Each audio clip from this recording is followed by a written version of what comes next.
On the way, the man told the guy that he could see he had brought his luggage with him, which meant he wanted to check in today. He noted that he had just arrived and had been transferred for work. In the morning, he would have to report his arrival, and of everything he could find, this apartment was the best in terms of value for money.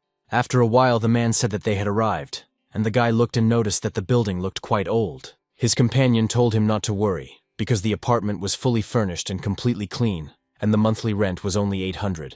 He asked him to trust the real estate agent and he would be satisfied. The guy agreed, saying that the main thing was that it was suitable for living.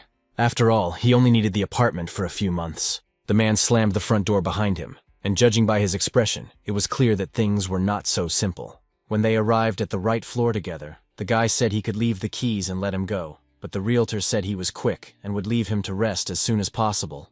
The interlocutor noted that he had also worked hard, despite the late hour, and saw him out. The man said that he would bring the lease agreement in the morning. After that, he wished him a good night's rest, and the guy remarked that he should come early, because he still needed to report to his superiors. Finally, the realtor closed the door to the apartment behind him, and immediately after doing so, he smiled slyly because he knew that everything was perfect. At last, he was happy, and in the end, the room was rented out. The end of the month was approaching, and he had already thought he would not receive his bonus.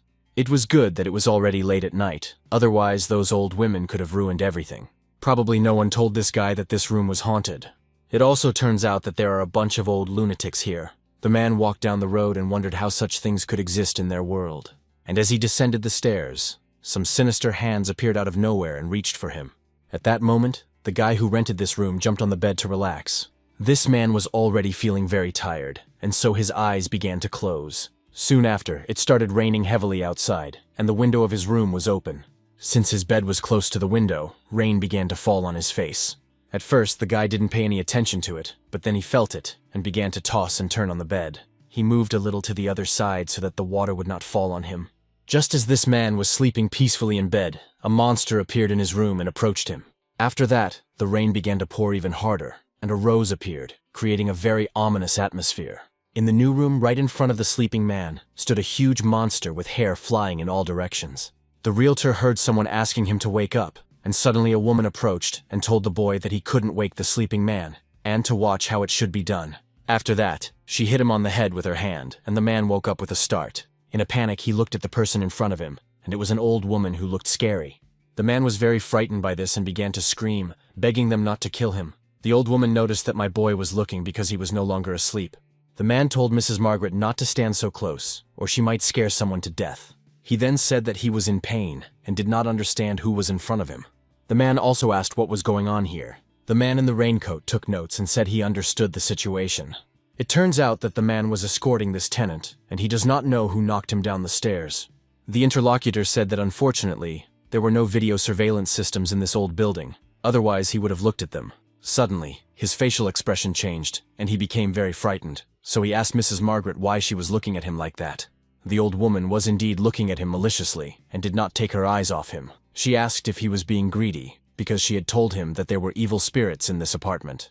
So she didn't understand why he continued to bring people there. His companion asked what century she was living in and told her not to be so superstitious, adding that even if she told his tenant about it, he wouldn't care. The old woman remarked, "Are you really saying that with a straight face? You destroyed that man a long time ago?" The realtor asked what she was talking about. What murder? The crowd on the street said it was murder, that the guy died inside that haunted apartment. There was no need to guess, because they said the cause of death was a recurrence of heart disease. While the crowd of onlookers stood at the entrance, a guy who sensed demonic energy approached. There was also a distinct feeling of breathing, but no one else could sense it. The hero noticed this huge building and thought it would be really difficult. But then he put his hands together and began to smooth out some seals. Then the power he possessed appeared in one of his eyes. And when it manifested, the main character was able to see the energy of people literally through the building. The walls did not interfere with him at all, and the guy could clearly see where the people were and where the dead were. The main character thought that this was too difficult to share, and he was not interested in it. And while he was looking at the knowledge and thinking about it, he felt someone behind him. He turned his attention there and saw a boy who noticed that his brother, judging by his movements, was a Naruto fan. The protagonist screamed in horror that he was licking his snot. But the boy continued to say that if we were talking about ninjutsu seals, he also knew something. After that, he became more confident and told his interlocutor not to blink. The discouraged hero stood next to him, waving his hands. Soon he thought that this kid really seemed to be cool. If this continued a little longer, he would really beat him up. Soon the boy stopped waving his arms and then spat forward, splashing water. Then he turned his attention to the hero and asked if he liked it. But at that very moment, to his great regret, there was no one there. The boy then realized what had happened and shouted that his lollipop was gone. It turned out that he had to do something, because he wanted to eat it with his neighbor at the desk. The hero was on the roof with the lollipop and said that it was an annoying little devil, and that what he had just used was not ninjutsu. The power he used and possessed was called the Art of Tao. The 3 dead guys who came earlier couldn't find him. Another one sat here for 5 whole days and also saw nothing. But even the Golden Dream guy found nothing unusual. So in the end, most likely, that creature will only appear if the entire building is demolished. It seems that we will have to rack our brains to come up with a way to catch it and only then do everything. Once the guy finds it, he'll give it a good beating.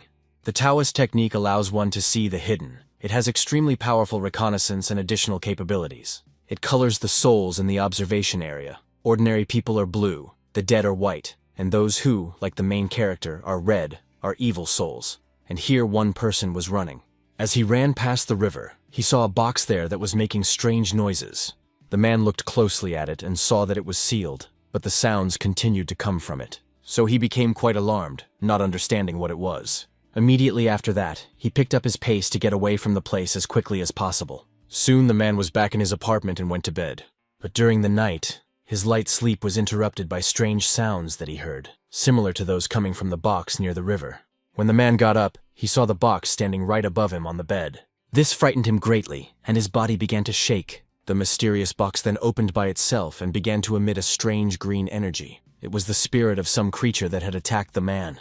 The next day, after lunch at the Yuan real estate office, the man sat and thought that the guy had died of a heart attack, but it wasn't his fault. Why ask him to leave a statement when his day had essentially been wasted because of this? He thought he was an unlucky person. The productivity bonus for this month was simply beyond his reach, when suddenly a girl came in and greeted him. The man turned around and, delighted, greeted her too, then noticed that she had come to the place to buy and rent apartments. But before he could even finish the sentence, he saw the girl in front of him and immediately blushed. She was very beautiful and said she wanted to rent an apartment with ghosts. The man continued to stare at her and said that of course he would do it, when he suddenly realized what she was asking for. So he said that a person had died in this apartment last night, and the girl said that she had heard that, but he asked her why she still wanted it. The woman smiled sweetly and said that it was because she wanted to broadcast it. Of course, the realtor was stunned by this and concluded that modern girls love money more than their own lives. Soon they arrived there, and the girl thanked him and asked for the keys. He agreed and said that he would not go upstairs, telling her to take care of herself. Finally, she arrived on the top floor and wondered if this was the very bedroom where the man had died. In any case, that was all she cared about for now, and she would fill her stomach with noodles. While the girl was eating, she wondered who could have made it, because it was so delicious. A few moments later, an ominous, mysterious hand appeared from under the table, reaching straight for her feet. At that moment, it seemed that the attack was inevitable, but suddenly the girl thought of something. So she quickly pulled her legs under the chair she was sitting on, and the creature missed its strike. She quickly got up from her seat and said that she had almost forgotten about it. Of course, since the girl was alone in this sinister room, she should be afraid. Despite this, she took out a poster and noticed that it was the current rising star of music. It was this man whom she had hung on the door and who would become her talisman. Another portrait was hung on the window to ward off all evil. While the girl was standing and admiring the portrait, the lights went out. So she looked up and wondered why it had suddenly gotten so dark. At the same time, she heard strange noises coming from the closet behind her. She became a little wary and asked who was there, but at the same time she moved closer. Then she tried to get something out of her closet and noticed that she had items that could scare away the intruder. The new resident looked into the open crack in the closet and told the evil spirit to leave. A moment later, a green light appeared, which made her wary. It turned out to be the eyes of a huge monster hiding in the closet in front of the girl. Then the girl calmly remarked that this was where the creature was hiding. That's why she abruptly opened the door in front of her to get a better look at it. And when she did, she noticed that now it was its turn to shine. She then opened her backpack and pointed it directly at the closet, and 2 eyes lit up from inside. After that, a huge raven appeared and flew out at high speed. This creature looked very sinister, and it was clear that it was ready to attack the entity in the closet. When this happened, the girl immediately closed the closet door and held it shut. Soon she heard a voice saying to let it out and let it leave, ordering her to open the damn door. The girl did not do so, and a few seconds later there was an explosion that blew the door off its hinges. It threw her back a short distance, but fortunately, she was able to stay on her feet, and then opened her backpack. Then she shouted one of the 8 trigrams symbolizing the earth, telling it to return to the backpack. The raven flew in immediately after that, and the zipper closed by itself, and the girl said that it was her beloved raven with black claws. She could make any demon reveal its true form, so why didn't it hurry up and get its ass out of the cramped closet? The huge monster immediately threw open the door and burst out. When he stopped in front of the man, he shouted that he would eat her alive. Then the creature opened its huge mouth, which contained a large number of teeth ready to kill its victim. The girl struck and closed the mouth with a single movement of her hand, then asked if he still thought he was tough. Continuing to strike, she declared that all his yelling and screaming would only make things worse. After all, if he did that, he would scare away all the other neighbors. The girl delivered the final blow and noticed that she couldn't move properly with these 2 meatballs on her body. The monster was stunned by this and asked who she was. The girl said that he looked just as he thought he would, using such childish methods to intimidate people. He was 100% sure that the monster was just a low-level spirit with no real power, which was also one of the reasons why he couldn't see its true form underneath. Then the main character involved the girl, made some magical movements, and told the monster to disappear. A capsule appeared in front of him, into which the form that was on his body was directed. Of course, the creature was stunned, because now the man in front of him had revealed his true form. The guy said he was from the suburb of Hungershan, and was a champion demon hunter, and his name was David. The demon was surprised because he understood that this place could be translated as the Demon City Department. The hero said that since he could hide his demonic aura, he thought that the demon was a spirit of lust, and it was shameful that he had to disguise himself as a dirty girl. He didn't notice him through his golden gaze, and it seemed that his ability to hide was much better than that of this guy. However, his true power was indeed weak, so he could finish off this creature with just 1 finger. The demon smiled and then said that he should try to find him. After that, the entity tried to hide again, but when it started to do so, it felt hellish pain. The creature did not understand what had happened and asked why. David asked if it was asking why it couldn't hide, and if so, he would say again that the raven could force any demon or spirit to reveal its true form. That's why the demon couldn't do anything. Before the guy could finish speaking, the entity rushed to the door. The creature thought that it must not be caught under any circumstances, because it had to wait for her return. She should be back soon, and rightly so. The moment the demon touched the door, he felt hellish pain again and screamed. David said that he would not be able to escape from this place, because there was a talisman behind the poster. Also, this creature turned out to be much weaker than he had previously thought. Because of the simplest talisman, it truly revealed its true form. The guy was surprised when he saw this, not realizing that it was really just a petty creature. Kun's backpack is used to store things and has a separate dimension inside it. The Nan spirit is made with spatial skills and synthetic skin, and can be used on people and spirits, and it also has the ability to copy people's appearances. And so it turns out that a huge monster turned into a small demon, which was very frightened. The hero crouched down because of it, and tapping it with his finger, noticed that this little creature was no longer so brave, and that there were no spirits in this world that he could not handle. The creature, with tears in its eyes, continued to say that it simply could not leave because she had not yet returned. David asked what else she was like. Did he really intimidate them to wait for her return? The demons said that it was true that they lived in ancient times, but many of them were weak and timid by nature. The creature said that they had been recruited by an organization, and because of their cooperation with humans, their kin began to mercilessly kill them. He himself was one of the survivors, and when he was seriously wounded, he hid in a closet. David said he asked how she was waiting, and the creature continued that after awakening, the world had changed. People had acquired new technologies and did not want to sleep at night, so they were very noisy. He hid in the closet until his grandmother found him. The old woman took him in, and then one day she fell to the ground, so he is waiting for her to return. She left not long ago and has not returned since. The hero realized that she had died and covered the demon's mouth, telling him to stop being so dramatic. The creature is annoying, and the first thing to do is scan it. After turning on the app, he told it to stand still and not move, and the creature asked what it was. Surely a demon scanner. The scan revealed that it was a Tang Wen, an extinct species of creature. The creature was frightened by the voice, and the system reported that it had become extinct around the time of the Beijiang era, the cause being the hunting of other demons. David noticed that the reward for this mission was 200 premium points, but it would be interesting to collect it. It turns out he hit the jackpot, because the extinct demonic spirit is worth much more on the black market. The creature was stunned and thought that the black market was a terrible place. So the demon began to cry and frightened begged to be let go. The hero picked it up and noticed that, although it was expensive, he would not sell it, and besides, his grandmother would not return. Nevertheless, from today onwards, he would never be alone, frightened, or helpless again, because the hero would protect him, and his name would henceforth be Richard. The demon was upset about this because he realized that he now had a name. The main character asked if he would accept the name he had given him, to which his interlocutor replied, yes. David then used a magical item and directed it straight at the demon. Because of this, the creature began to pull him inside, and it screamed loudly. Richard screamed to be let out, because he knew that people could not be trusted, as they were all liars. The hero smiled and said that everything was ready, then hid his magical item in his pocket. Then he looked at the system, which told him to report on the status of the mission. The guy noticed that it was time to leave, and pressed that the mission had failed. He was a little hungry, and decided to go with you to look for something tasty. The settings screamed that he should hurry up, because the old man had dug up some treasures, and someone heard that they were antiques, but the thing weighed at least 500 kilograms, so it wasn't easy to pull it out on your own.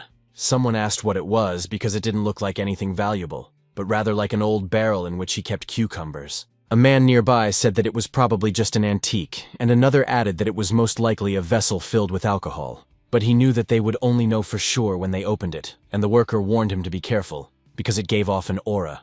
The old man, of course, was a little wary, but he came closer because he was curious about what was inside. Looking at the lid, he asked what was written on top, as it looked like some kind of marks left by dogs. He didn't bother to figure it out and slowly opened the lid, then dropped it on the ground. Instantly, the seal that had been wound around it was erased and flew away. The old man stopped near the barrel and did nothing, so the workers asked what was inside. The man did not answer them, so they asked if he was deaf, and someone said that they should come closer and see what was there. At that very moment, a huge amount of blood appeared near the barrel, flowing from the old man. Whatever was inside the barrel burst out and killed the man. Tanwan creatures live hidden in swamps deep in the forest, and use the spiritual energy of plants as food. They are difficult to detect because of their camouflage. An embroidered cage is a tool used to catch ordinary demonic creatures, and one of two conditions must be met to imprison a demon. The girl was riding her motorcycle in the rainy weather and thought she was late. At the same time, she couldn't understand why it was raining right now. She had tried too hard to get this job, and in just 5 more minutes, she would have been there. So nothing could slow her down at that moment, and she only accelerated. Of course, it was quite fortunate for her that the road was empty today. In the end, if she hurried, she might be able to make it. A few moments later, she felt something happen right in front of her. As a result, there was an accident, as if the girl had cut into something and flown off to the side. As a result, the motorcycle flew in one direction and the girl rolled in another. Fortunately for her, she remained conscious and wondered if she had crashed into something. However, as the girl could clearly see, there was definitely nothing there. With some difficulty, she lifted her head and saw and heard that there was a trail in the water, and it was clear that some kind of creature was heading in her direction. The water was flowing down and she could see the silhouette of the demon in it. The next morning, the woman told Anastasia to wake up. The girl did not respond for a long time, and she knocked on the door, trying to open it. Finally, getting angry, she opened it and then noticed how late it was and that she was still asleep. Now she couldn't understand what good the girl was, whom she had talked about before the move, getting up every day and coming home late. It was unclear what her father had taught her, because she had many relatives she could go to, and the woman really did not understand why she had latched onto them. It turns out that Anastasia has no shame or conscience to behave this way in front of them. Shortly after that, the door slammed shut, and the girl realized that she had left, and all this time she had not been sleeping. She also thought that it seemed unlikely that she would be able to stay here for long. So she would have to ask another aunt if she had a spare room where they could stay. But despite this, there was still a little left, and she would collect enough to find this woman. And when Anastasia found her, she would immediately make her regret everything she had done to them. After that, she mentally begged her father to hear her, Israel, and bless her with wealth. The woman said that the man should stop staring and eat his eggs quickly while they were still hot, and also asked why he wouldn't talk to the girl. A lot of time had passed since she moved in, and she was going to stay with them because of work, but it had already dragged on for 6 months. The man said that she was his niece, and if he didn't take care of her, who would? The woman remarked that this would be true if she didn't have any money. But despite this, she should have saved at least a little from all the work she does. She soon realized that they would finish talking about her, because they were annoying her, so she told the man to go to work after breakfast, and she would go to the store. A few minutes later, the front door closed, and the man was left alone. He then turned to Anastasia and told her to leave, since his wife had already left. The girl came out of her room and wished her uncle good morning. swearing to him that she had not been trying to avoid his wife. He said he believed her, but that she must be going through menopause, so she shouldn't take it to heart, and that she should go wash up and sit down to breakfast. Anastasia then went into the bathroom and began to wash herself slowly. Just then, a man approached, stopped by the door, and watched. He looked at the girl bending over and at her figure, smiling slyly. Shortly after that, Anastasia felt someone behind her, so she became alert and then asked if it was her aunt.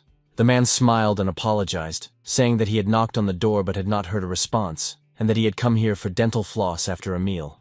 The girl said she would have been scared to death if he had approached her like that at night, and the man said he would be more careful next time.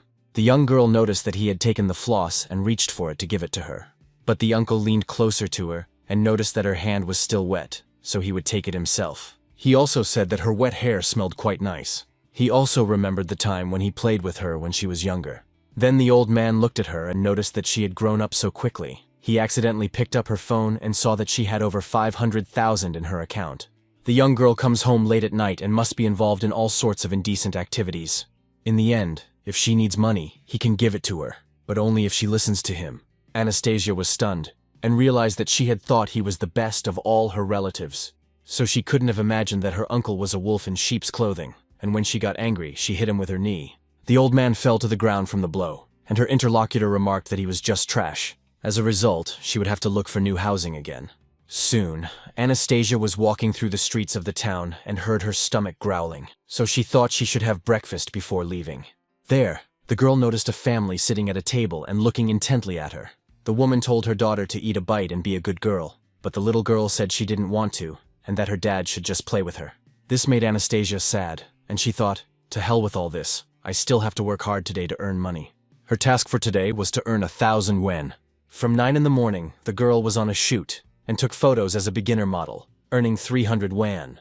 After lunch that same day, she ran down the road and ate on the go. She hurried to the cafe where she worked as a waitress and told people to enjoy their food, and in the end she received 200 yuan and 3 hearts, plus an additional 150. In the evening, she asked her uncle to watch her things for a while. He told her to put them here, saying he would just change the oil, and asked how long she would be sorting parcels. The interlocutor said that she would do so until she had earned enough money, then left on a motorcycle and said goodbye. The old man told her to be careful, and his subordinates remarked to the gentleman that the girl was so nice. But why was she working as a delivery person? The uncle said that Anastasia was not only doing this, she also worked in 3 other places. Although he did not know what made her work so hard, he could say with certainty that she definitely loved writing. That's why delivering stuff is like a way for her to relieve stress. At night, Anastasia went to a street called Lantien to make another delivery. At that moment, the main character was there, wondering what else he should try. Suddenly, he heard the sound of a motorcycle passing by and saw that it was this girl. Just a few moments later, the thing on his belt started spinning. Of course, David realized that this was not good and opened it to see what had happened. When he saw that the compass needle had started spinning as if it were crazy, he was simply stunned. The guy understood perfectly well that these were red threads coming from him. Then he paid attention to where they were going and realized that this was indeed a bad sign. And this was exactly what his teacher had meant when the boy was younger. The target of this bad fate and all the threads that led to it turned out to be Anastasia. Looking at her, the hero understood that the girl's death was inevitable and that it was simply impossible to save her. The black compass can detect people, objects, or demonic spirits, and it can also read good or bad fate. David saw that there were indeed many people here, and therefore it would be difficult to find her. Everyone in this world truly has their own destiny, and he cannot help even if he wants to. Suddenly, the hero's phone started ringing, and he received a notification. The guy picked it up and looked at it, wondering why the reward for this mission was so high. It was an urgent mission of rank A. It said that the guy had an exclusive opportunity to be the first to accept it, and asked if he agreed to take on this mission. The hero was surprised that the mission was ranked A, and thought that today was truly a wonderful day. After that, he smiled slyly, anticipating what would happen next. At the very construction site where some strange object had been found, there was commotion and people were shouting that they should hurry up because they were somewhere around here. One of the men asked who had spread the word and why they were all rushing here, to which his interlocutor replied that if he was here, why couldn't they be too? Then it was announced that there was only an urn here, and someone asked where Old Man Zhuang and the others were. The man who was there at the time noticed that there was something lying in front of the large urn. When he looked closer, he was dismayed and thought, could it be boots and workers' uniforms? Then everyone came over and asked if it was what they had dug up, At the same time, it was unclear where they themselves were and why their uniforms were lying there. Suddenly, a sound came from the barrel in the center, and bubbles rose to the surface. The worker heard it and said that it seemed like there was something inside. They came closer because of this, and said that something else was floating to the top. First, a head appeared, and then a bright flash shot up into the air. A creature appeared high in the sky, and the workers did not understand what it was. When one of them looked closely, he saw something terrifying that frightened him greatly. Soon, the creature that was above landed back on the barrel, and it was clear that it was a demon. When all the workers realized that it was some kind of terrifying creature, they all began to scatter and ask what the hell it was. Of course, the demon saw that its victims were running away and used its power. Because of this, the men's bodies began to stop, and they were struck by its power. Then, as if they were tied with chains, they all began to return at great speed. All this happened not only near the strange barrel where the monster was sitting, but throughout the entire construction site. And so, a huge number of workers who had gathered here formed a large cluster near the monster. The creature remained in the same place and held all the people with its power.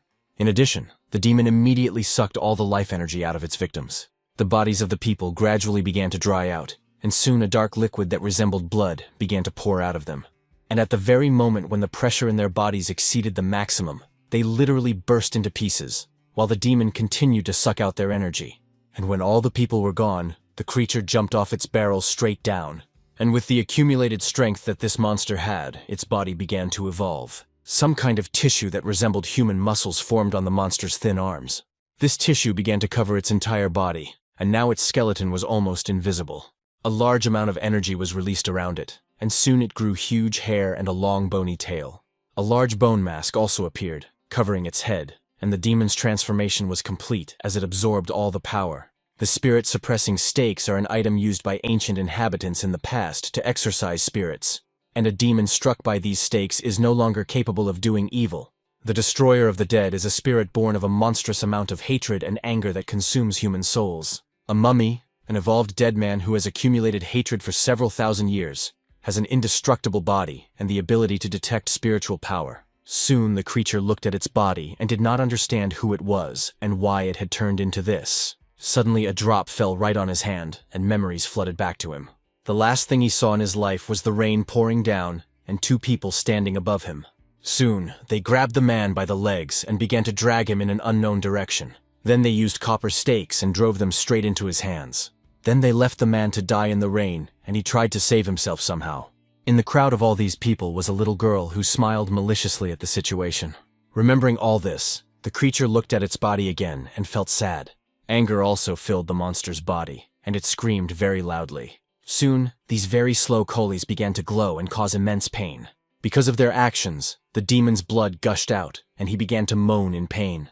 The stakes severely limited its abilities and sucked out its life force. Soon, the creature was almost powerless and fell to the ground. Then the monster tried to get up a little, and thought that these copper stakes seemed to be preventing it from absorbing energy. Suddenly, it became alert, sensing danger and realizing that something was approaching.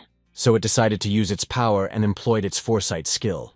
Because of this, a wave of its energy began to spread around it to create an even larger radius. The person he sensed was quite a distance away, and it took time to sense him. The one approaching this monster was the main character, who was running quite fast. He even used his skill, but he still didn't understand who it was. But even so, his instincts were literally screaming at him to run away from this place. So the creature, using its last ounce of strength, got up and began to head in an unknown direction. The demon realized that his whole body was numb, and he didn't even have the strength to move. All his abilities most likely simply sealed by these stakes. Until he found the man himself, he could not die here. Indeed, over all these years, he had experienced tremendous pain and suffering. Then the monster leapt high into the sky and thought he would return all this to the man who had made him suffer. Because of the immense anger he felt in his head, the only thing he could think of was killing him. Even if it took 1,000 or tens of thousands of years, he would still find him. At that moment, when the monster was near the road, he saw a bright light at the last moment. After that, there was a violent collision with a girl riding a motorcycle. The skill of foresight is a special visual skill possessed by mummies, allowing them to detect souls and recognize spiritual forces at great distances from the object. The motorcycle's engine continued to run, causing the wheel to spin, which caught the monster's attention. The mummy thought it was a bright light, and that something had ambushed him. Could it be that it was not a hunter trying to catch him after all? Ahead was a woman, and she seemed to be one of those who had ambushed it. although she also appeared to have suffered serious injuries. Suddenly the creature sensed a strong energy above, so it looked up and thought that this person with powerful spiritual strength must be close by, and had probably come specifically for it. Considering its current state, the demon thought that it was no match for him, and therefore it had no other choice. The creature headed straight for Anastasia, who raised her head at that moment. At that very moment, she saw the monster in front of her, even though ordinary people cannot see demonic beings. Therefore, she decided that it was all a figment of her imagination due to her trauma. Soon, her last strength left her, and she closed her eyes. But the demonic creature extended its tentacles. They gradually touched the victim's body and enveloped it completely. After that, each tentacle began to gradually sink into the girl's skin, one after another. This sinister force traveled through her skin straight to her heart and blood vessels, destroying them. Then the blood itself was completely infected by all this, and it got to the point where the DNA was affected. The girl's eyes soon opened, but it was no longer her, but the demonic creature inside her. It continued to rain heavily on the street, and the main character arrived at the scene of the crime. He was very out of breath, because he had been running as fast as he could the whole time. But the moment David looked at the vessel, he realized that he was probably too late, because there were no signs of life at the construction site. He was shocked that so many people had been killed in such a short time, and he had to hurry and find him as quickly as possible. The magic compass on the guy's belt began to shake and make noises again. At the same time, Anastasia's body began to move forward along the wet road. But at that moment, she was no longer herself, because the demon had used its power and possessed her body. The demonic creature was walking down the road when suddenly a cat appeared next to it. When they approached each other, their eyes met. The cat stopped immediately and carefully analyzed the person in front of it with its eyes. At that moment, when ordinary people's eyes should have seen a girl, the creature saw a demonic monster. And when they didn't pass each other, the cat thought that it had finally found a good meal after a whole century of wandering. Moreover, the girl in front of it did not look strong, and perhaps it would take advantage of this opportunity. After that, a transformation took place, and the creature thought about the rumors and whether they were true. If he believed all the words he had heard, his spiritual power would grow if he absorbed her. Therefore, after the transformation, the huge magical beast turned into a monster and attacked the girl. But then the demon inside the girl's body sensed danger and turned toward him. After that, it pointed its finger and used its power to cut the attacker in half, and the pillar, which was several dozen meters away, was cut in half. The demonic creature, which was a cat, was also cut in half. The entity inside the girl's body thought that this spirit was clearly weaker than him, but it had suddenly become so strong that it was incomprehensible how it dared to raise its finger at him. Of course, it knew from the beginning that using a human body would make it appear quite weak, but it turned out that his strength had completely returned, and thanks to merging with this girl's body, he even got rid of those damn copper stakes. Right now, the demonic creature needed to find more people to test this new body. So, after thinking for a moment, he crouched down and prepared to jump. And after that, it gathered a huge amount of strength, where the logical creature jumped up, and only the remnants of strength remained, covering the ground. In the air, the monster in Anastasia's body realized that there was a huge city ahead. So he headed there and soon, stopping, jumped right onto the roof of a house. At the same time, a huge crowd of people was walking below, doing something in a flurry of activity. The creature saw all this progress that had happened to humanity and thought about how long it had been locked up. It turns out that there are so many towers, and the people in this city are also so defenseless. Probably, there are quite a few descendants of the inhabitants of the village that destroyed it. Therefore, the demonic creature shouted very loudly that it would make sure they all died. And after that, it began to use its power again, which came from its mouth. At first, the people below began to suffocate, not understanding what was happening, and then this green power sucked the life energy out of them. The radius of this attack was truly enormous, because not only people from neighboring houses, but literally from the entire neighborhood were affected by it. A huge amount of power and life energy was directed towards the demonic creature. And so, in the very city where all this was happening, a state of emergency was declared. The girl stood near a huge screen and watched what was happening. This place was the Demon Hunter's department and control room. Soon she looked at the employees and asked if she really had to deal with this, and if her promotion would be guaranteed. This girl is the commander of the Demon Hunter's department, and her name is Lucy. She soon wondered if David had accidentally taken on this task, but if so, it was unclear where the hell he was. It turns out that now he definitely won't have time to do anything. Only people from their world will be able to do something in this situation. Suddenly, she noticed a subordinate who was running quite fast and addressing the commander. The girl noticed that the data showed that there were less than 3 minutes left before the destruction of all the inhabitants of the Lanshan district. Of all the high-octane individuals, only David was nearby, and he was chosen for this mission, but with his current location, he would not be able to make it in time. Lucy told her to ask Jeremy from the control department for help, and given the location of the incident, 2 guards could be sent there. The subordinate was stunned and asked if she should really ask Jeremy. The demonic creature inside Anastasia's body continued to feed on essences. After a while, the monster sensed danger and stopped doing so. A red mark appeared on the roof of the house where it was located, symbolizing danger.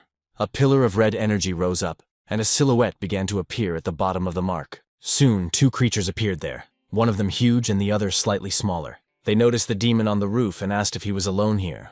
It turned out that they had been summoned here just for him, and wasn't that a bit much? The smaller one warned him to be careful, because according to intelligence, the object was not so simple. He hadn't seen anything like this in over 100 years, but it was just a girl, so it looked and seemed a little strange. The big hunter said he would check her out and asked his 3 brothers to do the same. Then he made a sharp lunge and was ready to strike with his hand. But the demonic creature easily anticipated this attack and was ready to repel it. Therefore, the monster in Anastasia's body jumped up and easily struck the attacker with its knee. Because of this, the big hunter was defeated very easily. The one who came with him remained motionless on the roof and analyzed the situation before him. The demonic creature headed straight for him and stopped nearby. Then it smiled and told its companion that he looked much stronger than the previous one.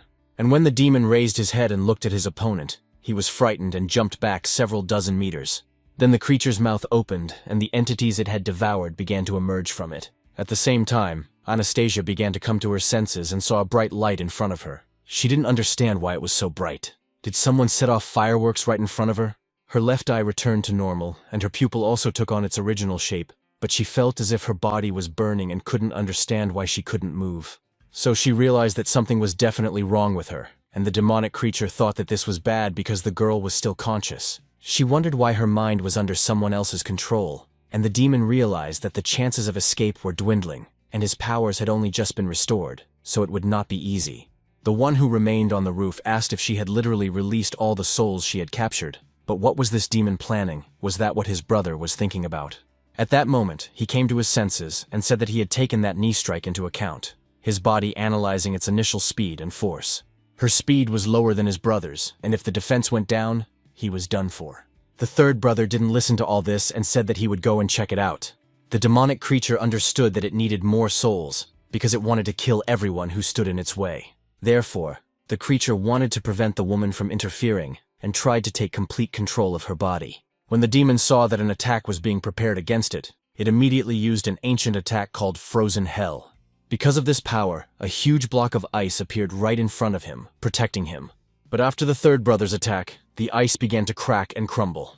The demonic creature was irritated by this, and rising up, began to scream. At the same time, it said that no one in this life would ever catch it again. And then the opponent in front of him jumped to the other side, preparing to defend himself. While he was doing this, the 7th brother approached from behind and was ready to strike. The demonic creature could not dodge this attack and was struck by it, flying far away as a result. The 3rd brother prepared himself and then used his power, noticing that this was an ancient attack. In the sky directly above the demonic creature, a green energy appeared, from which spikes were visible. The demon, of course, saw this attack and realized that it could strike him, so he prepared to use his protective spell. And so the attack of the ancients, made by one of the brothers, struck the place where the demon was. The spikes created by the attacker hit the target and remained there. But it wasn't that simple, because the demonic creature used its defensive technique and was alive, and also declared that all this was simply ridiculous. The hunter in front of her noticed that her defense was at level 1, but this skill of a sturdy capsule was worthy of respect. Soon, the demon that was in the girl's body appeared and began to smile. He asked if, with such abilities, his opponent still thought he could defeat him. One of the brothers turned to the other and, using his power, declared that it was time to catch her. As a result, the demonic creature began to feel that it could not move. After that, he saw that he was right in the middle of some pentagram, which was called the Seal of the Ancients and the Heavenly Branches. Even his consciousness began to distort at that moment, and he was losing his strength.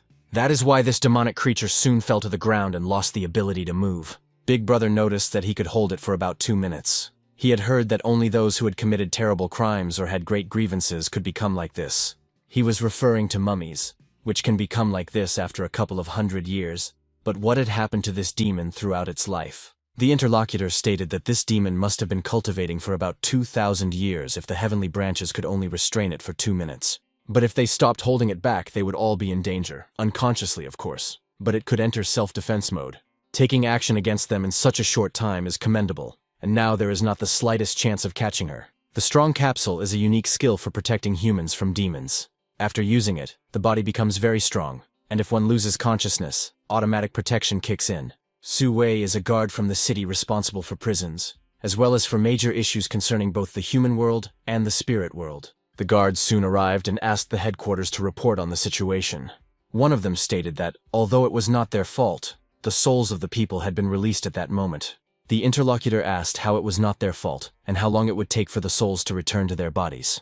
The guard said that in this situation it was impossible, because they might not return. Lucy asked what he meant by that. The man said that the demon was still under their control, but they couldn't kill it, so there was no way for the souls to return to their bodies. This was because the demon had locked itself in a strong capsule, and there was no way to kill it while the seal existed. They could only hold back this creature for 2 minutes, and when the time was up, even if they threw all their strength at it, they would not be able to destroy it. This battle will be very long, and if the souls in the sky do not return to their bodies as quickly as possible, the consequences will be catastrophic. After hearing the report, the commander was stunned and wondered what to do next. She then asked her interlocutor if there were really no other options. Her interlocutor thought for a second, and then said that there was another option. The girl immediately asked what that option was, and the guard said that he was referring to exile. The commander was even more shocked and wondered if he was really talking about expulsion. Her subordinate was also stunned, and wondered if this meant that the situation was really urgent. She had once heard something similar from her colleagues. That somewhere there was a mystical jade seal hidden in a tower, and using a huge number of ancient spirits, people could subjugate and control them. And this place is also called the Third World, but if the guard really wants to know who, he has to ask permission from his superiors. In that case, if the captain gets permission from his superiors, everything will be very bad, Lucy said, telling him to proceed. The subordinate did not expect this, and told the commander that she had not yet reported this to her superior. The woman said that too many lives were at stake, and there was no time for that, so she would take full responsibility for the mission. The guard asked if he could get his confirmation back, and whether he should still begin the ritual to expel the demon. The commander said she gave her permission and told them to proceed, so the guard immediately began to assemble the seals. After that, a huge amount of energy appeared behind him, spreading in circles around the area. Then he gradually began to speak words in a language that no one could understand, except himself. Shortly after all the words were spoken, a bright flash of light illuminated the roof where they were standing. The clouds in the sky began to scatter in different directions, and a pillar of light appeared from there. At about the same time, the main character was on the outskirts of the city and saw all this. He had a compass in his hands, and thought that the demon's trail had reappeared, similar to the settings, and that it coincided with his current direction. All the red threads that emanated from the compass were pointing there, and the guy noticed that if it was a coincidence, he didn't think so. The most terrifying one, who had performed the exorcism, looked up and waited to see what would happen. From the very place where the breach appeared in the sky, the head of a huge monster appeared. This creature was from the Third World and had come here to exorcise the demon.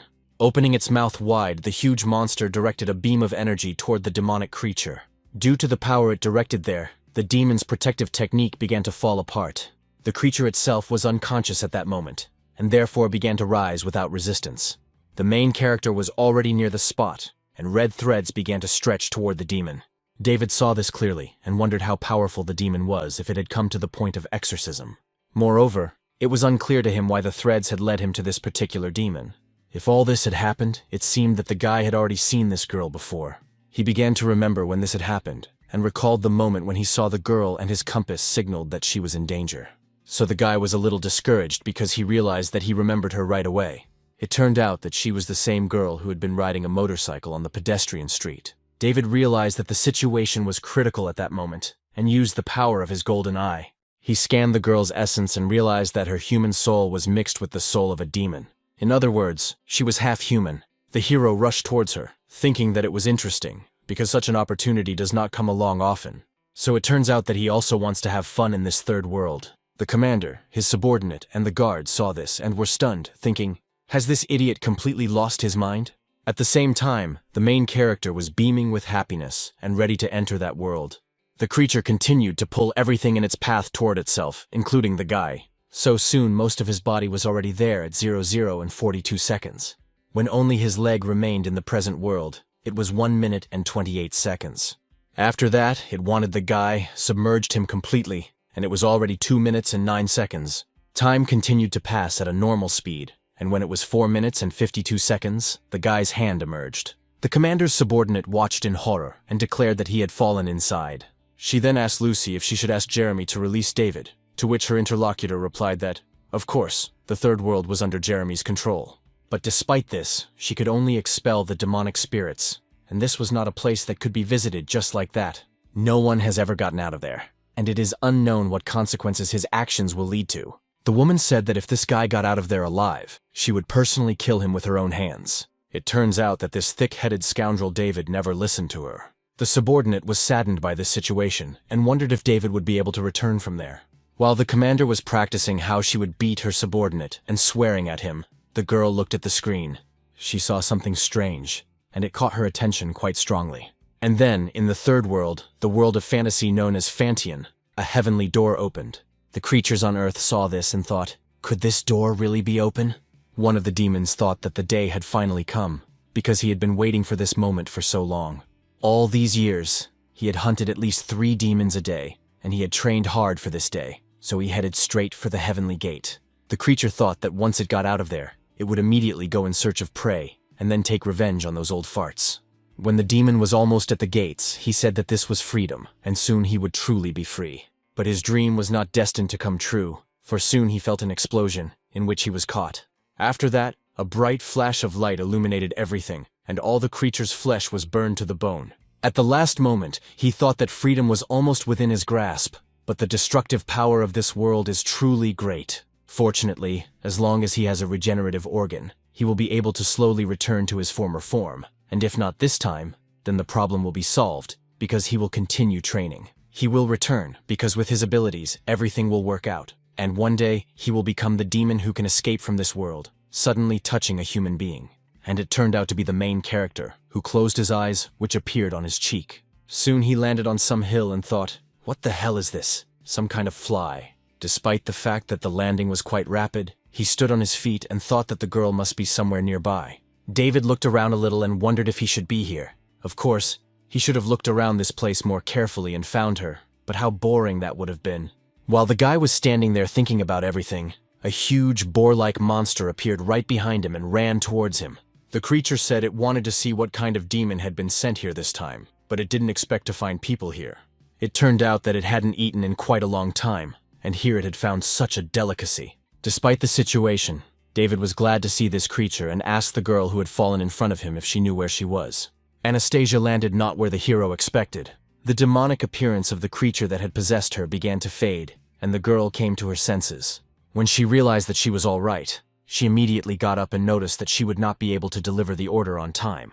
But then she suddenly realized that she was in a completely unfamiliar place and asked where she was. Then she remembered that she had to deliver the food, and then she crashed into something strange, and soon she woke up again and saw some fireworks. The thought of injuries came to the girl's mind, and she realized that because of the accident, she should have had wounds, although her body still ached. But there were no injuries at all. Anastasia also couldn't understand who could have brought her here. For some reason, she couldn't remember a place like this in the city of Lanshan. The girl stood there and wondered where she had ended up when the creature from above attacked her and was ready to eat her right then and there. The demonic coven ran and asked his older brother if he should tell him or not, and his brother told him to speak. The creature was beaten, and the main character wrote on it. It declared that the people who had come into this world were treasures, and since he said that she was also human, most likely when they got there, the demons behind them would tear the girl to pieces. And the most important thing in this situation was that they could end up the same way, because a huge number of monsters were now chasing them. David was calm at the same time and noticed that he was not spreading panic. It turned out that somewhere around here there should be a road to the mountain. Anastasia remained in the same place, and a monster was about to attack her. And just when it was about to devour the girl, she noticed it. Then she turned around quite sharply and quickly and jumped in the other direction. Because of this, the creature's attack was unsuccessful, and it simply crashed into the ground. Anastasia jumped to the side and stopped there to figure out the whole situation. Although her mind was still clouded, and she did not understand how she ended up here. By the way, it was completely unclear what had just happened. In order to understand what had happened, the girl turned to the side and saw a strange monster with a snake's head. She was stunned and asked what the hell this was because it was just disgusting. In a panic, Anastasia started to run away and realized that this creature had just tried to eat her. The demonic creature saw this and did not want to let go of its prey, so it jumped right in front of her. The girl fell to the ground and began to stare intently at the monster's back. It turned out that this creature had a color that could hypnotize its prey. Therefore, the girl stared intently at several circles that exuded a certain power. At the same time, Anastasia couldn't move, and memories of the past appeared before her eyes. One of her memories was when she cried after falling off her bike. The little girl cried, and her mother asked her what had happened and if she was in a lot of pain. She should blame her father for not helping her, but he asked her not to cry, telling her to get up, and this time she rode much longer. The girl shouted that he didn't love their daughter at all, and he replied that there were many ways to express love, and that one day she would learn to defend herself. His favorite little girl is indeed a girl, and no one loves her more. His interlocutor asked if she was really in second place, even though she loved the girl much more. The man replied that they were both his beloved little ones, and his beloved declared that in any case, she loved Anastasia more. Watching them argue about who loves her more, the girl laughed involuntarily. But after a while, her father fell ill. And at that very moment, the girl cried for the second time in her life. After that, her mother became the pillar of their family, working hard all day to earn money. She also took care of her father at night and paid for expensive medications. 3 years later, the girl's father's illness receded, and he continued to work, and her mother finally did not have to work so much. The little girl did not cry with her mother that time because she wanted to show that she had grown up and become strong enough to support them in the future. But all this joy did not last long, and her father fell ill again. After that, her strong and cheerful mother never laughed again. But at the same time, when she smiled again, another man appeared in her life. One day, the woman told Anastasia to go with her mother. After all, if they continued like this, her father would torment them to death. The little girl cried and said she didn't want to, because her father needed them, and she wanted to stay with him. The girl tried to persuade her father to stop her mother. She begged him to convince her not to leave them, because she would work harder in the future and save money to cure his illness. That was the third time the girl cried, and 2 years after her mother left, her father died, and that was the last time Anastasia cried. She hates her mother, and she never even admired my father. Fortunately, Dad had many brothers and sisters, so she always had a place to stay. After living with several relatives for over a year, staying with those uncles and aunts who treated her well, she realized that they didn't like her. After several discussions, she finally went to her mother. And when they met again, she said words that the girl would never forget for the rest of her life. Dasao is a dynamic spirit, and he can survive both on land and in water. He has an eye pattern that can create hallucinations and bring back painful memories. The little girl heard from her relatives that her mother's company had gone bankrupt because of her current husband, so she moved to the village to hide from the debt collectors. The woman looked thinner than the last time they met, and she must have suffered a lot. Looking at her now, Anastasia did not feel the hatred in her heart, and she even missed her. Still, the little girl didn't want anything special, she just wanted to hear her voice. She also felt regret that she had abandoned them and wanted the woman to hug her and let her cry in her arms. But her mother told her only one thing, that the little girl should leave, because she had no money for her. And after these words, which she said to her own daughter, the girl can no longer remember her face. Shortly after saying this, the woman turned around and slowly walked away, leaving her daughter behind. Anastasia does not know why she felt so hurt and sad at that moment, even though she could not cry. The only thing she felt in her heart at that moment was a stabbing pain. Finally, after that, the little girl understood that in the adult world, the only thing more important than love and affection is money. So from that day on, she decided to work to save a lot of money. Anastasia firmly decided that one day she would make that woman regret leaving them. And that same day, in that very place, she swore that from that moment on, she would never cry again.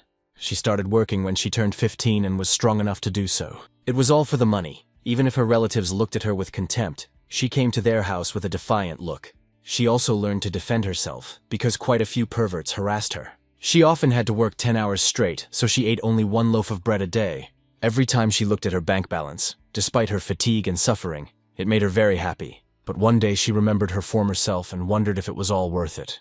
After all, even if she earned a lot of money and even if she made that woman regret it, what would happen next? Anastasia remained alone. She had no relatives, no friends, and even her dreams were gone. Therefore, standing before this terrible monster, the girl did not understand the meaning of her life. In the end, it turns out that even if she disappears from this world, no one will even remember her. So, with tears in her eyes, Anastasia realized that she no longer cared whether she lived or died. But the demonic creature, after realizing that it had discouraged and neutralized the girl, was ready to kill her. But unfortunately for it, it did not succeed, because at the last moment it received a powerful blow. The one who struck the blow was the main character, who had come here to save the girl. And when he did so, he stopped and turned his attention to the girl, so that their eyes did not meet. Anastasia was surprised by what was happening, and David, with a smile on his face, noticed that everything was fine because she was still alive. After that, the hero declared that he had rushed to save her and bring her home. The girl continued to sit there, not understanding the situation, and was discouraged that someone was worried about her. Soon she became very sad, and so she began to cry and scream. David was surprised, and asked why she was crying again, while the demonic boar thought he would take advantage of the opportunity and run away. The gates high in the sky were still open. The hero looked at them closely, and for some reason had a distinct feeling that they were getting smaller and smaller. After that, he turned to the pig that was running away and asked when the portal would close. His interlocutor became very alert, and then said that it would close around noon. David said that was great, because 2 minutes was more than enough for him, and the monster that had attacked the girl slowly began to rise. The main character paid attention to it, and the creature again used its hypnotic power on his back.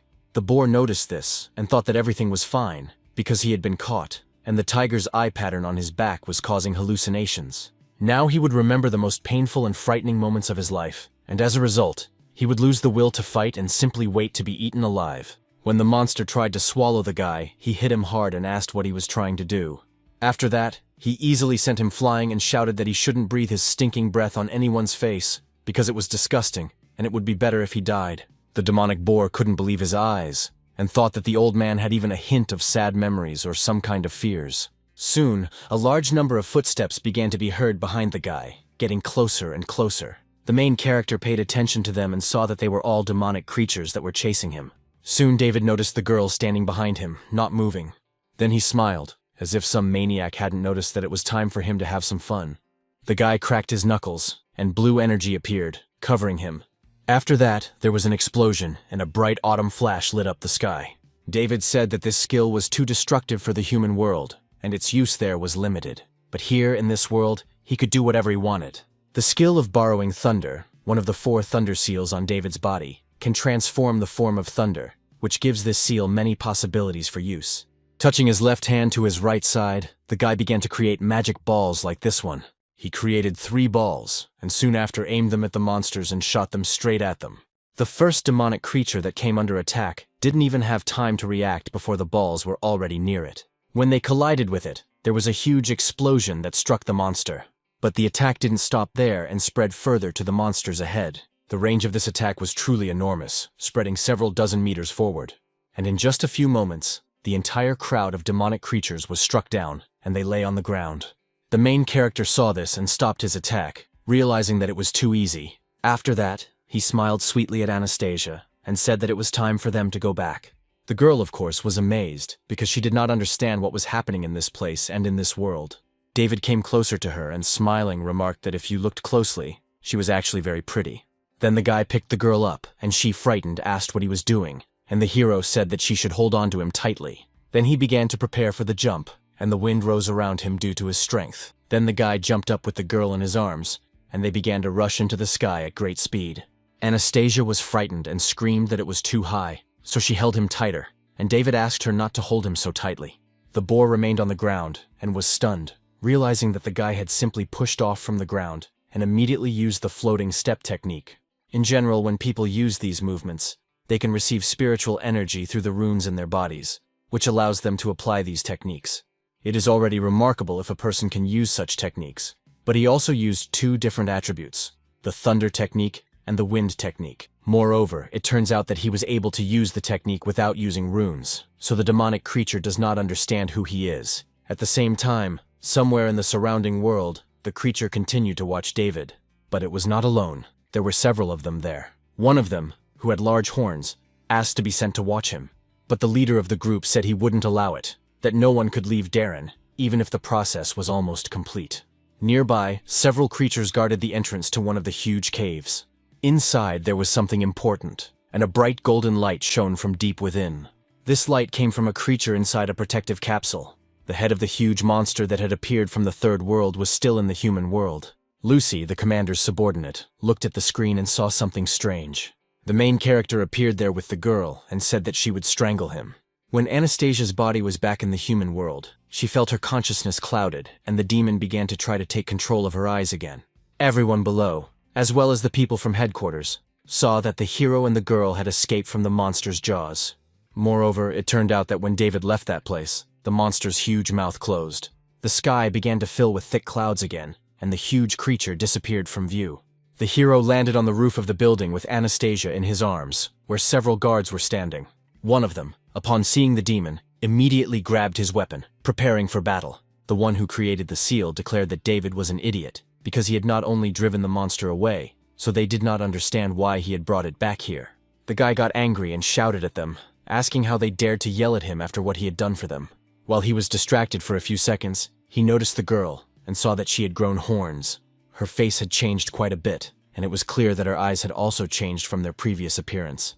Immediately after David saw this, he struck her directly on the bony part of her face with his hand. Because of this action, he easily destroyed the mask and prevented the girl's transformation. Anastasia's body lost consciousness again and lay motionless on the ground.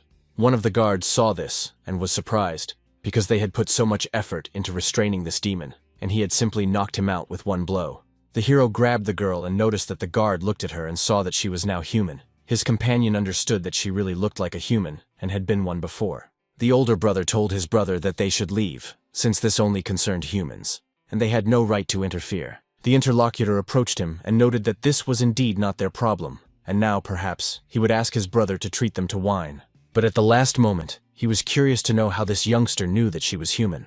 The third brother said that there was a technique that allowed one to study any soul, a mysterious and unique technique of the secret Tao. But it turns out that it is quite difficult to obtain at such a young age, which he has. And after these words, they left this world. The main character, horrified, noticed Anastasia and said that she was drooling. At that very moment, a drone flew up to David, and the commander's voice could be heard from it, and she was very angry. Lucy said she was giving him 3 minutes to return to headquarters. Otherwise, he knew what would happen to him. The guy was embarrassed and said that he would listen and obey, but asked his sister to calm down, because he would leave the reports a little later. The people in the office noticed the girl's body, which looked normal. Shortly after the main character brought her to the office, sensors were attached to the girl and she was given an oxygen mask. The scientists who examined the girl's body said that she had abnormal brain waves, normal blood pressure, and a normal heartbeat. The man looked at the girl and said that the system had determined that all souls had returned to their bodies.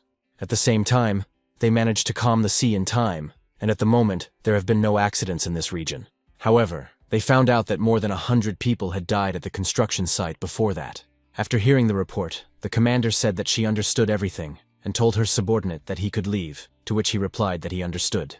Lucy stated that more than 100 people had died, and, becoming angry, began to shout that the guy had accepted this request, and so many people had died. Angry, she grabbed him, and David told his sister that he had done everything in his power, but she said that the situation could have been much worse.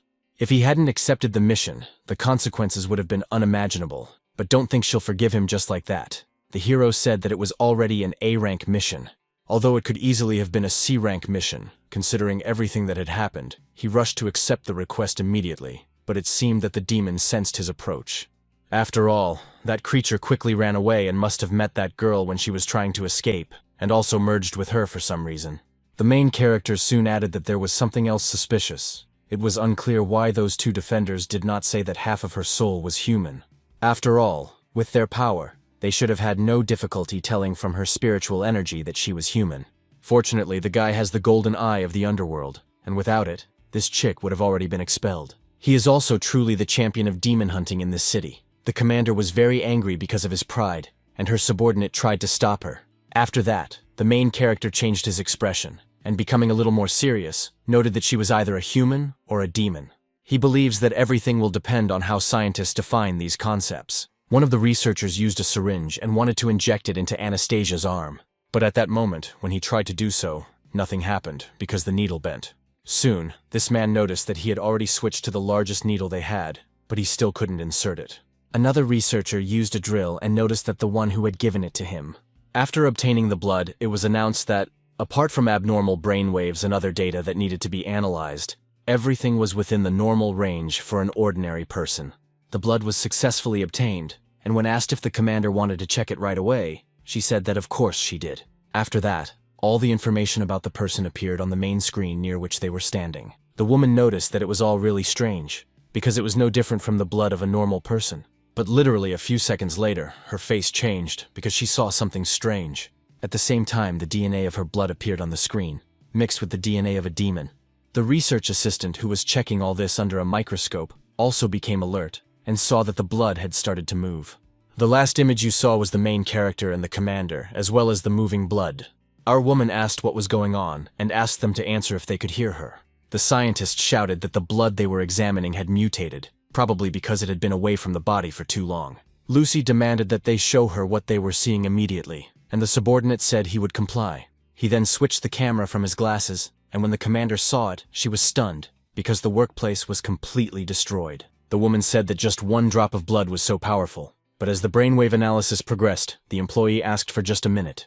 Soon he noticed that the results were ready. Most of the indicators were normal, but there were several unknown electrical signals that belonged to the mummy. When compared with the reaction of the blood taken from her, a preliminary assessment shows that the girl's body is no different from that of a normal person while she is conscious. However, when the mummy's brainwaves take over her body, it turns into a demonic one.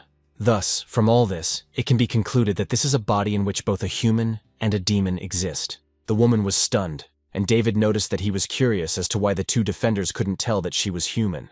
So it wasn't obsession after all, but complete fusion at the cellular level, but now it's unclear how it works at all. Lucy smiled and said David's name. He noticed that she could hit or scold him, but she shouldn't talk in that tone or smile like that because it was scary. The commander said that the power of a single drop of this girl's blood shocked her, but he managed to knock her unconscious with just one blow, and he is simply amazing. David noticed that his sister was not praising him. She continued to say that now the girl was a mixture of human and demon, and he also knew that Team Ghost did not allow this. The presence of demons is unacceptable, not to mention that she is a ticking S-class bomb. The rules say that demons must be kept in the world of defenders, but half of her is human. The main character became alert and asked her to wait, wondering if she was thinking about that very thing. Lucy noticed that he was quick-witted, and before the higher-ups made a decision, she believed that the girl would be in safe hands under his supervision. David noted that this was no longer funny. Before leaving the mountain, he promised the master that he would not have any relationships with girls, and that even living together was forbidden. The commander asked if he really meant that she would have to take responsibility for her, and not to forget that she would decide whether he could stay here or not. The new hero was stunned, and realized that his position was precarious, but his interlocutor told him not to worry, as she would find a way to calm his master down. Or maybe he wanted to return to that mountain and continue training. The guy said he thought a man should be responsible for his actions. So, since he had accepted this request, he would take full responsibility for its fulfillment. Lucy said that was good, then turned to Katie and her subordinate and asked what was required of her. Her interlocutor said that she would ask her to take the girl outside and make sure that people from other departments did not see her. Katie was a little tense about this, but said she understood. While the girl was talking on the phone, the woman noted that as far as David was concerned, he should remember two things. First, no one should talk about being in the third world, and second, he should stay close to this girl 24/7. The next time the woman called him to headquarters, he should bring her with him. The guy said he understood everything. Lucy added that that was all for now and to wait until Katie contacted him. The hero thanked her and slowly began to walk away. But on the way, he wondered why he now felt that he was the one with problems. The subordinate turned to the commander, but the woman interrupted her and said that she knew what she wanted to say. Everything would be fine with this child. The power he demonstrated on ordinary missions was insignificant. To tell the truth, it was only 10% of his true power. Katie said that the commander was thinking too much about it, because she was just worried that the next time he took over the girl's body, David might accidentally kill her. My interlocutor said we should go, because senior management was still waiting for their report. It turns out that they still have to clean up all the mess that David caused. At that moment, the guy was on his way home and sneezed because he was being remembered. He also realized that it looked like he was in for some really tough days ahead. Indeed, it was all very sad, as red threads began to spread from the guy. There were quite a lot of these threads, and they spread further and further. In the end, they spread throughout the city where the hero was located. They also headed towards the outskirts of the city and went beyond its limits. And very far from this place was a high mountain, towards which the entire stream was heading. Almost at the highest point of this mountain was a temple, towards which these threads were heading.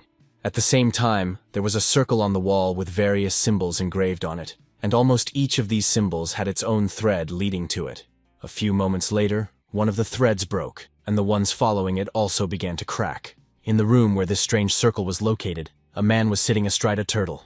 When he saw what was happening, he was stunned, and wondered if the threads had broken. After a while, Commander Lucy started making phone calls. She called the very man who was on top of the mountain. He picked up the phone and called her Lucy. He also asked why she had suddenly decided to call him, and the woman became very angry after hearing this. She started yelling that if this old man was going to keep joking around, she wouldn't care what happened to his student.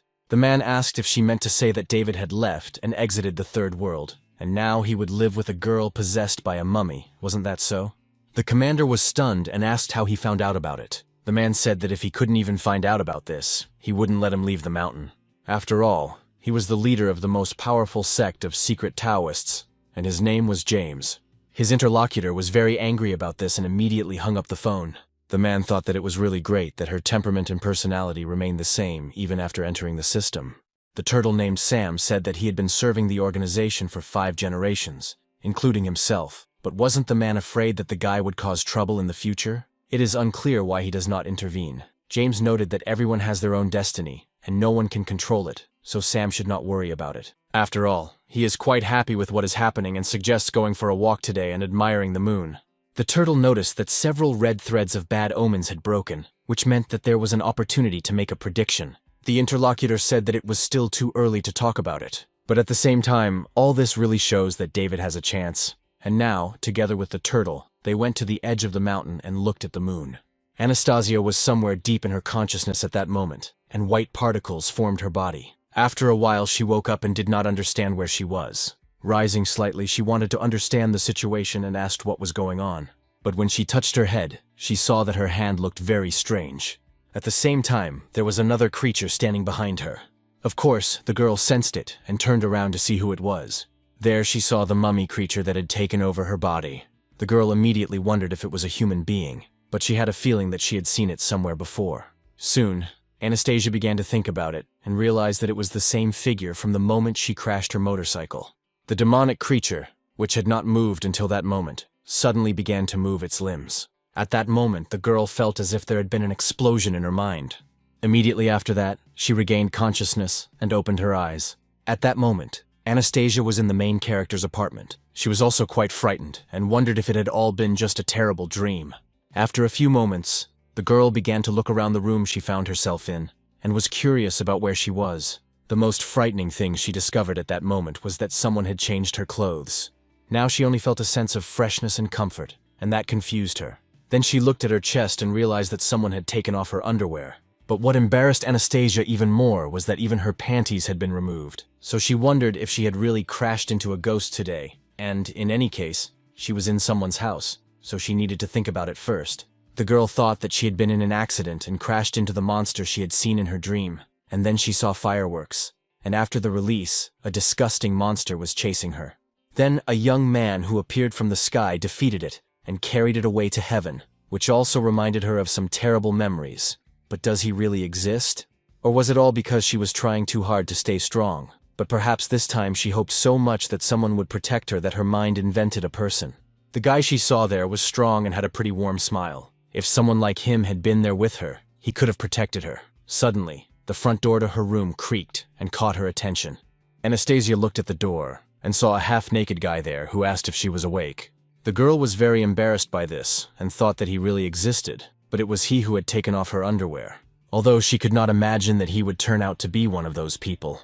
Because of this, she grabbed the pillow that was on the bed and threw it right at the guy. David got angry and shouted that she was the one causing trouble, and couldn't she see that he was brushing his teeth?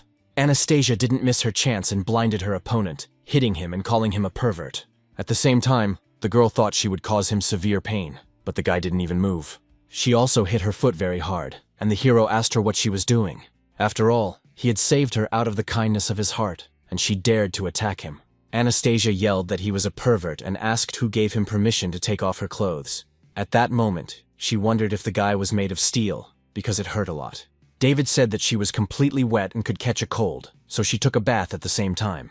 The girl became even more embarrassed and angry, and asked what he was talking about. Had he bathed her too? The hero noted that the master had told him that only married couples could bathe together, and it was obvious that he hadn't bathed her.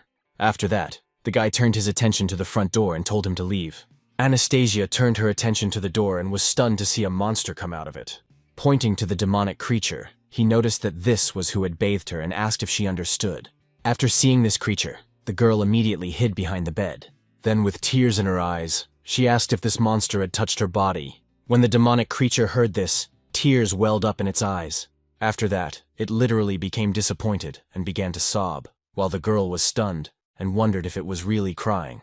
David said that she might look huge, but if you calculate her age by human standards, she is only a 5-year-old girl. So she needed to hurry up and apologize. Anastasia was shocked and immediately apologized. The hero continued, saying that she may look that way, but among demons, she is considered one of the tamed ones. His interlocutor was surprised and asked what other demons he was talking about. The guy continued to say that humans and demons exist in this world, but ordinary people like her don't know it. Moreover, one of them was inside her body. This information shocked the girl even more, and she did not understand what demon in her body he was talking about. David noticed that this was a big hassle, and asked the demon if she could explain it to her herself. The creature came closer, and Anastasia said she was sorry that it had turned out that way, but her companion said that it was okay, because she was the one who had scared her. After that, she asked what the girl wanted to know, and she would tell her everything she needed to know, and her companion asked why she was in this guy's house. The demon noted that the ghost company had ordered David to take her away, and the girl was curious about what kind of ghost company it was.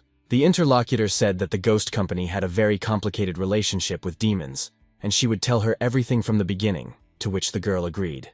The creature said that they, like demons, had lived in this world since ancient times, but most of the evil demons treated humans as food. In the beginning, humans lacked the ability to fight evil demons, so they continued to be eaten. Many years later, people with outstanding abilities appeared, and they stood out and fought bravely against the demons. Organizations were created and called sects. Each sect took on the responsibility of protecting people, and from that moment on, they gained more and more abilities. However, this also meant that human rulers began to fear the powers of demons, and for this reason, the Taoists were persecuted.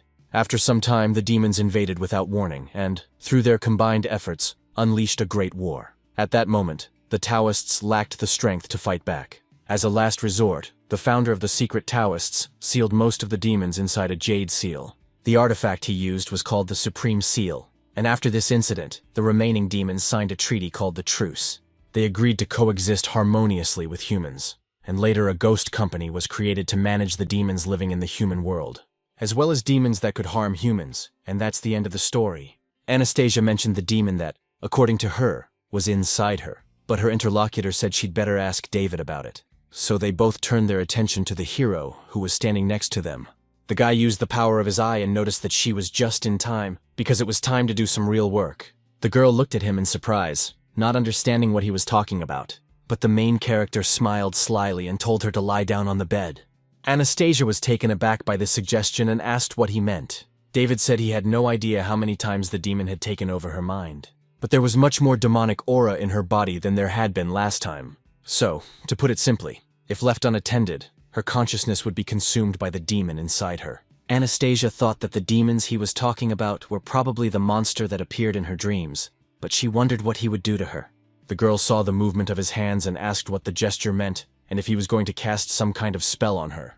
But the hero smiled and said that he had no chance to use this technique at all, so he would take this opportunity to practice a little. Immediately after that, with a sharp movement, he used his power and touched the girl's forehead.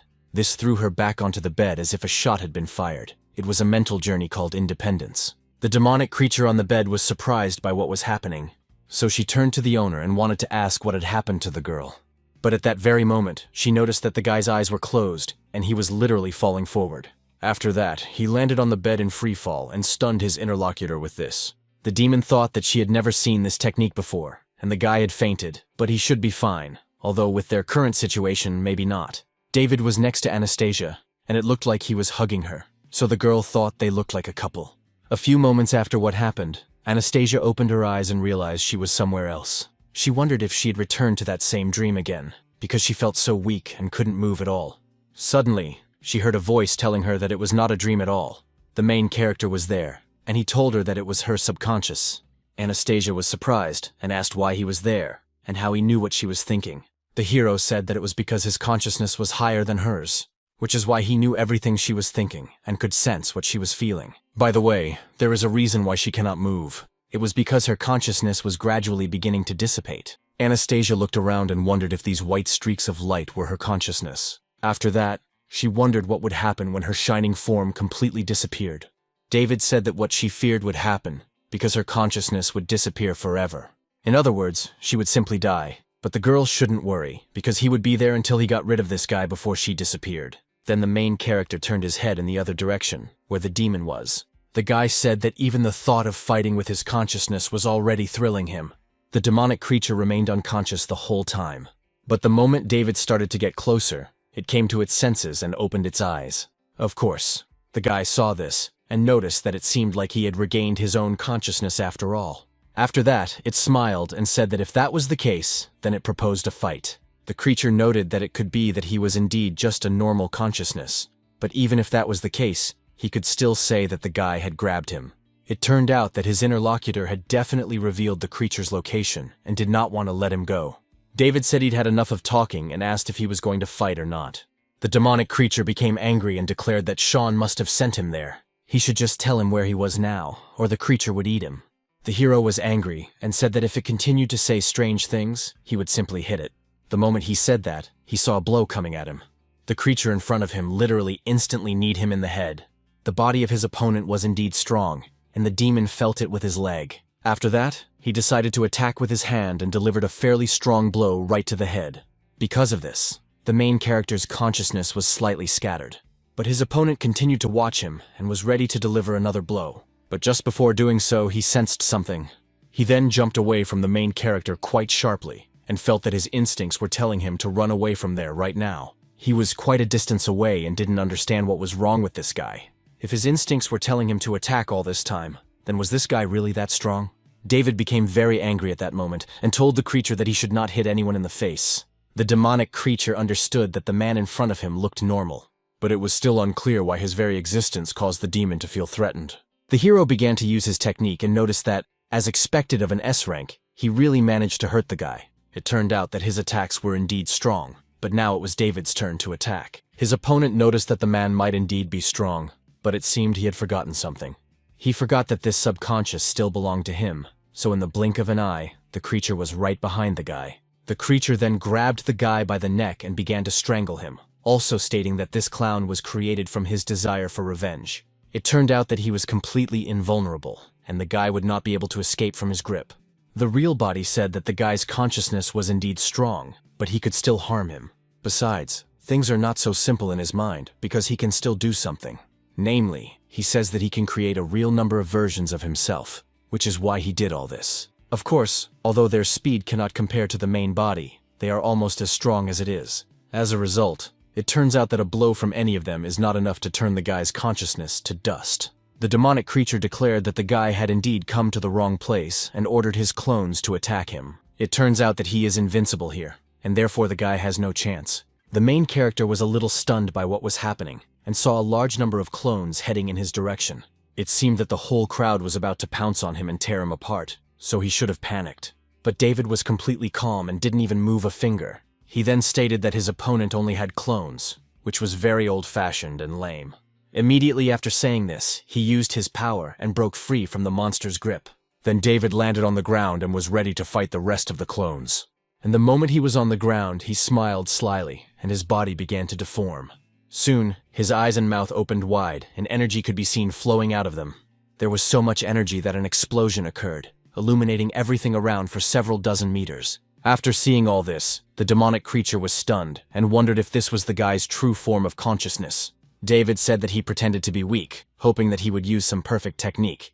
The monster even hit him, and if that was all he could show him, then it was simplicity. And he was hoping to have a good fight. The demonic creature realized that this was very dangerous for him, and ordered all his clones to return to their positions. They all immediately rushed towards the main body to merge with it. Of course, the main character noticed this and didn't want them to reach it, so he attacked them. Where he was discouraged by what was happening and thought, could they really be completely destroyed? David happened to be near him and noticed that such a pathetic clone wanted to destroy him or something. It also turns out that he had recently called himself invincible. After that, he used her huge hand, not noticing that the creature was allowing him to teach him a lesson.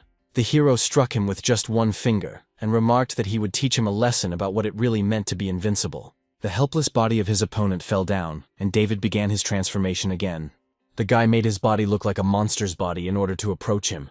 When the hero got closer, you saw that his opponent's consciousness was already recovering, and it was very strong. Sean, whom the demon had mentioned, must have been his enemy while he was alive, but it was unclear what this creature had gone through in its life for things to turn out this way. Anastasia remained in the same place as always, feeling invigorated. She then turned her attention to her limbs and noticed that her body was fine again. The hero approached her and said that the war had imagined some kind of vessel, and now it was time to seal that guy inside. The girl was confused and asked what vessel and what else to seal. She did not understand what he was talking about. David said that it was her consciousness, and only she could create something to contain this creature. Anything would work, and the hero had little time left. Anastasia then wondered what she should do. Perhaps she would create a bag and seal him inside it, or maybe in a necklace, or perhaps in rings. The hero shouted that he wasn't asking what she wanted to buy, and since she couldn't see that half of his body had already disappeared, the girl understood everything. Behind David, the thing she had used to lock up the demon appeared, and the guy looked at it. But when he saw it, he was discouraged and asked what it was. The main character was surprised because there was a huge lipstick there. The demonic creature was on top, and only its head and hands were visible. Soon after, the girl wondered if it could really stop this creature. Then her consciousness disappeared from that place, and the demon was hiding behind the huge lipstick. Anastasia soon felt their coldness, but she also thought, is it raining? She was freezing, and her body felt so heavy. In addition, she felt a sharp pain, and soon the girl saw blood and wondered what it was, whether it belonged to her. Then she heard some laughter and wondered whose it was. A man appeared and she asked who he was. He had no eyes, and soon he apologized to Arnold. A few moments later, Anastasia regained consciousness and saw the main character in front of her. The girl was frightened and began to scream loudly, then asked what he was going to do to her. David said that she was unconscious and kept muttering about something, so he wanted to get closer and check if there was any demonic energy left in her. Anastasia said that if he was telling the truth, then could he get off her, and asked him to do so. The guy said that he had sealed the demon inside her for now, so she shouldn't worry and should get some good rest today. His companion asked if he was still inside her, but what had happened. The hero replied that, to put it simply, the monster ran away, and he chased after it, and then he found her and somehow merged with her. Then he used her body to cause trouble, and they took him to the ghost company's headquarters. But since she was human and not completely a demon, they sent her to him. Until they find a way to get rid of the demon inside the girl, she will stay here with him.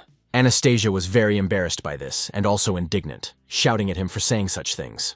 It turns out that he is actually holding her captive, and besides, how can she stay in a stranger's house, especially when he is a guy? Who knows if he was telling the truth, not to mention the bathing incident. David was about to kiss her, and his face was so close to hers. The hero asked what she meant by a kiss. Demon said she thought she meant a kiss on the lips, when a man and a woman join their lips and show their love that way. David asked how she knew that, and she said she learned it from watching TV. The hero added that she was too young, so she shouldn't be watching such strange things. Anastasia was very upset about this, and asked if he was trying to pretend he didn't know. The main character said he had no idea what she was talking about. When you put your lips on someone else's lips, you get saliva in your mouth, and that's just disgusting.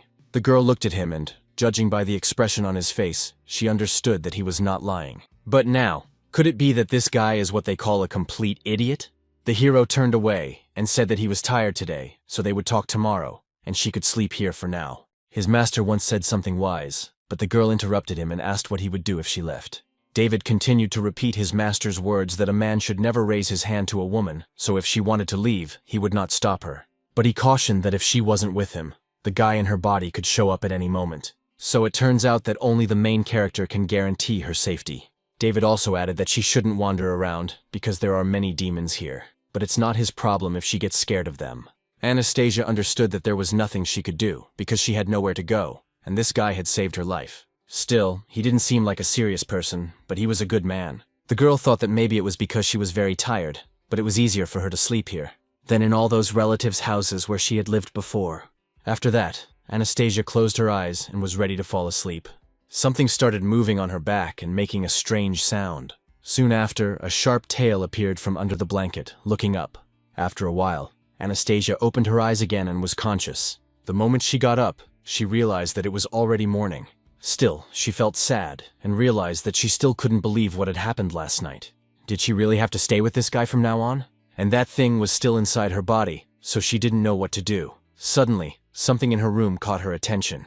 This frightened Anastasia so much that she started screaming loudly so that it could be heard from far away. Anastasia and the demon came into the room, and he asked what had happened, why she was screaming at this hour. She was indeed too loud, and suddenly they noticed something strange. The girl stood by the window and said that she hadn't noticed it last night, but the view of the new city center was simply beautiful. Anastasia admired the view and thought that this place was simply wonderful. The building they were in was the king of buildings in the northern city district. The girl said that she was dreaming, because the house was located on a square and was very large, consisting of 4 luxurious residential buildings and the tallest building in the country. The top floor is 121, and it reaches a height of 600 meters. This place set the record for the most luxurious residence in the country, so it is known as number 1. The hero wondered if she was their agent, because so much had happened yesterday, and this was the only thing that shocked her. He thought that the girl was making noise so early because she had something behind her, and the demon added that she did have something behind her. Anastasia looked back and saw that she had a tail. This frightened her very much, and she did not understand how this could have happened. She screamed, asking what it was and why this thing was on her butt. The hero asked his companion if it looked pretty cool, and she noticed that it did, yes. Suddenly, the guy turned his attention to the side because he sensed danger, and he saw a tail moving toward him. It was attacking David, but he easily managed to dodge it. So that same bone tail flew forward and seemed to no longer pose a threat. But suddenly it changed direction at one of the joints, so it rushed towards the main character again and attacked him, and this went on for some time. David continued to twist and turn in various pirouettes, dodging the attacks from the tail, but it writhed in different ways and was ready to attack him. After that, the guy rushed towards Anastasia, and the demon tried to stop him. It was really dangerous because that bone was heading straight for his back. At the last moment before the attack, the hero dodged and jumped down, and the tail headed for the girl's head. Of course, it did not hurt her, and stopped just a few centimeters from her head. The main character noticed this, and said that it looked quite interesting. A short time later, David threw a soda can into the air and the tail cut it into pieces. Anastasia did the same and wondered if she could control the tail. The guy got excited and said it was amazing, because now he wanted one too. The girl asked why he was so happy. She didn't understand why she had a tail. Hadn't he sealed that monster away? David ordered the demon next to him to attack her because he wanted to test how powerful this thing was. His companion turned to him and asked if it wasn't dangerous. The hero told her not to worry and just go for it. The demonic creature began to use its power and said it would do as he said. Anastasia, of course, became wary because of this, realizing that she was about to be attacked. The demon's hair was directed at her, and she apologized to her opponent. The girl saw that an attack was coming and didn't know what to do. But somehow, her bone tail, which was in front of her, began to repel all these attacks. No matter how much the hair twisted and no matter how many there were, the attacks were repelled. The demon was surprised by this and thought that her opponent's tail had deflected the attacks. Soon, the hero said that this was enough, and that it turned out to be even more powerful than he had previously thought. He noticed that Anastasia's tail was comparable in power to a B-rank demon, and that she could control it, but it could also protect her in case of danger at its own will. He thinks that the tail attacked him because the girl was frightened by the surprise, so he thought she was in danger and attacked the strongest person nearby. Immediately after that, David clapped his hands near the girl's face. The tail began to move, and the guy smiled and told her to look. Then he attacked the guy, and he grabbed him and said that was exactly how it was. Still, it was just unbelievable, because even after sealing the demon's consciousness, she could still use its abilities. The girl was angry and noticed that he was so ugly that people would take her for a monster in this form. David asked if she really thought he was scary, and the girl replied that she did.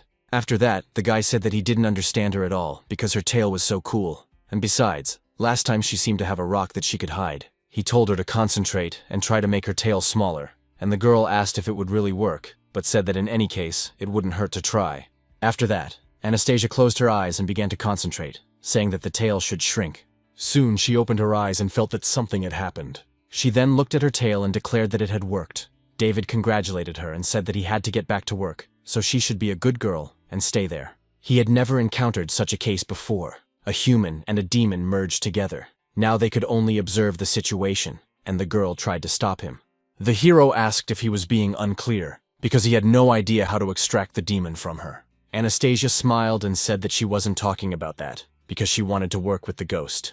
David was very surprised by what he had just heard, and realized that it was clear to him that she simply wanted to die. The girl got angry and shouted that he shouldn't underestimate her.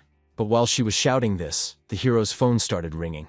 He picked it up and looked at it, then said that enough was enough because he had to work. Suddenly, the guy looked more closely at the screen, and his expression changed for the worse. The commander had sent a message saying that the company had decided to temporarily suspend all of his missions. So he should stay at home, watch over the girl, and wait for news. The demon saw that her master's expression had changed, and asked if everything was all right. The main character sadly showed her the message and said that he was now unemployed. Anastasia then remarked that perhaps she could help him. David glared at her angrily and told her to stop, because she was only making the situation worse. After all, it was because of her that he had lost his job. His companion pointed out that his mission at the moment was to make sure nothing happened to her, which was why they had removed him from other duties. Of course, this meant that he could not take on any missions from the company. But despite this, it turns out that they can still carry out personal tasks.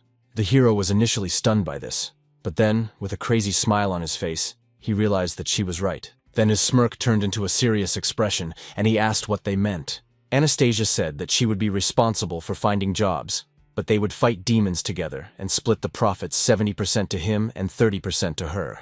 The girl offered to cooperate and continued to look at him with a sweet smile. Then she held out her hand and said that her name was Anastasia, and she was looking forward to working with him.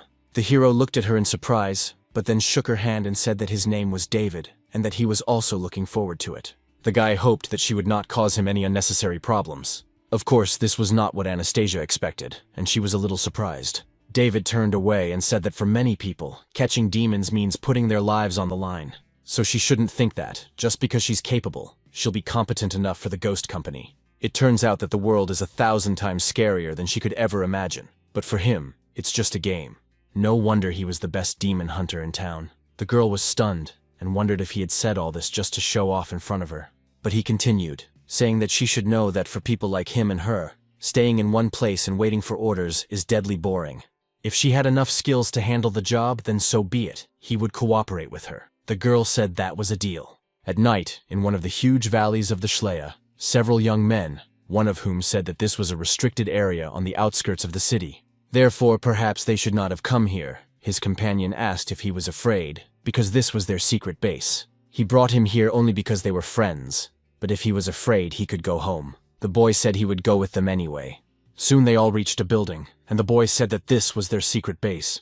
The boys stopped near a huge building, and the front door was boarded up. The leader smiled and said that he would now explain all the rules, and that the boy should close his eyes while they all hid.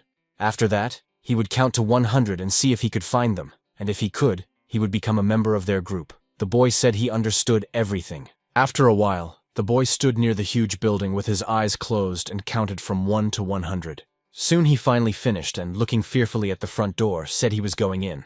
After that, plucking up his courage, the boy ran inside, and only darkness could be heard from there. The other children were not inside, but were hiding behind a tree and smiling. The oldest of them remarked that this boy was just a fool, because if he found out that they had abandoned him there, he would surely wet his pants. The boy with glasses asked if they were sure it was right to leave him there alone. His companion told him not to worry, that there was only one road leading from there to the city, and he would find his way. The boy said that his father was a member of a consortium of 4 large companies, and that if something went wrong, it would be bad. The boss said that the boy with glasses was talking too much today, and another boy said that it was true, that it was just a little prank, and that nothing bad would happen. The first boy noticed the status because his father's company had fired the boy's father, and after that he was still trying to be friends with him. He then said that he could bet that the boy was describing himself out of fear, and his interlocutor smiled and said as if he were admitting it. The same boy who entered the building and went looking for his so-called friends made his way through the building. It was quite dark there, so he used a small flashlight, thinking he had checked the first floor from top to bottom. So he hoped they were all hiding on the second floor. And this house was so scary, it was unclear how they used it as a secret base. He mentally begged his comrades not to scare him, because if he wet himself out of fear, they would definitely tell the whole class about it. Suddenly, the boy noticed something in the distance, and, looking closely, thought he had found one of them. But when he looked closer, he realized that he didn't look familiar to him. So he got scared and thought, could it be a little girl there, but why was she there? Suddenly he saw the silhouette move, and then he heard a voice telling him to leave. The same girl who had been standing motionless a few seconds ago rushed toward him at great speed. She stopped right in front of his face and shouted at him to leave immediately. Naturally, the boy was very frightened by what was happening and began to run out of the building screaming. On the way, he started crying and with tears in his eyes, turned around to see if the girl was still there. But then he became even more frightened when he saw that no one was there. Immediately after that, he heard a voice somewhere near him begging him to play with her. The boy turned his attention forward and saw some kind of creature that told him to play with it. The hero found himself in some strange world and acquired new attire, ready to attack. Immediately after that, he fired and hit his opponent. But it turned out that it was just a game that David was playing at home. He turned to Anastasia and noticed that she had been sitting in front of the monitor all day, but she still hadn't finished. If things continued at this pace, it was unclear whether they would get any work done at all.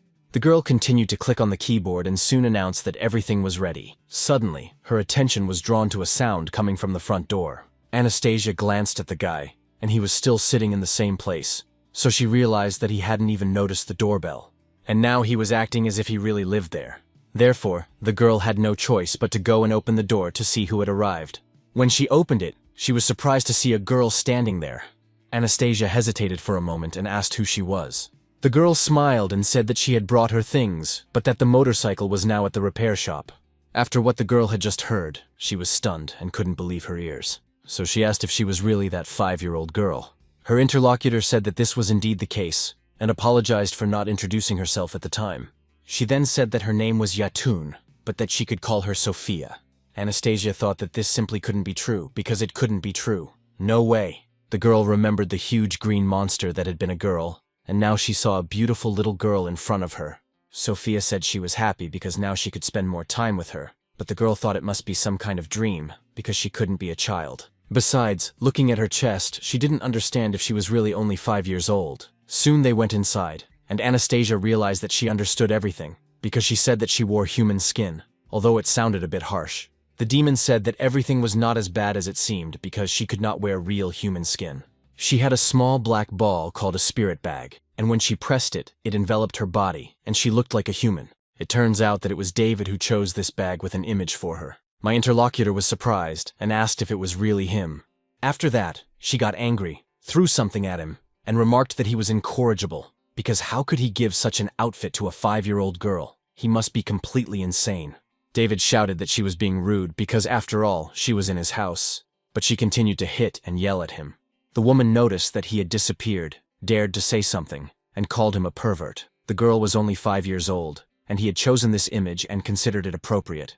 And the hero said, "What's the problem? His master said that people like it. Sophia wants people to like her, and besides, this bag of spirit was hard to get, although he has no idea what is attractive about these 2 pieces of hanging skin."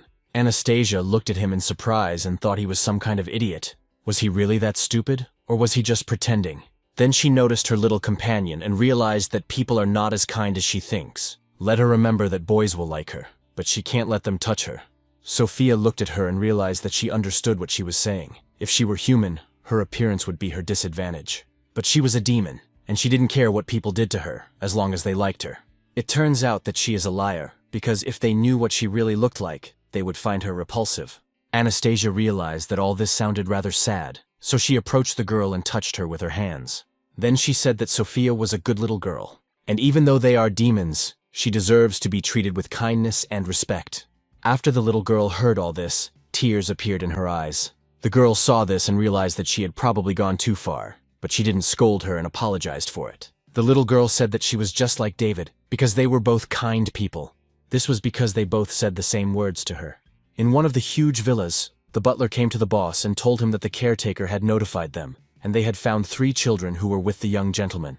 However, there was something else, and the interlocutor noticed that he should continue. He went on to say that they had combed through the mansion they had talked about, but the boy had not been found there. The geolocation on his phone indicated that he was still in the house. As a result, they used thermal imaging cameras to search for him, but they couldn't even find a mouse. Even so, it seems that the boy continues to move around the house.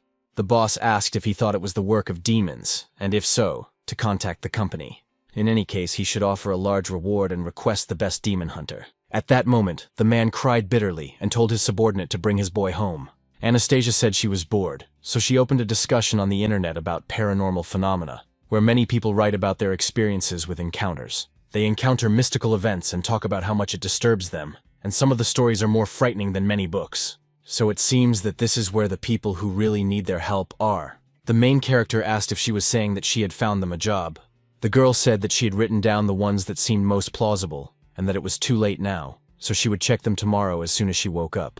David said that she would go downhill if she continued to sit at home doing nothing, and he only agreed to her proposal because she promised to find a job. However, the guy was not very patient, and if she didn't have a job tomorrow, he would have no reason to deal with her. The hero didn't understand why she wanted to catch demons with him, and insisted on joining the ghost company.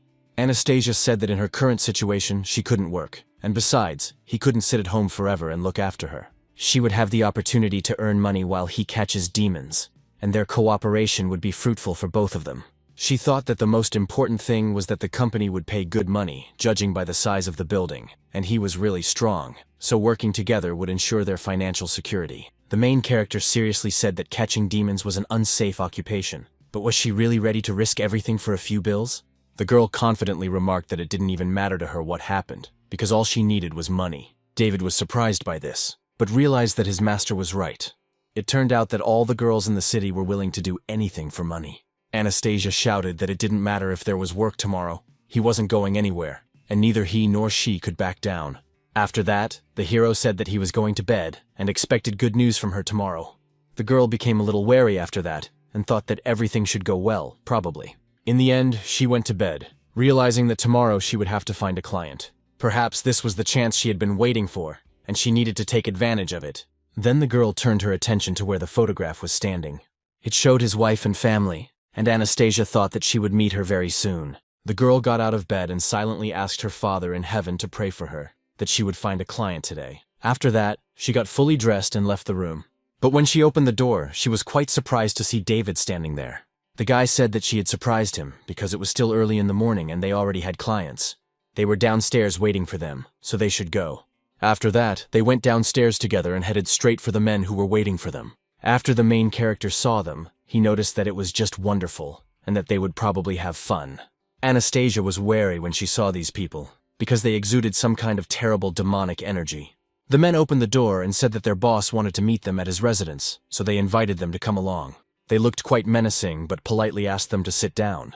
The girl was scared because of this, and she wondered why she felt like they were being led to certain death. Soon, they didn't sit down in their seats, and the car drove straight to the residence of that very customer. Anastasia looked closely at the men in front of her and remained wary. The main character noticed this and asked if she felt it too.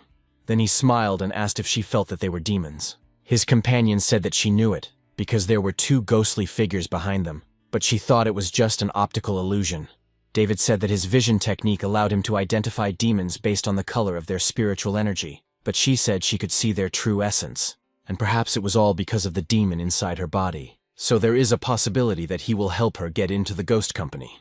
After a while, the car finally arrived at its destination, and everyone got out. The hero said that the door was huge, and wondered if dinosaurs lived there. He scanned the place with his equipment while they were driving, and the spiritual energy of the inhabitants here was at least A rank.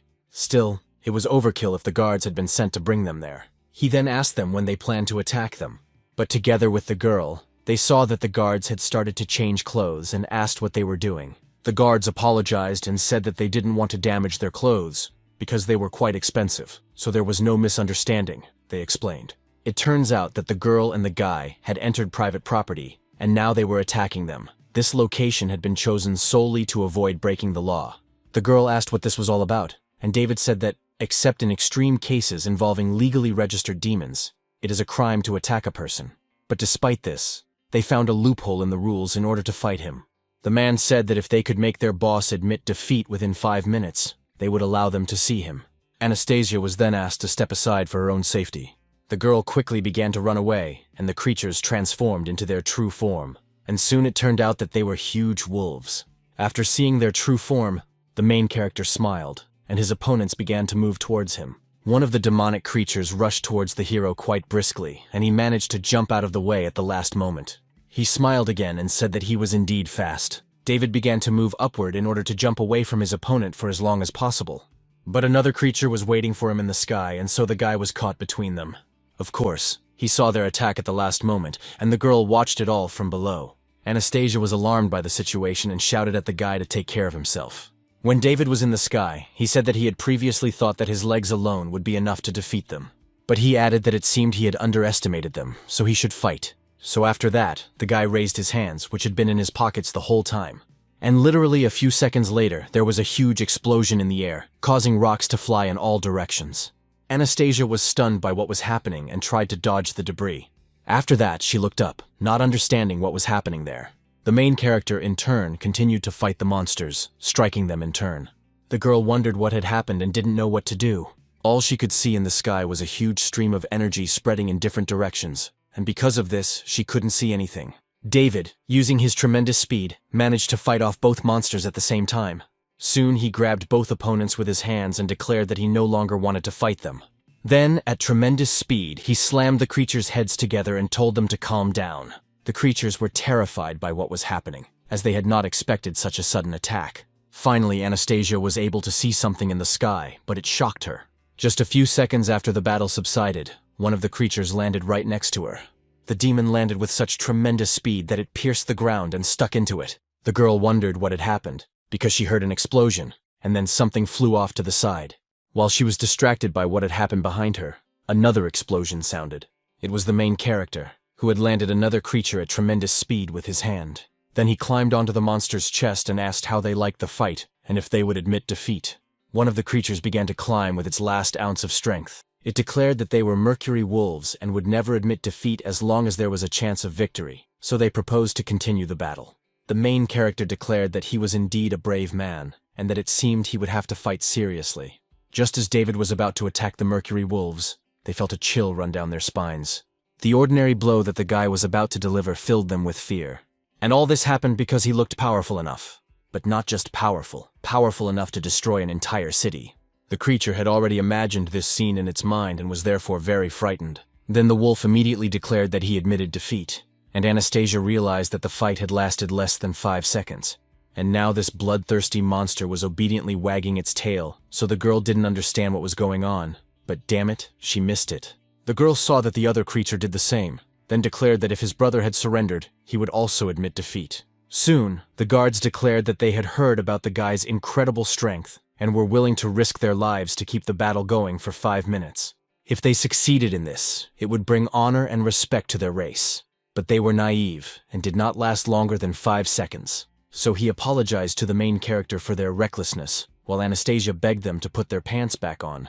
A few minutes after the incident, the huge entrance gate swung open and the hero declared that he was bored after a few blows and had already read their strength. The girl asked if that was all, and the guy replied that after that, it was no longer interesting to fight. He then asked how many blows she had noticed, and the girl replied that she had noticed one, but the hero pointed out that he had struck him twice. The wolf asked if his tribesman felt something strange, because he had struck him, but the blow had not hit him. It turned out that at that moment there was an invisible wall between them that protected the guy. The guard thought he had imagined it, which was rather strange, because his clothes were also in perfect order. His companion remarked that if the rumors he had heard were true, then this guy was a mysterious monster. Anastasia asked how he had achieved such strength, since he was still so young. Could it be that his master had taught him such cool techniques? Together they walked along a road lined with grass, and in that grass sat a creature watching them. Soon, the girl said that she had something to confess, and the hero told her to speak. She said that she simply couldn't find this client. The hero was angry and asked her what she was talking about and where this employer came from. Anastasia said she had no idea, but he had already promised her that if there was work today, they would cooperate with him, and there was no turning back. The boss was told that the guests had arrived, and he said to let them in.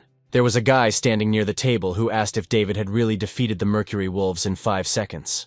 His sword tells him that he wants to taste his blood, and he asked if he could hear him.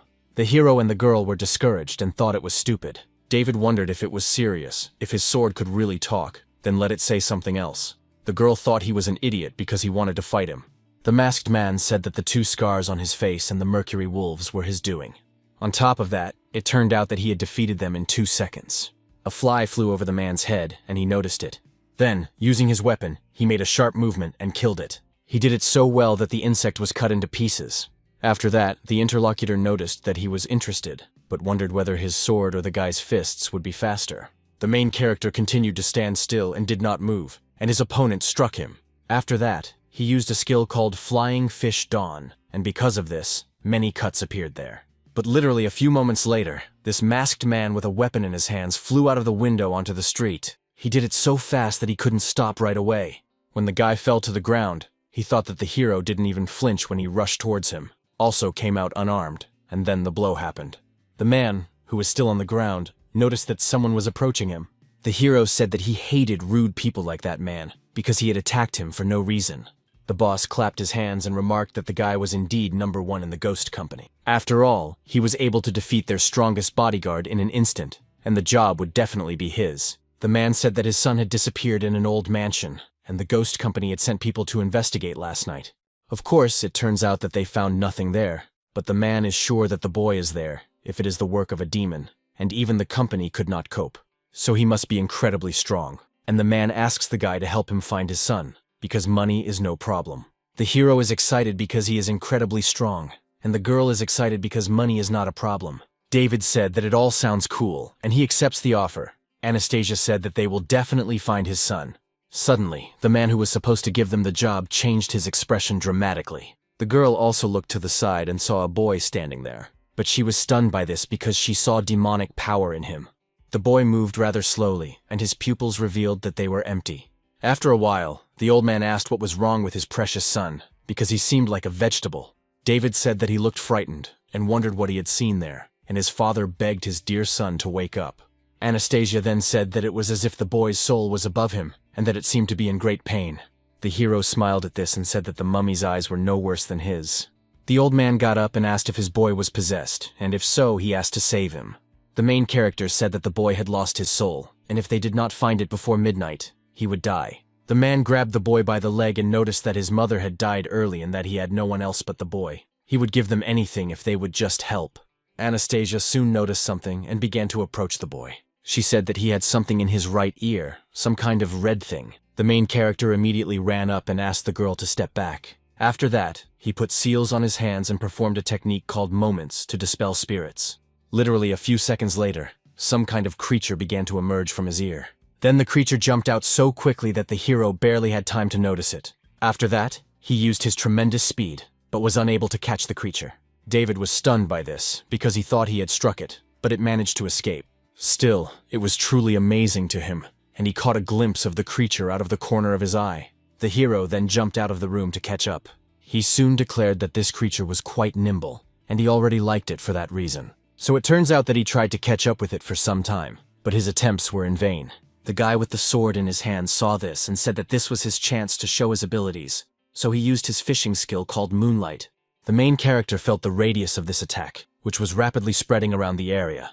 Just as he was trying to catch up with the creature, the swordsman appeared out of nowhere and delivered the final blow. It all happened so quickly and sharply that the creature was cut into several pieces. The masked man then smiled and declared that his sword was still faster.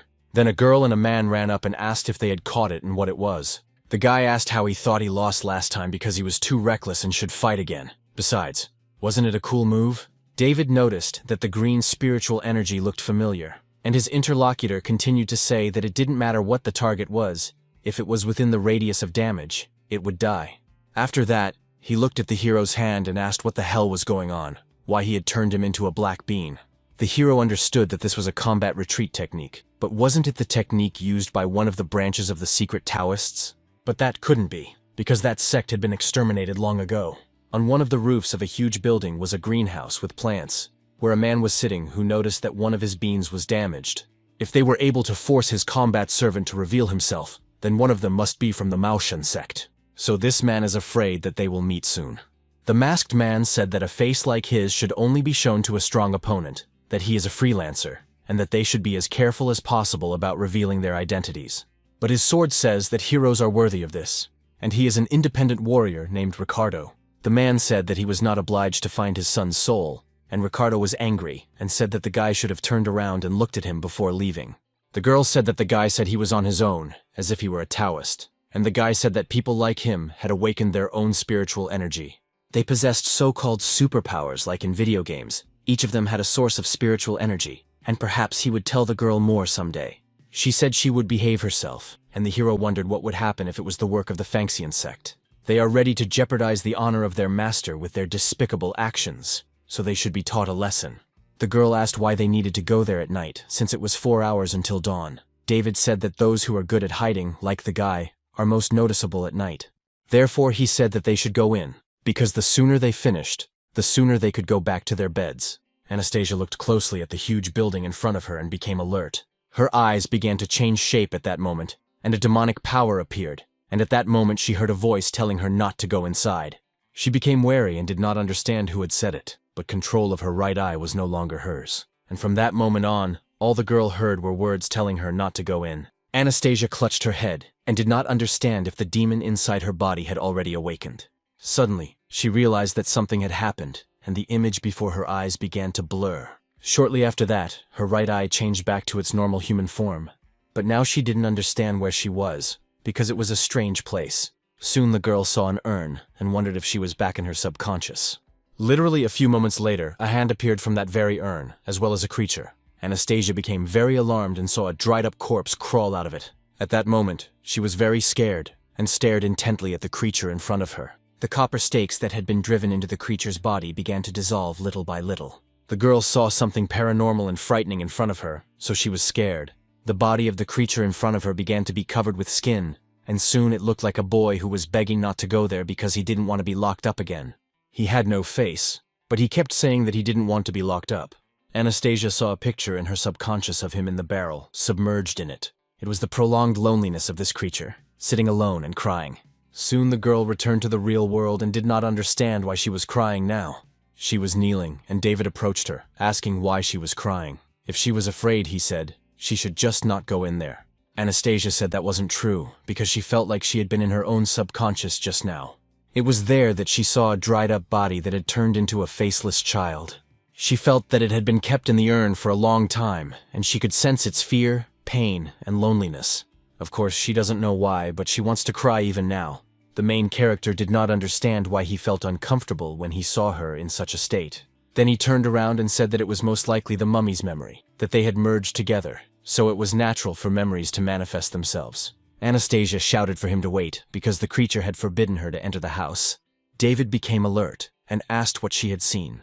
She said she hadn't seen anything and didn't know if it was because of the mummy, but just standing on the threshold of this house was incredibly scary. The guy wondered how the monster knew to run away, since it had not only better eyesight, but also better sensitivity than him. David told the girl not to be afraid, because he was with her, and if she felt danger, she should stand behind him. Anastasia remembered him, and remembered his words that she shouldn't be afraid because he was with her. She also remembered his words that when she sensed danger, she should immediately stand behind him, and when he said he was glad she was alive. She also remembered the moment when David said that he had come to save her. Anastasia understood that, of course, he might be a narcissistic, selfish, and petty scoundrel. But despite this, his words made her feel safe, so she asked him to wait because she was afraid of the dark. David said he didn't want to leave, his hands itching to fight someone, and his companion asked if he could slow down because she was really scared. When Anastasia first entered the building, something happened with her first step. A strange, ominous energy formed around her. The girl felt as if someone was watching them, and the atmosphere had also changed. Then she turned to the main character and asked him to come over for a minute. Anastasia went outside, and just as she thought, it happened. The main character also came closer to her after that. After that, they saw together that the building they were standing next to was floating in the air with a huge piece of land. The girl wondered if they were really in the air because they had literally just been on the ground. But David said that it was simply impossible to fly into the air in such a short period of time. So most likely it turned out that they had entered another dimension. His companion paid attention to him, and the guy began to insert some kind of seals. Not understanding what was happening, she asked what he was going to do. David used a rune suppression skill called Borrowed Thunder, and declared that he would destroy this dimension with his own power. A few moments later, he made 3 magic balls, and sent them into the air. It was an attack with destructive power called Triple Glacial Bolts of Euphoria. Despite the enormous power that hung in the air, nothing happened, and the attack simply dissipated. Anastasia then noticed that it seemed to have failed after all. The guy asked if it really didn't work, or if it was just something strange. The girl looked at him and seemed to think that it had hurt his pride. His companions said that it was, of course, strange that his attacks had not worked. But how then had their client's child been able to get out of there? The main character turned to leave and said that they should go, because they would find out how it happened when they found the spellcaster who created it. And so, together, they entered a huge room with a fresco painted on the wall. David asked what was going on, because he could not see any spiritual or demonic energy. It seemed that this demon was also good at hiding itself. The girl was walking behind him, and suddenly some fingers appeared right out of the ground near her feet. But the hero continued on his way, and the guy asked if she felt anything, and the girl replied that she did not. She asked if it was true that they would not be able to return if they did not find him, and at that moment, a hand with a mouth appeared near her head. Then the creature came very close and licked her cheek with its tongue. Anastasia was very frightened by this and screamed, and the creature hid. The hero noticed her and asked why she was screaming, and then the same hand appeared near his back. A few moments later, he saw the guy lose his concentration and knock the creature away. But this attack was not destined to succeed, because the guy easily repelled it and grabbed the creature. David immediately turned around and looked at what was in his hand, and there was another hand. Because of this, he threw away this demonic entity and shouted that it was simply disgusting. A few moments later, a voice echoed throughout the room, saying that these people seemed to be stronger than him. Then it continued, bending over and stating that it had been a long time since he had touched a girl, and that they were all so delicious. The main character was annoyed and shouted that it was enough talking, and that they should get their asses over here. And then, from the wall with the drawing, hands began to appear, as well as something resembling a head. The guy and the girl turned their attention there and waited for the creature to appear. And when the head of this demonic creature appeared, it told the guy to leave the girl alone, and maybe it would spare him.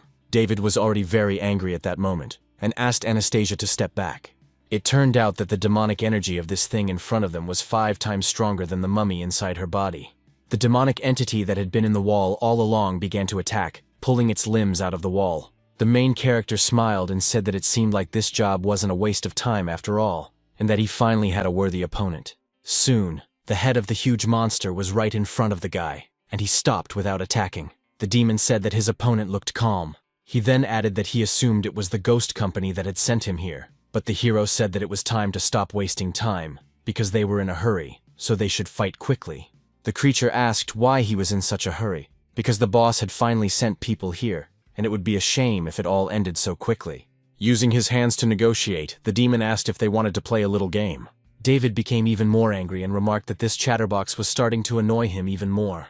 Shortly after that, the demonic creature's hand appeared from the girl's cheek. But there was not just one hand, there were several, and they immediately attacked the guy. Yes, so it was done in order to grab him and hold him. The creature told the hero not to try to escape using brute force, because if he touched anything, his hands could grow from that very spot. So if he destroyed his limbs, the girl would also suffer because of it. But who knows, maybe she would die from blood loss. David asked if Anastasia was okay, and if she felt any strange sensations in her body. She replied that she didn't, but the guy was tied up. The main character thought that if she didn't feel anything, then that was good. The demonic creature moved closer to the guy, and advised him to take care of himself first. Immediately after that, using its limbs, which were around the hero, it began to squeeze them harder and harder. Anastasia was stunned because she couldn't do anything about it, and the limbs continued to grow out of her cheek. The main character then began to scream loudly, and the girl was worried about him. The creature said that he had lied about the girl getting hurt, because if he had such an ability, he would have attacked them long ago, and people are truly emotional beings.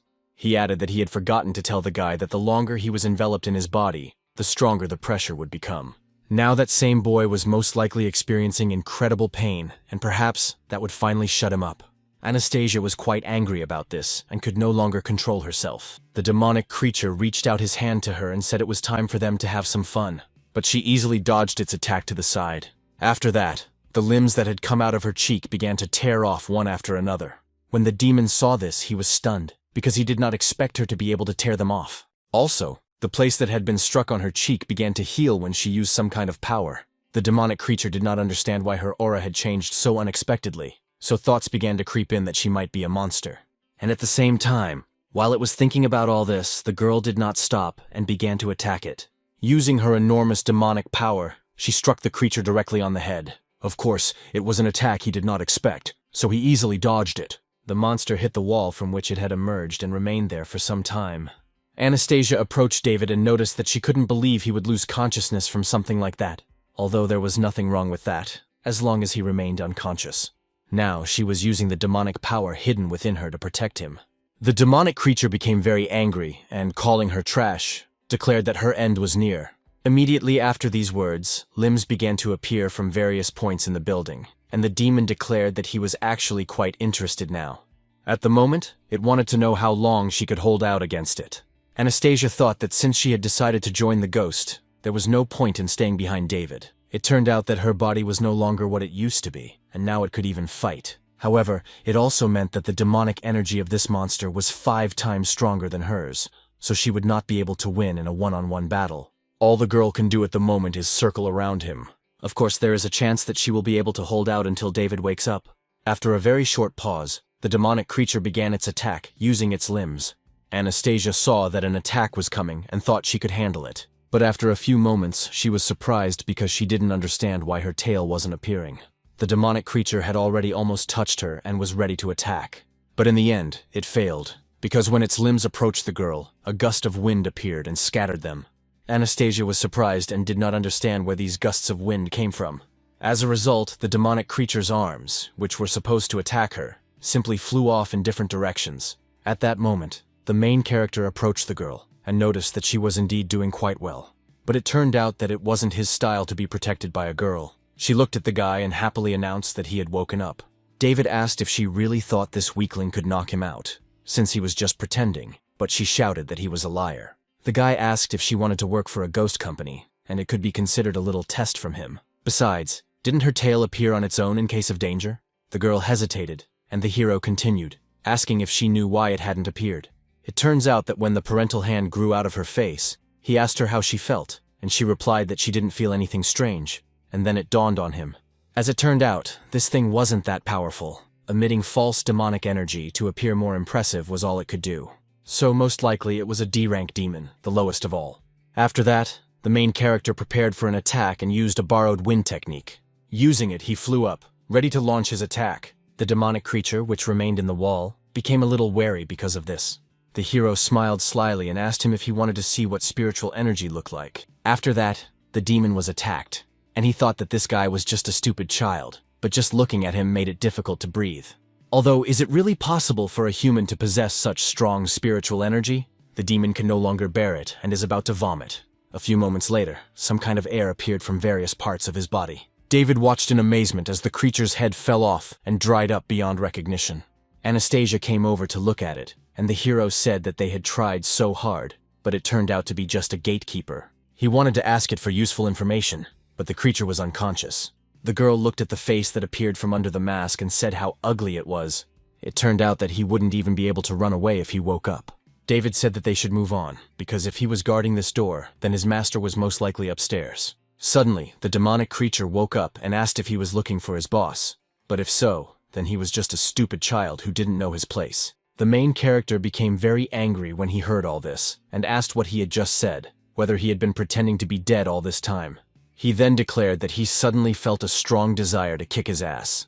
The interlocutor smiled and thought that he was really easy to provoke, but his goal was his companion. When Anastasia turned around to see what would happen between David and that creature, a door appeared behind her, and limbs came out of it.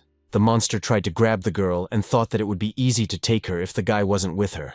At that moment, when the main character was distracted by the creature in front of him, he heard the girl screaming behind him. He turned around and asked what had happened this time, why she was screaming. But at the same time when the guy turned around, he saw nothing. Because of this, the hero was, of course, stunned, and asked where she had gone, and the monster also disappeared. Anastasia found herself in some other place and asked where she was. The creature's limbs were near her. In order to figure out what had happened, the girl started shouting the guy's name. But since he did not answer her, she walked along the corridor. In one of the rooms of this huge building, where the hero and the girl were, there were quite a lot of soft toys. These were not just any toys. Their eyes glowed, and a large creature sat in front of them.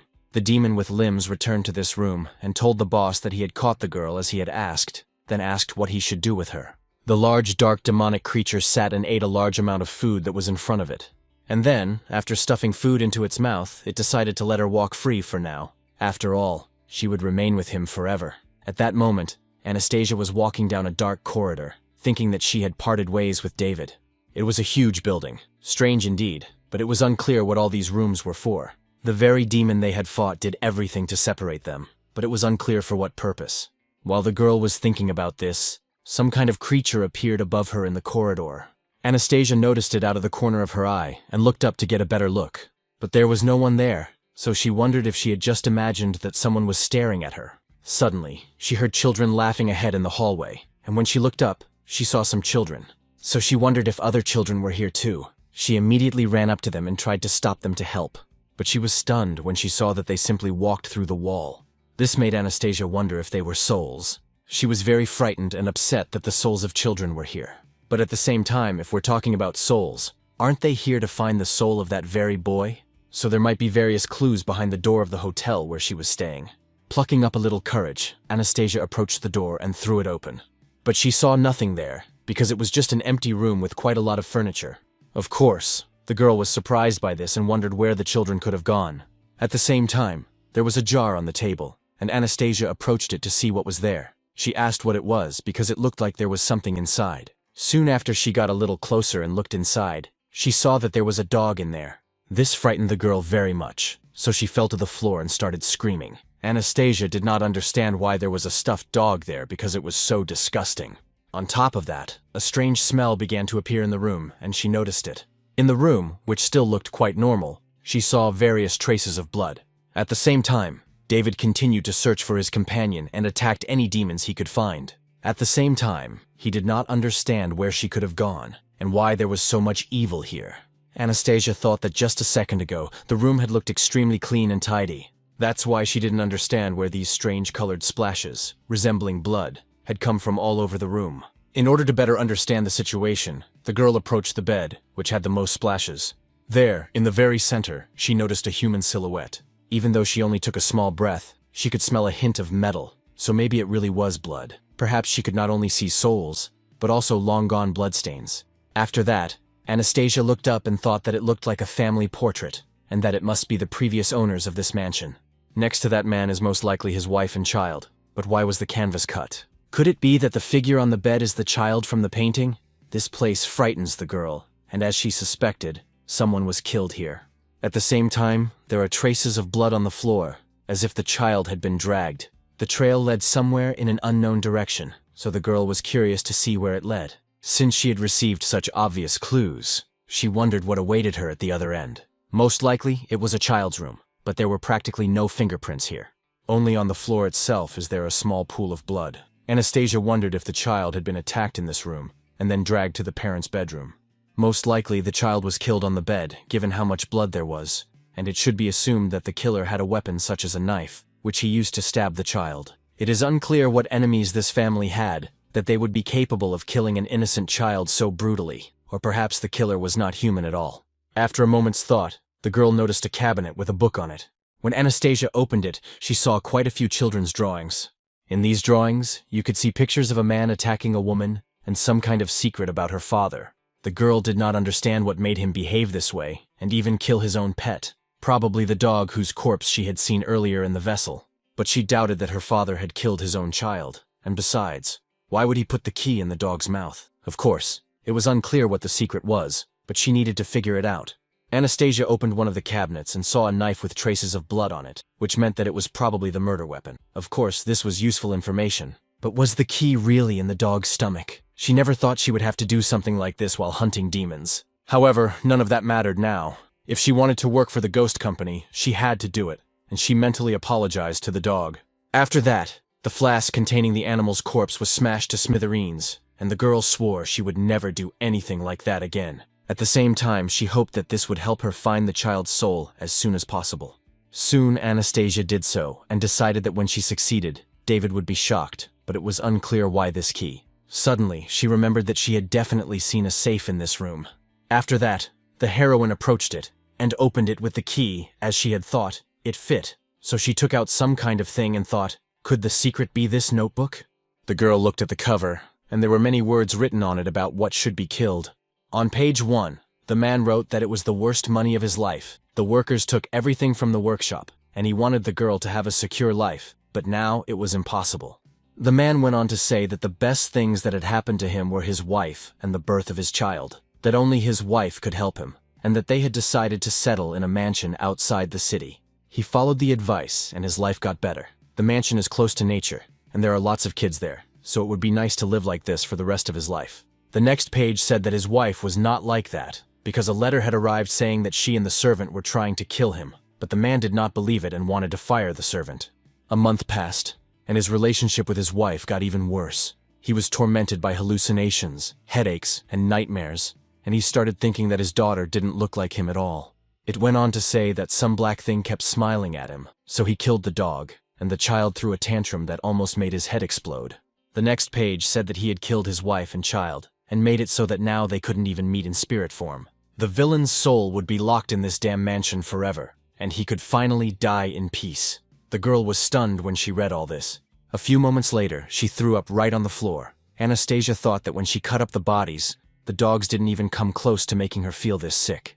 It turned out that the owner of the house was possessed, but how could he have killed his own wife and child so brutally? The girl's thoughts were interrupted by the creaking of a closet, whose door opened by itself.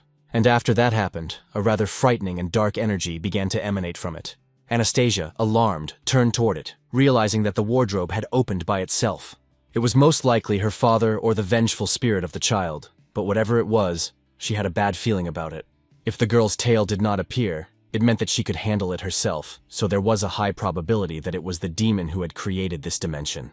So at that very moment, it was already interesting to find out what it was. Since the door stopped opening, the girl thought that she would have to find out everything herself. Suddenly, she withdrew her hand and thought that everything was going too smoothly, because the child's soul had led her to this room, where she found many clues.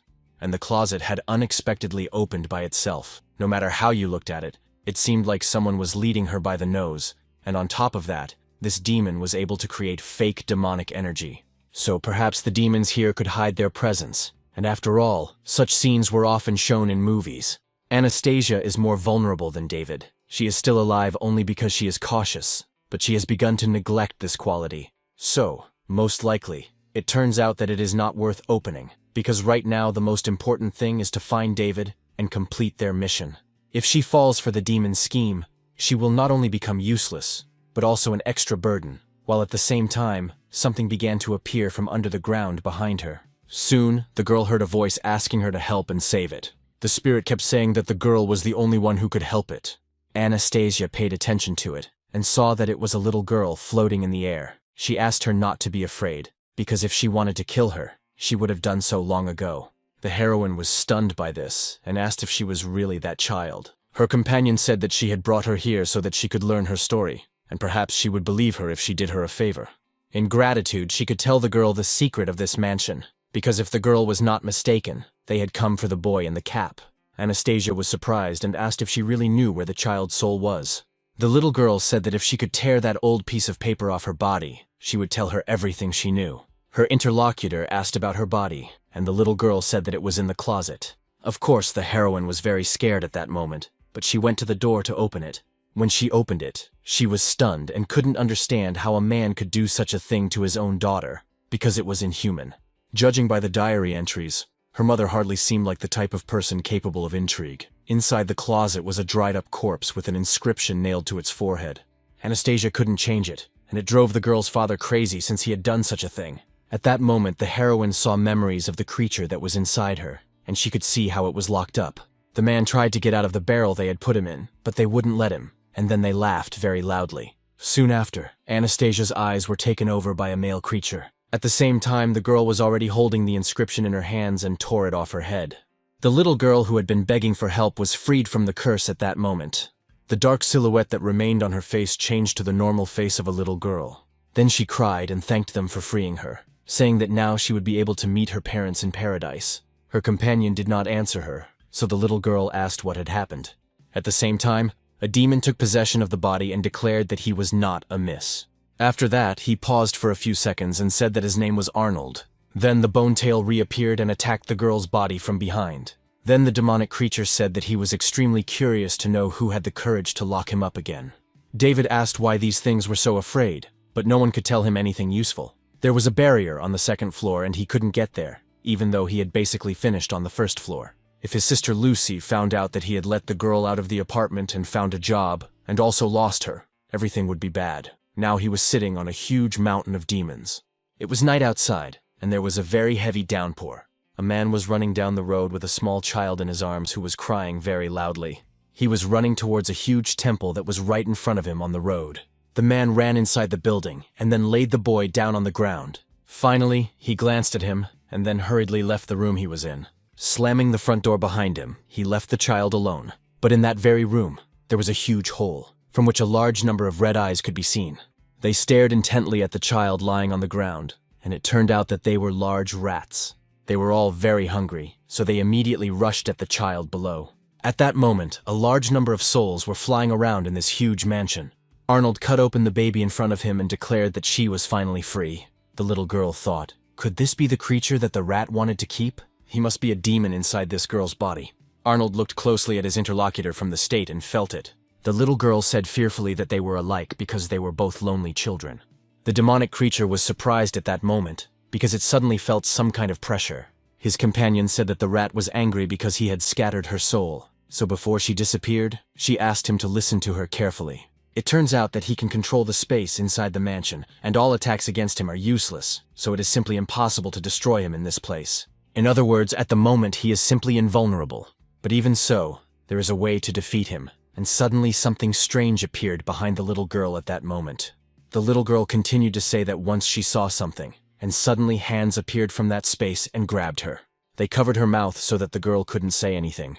After that, her body was pulled right into the circle that had appeared behind her. Arnold watched the situation closely and realized that the portal was still open. So, it seemed that it had been left there just for him, and that's why he jumped in.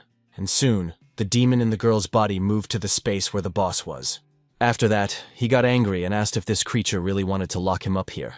His interlocutor said that it didn't matter that the girl had destroyed her soul. He would simply devour her, and then they could be together. But before this little girl died, she would have to play with him. Arnold told him to let the girl go. Otherwise, he would beat all the nonsense out of him so that he would spit her back out. The creature, which resembled a rat, said that he hated it when people were rude to him. So if she didn't obey, he would have no choice but to eat her. The demon in Anastasia's body just smiled at this and told him to try it. Immediately after that, Arnold rushed towards the creature that was his opponent. The rat asked if the girl hadn't said anything. After all, it turned out that he was God in this world. The creature began to attack with its fingers, twisting the girl's leg. Arnold noticed that something had happened to his body and turned his attention to it. After that, the body collapsed to the ground, and only a scream of unbearable pain could be heard. The boy immediately began to say that he was very sorry, but she had left him no choice, and therefore she should be more obedient. Since she didn't want to stay and keep him company, he had no choice but to break her legs, so he asked if she still wanted to leave. He made all these demons stay here not so they could play with her. All this was done because they helped the creature enter people's homes and take what he wants. But that boy in the cap who came to him yesterday, just like them, feels lonely, and everyone will find happiness only if they stick together. The creature continued to say that it had food and things to play with the boy, but he said that all he wanted was to go home, and asked it to let him go. The creature swallowed a little of his soul and released the boy. As soon as the girl entered the space he had created, he already knew about her, no matter how well she hid. As for the mummy, he had heard that eating his flesh would increase his demonic power. So how about leaving his legs behind, and he would let him go? Arnold began to gradually come to his senses and get to his feet. He then declared that if this rat-like creature wanted his limbs, it could take them. At the same time, he used his four-eye skill, and said that he was worried that the creature would be too dead to take them. The demon realized that the woman had noticed the bloodstains in the room after she subconsciously used 4 eyes, but it didn't work in the mansion. As a result, this demon's spatial abilities may hinder him, but he can still use them. Arnold is overconfident, and it is necessary to check if there are any hidden demons. The boy said that there was no need for that, and that there were no other demons here that could hide themselves. He asked if he would still keep him company. This only angered the mummy, who said that he would only need one hand to kill him. The demonic creature that was his opponent used its power, damaged its arm, and asked if it was really that arm. Arnold then felt a sharp pain and began to scream. The master of this place said that his interlocutor should stop being stubborn, because killing him now was as easy as killing an ant. Now he just needed to surrender, because no one could win in this space. Soon the boy asked if he really wouldn't say yes. It seemed that the mummy could tolerate pain quite well, and it was interesting to see if he would endure it if the creature damaged his internal organs. After that, the master of the space did it, and blood gushed from the girl's mouth. The blood splattered on the rat, and she declared that it was mean after all, because she had stained him. Arnold coughed up blood and said that the creature was finished. His interlocutor pretended not to hear and asked what she had said because he couldn't hear her. The mummy shouted that he was not going to repeat his words to the dead man. Immediately after that, the blood that was on the rat's body began to move to the side. The boy looked closely and saw that it was forming a kind of blood stream. It was Arnold's attack called the six-fold combo explosion, and as a result, a huge explosion thundered near the creature. The demonic creature in Anastasia's body continued to sit in place and watched closely to see what had happened. The upper part of the giant rat's body was damaged, and children's souls began to pour out of it. There were just a huge number of them. Arnold thought that these were probably the souls he had been feeding on all this time. The opponent should have perished in the space around the demon, but the entire mansion was still within the barrier. Was it really impossible to escape from here, even if this thing was killed? The little girl who had been freed said that she had already seen its true form, and that it was a black demon. The reason the creature looked the way it did now was that the black demon had eaten the child and many rats at the same time. The child's bones and body are on the 3rd floor, and if he finds them, he will be able to completely destroy the rat. Suddenly, the demon's true form appeared and attacked the girl's body. The creature then wondered why they were all trying to abandon it. The mysterious black demon used its multiple heads to grab the children and told them not to even think about leaving this place. After that, the demon used its attack and attacked Arnold again, causing him to bleed. The mummy thought that it was completely impossible to search for the real form together, as he could no longer move until his internal organs were in better condition. So perhaps it would all end before he found the child's body. The last of his strength left Arnold's body, and he fell to the ground. At the same time, someone broke through the floor from below. It was such a powerful blow that a huge explosion thundered, and the shockwave threw the girl's body aside. The demonic creature realized that a huge explosion had occurred, but it was unclear what was happening. At the same time, the main character flew up to the 2nd floor and asked why the barrier above had suddenly disappeared. David then looked around and asked if he had hit something. Anastasia's body landed somewhere off to the side due to the shockwave. The main character came closer and noticed that she was there, where she had been all along. Then the guy noticed her body and saw that her arms and legs were twisted in different directions. David was very angry at the sight before him and asked who had done this to her. A dark demon began to emerge from the huge hole in the floor and admitted that he had done it. After that, he said that the guy had come to him himself. So if that was the case, then he would break his limbs and crush his insides. The demonic creature became very angry and, using his power, tried to crush the guy completely. At that moment, the rat squeezed his hand very hard to make it very painful. But when he looked ahead, he saw that the main character's body was unharmed, and only some barriers appeared in the air. The creature couldn't believe its eyes and wondered if there was really no reaction, and it was unclear how this could have happened at all. At that very moment, David had already used his power, and it was clear that streams of his energy were spreading throughout his body, so he asked if this creature had done all this. After that, the guy slowly turned to his opponent, and it was clear that his eyes were already using his power. The hero pointed his hand directly at the demon, as if trying to shoot from his finger. Then he directed a huge stream of his power towards his opponent. When this bullet of energy reached the demon's head, it was very small. But upon colliding with it, a large amount of political energy was released, and the radius of this attack increased several dozen times. David stated that the creature would be unable to move for 5 minutes, and would be continuously struck by lightning. Then the guy looked at the girl's body and noticed that now it was her turn. But he addressed her not as Anastasia, but as a mummy. The demonic creature that had taken over this place continued to writhe in pain, while the main character stood and looked at Arnold. Then the hero noticed that his interlocutor's consciousness was sealed. Moreover, he would not be able to come out of this state anytime soon, so he wanted him to tell him how he did it. His interlocutor stated that now was not the time for chatter, because the demon behind him was impossible to kill. If he wanted to destroy this place, he would have to find the body he was using, and the guy should hurry, because the creature here was invincible. David said that the guy in front of him was a demon who had killed hundreds of people, and did he really think he would believe his words? There was no such thing as a creature that was 100% invincible, but if there was, it could only be David. The demon's eyes began to change slightly, and it was clear that the girl was trying to take control. Anastasia regained consciousness and shouted that he should stop being stubborn and do as he had been told before. After all, as soon as the demon recovered, it would definitely run away. And if that happened, the main character wouldn't be able to do anything, no matter how much strength he had, so he had to hurry while there was no barrier around. David said he understood everything, and then used the power of his left eye. That skill is called the Eye of the Underworld, and with it, he scanned the entire area around him. For several seconds in a row, he carefully examined everything around him in order to find the boy. Soon, the boy's gaze focused on the top, and he realized that what he needed was above him. So immediately after that, he jumped up there sharply. Anastasia heard a voice thanking the lady. She was surprised and wondered if the mummy had thanked her and called her a lady. Meanwhile, the main character continued to break through to the top and fell through the floor. Then she looked around and realized that it must be the body she was talking about. There, on a piece of cloth, lay the body of a baby, of which only bones remained. David looked at it sadly and asked it to rest in peace. The demonic creature that ruled this place felt its soul fading away. Soon after, its entire body began to disintegrate and turn into a green substance. The main character jumped down and ordered the prisoner to return. Then the head of the demonic creature flew away from the main body. In its final moments, the demon thought it had been too careless, believing the guy to be an ordinary Taoist, so it thought its instincts would not work. From the moment the people entered the mansion, he realized that there was a mummy inside the girl's body. As for the guy on the other side, he couldn't tell who he was at all. This man's spiritual energy was so strong that he couldn't tell what he was. In a few moments, the creature's head had almost completely evaporated, but its huge body turned into a dark lump of demonic energy. David looked at all this and wondered if this thing was still alive. Another soul of the boy who had been killed appeared from the demon's body.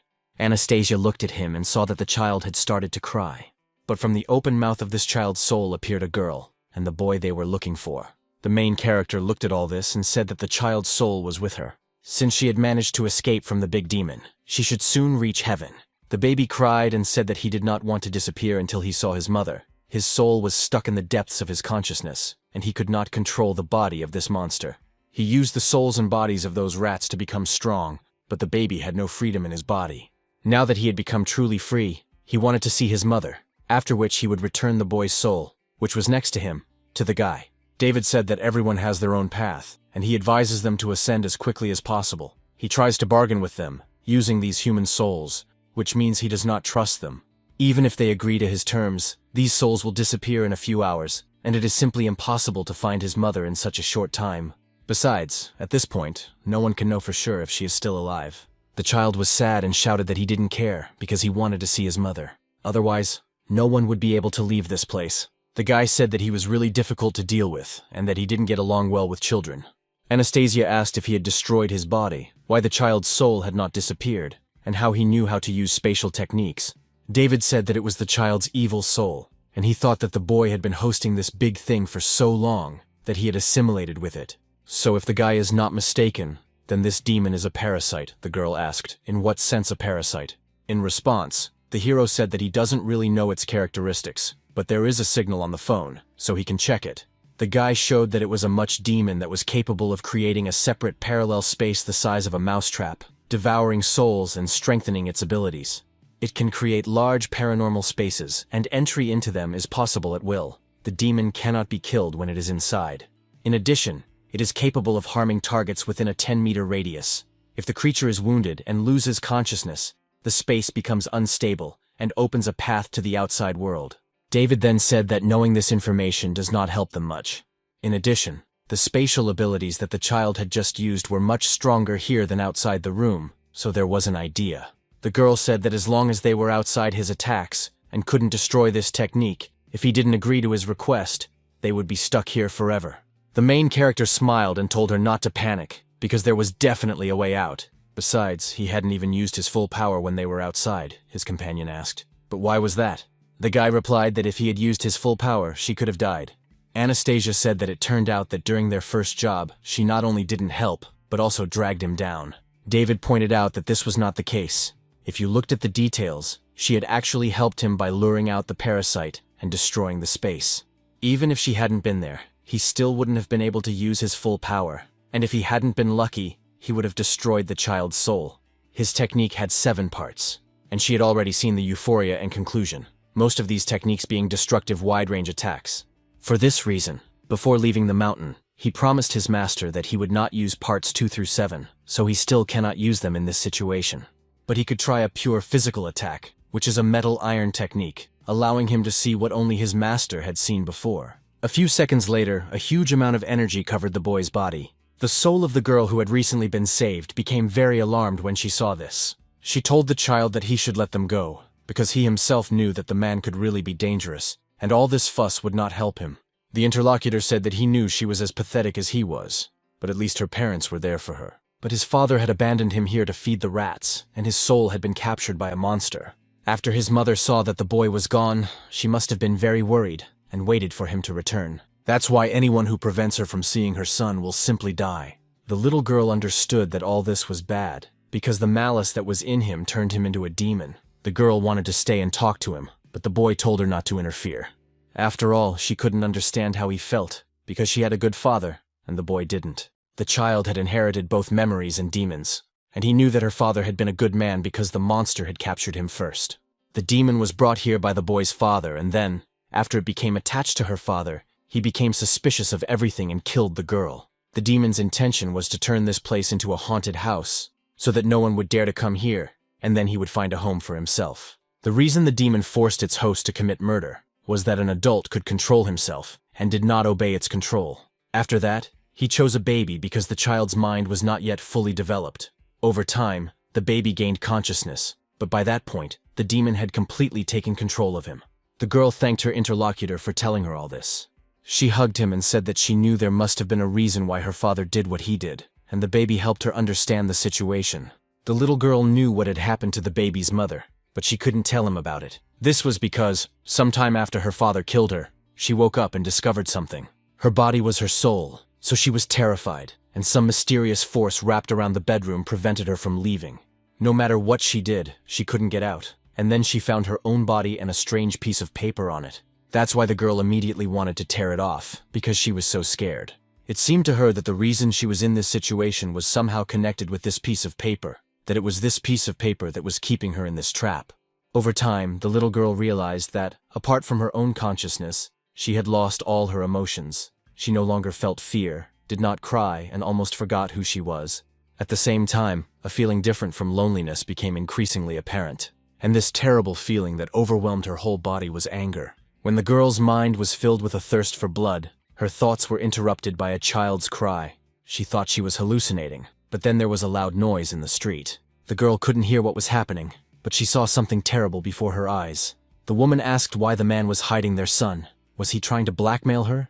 In order to prevent her from telling the authorities, it would be better for him to give himself up, because karma would catch up with him anyway, the man shouted, asking if she had gone mad. He said that what happened to the gentleman and his family had nothing to do with him, but the girl said she saw the fake letter he wrote. She grew up with her, so she knows very well what kind of person she is, and it is unclear why he is trying to quarrel with them, as these people do not have many relatives. The woman knows that he was watching their mansion, and now that they are both dead, does he really think he can take it for himself? The man shouted that he should stop provoking him because the gentleman had gone mad and killed his entire family, and what did that have to do with him? The woman said that the secret was watching him. He went to your witch's house and took her incense burner. She didn't think too much about it because she couldn't believe it. But after the gentleman used it, he went mad, and there must be some kind of shamanism involved. The man shouted at her to stop making a fuss over nothing. Does she really think the police will believe her? The girl asked if he was still trying to justify himself, then let him explain why he buried the bodies under that tree after the gentleman killed himself. Wasn't he trying all this time to hide the fact that they were both dead? Copying the gentleman's handwriting and transferring ownership of the mansion to himself? He even deceived the students' parents, telling them that they had run away because they were being chased. It is unclear how this man is going to explain himself when the police find all these bodies. These people treated them so well all this time, so the man is simply inhuman. Her interlocutor angrily grabbed a stone and hit the woman, and a terrible thirst for blood enveloped the little girl's body and consciousness. From that moment on, she decided to suppress it within herself. After the man buried the bodies, he left the mansion and never came out again. The man went inside and was stunned to see a huge rat sitting on the floor. But he was even more surprised when the creature turned toward him. It had the head of a child and the body of a huge monster. The demonic creature called this man Dad and asked him to play with it. The man tried to run away, but soon his body was completely torn apart by this creature. Those two people must have been his parents, but now the boy would never be alone again. The child sensed something strange, and the souls of these children began to scatter. The main character was near them at the same time and was heading there. Soon he sensed that something was happening ahead, so he dimmed his energy a little. Anastasia noticed this, and wondered if it was the illusion technique, because the children she had seen before must have been from the technique the girl had used. The boy fell under this illusion, and now he saw that he was in his mother's arms, so he was very happy. The next image that appeared before his eyes was of him and his family sitting at the table. The girl who had created this illusion from the outside watched the boy smile. This made her smile too, because she understood that she was feeling pleasant emotions. After that, she turned her attention to the main character and thanked them for freeing her. Then she turned to Anastasia and asked her to help her thank this kind gentleman who was inside her. He could feel all the pain and loneliness she had experienced over the past few years, which is why he wanted to destroy her soul. The boy who was next to her asked his mother for a little something to eat. The girl said that in any case, she was grateful to these guys, and she hoped that one day they would meet the people they missed so much somewhere in heaven. After that, the children's souls disappeared, and the entire vast place began to come out from under the spell. Then the estate where they were finally returned to its former place. The main character did not understand what was happening at all, because the barrier collapsed before he did anything, and besides, it was unclear who the girl was. It turns out that on top of all this, she also left behind the soul of a child. The hero used a sphere, inside which he placed the boy's soul. He then said that it seemed he didn't know much, and Anastasia said that everything was confusing, and even she couldn't fully understand what had happened. David said that she should not forget about it, and asked if she was in pain. She replied that it did not hurt much, but she could not stand up. The hero approached and picked her up. The girl was embarrassed and asked what he was doing, why he had suddenly picked her up, and he asked if she was really going to crawl home. Anastasia said that if there were real spirits in this world, then reincarnation must exist, and asked where the two children had gone. To the underworld? Would they be able to meet their relatives who had passed away? David said that as long as demons did not exist in this world, there were no gods. As far as he knew, there was no underworld and no reincarnation. His interlocutor said that if that was the case, then she had one more question. Pora was confused and asked why he got angry when he saw that she was hurt. David looked at her in surprise and said, "Isn't it obvious? He had promised to protect her, and she ended up in this state. If word got out that he couldn't even protect her, he would become a scapegoat." Anastasia thought it was because he was worried about her and got angry. The hero noticed this and asked why she suddenly blushed, wondering if she was hot. When they returned, the hero said that he had freed the child's soul and that he needed to recover after sleeping. The man thanked him for this and said that he would transfer the money soon. Anastasia's wounds were treated, so the guy picked her up and said they should get the car ready because they were going back. The old man asked them to wait because he had another task for them, if they were interested. David looked at him, and the old man said that they should help find out where it came from and handed him the dark bean. Many years ago, all kinds of warriors with different abilities appeared among humans during their war with demons, and over time, people formed their own sects. All Taoists had their own powerful attacks, and the most famous among the 5 racist sects were the secret Taoists, secret magicians, secret creators, secret observers, and secret brokers.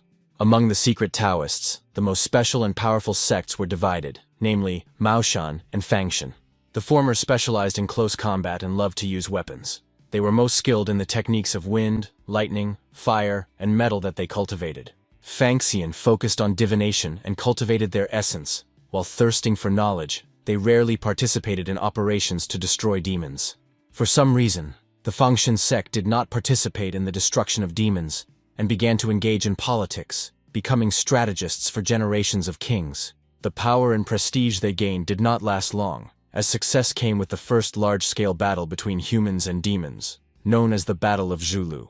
The Taoists struggled to cope with the endless waves of demons that attacked the city. At the very last second, the Fanzi sect sent all its members into battle. Unfortunately, the sect was destroyed, and with all the information about their warriors that was available, the man said he understood everything and that his subordinates could now leave. He went on to say that the Ghost Company database stated that the Fangxian sect had been destroyed long ago. In that case, he couldn't understand what that tiny black bean was doing in his son's ear. The hero said that it was a secret technique of the Fangshan sect called the bean emptying technique. It turns plants into souls, which only very powerful warriors can do, and this technique has never been passed on to people outside the sect. All this means that the other party is definitely a Fangxian warrior who managed to survive. The man said he knew it was rather rude of him, but he wanted to know something. It would be good if they could tell him how this black bean is used. The hero thought for a few seconds, then said that it was used for espionage. To put it simply, someone was watching the old man, and as for the reasons, the guy thought it had something to do with his business. On the way here, the hero was told what had happened at the mansion. The owner of the black beans has nothing to do with the child's disappearance. David is not interested in his relationships, but they seem to be from the same group and use the bean retreat technique. So it's obvious that this man is an outstanding Fangxian warrior, and yet he did something so despicable that the guy is going to lure him out. After a while, he picked up Anastasia and left the estate. The old man watched them and remarked to his bodyguard that he hadn't said a word since they arrived, so this wasn't like him. So he asked if he had been asleep the whole time they were here. When there was no answer, the man shouted the same phrase again and woke the swordsman. Ricardo woke up and asked if they had already left. Of course, it's true that there is always someone better. So it seemed he would have to train harder. Otherwise, he would become too confident in himself. This guy who works for them is #1 in the city when it comes to catching demons. But that's only because Ricardo isn't in the ghost company. After that, he turned to his boss and said he wanted to quit. After all, he doesn't want to be a bodyguard. He wants to join the ghost company. This man was a lazy bum, so the old man was surprised and asked if he understood what he was giving up. At night, the whole city where the events took place was lit up with bright lights. And on one of the streets, a guy was walking across a pedestrian crossing. He was told not to underestimate the target this time, because apparently, he did not exist in this world. Their database couldn't find it, and the only thing they could confirm was that the target knew how to use spiritual energy. Of course, they prepared in the harbor and got a boat ready for him. After completing his mission, he had to leave the city immediately. This man was a supporter and so-called mercenary, and his name was Bill. When he heard the instructions, he realized that he understood everything. A man was sitting in the room and said that he was finally making his move. His subordinate said that their target was the strategist of the Guangxi Financial Group. And he must be quite extraordinary, so can they really trust the mercenary they hired? The boss said there was no need to worry so much, because he was the best in his field. His target was an ordinary strategist, and so far he had managed to complete his missions without being noticed. Once, he single-handedly destroyed an entire terrorist organization, and the most frightening thing about him was that he used only one bullet to do so. On top of that, he escaped from the scene of the crime and left no traces behind. After killing this strategist, the man is very curious to see how the Guangxi Financial Group will fight him. Bill looked at the moon and thought that this was his 112th assignment. He had never failed a mission before. In order to successfully complete the mission, the most important thing for the assassin is intelligence. So this job is a huge test for him. After all, at the moment, the mercenary has almost no information about the other side. He, in turn, has been watching his target for just over a month. It is quite difficult to understand his behavior. The current target is truly a man of mystery. He only goes to his house, and that is his home, as well as the Guangxi Financial Group, so he has no personal life at all. Apart from reading, this man has no interests or hobbies. He does not use electronic devices, and he does not even have a cell phone. The most curious thing about him is that he sleeps only 1 hour a day. Right now, he looked up from his reading and glanced at his watch. The mercenary understood that his instincts were telling him that this man knew about him, and the feeling of unease that the guy was experiencing went against all his principles. Bill had unreliable information, but he still decided to kill him tonight. His target continued to sit at home, and when the guy got ready to attack, he smiled. Immediately after that, a bullet flew out of the rifle toward the house. It flew quite a distance, and the man it was aimed at saw it clearly. But he didn't even flinch, even when his window was shattered. The bullet was heading closer to his head, and it was clear that it was flying straight toward its target. The moment it reached the cigarette smoke, it began to evaporate. Being almost a few millimeters from the victim's head, it completely disappeared. Bill was discouraged by this, and wondered if his bullet had simply evaporated. The man who had been targeted smiled slyly and raised his hand. The mercenary noticed this and realized that he really did know the guy was there. But when he figured it out, literally a few seconds later, this man felt as if a huge eye had appeared above him, watching him. A cold sweat immediately ran down his body, and the guy thought, could something really be watching him? A little frightened, he pulled a weapon from his sleeve and pointed it in that direction. But when he saw what was watching him, he was disconcerted. The mercenary couldn't understand what these things were, because he hadn't noticed them when he climbed up here. Was it possible that they had been hiding in the shadows all this time? There were so many of these strange creatures that the guy doubted they were meant solely for observation. But if they all wanted to attack the guy, they would have done so long ago. And so, with little information, Bill decided to strike first and fired at the creatures, knowing that the targets were too small. Based on the frequency with which they flap their wings, they are capable of moving very quickly, so if you shoot at them, the chances of hitting them are actually very slim.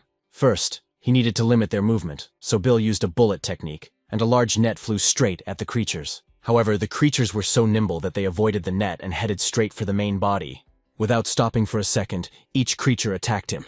So after a few moments, the mercenary's body was pierced as if by bullets. Bill's body fell from a great height, and he thought they were faster than his bullets. All these things didn't hurt him enough to kill them, but they scratched him slightly, so it's unclear if they're just messing with him. The man who remained in his tower apologized for wounding him so badly. He asked the mercenary to return home and rest there for a few days. He also asked him to help deliver a message to his boss, speaking to the mercenary through a creature that was near his face. The message said in a harsh tone that if the guy bothered him again, he would find his boss himself. Bill was stunned by this, and after a few seconds, he saw that the creature had turned into a red bean. After that, the guy used his weapon to hook onto the building. He understood that the information he had was that the target was capable of instantly erasing a bullet. The mercenary did not know what methods he used, but somehow he knew the location and time of the operation, which the guy had chosen at random. He also managed to turn the red beans into living creatures that were incredibly strong and could cause harm. This happened on April 23rd, Bill's most humiliating day. The mercenary promised that someday he would repay the debt to compensate for the humiliation he had caused him to suffer. The man crossed out the date and thought that nothing else should happen this month. Suddenly he noticed his hand and the pencil he was writing with. Then he noticed on the piece of paper that the day after tomorrow would be a lucky day for him. Still, he was curious about what would happen. It was a warrior named Fanxiang, who specialized in strategy and was called Henry. The man wondered what he would find there. The hero was standing near the front door of the apartment and shouting at Sophia to open the door. The girl asked him to stop, smiling, saying that it tickled, and then said that she would open the door now. Anastasia asked who she was talking to, and the front door opened, and the demon wished her a safe return. At the same time, Richard was sitting on her chest. When he saw the main character, he immediately jumped on his face and shouted joyfully that the master had returned. David asked his interlocutor why she had let him go, and Sophia replied that he couldn't get into the room and really wanted to see his master. The guy said he would beat the demon if he continued to do so, and the girl was worried about Anastasia and said that with her arm and leg. His companion told her not to worry, because she was no longer in pain, and then asked how many demons there were. The girl thought for a moment, and then said that there were about 100 of them here. Richard was very happy and continued to sit on his master's neck. Literally a few moments later, his pupils changed and became like those of a cat. At that very moment, a red mark appeared in the room, from which something was supposed to come out. The heroine saw the portal and asked what it was. Sophia looked and said that it was a teleportation ion gate connected to another world by a yellow path. It seemed that the lords were already here again. The interlocutor was surprised and asked what other world there was and what kind of guests they had. The demon stated that for Mr. David they were indeed guests, but not for them, the demons. After all, for them, they are kings. Richard was surprised and noticed that it felt like something terrible was approaching, so he didn't understand what the lady was doing. Sophia said that he should not worry, because they were kings of demons and would not harm him. Anastasia said that she was completely confused and asked if someone was approaching. The demon said that she had already told her the story of the ghost company. Only some of the demons remained in the human world, but she did not say where most of them had gone, and that place was called the second world, the city of demons, Lantin. These creatures have the most power in that world and are called the Five Seekers. They showered the demons with love and care and are kings before whom one must kneel. It also turns out that seeing them is a great honor. After that, the demons knelt down and someone began to appear from the portal. Anastasia turned her attention there and saw 5 small creatures. She was stunned and asked if these little ones were really the kings of the demonic world. In reality, the kings of the demon city of Lanting had arrived here, and there were 5 of them. The girl thought that she could see the true forms of demons before, or at least tell how strong their spiritual power was. Take, for example, those 2 mercury wolves. Previously, she could see ghostly figures resembling wolves and sense how strong their spiritual energy was. But with these creatures, like David, she couldn't feel how strong their spiritual energy was at all. Their energy exists like air, which only frightens the girl even more. The hero noticed them and asked if they were really here. He would play and then go to sleep. But they can do whatever they want, Anastasia thought. This is the king of demons. Can he really treat them so informally? The creature said that she apologized for the disturbance, and the girl wondered if they were really the kings of demons, since they didn't seem very impressive. Then the creature turned to Sophia and noted that they had met again, so she could get up. The girl thanked the 5 gentlemen. Then the interlocutor told the girl to give them those things. At night, near some abandoned factory, the sound of a truck could be heard.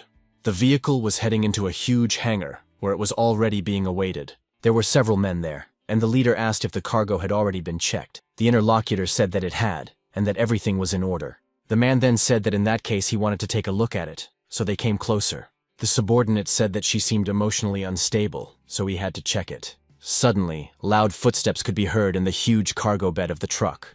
Then some creature began banging against the sides and trying to get out. A few moments later, the rear door swung open. The boss and his subordinate stood behind and looked inside. The cargo area was completely dark, and only a few glowing red eyes were visible. A few seconds later, the head of a huge demonic creature appeared out of the darkness. Then the door and the back of the truck were completely destroyed. The creature that had just been inside jumped behind the men. As a result, the huge demon hung directly over the people, and the subordinate protected his master. Tears welled up in the boss's eyes, and he noticed that it was very similar to what was written in the records, which was amazing because it really existed. Before them at that very moment was not just a demonic creature, but a demonic deity. The girl asked why he had kidnapped her because apparently this was not the city center, but the outskirts. In the end, the ghost company wouldn't even know if she ate him, and the bodyguard said that they both had snake-like qualities, and that technically he should call her his senior. Rumor has it that people call her the mother of all demons. But apart from her ability to reproduce many demons, her combat rating is below rank A. But if she attacks, the guy will fight her to the end. His body transformed at that moment, and his true demonic form was visible. The boss stepped forward and said that everything should be discussed, because fighting would not benefit anyone. He brought her here because he needed a small favor. The man asks for help in giving the demon a new life, and immediately after that he would not only let her go but also give her enough money to live on for the rest of her life. The woman became interested and asked if he had gone mad, as this directly contradicted the truce that the ghost company had concluded. She would be banished back to the demon city of Lantan while he was arrested. The man said she shouldn't worry about it, and asked if she knew who he was. He then introduced himself and said that he was the son of the owner of the Shangyu Financial Group, and that his name was Oliver. He was also sure that his interlocutor was aware that half of the ghost company's expenses were covered by 4 financial groups, and he wondered if the company could do anything to him. After hearing this, the demonic deity jumped up, thinking that they were demon hunters from the black market and wanting to scare them away. But these people are from a financial group, so she can't afford to get involved in their dark dealings. It seems she will have to lie low once she finds her son. And then the roof of the huge hangar they were in was pierced by a creature. Oliver shouted after her not to leave, because her son was in their hands. The woman heard him and came back, asking what he had said. The man thought that the boy still had a chance to survive. Several men were running around one of the city blocks, and one of them asked how things were going. They told him they couldn't find the boy because he was too fast. The first man ordered them to continue the search, because if the master found out that they had lost him, he would torture them to death. After the child heard that his pursuers had gone in the other direction, he began to run very fast along the road. He thought about how a bunch of strangers had invaded his home, and then his mother had pushed him off the balcony when they caught her. The boy was helpless and could do nothing but run away. His mother told him about the ghost company, and how they could help demons with identification cards like theirs. But it was unclear whether they could really trust these people who had forced them to sign these contracts. The child was very sad and cried, not knowing what to do next, nor did he know who would save his mother. At the same time, the main character continued to do nothing and just picked his nose. Sophia brought the box and noticed that it was what they wanted from her. She immediately began to open it, and the 5 creatures looked intently at it. They lined up and waited to see what would appear from inside. Anastasia wondered if that meant they were there to take something away. Since they are demon kings, there must be something very important to them in this box. Of course, it is possible that it is some kind of powerful weapon or a rather valuable item. It was unclear what could be inside, but the creatures took these items and headed upstairs. It turned out that these were devices they could play with. Someone said that they would lose this round, and someone else said not to be upset. The creatures expressed completely different emotions and were ready to take different positions. The leader of them told David that Georg had come with them. They were going to the ghost company to help with something. He missed him very much, and didn't the guy want to say hello to him? After hearing this, the main character began to tremble. Then he smiled and said that it was okay, because his sister Lucy wouldn't let him leave the house. His companion touched the door handle and remarked that if that was really the case, then so be it. Anastasia saw them all enter the room and wondered if they had come just to play together, as the Demon Kings probably had nothing else to do. Sophia said that they had a lot to do every day and that they treated coming here as a vacation. The girl asked if it was a vacation, then why did they come to David's house? Her little friend said it was because they knew his master very well. Besides, the 5 seekers also like him. Anastasia said she had never been to the 2nd floor and asked if the rest of the 100 demons were upstairs. He said that there were 3 rooms upstairs. There was a regular bedroom for the seekers, followed by a room for the other demons, and then David's training room. The girl asked if there really was a room that could accommodate more than 100 demons and a training room. Sophia said that there was an alternate space inside, and that Mr. Georg, whom the seekers had just mentioned, was the one who had created it for David. The little girl wanted to see him again because he was so handsome. Her companion asked if he was the hero's friend, and the demon said that he was the strongest in terms of space and technology. The parallel space of the City of Demons was created by him, the leader of the city, which is located in the City of Demons Lantan. Anastasia asked if he really created the parallel space himself, but how big is this city of demons? The little interlocutor said that it was a parallel space, so it was about the same size as the human world. The girl was stunned, and the demon asked what was wrong. The heroine said that she had received too much information over the past few days. Her brain couldn't process it all anymore. The existence of demons was shocking enough, and to think that there were two more frightening worlds. David stood up and said that these guys were talking too much. He then turned to Anastasia and said that he needed to talk to her about something important. For her, this was basic knowledge she needed to join the Ghost Company. Somewhere in the headquarters of the Ghost Company in the Lutsk branch, there was a commander. She stood near a huge screen and waited for the meeting. Soon, the woman turned her attention to the side and noticed that someone had entered.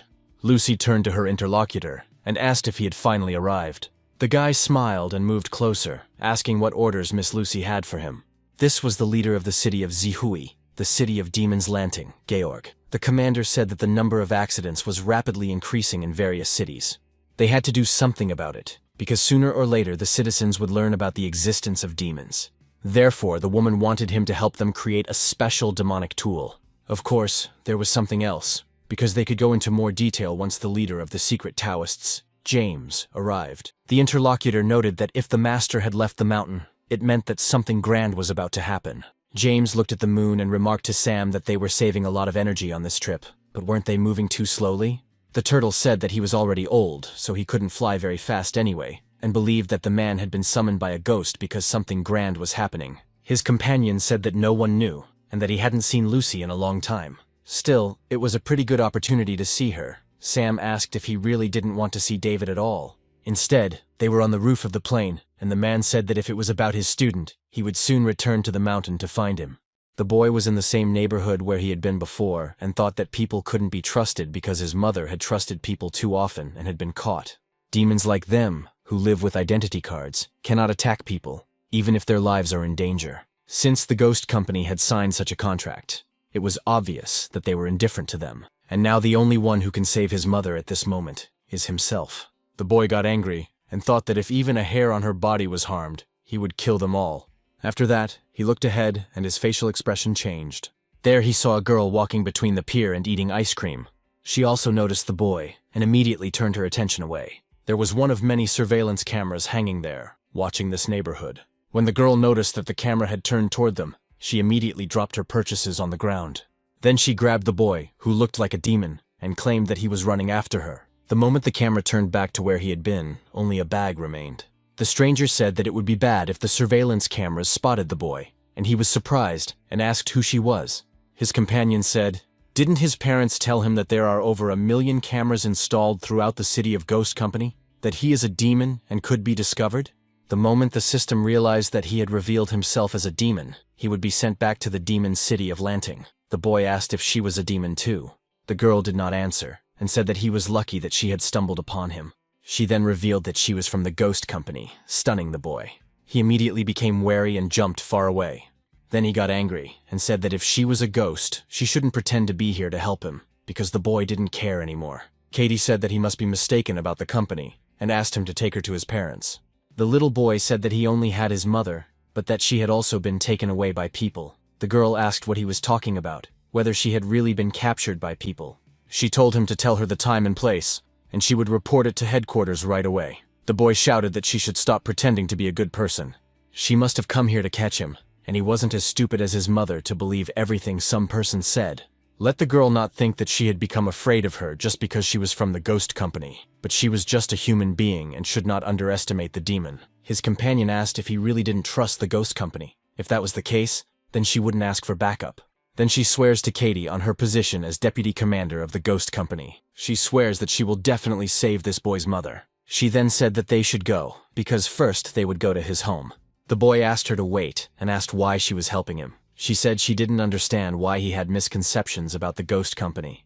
But there was something the girl had to tell him, because there was more to it than just helping to maintain peace between humans and demons. The main goal of their company was to protect demons.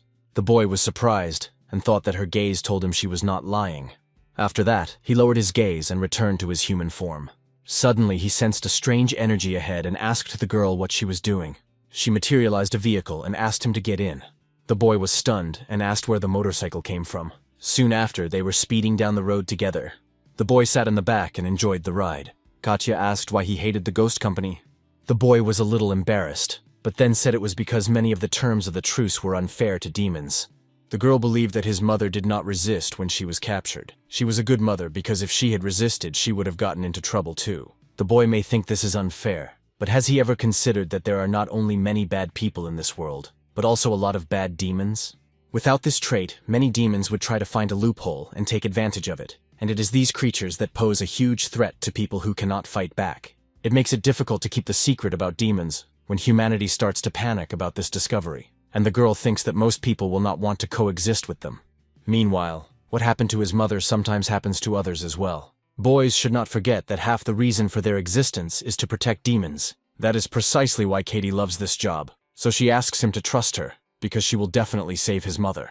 The boy smelled what it was and shouted for the girl to turn left. Katie told him to hold on tight. After that, the girl made a sharp maneuver with the vehicle, turning left. Then she asked if her little passenger had found the people who had his mother. The demon said that it wasn't that simple, but his nose had always been very sensitive, and the smell of his mother was coming from right here. Katie told him to hold on tight because she was going to speed up. The boy said that now he believed her 100%, and would repay her if she managed to save his mother. The girl smiled and said that was all she wanted to hear from him. After that, she picked up speed, and together they raced down the road following the scent. After a while, the vehicle arrived at an abandoned factory, and the boy said he could smell his mother in this place. Katie said that this was Ukraine, and it was one of the places where demon hunters made their deals. The boy went ahead and told her to stay behind, because he would protect her and not harm anyone, as they would run away as soon as he saved his mother. His companion approached him and stroked his head, noting that he must not use violence, no matter where he was. She stepped forward and said that she had promised to save his mother, so she would do it no matter what. Besides, perhaps now she really was just a clerk. But despite that, she used to be one of the employees of the department responsible for capturing demons. The deputy commander of the ghost company, Katie, took out her sword and was ready for battle. She said that if anything happened, she would always be there for him, and the boy smiled and said that was good. Together, they headed inside the factory, and Katie said that they should save his mother. The boy continued to say that he could clearly smell her inside the factory. His companion asked if he was sure about that, because it seemed like there was no one there. She could only smell diesel fuel inside, and it was very strong, so she thought there must have been a large truck there. There was also a huge hole in the ceiling, so she asked if it was possible that his mother had already escaped. The demon did not answer, and she looked at him and saw that the boy was sniffing the floor. He had covered quite a large area and noticed that his mother's scent was coming from under the ground. So, most likely, there must be a secret door here. The girl came closer and told him to step back a little. She also asked him to stand as far away from that place as possible. He was a little surprised, but agreed. Katie touched the spot where they had been standing all this time and exuded a kind of green, acrid smoke from her hands. It filled the entire space near the supposed door. So she suggested they go down together and see what was below.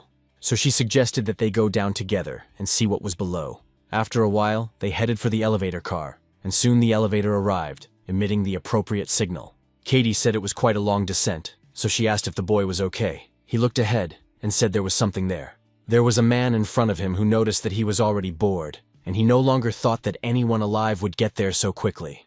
The girl said she was from the ghost company and asked for help in returning the child to his mother. If he refused, she would arrest him on the grounds that he was an accomplice to the demon's abduction. The man asked if she was going to arrest him with a sword alone. He answers only to the young master, and there is an order that he gave him. Katie paid attention to the creature in front of her, and he said that all outsiders should be killed. Then he created clones that looked like himself. He declared that if she managed to survive at least until he finished smoking this cigarette, he might consider letting her go. A large number of clones of this creature rushed straight down the corridor. The deputy director of the company understood that she would have to fight them, so she used her weapon and applied enormous force. Because of this, the girl easily repelled the first wave of opponents with one blow. Then, performing various pirouettes, she moved around the room and killed the creatures in front of her. Katie made this swift attack so quickly that she was soon near the main body. At the same time, she did not want to stop and was ready to deliver the final blow. The creature guarding this place was stunned when it saw the girl's leg.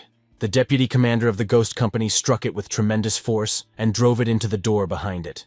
The opponent then collapsed to the ground, and the cigarette in his mouth also fell. He remained unconscious, and the openness that had been there a few seconds ago was gone. Katie then said that smoking was indeed harmful, and that the boy should not learn bad habits from this uncle. The boy was simply disconcerted by what had just happened in front of him, and said that he understood everything.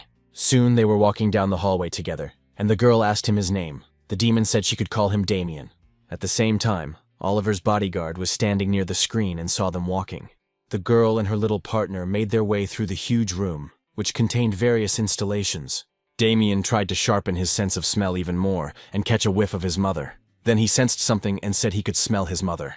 She was in the far room in front of them. Katie told him to stay close to her because there were guards there, and she was sure there would be even more inside. The boy agreed. A few seconds after he said that, something rushed past them and grabbed him. The kidnapper turned out to be the gentleman's bodyguard, who was in his true form. Of course, the deputy commander of the company noticed this and used her power to pull her hand out, so her limb traveled a long distance and touched the boy's hand. After that, she easily took him away from the kidnapper and pulled him toward her. The demonic creature that had kidnapped him stopped, then said that he had just been informed that they had lost the child, and no one thought that he would come to them himself. The boy then said that the girl was human, yet she could stretch her arm so far, which was unexpected. Katie immediately said that on behalf of the ghost company, she was calling on him to give up and return the child's mother. But the demon shouted that he didn't care who she was, and that she couldn't leave until the young gentleman had finished his investigation. The girl immediately prepared to defend herself, as she sensed that an attack was coming. The creature jumped up to make its attack more unpredictable. The opponents began to deliver quite strong and accurate blows from the air, but the girl easily deflected them with her sword. These attacks were instantaneous, but Katie still managed to parry them. And then, a few moments later, unpredictably, she was ready to attack it. The demonic creature looked at her with its eyes and sensed danger. That's why the guy flew to the side, and the girl used a hyacinth skill called Slash.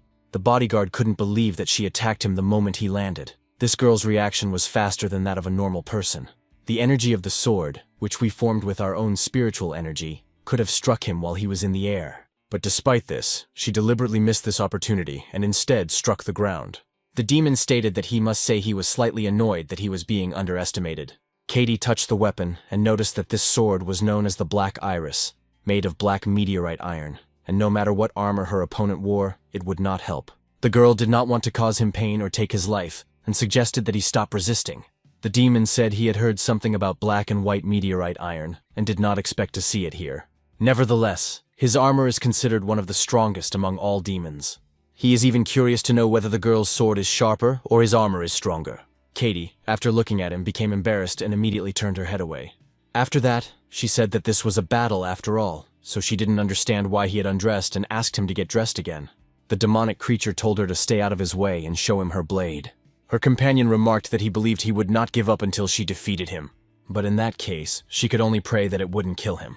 Katie gathered a large amount of energy and began to spin very quickly. Then this attack was directed at her opponent at breakneck speed, and he noticed it. Suddenly, he said that nothing had happened, and he didn't understand if she was just putting on some kind of show here. A few moments later, the girl's attack ended and she stopped.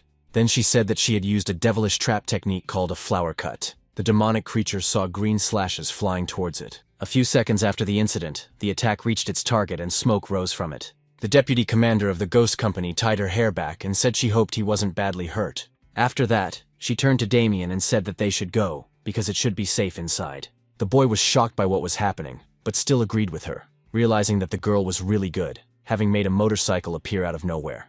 Then she discovered a hidden passage, and she was not only a good fighter, but also knew how to extend her arm and enlarge her weapon. The boy became curious about who she really was. Suddenly, the image before his eyes began to blur and distort.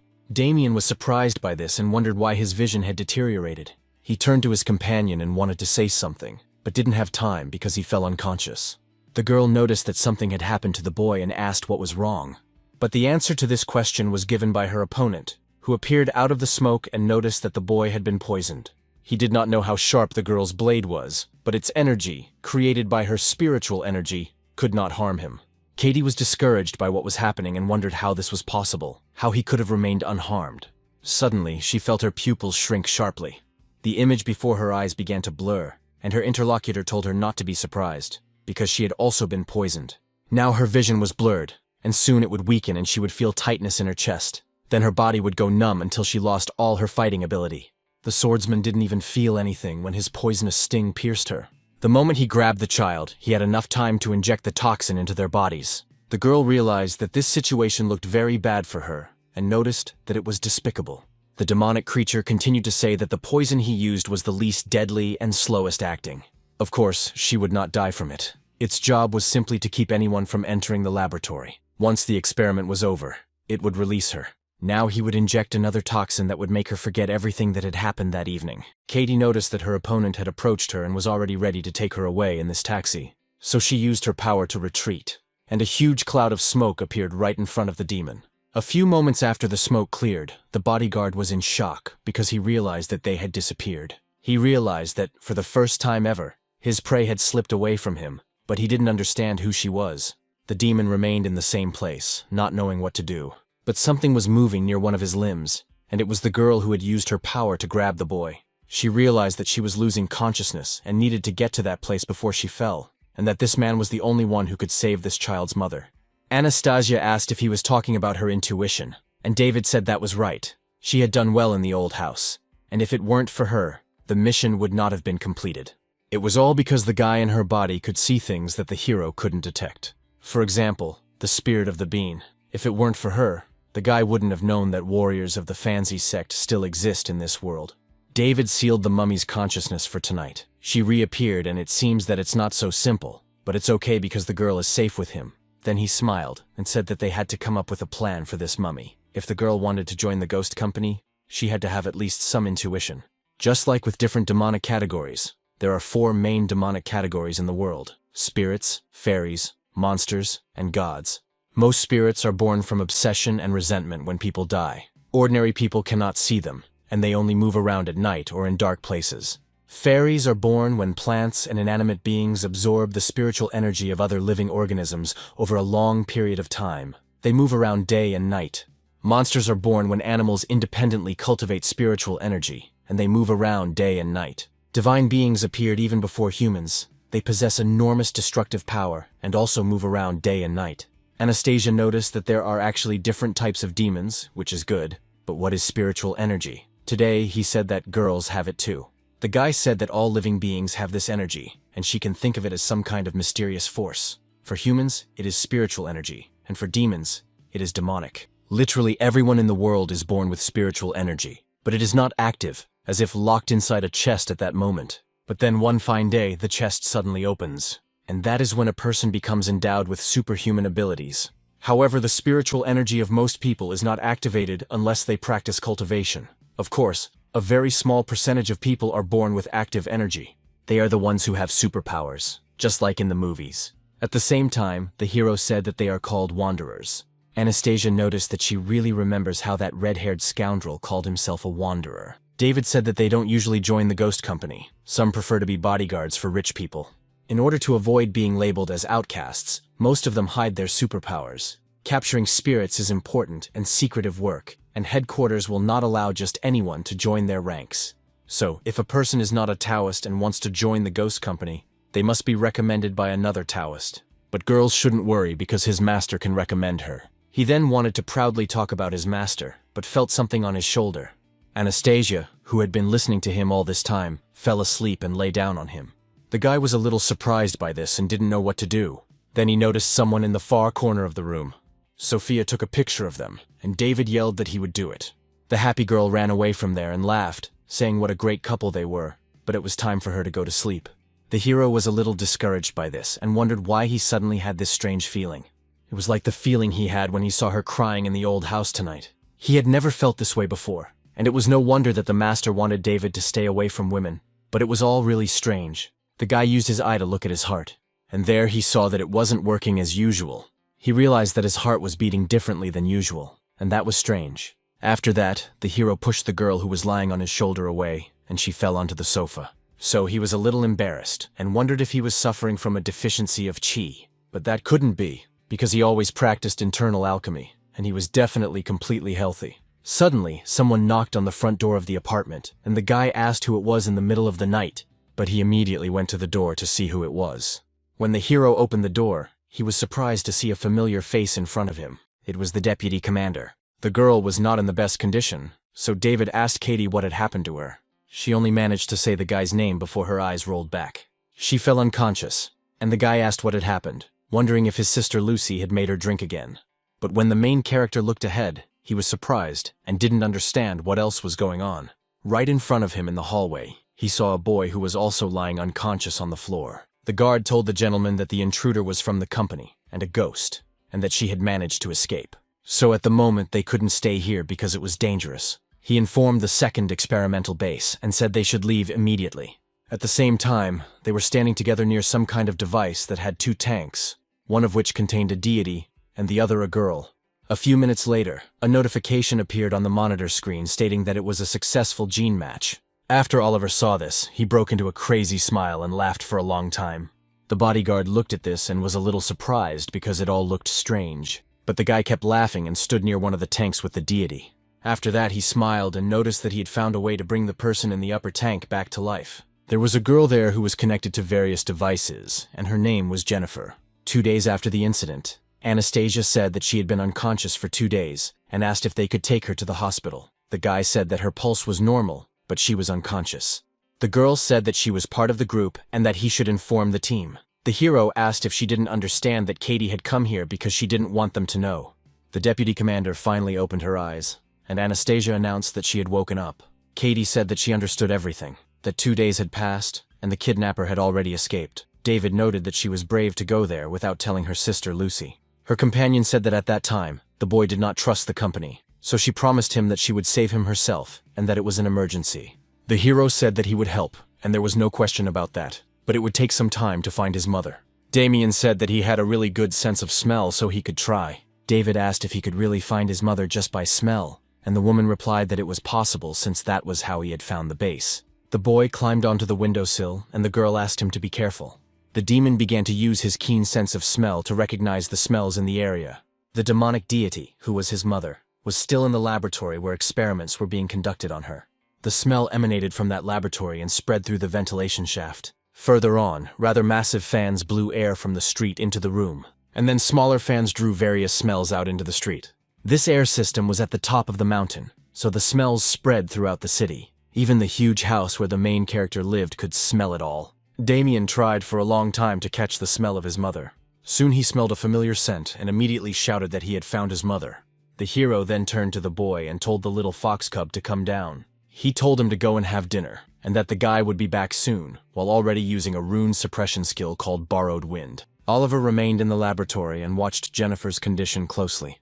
He then turned to the control panel and, addressing the console, asked it to provide an analysis of the degree of success. The system reported that the transfer of genetic brain structure data was 30%, also a low success rate and security carrier.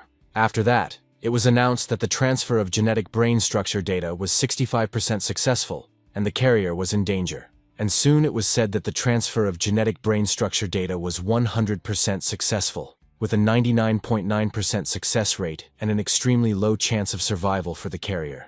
Oliver said that the data transfer should be at the maximum level and ordered it to be carried out. The bodyguard told the gentleman that the ghost company knew that they had kidnapped the demon with his ID, and if the company found out that they had used her in an experiment, this man's father could be dragged into it. The man said that his subordinate was indeed talking too much today. Even if he was forced to go against the entire ghost company or find tens of thousands more demons, he would bring Jennifer back. The guy really didn't understand the love between a man and a woman. Tubes were connected to the demonic deity, through which a green liquid flowed. Soon they began to swell significantly, and the woman's body began to move on its own. Her body also overflowed, and the liquid began to try to escape from there. The girl who was in the upper tank remained there. Just 2 years ago, she was sitting there, beaten, and being held by some man. He said that if she didn't pay them back, they would have to sell her to a nightclub. Of course, it's a shame that she doesn't use her looks to make money. He doesn't understand this, because the girl spent all the money on her father's treatment, but he died anyway. So why did she borrow the money if she knew he couldn't be cured? Suddenly, one of these scoundrels noticed someone standing and watching them. After that, he called the guy a jerk and asked him what he was staring at, telling him to mind his own business. Oliver raised his hands and told them not to pay any attention to him, that he walked here every day and was just a passerby, so they should continue. Still, he really enjoyed watching people beg for forgiveness or help. And today he was in luck, because he was about to see a good show right in front of him. The man looked at her and didn't understand what was wrong with this girl, because her expression hadn't changed since the beginning, so maybe she was mentally challenged. The man who was beating her smiled and noticed that it was a passerby who enjoyed entertainment. Immediately after that, he got up from his seat and hit the man, telling him not to think that he wouldn't touch him just because he had a bodyguard. The guy who came with this man was already ready to start a fight, but the boss gestured for him not to do anything. The man continued to glare maliciously, not understanding what he was doing. Oliver smiled and realized that this was what pain felt like, and what a wonderful feeling it was. Almost immediately, he swung his leg and prepared to attack. He kicked his opponent so hard and so fast in the head that the man didn't even have time to understand what was happening. And in a split second, the man's body flew several meters backward. The thug's subordinate immediately ran up to him and asked if he was okay, boss. Immediately after that, he called Oliver a bastard and asked if he knew who they were. The man took a coin and threw it at them, then said he was sorry, as he thought he heard a skull crack and it looked like he would spend the rest of his life as a vegetable. So they could exchange this gold coin at the bank for 30 million, but that was for hospital expenses. The man looked at her and said that it was a gold coin from the Guangxi company, then apologized and told him to pretend that nothing had happened. Oliver shouted that this money also included everything the girl owed them, and the man said he understood and that she was completely at his disposal. The man said that the sidekick he had taught him was quite clever, so he would take him to some fun place tonight. The girl got up and asked him to wait. She thanked him for paying back her debt. She went on to say that she had nothing, but she could offer herself, and the man could ask her to do anything. Oliver thought she was an interesting girl and asked if he could ask her to do anything. And so, that very night, they went to the Huangyi Company Hotel. Jennifer went to the bathroom, where she was supposed to wash her body thoroughly. And when she did, she looked closely at herself in the mirror. Then, after making sure everything was in order, she slowly began to leave the bathroom. Oliver noticed her and told her to come to him if she had completely washed her body. He then asked if he understood correctly that she had said she was ready to do anything. Then the man smiled slyly and told her to take off her towel. Without a moment's hesitation, Jennifer obeyed his command and the towel fell away. Oliver looked into her eyes and saw no emotion when she took off the towel, so he was not amused. Immediately after that, he got up from his seat and came closer. For a few seconds, he just watched her, and then he grabbed her arm quite sharply. Immediately after that, the man threw her onto the bed, head down. But at the same time, when he saw her back, he was simply dismayed. After all, there were a huge number of abrasions on the lower part of her body, as well as marks from blows. It was on that very night that the man saw the scars on her back from borrowing money from loan sharks to save her alcoholic father. She grew up without a mother, with a cruel alcoholic father, Oliver thought at that moment. Is that all that made her who she is now? At the same time, he didn't even know why, but since then he had developed a special feeling for her, a strong desire to protect her. The man became more and more interested in her. They went shopping together, and he found it very interesting. Or, just like traveling around the world together. Jennifer, however, never showed any interest in anything. It was as if she were just a puppet at that time, without even a soul of her own. This girl was different from all the women he had met before, those women who could pretend to be anyone just to get what they wanted. But what they were all crazy about meant nothing to Jennifer at all. Still, it was the first time Oliver had ever felt so worthless in front of a woman. He wasn't sure, but he had to find something that would interest her, no matter the cost. But even after a year of unsuccessful attempts, Jennifer remained the same, as if she were a puppet. So the man told her to forget about it all, that he'd had enough, that he didn't want to get involved in it anymore, so he decided to let her go. But when Oliver told her all this and was about to leave, the girl stopped him by grabbing his hand. He turned around in surprise, not understanding what she wanted from him. Jennifer started crying at that moment, finally realizing that she had someone by her side, which is why she begged him not to leave her. The moment the man saw her so defenseless and sad, he realized something, because it turned out that he had unconsciously fallen in love with her a long time ago. His initial desire to protect her erupted like a volcano, and his mind simply went out of control. Oliver hugged the girl and said he could promise never to leave her, but there was one condition. Then he became embarrassed and looked away, declaring that she should be his girlfriend. As soon as she heard these words, she pushed him away. She then moved a short distance away and turned her back to him, leaving the guy confused about what had happened. Jennifer was a little confused and embarrassed by what she had heard. Then, with a bright smile on her face, she said that they would start dating tomorrow. Immediately after she said this, a truck appeared and hit her. Remembering this, Oliver realized that he had already lost her once, so this time no one would be able to stop him from saving her. Shortly after this, a huge explosion went off right in the ventilation shaft above. The bodyguard heard the noise and realized that something bad had happened. Oliver and he looked up and saw sand falling from the ceiling. The demon realized that something was above, but whether this company was a ghost was completely unclear at that moment. as it was unclear how they had found this place so quickly. A cloud of dust rose from the room behind the door. The bodyguard instantly ran out of the room and headed toward the intruder who had gotten in there. Of course, he understood perfectly well that the walls of this building were protected from rocket fire, but what could have broken through them? When the creature appeared in the room, it saw a huge cloud of dust and a large hole in the ceiling. It was in this cloud of dust that he saw the guy who was asking who had kidnapped the little child's mother, saying that they should bring her back or he would beat them up so badly that even their own mothers wouldn't recognize them. They needed to do it quickly because the guy had to get home for dinner. When David said this, the bodyguard was already behind him, ready to strike. At the same time, Oliver ordered the console to bring the guy out. The system obeyed him, and soon some kind of mechanism began to emerge from under the ground. A beaten man was tied to the platform, and the man noticed that he had found the driver of the truck. He made up a story to try to escape from what he had done.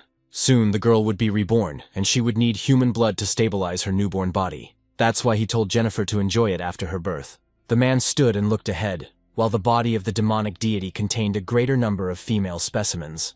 The main character remained in the same place, but was attacked by a demon ready to strike. When the creature tried to pierce the intruder's skin to inject poison into him, the tip of its finger was broken. The bodyguard was very surprised, because its sting broke before it even touched his skin. A few moments later, the main character turned his attention to the attacker and slapped him hard.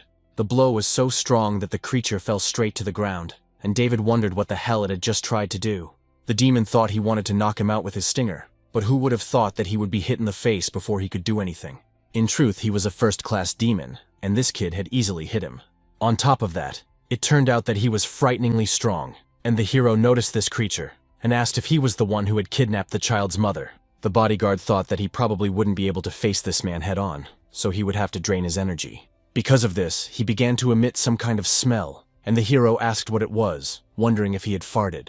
But the green haze that the creature was emitting continued to spread more and more. The demonic creature jumped aside and thought that he didn't want to take his life. But this man in front of him is an unusual opponent, so he has no choice but to use his strongest poison.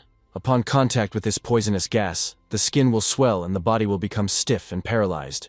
Even a small breath will suffice. The victim's internal organs will rot and decay, and the burning pain will be like swallowing molten iron. The poison cannot be neutralized, and even God cannot save the victim.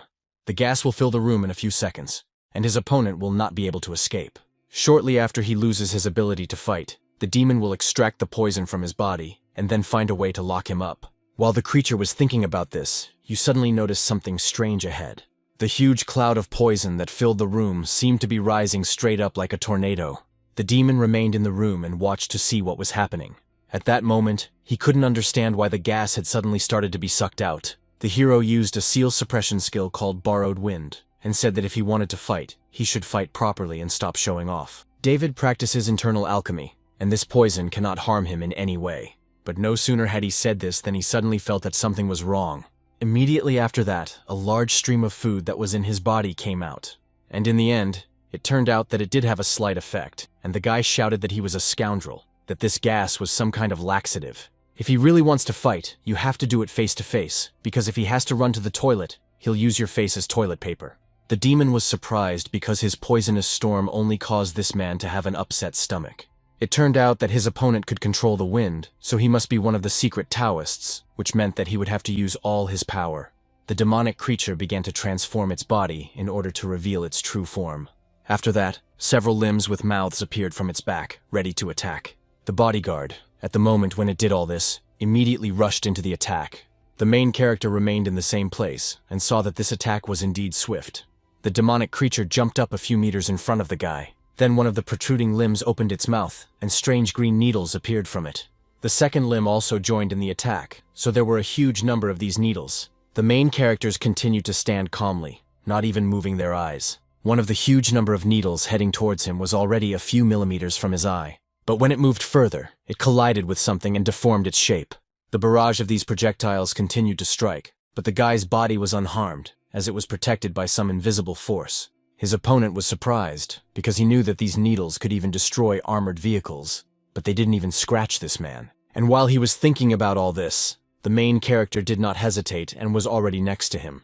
David then struck his opponent quite hard and drove him into the ground again. Then he landed on the ground and was a little discouraged by what he saw. The creature remained on the ground, and the guy wondered if he had died by accident. Oliver saw what happened on the screen and called on the phone, asking his interlocutor if he was asleep. He had a little problem there and needed someone's help. The sooner he did it, the better. And the main character was already looking at the camera. Henry was at home in his apartment and told the gentleman that he understood everything and was already on his way. Then the man looked at his notebook and saw that today was his lucky day. That's why he smiled and noticed what a happy event would happen tonight. And he was curious. Oliver promised you that he would never leave you, but only on one condition. He hesitated a little, then asked her to be his girlfriend. Jennifer immediately pushed him away, and he didn't understand what had happened. Then he looked in surprise as she stepped aside and smiled sweetly. So when the man saw this, he smiled too, realizing that everything was fine. But in reality, the girl was smiling slyly, having waited a whole year for him to finally fall in love with her. To make sure everything went smoothly, she turned around and told her new lover that tomorrow would be their first day together. The very same truck that would later beat her up was already speeding down the road. When the driver saw Jennifer, he thought, "This creature is the one who got me into this mess." At that moment, the man thought that she should die immediately by his own hand. He also remembered the time when they were together and smiled carefree at each other. Of course, now this man was badly beaten and remembered what had happened then. The system announced that everyone should be careful, as the incubator lifeform was in serious danger. The hoses connected to the divine being began to disconnect, and liquid flowed out of them. The system continued to report the danger, and suddenly a hand emerged from the creature's abdominal cavity. The main character was in the next room at the time, and thought that the guy was most likely an A-rank demon. His employer must be someone important to be able to hire someone of such high rank. So today really promised to be a very good day for him. David headed enthusiastically toward the room where the woman was supposed to be held. Suddenly, something began to emerge from the ground right in front of him and rose straight up. It turned out to be one of the limbs of the demonic creature the guy had just been fighting. This huge thing, controlled by the demon with a sharp movement, attacked David. After the smoke from the blow cleared a little, the silhouette of the guy was visible. The main character smiled and said that, of course, he was a little cautious, but it was in fact not bad. Suddenly, the demon's main body began to emerge from the ground. David looked over and saw a huge demonic snake in front of him. His opponent shouted that as long as he could move, the guy wouldn't take a step beyond that door. The hero immediately stood up and said that he would like to continue the game, but despite this, his goal was to save someone, so it was better to end everything quickly. Besides, it turned out that he was a little hungry, so he jumped up sharply. Then, without pausing for a second, he delivered a powerful blow with his hand directly to the monster's head.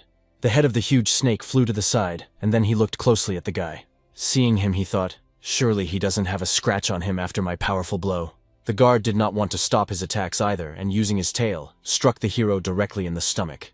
David's body instantly flew in the other direction after this blow.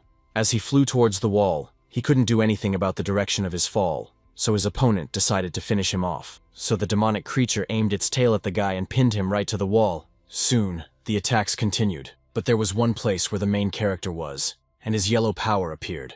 The creature said that he was a hook snake and a Class A demon, and that the protective power of his armor was the best of the best, so the guy would never be able to harm him.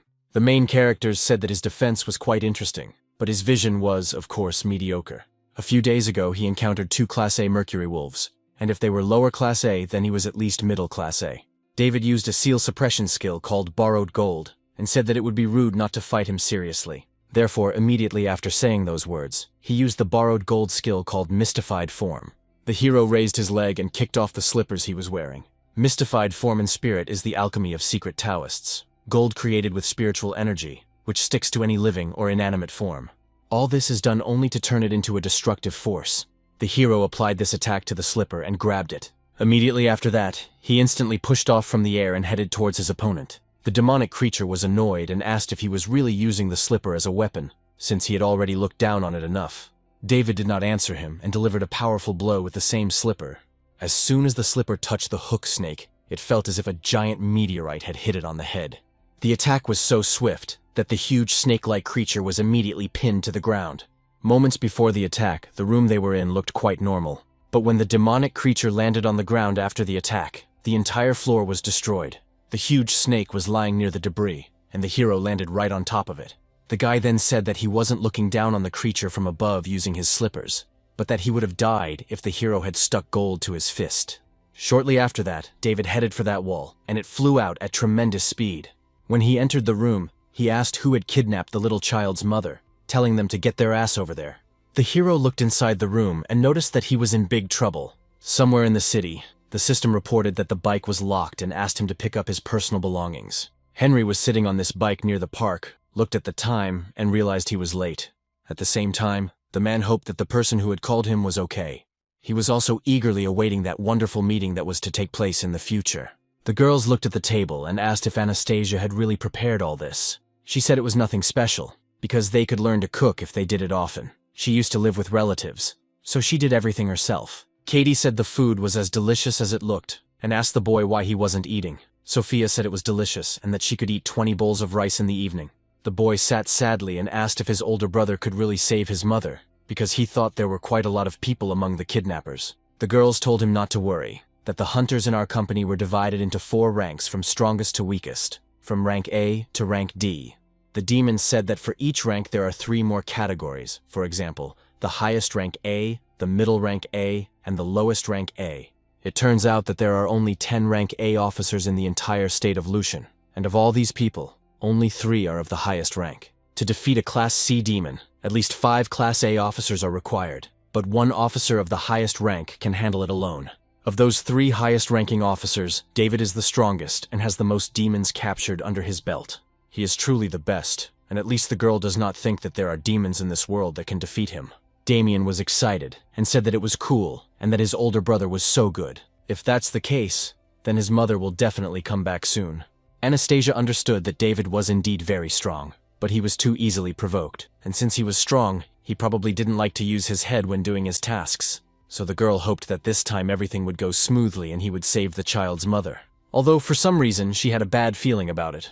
The hero knew that Katie had said that the child's mother had been captured for some kind of experiment, and now he was facing the only demon tied to the laboratory table. They tried to save him, but his demonic energy words, and there is also a human man with a dried-up essence, and next to him on the floor is the corpse of some other demon. David turned to Oliver, who was sitting on the ground with a gun in his hands, and asked what the hell had happened here.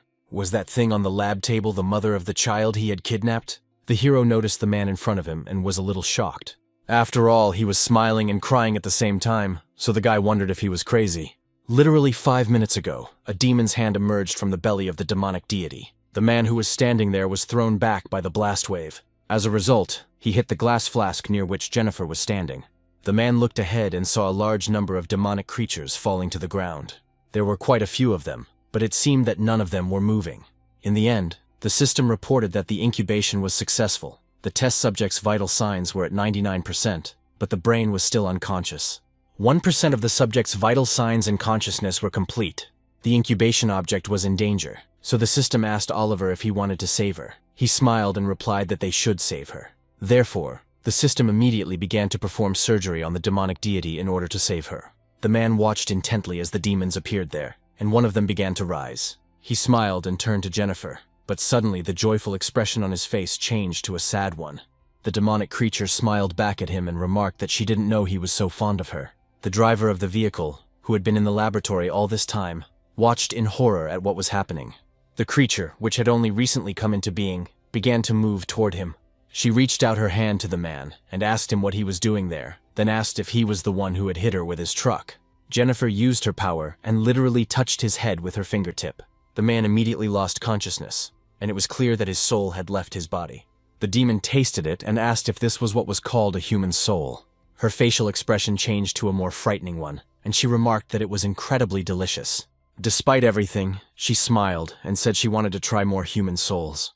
Immediately after that, souls began to emerge from the individuals who had also undergone incubation. Jennifer sucked them out with her power and filled herself with energy. Soon, she headed in the other direction, and noticed that after eating so many souls, she felt like she had an endless source of power.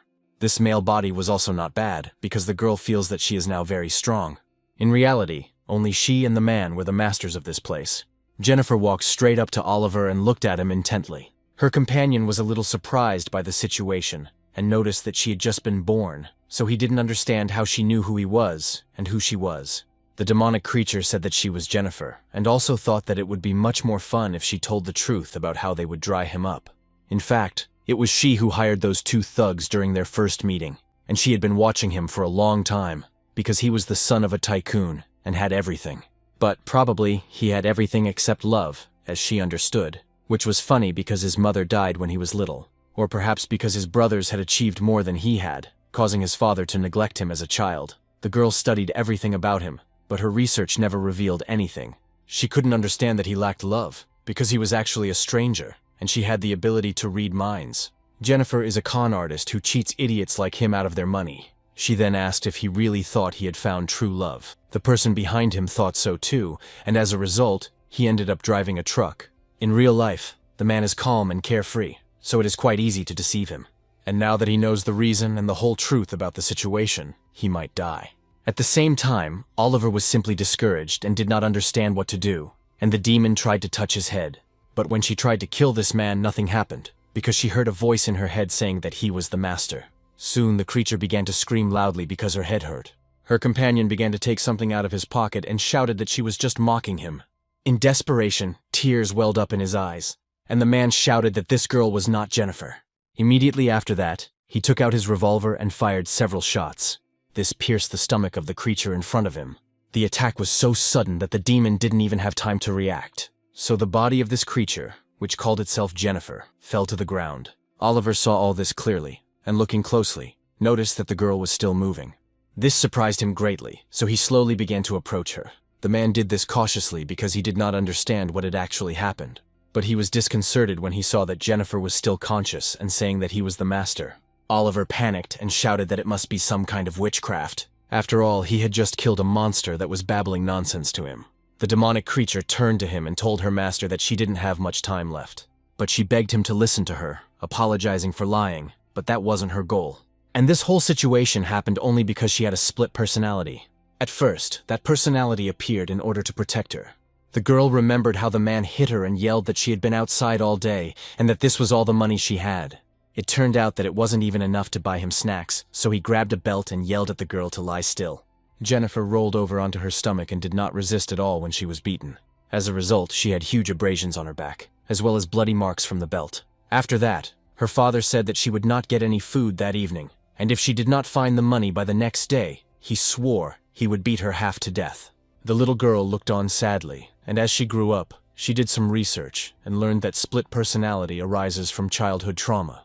This form of defense mechanism, which manifests itself in the process of growing up, is associated with an unhealthy environment, separation, and lack of support. There is also another belief that as a result of prolonged emotional suppression and inability to cope with reality, the brain activates a defense mechanism. As a result, it creates another personality to protect the main one, and that is when it appears. That same night, when the father beat the girl for not bringing money, he slept peacefully in his room. The little girl, who already had a split personality, watched him sleep through a crack in the door.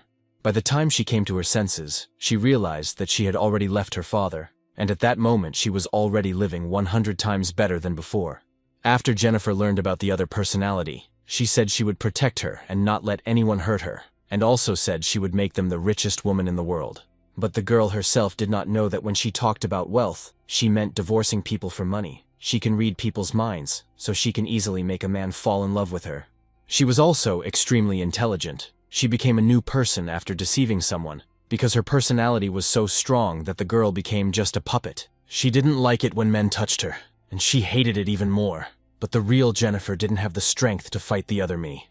Her personality made her realize that there are ghosts in this world, but there is no God she can turn to for salvation, so she wanted to die. Then Oliver appeared and showed her that God really exists. Whatever his intentions were, he was the only one who didn't touch her, and he was willing to stay by her side. He was truly a good person, and she really wanted to tell him that. But she couldn't break free from the control of the other, so she couldn't get a word out of her head, and when the man hugged her that day, she felt warmth instead of conflict for the first time. Perhaps because of the other personality's ability, she felt that he was missing something in his heart, and it was the same thing she was missing. Perhaps that was why he attracted her. She didn't know what love was, but at that moment she thought that Oliver had been wounded many times, but had become the hero who saved her. The master's feelings for her are due to her personality. She knows that he has a strong desire to possess everything, and that is how he fell into her trap. Jennifer is half a liar and has a ruthless personality inside, so she no longer deserves to be with him. Oliver cried and said that nevertheless, he still liked her, and that she was the one who made him feel this way. His companion smiled and said that it seemed that God really did exist, so she wanted to say that she wanted to meet him again in the next life. But the girl did not have time to finish her words, and her body became lifeless. Her companion cried and tried to reach out to Jennifer, but realized that she was dead. He continued to stare at her body, and he was so sad that he cried like a child. Soon, Oliver fell to his knees and cried out in despair. David said that the demon on the floor had large open wounds, and that the bullets in the gun were probably custom-made. This product can only be manufactured by a weapons company that supplies weapons and equipment to the Ghost Company, so he asks who he is. His interlocutor asked if he was really from the Ghost Company, which meant that he might know something about reincarnation. David stated that as far as he knew, reincarnation did not exist, and asked if he could answer his question first.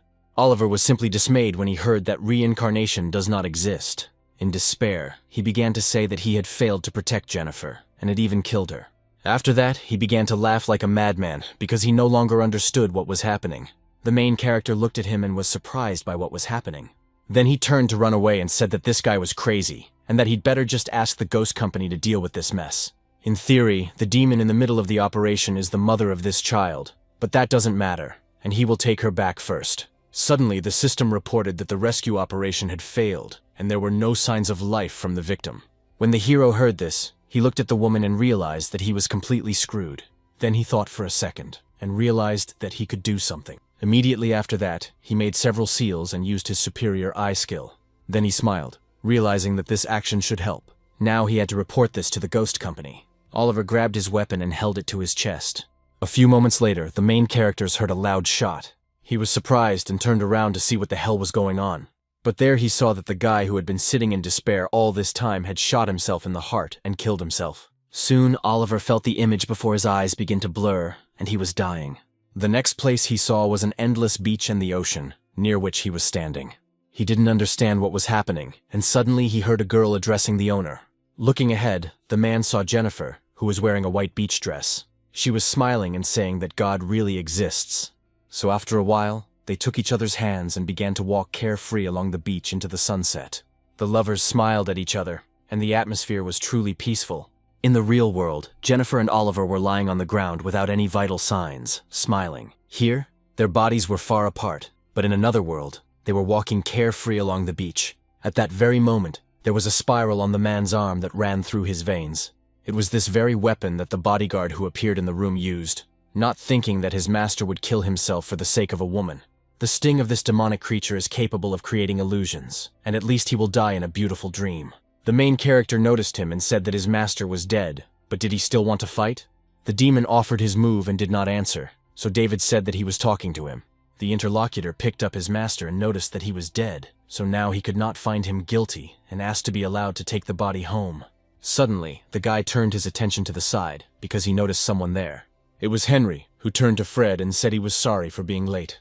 Immediately after that, they passed each other, and the guard didn't say a word to me. The guy thought that when the man joined the company, he thought there was something wrong with him. The gentleman had died, and he was acting as if nothing had happened. Henry then said that he had done a good job and asked to be allowed to take care of the rest. Fred thought that this man had never done anything, but every time he saw him, he shuddered. The main character saw that someone else had appeared and asked who he was. The man said his name was Henry, and asked if he would keep what had happened a secret. David asked what kind of parents would give their child such a strange name. The strategist said that he worked as an advisor at the Kwanhai company, and if rumors about what had happened here spread, it could damage the company's reputation. The guy asked what would happen if he refused, and his interlocutor said that he could name his price, saying that they had the same teacher. So how about giving him a break? The main character remembered the situation with the beans, and asked if it was really the same teacher, if he was a bean scatterer. Henry looked at it and said that it was indeed so, because he was the successor to the fancy sect. David smiled and said that was great, because he had just received an order in his name. He then asked him to answer 3 questions, and said he would not tell the Ghost Company about today's incident. First, why did he put a combat bean in the ear of the son of the CEO of the Wang Group? Second, the Fangsan sect had been destroyed, but who was his teacher? The last question was whether he had heard that their wars specialized in internal alchemy and astrology, and that they were also good fighters. Therefore, the young man was curious if it was true that they were so good, so he wanted to verify everything. His interlocutor noted that the reason for the first question was simple. Each of the 4 major financial groups has its own market, and it is difficult to avoid conflicts of interest. As an advisor, he helps his boss make more profit. To keep an eye not only on the Wang group, but also on other groups. In order to avoid detection, he placed a bean in the boy's body. Wang is a busy man, but he loves his son. So the boy is always with him, even at various important meetings. As for the second question, he can only say that their sect was indeed destroyed, but he cannot say where he came from. As for the last question, he knows a little about fighting, and as for whether he is good at it or not, it is difficult to say. David noticed that their old master created magic, not to use it in such a cunning way, so he really wants to punish him instead. But he has other things to take care of at home, and if he takes him out in 2 minutes, a group of ghosts will come here to take care of him. If the man can hold out for 2 minutes, he won't tell anyone what happened here, so he asks if he accepts the challenge he has given him. Henry said he almost forgot that you can't fight within the same sect, but if he doesn't accept the challenge, the guy will notify the ghost company, and his job will be done. It also turns out that everything has a cause and effect, so fate itself brought them here today. The spirit of the mung beans that found him may be the cause, and the guy's encounter with him may be the consequence, but the hero didn't understand what the hell he was trying to say. The interlocutor said that he had received a prediction a few days ago, and that today was a lucky day. If he wanted the result to be achieved, he had to let everything take its course. So he accepted the challenge, but told the guy not to try to defeat him within 2 minutes. Because didn't he think he was underestimating the Fancy sect? David said that they would find out too much chatter during the fight, and if he disappeared, he could get up and talk to him after 2 minutes. Besides not telling the ghost company, he can do whatever he asks if it's within his capabilities. And he can also predict the future, so he asks to be allowed to do it for him. Then the hero made an obscene gesture to his opponent, and remarked that this night would be fatal for him. Then he turned on the stopwatch on his phone, and the countdown began. The guy wasted no time and immediately rushed into the attack. A few moments later, he was in the air, hanging directly above his opponent. Henry was also ready for a fight and used his seals. The moment he opened his eyes, symbols were visible there. The man began to mutter some words in order to use his technique. The hero, with a smile on his face, headed towards him to attack, and the man used a skill called Star Orbit. Therefore, he easily blocked David's punch with his bare open palm. It was as if the guy had hit a wall, which spread the force of the blow to the sides. Then he noticed that a large amount of energy, which was released, went behind his back. The space around the opponents also changed. David realized that he had hit his palm and hadn't seen his movements, so it was unclear how he could have pulled off such a feat. Moreover, it was unclear how his opponent was able to suddenly distance himself from him like that. When the hero looked up, he still didn't understand what had happened and why it had suddenly become so dark. At the same time, the place where they were standing hadn't changed. A huge dome made of some kind of technology had simply appeared above them. The guy realized that the man had used a hand seal and must have cast some kind of spell. As for his abilities, it seemed that he was able to teleport freely inside this dome. If the guy looked closely, he would surely be able to find some kind of loophole in the technology. Henry continued to pass out and raised his hand as if trying to strike. David noticed this and realized that it was a strange gesture, but it was unclear what this man was doing. The strategist continued to smile and literally struck from a great distance. He did this about 10 meters away from his opponent, but in a moment he was literally next to the guy. Immediately after his swift attack was successful, he moved back the same distance. David then realized that the man had not teleported, but could change his location at will. Henry had no intention of stopping, so he prepared to attack and raised his leg. After a few moments, he was already in the air directly above the main character. He then struck him, but David was still able to block the attack with his hand. The guy realized that he could do more than that. He could even teleport himself. Soon he was stunned, because he saw that his opponent was here 1 second and gone the next. Then the man appeared on the other side and attacked the unprotected part with his foot. David then flew to the side to regroup a little. The strategist said that after his blow, there was not a scratch on him. Therefore, if he understood correctly, his opponent had a golden light mantra, and of course, he did not expect such a young man to master this technique. It seems that the man underestimated him after all, as the hero stood aside and began to use his power. Then David smiled brightly and realized that it was he who had underestimated his opponent. After that, the guy used a seal suppression skill called Borrowed Thunder. After seeing this, the strategist was shocked. Could this guy really know 2 runic sealing techniques? Mastering 1 runic sealing technique in a lifetime is already considered impressive for a secret Taoist, but the guy summoned thunder at will. Moreover, he did not even use a runic seal as an intermediary, so it was unclear how this guy was able to achieve such a level of cultivation. David smiled brightly and said that his body was surrounded by my thunder, which was precisely why. Now they would see how he could approach him. Henry smiled and remarked that the Maotian sect was indeed full of talent, so he was quite eager to predict his fate. The hero said that he should stop talking nonsense, because his prediction was not accurate at all. It was all about it being a lucky day, and if the guy hadn't been so lenient with him, he would already be dead. Then the guy asked if he thought he could defeat him just by jumping around. His opponent remarked that he seemed to have forgotten the agreement, because he would win if he could just hold out for 2 minutes. David realized that it was definitely true that he was unable to approach him, but a person could use their strength to prevent him from catching them. If the strategist did that, the guy would definitely lose, so he thought there was no other way and hoped that he wouldn't get into trouble because of it. The man paid attention to his opponent's techniques and was shocked when he saw them. After all, the main character began to use a technique that created 3 balls, and Henry wondered if it was a triple ice bolt. The strategist then said that the guy was full of surprises and even knew the destructive technique of runic bolts. However, he was confident that he would be able to hit him with this attack. Immediately after these words, the opponent began to move quite quickly across the entire area of the dome. The main character smiled and asked why his opponent thought he was going to use this technique on him. Immediately after saying this, he raised his hands and fired his weapon. And then the very dome in which they were located began to tear apart from the inside due to the unbearable power. It held for just a few moments, and then a tremendous force tore it apart from within, and another force scattered it to pieces. The 3 runic bolts that David had made flew rapidly out of the shaft above, straight into the sky.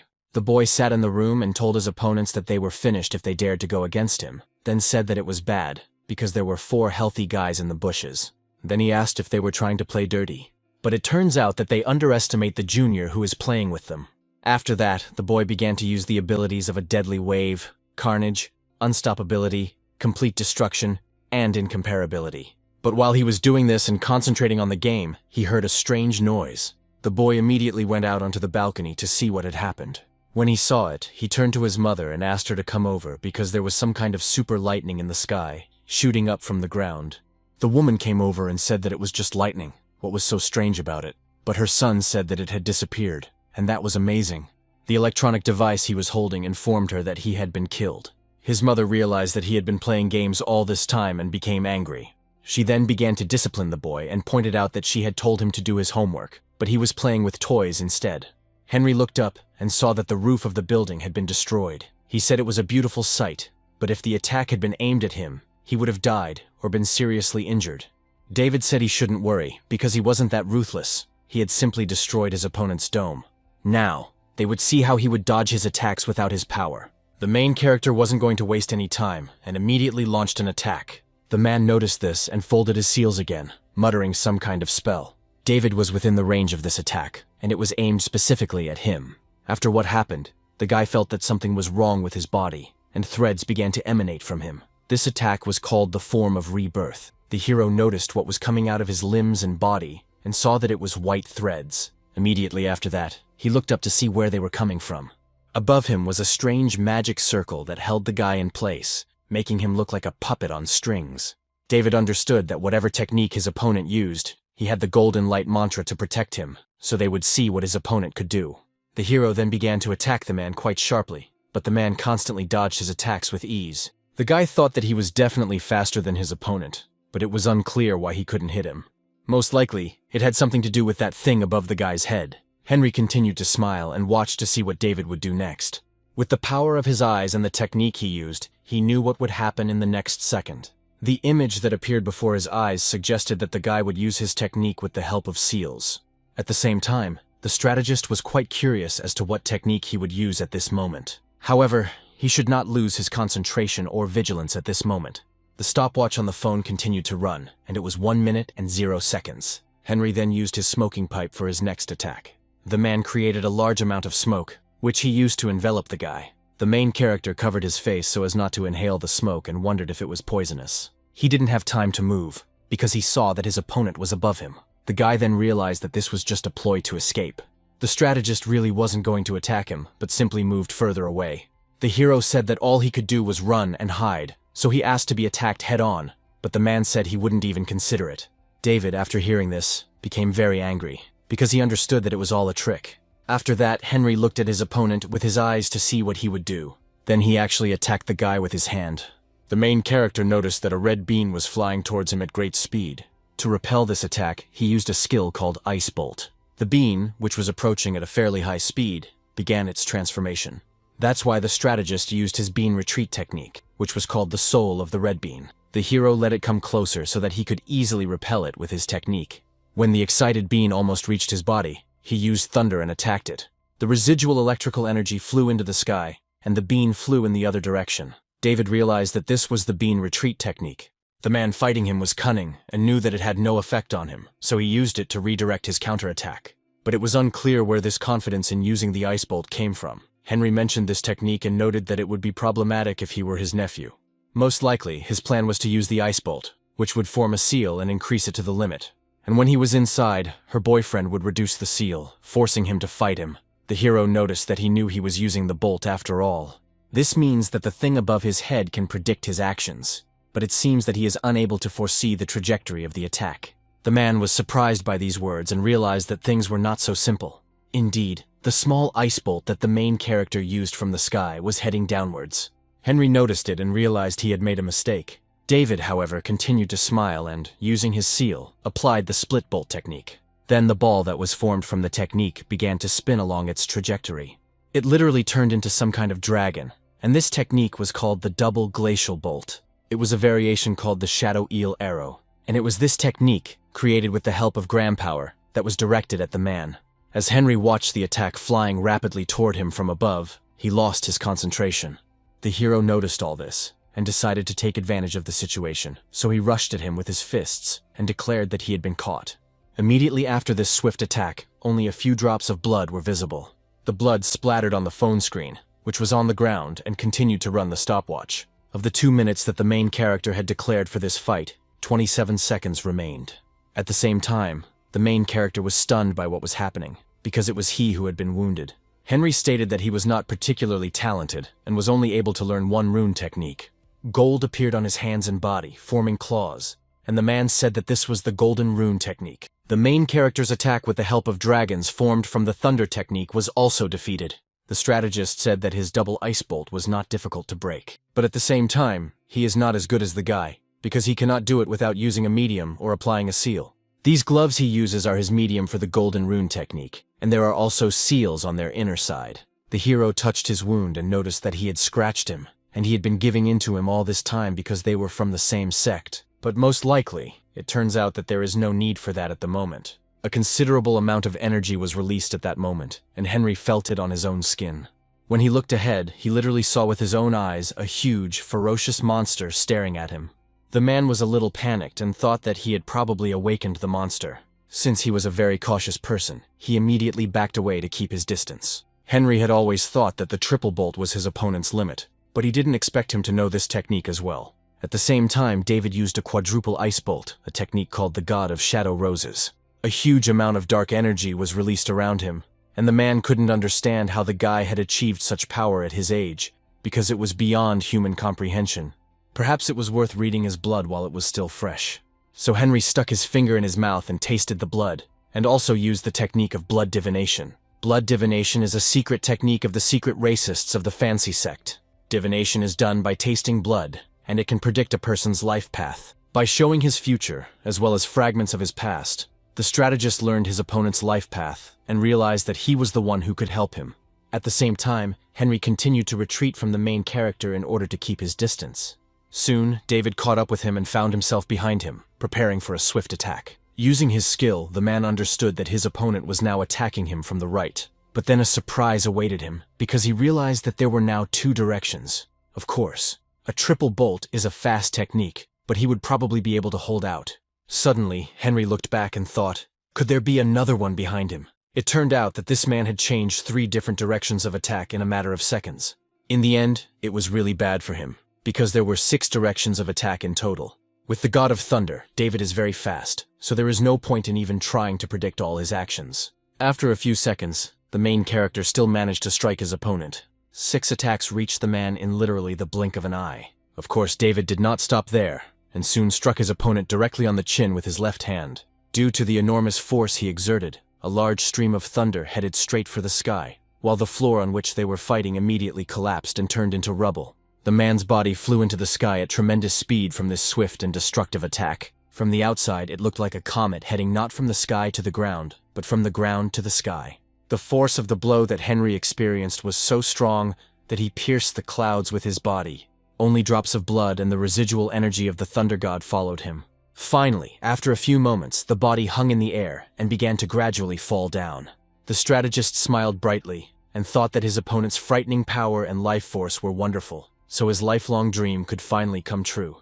The main character did not recover in his attacks and also flew up into the sky to continue. Henry thought that he was his benefactor.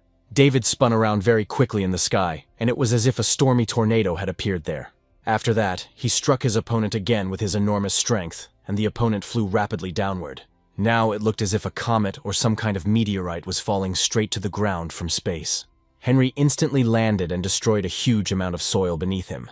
A few seconds later, David also landed among the debris. The guy said that the thing above his head had disappeared, and that his opponent was most likely unconscious. Thank God they were cut off from the world in this place, and if the master found out about this, he would be in big trouble. The hero understood perfectly well that he had gone a little too far at that moment, but the man was protected by the golden light mantra, which meant he must be alive. When the dust, which had risen in quite a large amount, dispersed, the guy didn't see something. There on the ground was the strategist who had used his golden armor. The guy approached him and said that he was the first person to wound him, and he thought that there were only advisors in the Fangshan sect, but his opponent was a good adversary. In addition, the hero had underestimated him, and did not think that he would master the technique of golden runes so well, because the golden mantra is difficult to break through, but not for the technique of golden runes. He then asked if he understood correctly that the golden barrier on his back had depleted his spiritual energy, and he would give him credit for protecting his back and neck. After all, the hero would have been in trouble if his opponent had died, so he apologized for being too rude to him. Then the guy noticed how the strategist's hand began to move, and he clenched it into a fist. So he shouted that his spiritual energy was depleted and asked him not to move. Perhaps his back and neck were unharmed, but his internal organs would certainly not thank him after such a strong blow. Immediately after saying these words, Henry began to cough up blood very violently. David was discouraged and did not understand why it was only his pain that was stirring him up. His interlocutor continued to cough and began to get up, and the guy shouted that if his opponent died, he would be sent back to the mountains. So, was he trying to blackmail him? He must know that there are other jobs out there, so there's no need to kill himself for his boss. But after getting up, the man said that what happened here no longer mattered. After all, the reason he fought so fiercely was because of David. The main character immediately became alert and realized that he was having déjà vu, because this expression on his face reminded him of someone. Then Henry smiled and said that the 2 minutes were up, so the guy had lost. David heard a signal from his phone and shouted that it was his cell phone, which he had almost forgotten about. His opponent continued talking. Then the guy said that if he could stand on his feet after 2 minutes, he would do anything for him. He could even tell the ghost company about what happened here. But Henry had one request, and he came closer and asked to be allowed to become his partner. The heroine became alarmed by this and shouted at the man not to stand so close, then asked if he knew that he was acting very strangely. At first, he told the guy not to say anything to the company about what had happened, but now he's doing the exact opposite, just like his partners want him to. Could he have a concussion? Henry said he was completely fine, and that the company seemed to have a team of demon hunters, so he could help him. He could keep all the profits for himself. The hero was surprised because isn't it for the high salary that people become advisors? And now he is offering free help? Besides, the man still doesn't work for the company, as he plans to cooperate. Henry smiled, and said that it was not a problem, because he was the last of the Fangshan sect, so it would not be difficult for him to become an officer of the ghost company. He asked if he was right in thinking that the entrance exam, which takes place once every 3 years, would begin very soon. The main character thought that this was all bad, because this man had finally lost his mind. Then the strategist noticed that he seemed to have put the guy in an awkward position. But then what about the deal? Before that, he used his blood for divination and told him about what had been bothering him all these years, and the guy would let him join the team. David said that it was time to stop talking nonsense and leave these tricks for naive losers, because even if he hid everything from the company, they would find out sooner or later.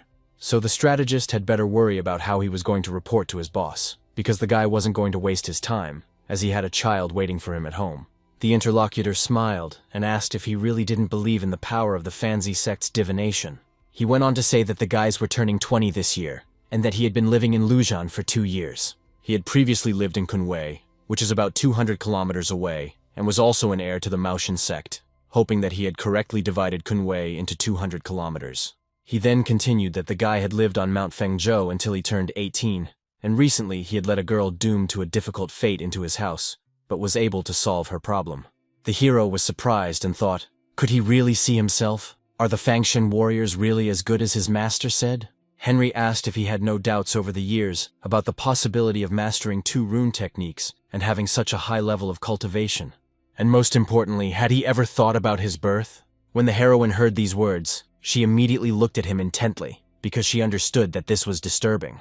The strategist continued, saying that he would share some information about the young man's birth. And just as he was about to do so, blood gushed from his mouth again, and he began to cough violently. He then leaned over and lay down on David's shoulder, saying that he would be fine after a few days of rest. When the man leaned closer to the boy's ear, he began to tell him about his secret. He slowly uttered the words about the secret he had seen through blood divination, and all these words simply stunned the young man.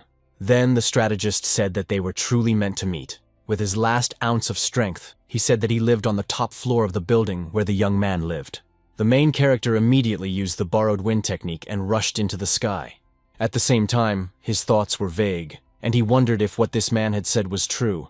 David grabbed his recent opponent, and they rushed to his house. At the same time, some creatures were watching them, and one of them said that this man was indeed something special. They were demonic creatures who had seen the fight that had just taken place, and the demon with wings realized that it was clear why the master had ordered them to watch. It was no wonder he was the best officer in the Ghost Company with his abilities. Even all of them in the 11th Earthly Branch would not be able to defeat him. The interlocutor stated that he thought this man had shown only part of his own strength. The second demon began to squeal and asked why they were standing there. They needed to leave immediately, because if the guy noticed them, they would be dead. The first creature told him to stay where he was.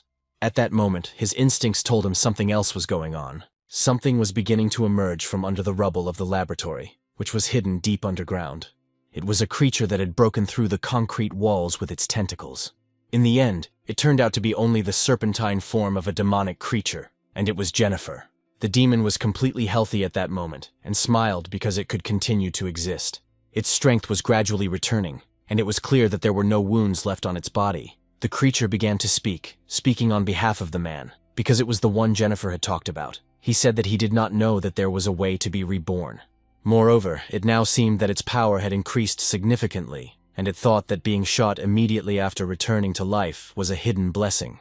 It also appears that Jennifer's weak personality, which had existed, was no longer involved in this matter.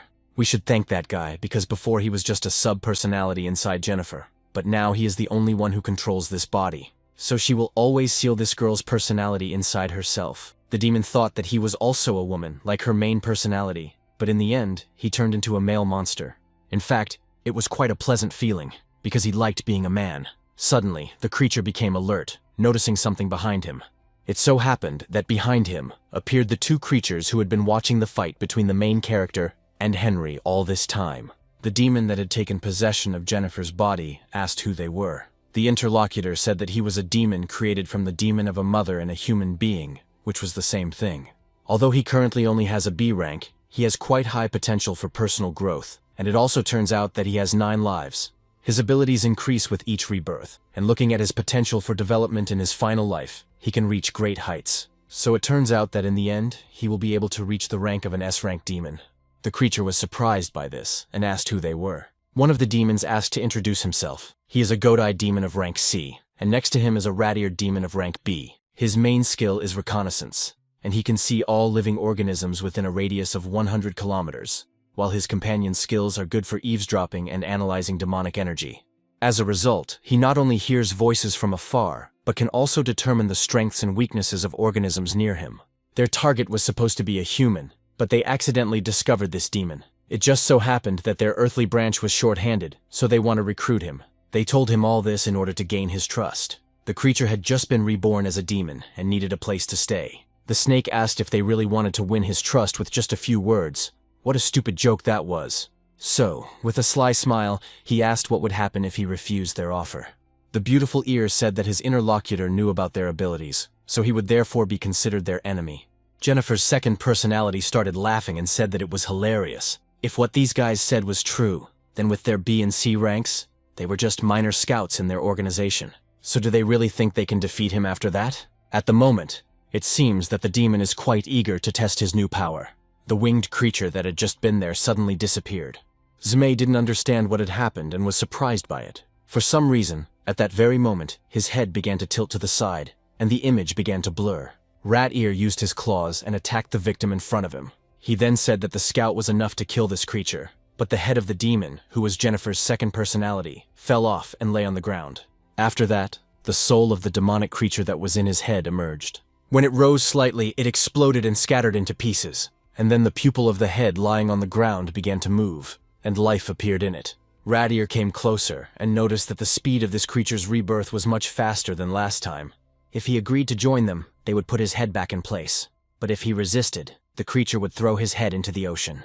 Of course, the demon understood perfectly well that his current situation was bad, so he said that he understood everything. Shortly thereafter, his head was brought to his body, and he attempted to attach it to his torso using small threads. The demons said that as soon as the snake recovered, they would take him to their king so that he could join the 11 earthly branches after the trial. Suddenly the demon, who had a huge eye, became alert and saw something strange. He began to move toward his companion at great speed and told the rat's ear that he was being cautious. At that moment, John, who had previously been the girl's personality, attacked the creature from behind. The demonic bat said that there seemed to be no need to take this guy to their king. Soon a large number of spikes were stuck in the ground, and they belonged to a goat's eye. Jennifer's second personality stated that the two scouts had killed him twice, one by one, which could mean that their boss must be stronger than them. John then asked them to tell him what rank he now belonged to according to their rating. The demonic creature he held in his hands said heavily that he was now rank A. The demon said that rank S was still higher, but now he could be considered a real monster, so he decided to join them. But his interlocutor had to at least tell him the name of his boss first. The rat ear said that their king's name was Owen. John said that if that was his name, it didn't sound like the name of a monster. The main character returned home and was asked what had happened to his face. The guy told the little child to come closer. Then he apologized and said that when he arrived, his mother was already dead. But at the same time, he told the boy not to be sad, because this thing was in his mother's stomach. In addition, he scanned this thing, using his skill of the underworld eye. Inside, there was an image of his mother, and fortunately, she knew the technique of reincarnation. Damien would have to protect her until she came out of this shell. The boy was sad and cried, but when he sniffed, he noticed that it was his mother's scent. So he thanked his older brother and said that he would protect his mother no matter what. Anastasia told David that she would warm up something for him to eat, but the boy replied that he wasn't hungry, so he would go straight to bed. Katie was surprised by this, so she reassured the boy and told him not to worry. She would ask headquarters to assign guards to the boy, so he shouldn't cry because they would help him take care of his mother. Anastasia wondered why she was seeing the boy so serious for the first time, but what had happened there? After David went up to his room, he quickly locked it from the inside. His face looked discouraged, and he was sad, so he thought about the master. The bloody clothes and the strategist's gloves were placed on the table. He went to the bathroom immediately after arriving home. A considerable amount of blood had been washed off his body after he fought David. There was also a huge, cross-shaped wound on his chest at that moment, under his pectoral muscles. Immediately after Henry left the bathroom, he took one of the shells from the closet and tied his hair back. Then the man went into the room where there was an altar with offerings and a pillow. He bowed down and began to pray, telling his master that today he had met his benefactor, a man who had the fate of the emperor himself. If he served this young man well, he would be able to fulfill his master's last wish. Henry stood in front of a portrait of a wise man sitting and meditating. At about the same time, the main character was in his room, staring intently at the ceiling. He couldn't concentrate or relax, so he was very angry. He got up on his bed and thought that this annoyed him greatly, although in the end, he thought that his master would have no reason to lie to him. But even this man, who had told him the secret, had no reason to lie. If what he had said was true, then why would the master lie about his birth? David thought that instead of worrying about it tomorrow, he should get a clear answer from the guy upstairs. Then the hero went back to bed and decided that he would deal with it later and get some sleep. A short time after these reflections, the guy finally fell asleep. After that, he began to dream about how the master was sitting by the pond and fishing. A little boy approached him and spoke to him, but the old man was asleep at the time. The boy was quite persistent, so the man woke up and asked what had happened. Then he turned his attention to his apprentice, and the hero asked if he could eat the huge boar he was holding in his hands. The old man shouted at him and threw it back onto the mountain. The boy asked why, saying it looked delicious. James didn't realize that if he ate it, who would take care of the piglets? David sat down next to his teacher and addressed him, but the old man was angry and told him to leave. But the hero was persistent and asked if that meant his parents also lived on the mountain. The master was in an awkward position, and therefore said that he had found him near a Taoist temple when he was still very small. Perhaps his parents had some difficulties, which is why they left him with him. Of course, the man tried to look for them, but to no avail. The boy got angry and said that he understood everything.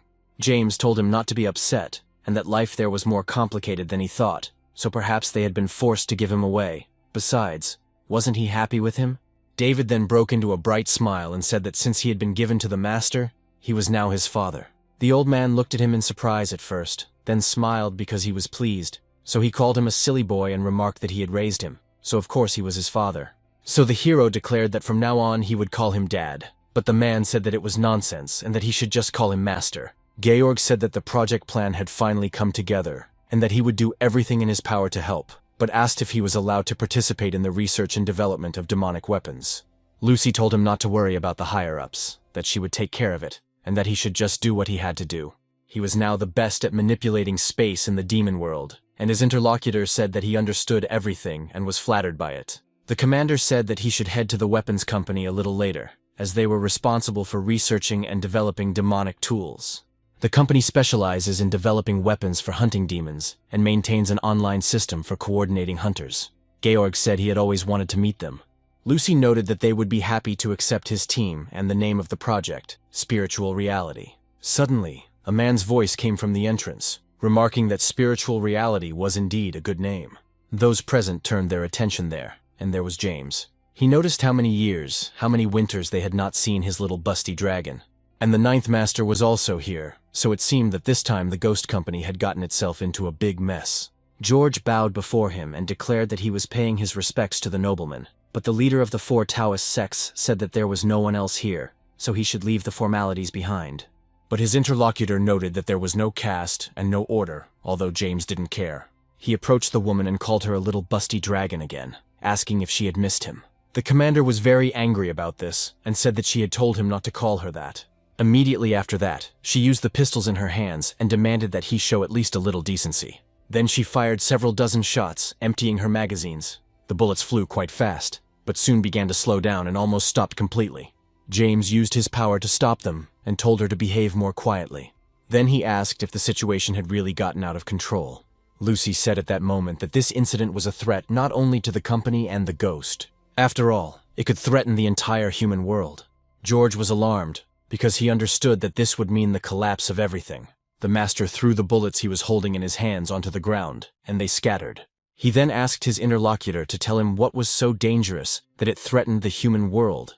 The woman said that it would be about the third world, namely the Seal of Paradise, but she wanted to discuss the details right now. Suddenly, Georg interrupted her and said that the commander had said enough.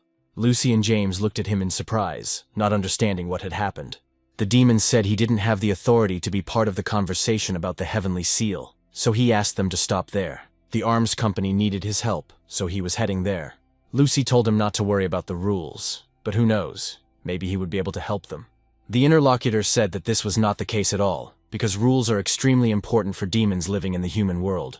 A nobleman had arrived, so he was sure that this man was capable of resolving any crisis situation. James said that after all, there were so many worries here, because it was much easier for him in the Taoist temple. But his commander interrupted him and told him to stop grumbling, because they had to go. She wants to show him something that the top brass is already waiting for her report on. The elevator was descending at tremendous speed, and the system reported that it was 9,800 meters underground. The scan was in progress, and the identity of the commander of the Ghost Company's branch in Lujan, Lucy, was confirmed, as was the identity of the leader of the secret Taoists, James. The elevator opened immediately after that, and the system activated the lighting. Soon, the huge room was fully lit, and the people who had arrived began to head towards the center. There was a board with various characters drawn on it, and James asked his companion to tell him what was going on. Lucy pointed out that, as he already knew, the core energy of the Heavenly Seal was created from spiritual energy and the founder of the secret Taoists.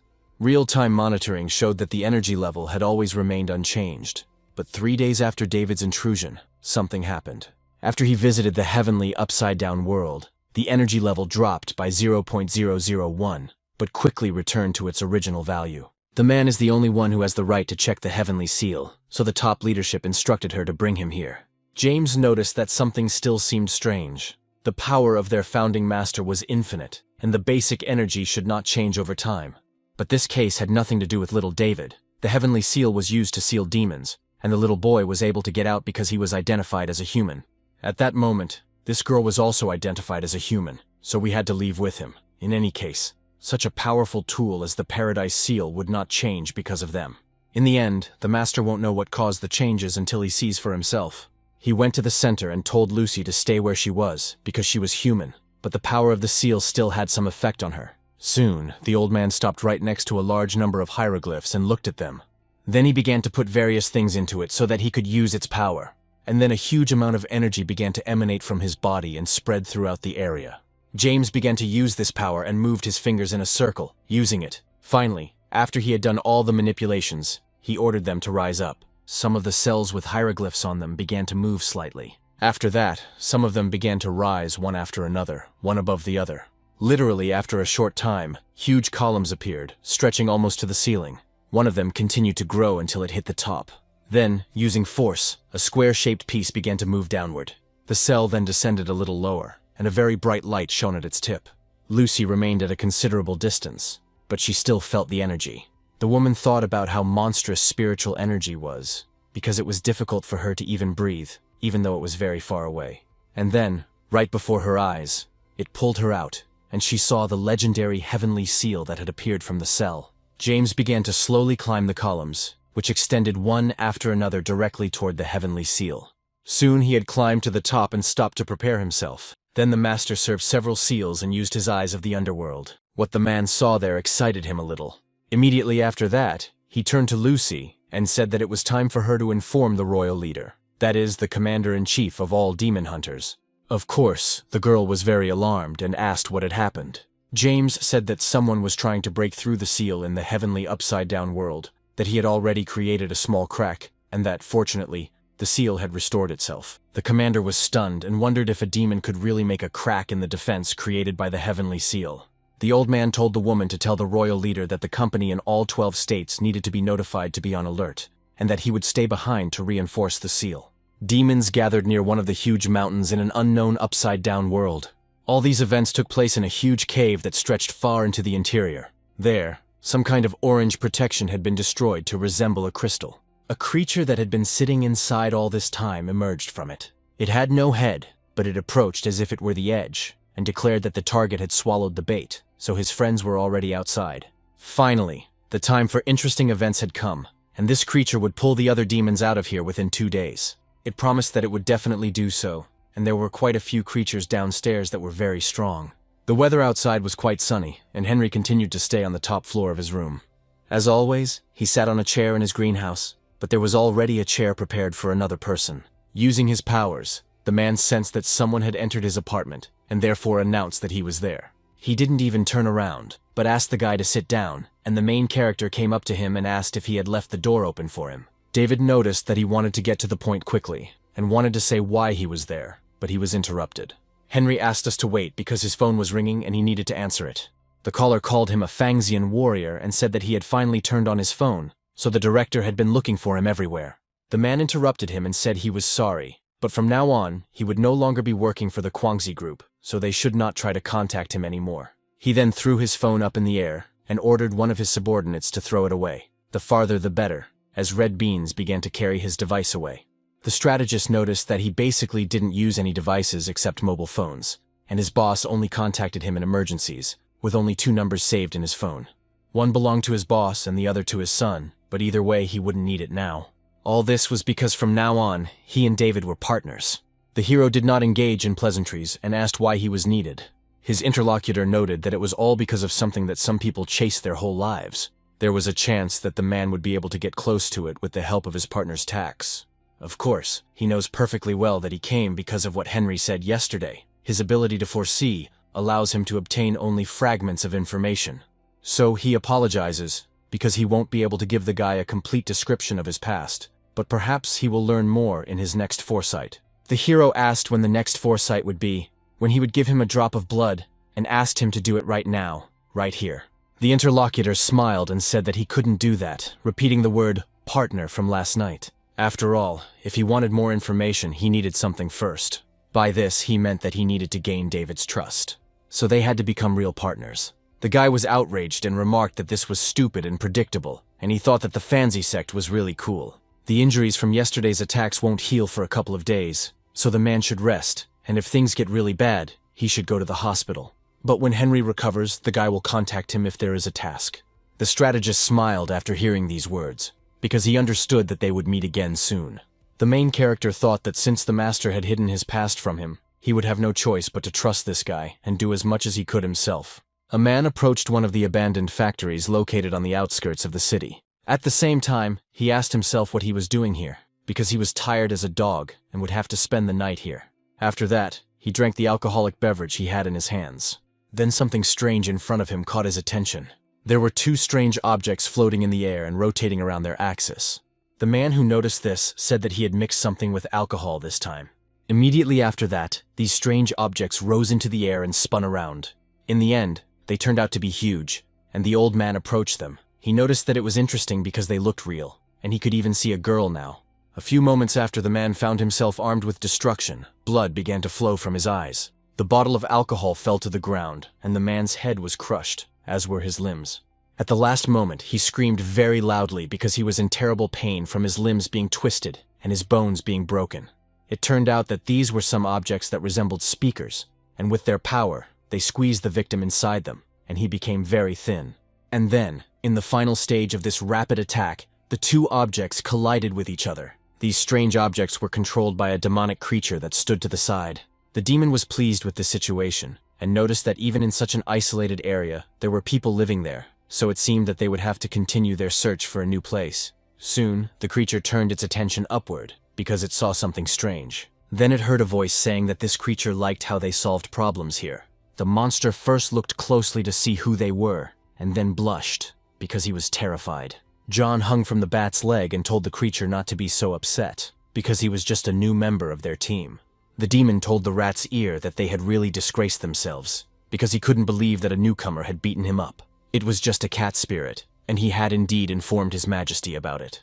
John said that this creature was very fond of chatting for a shorty, and he was also curious about how strong his gongs were, so he asked if he wanted to fight him, which annoyed his interlocutor. He went on to say that if His Majesty hadn't said he wanted to see him, he would have killed him long ago. The demonic cat spirit creature thought that he was becoming more and more interested in this majesty they were talking about. Soon, all the members of the group entered one of the large rooms.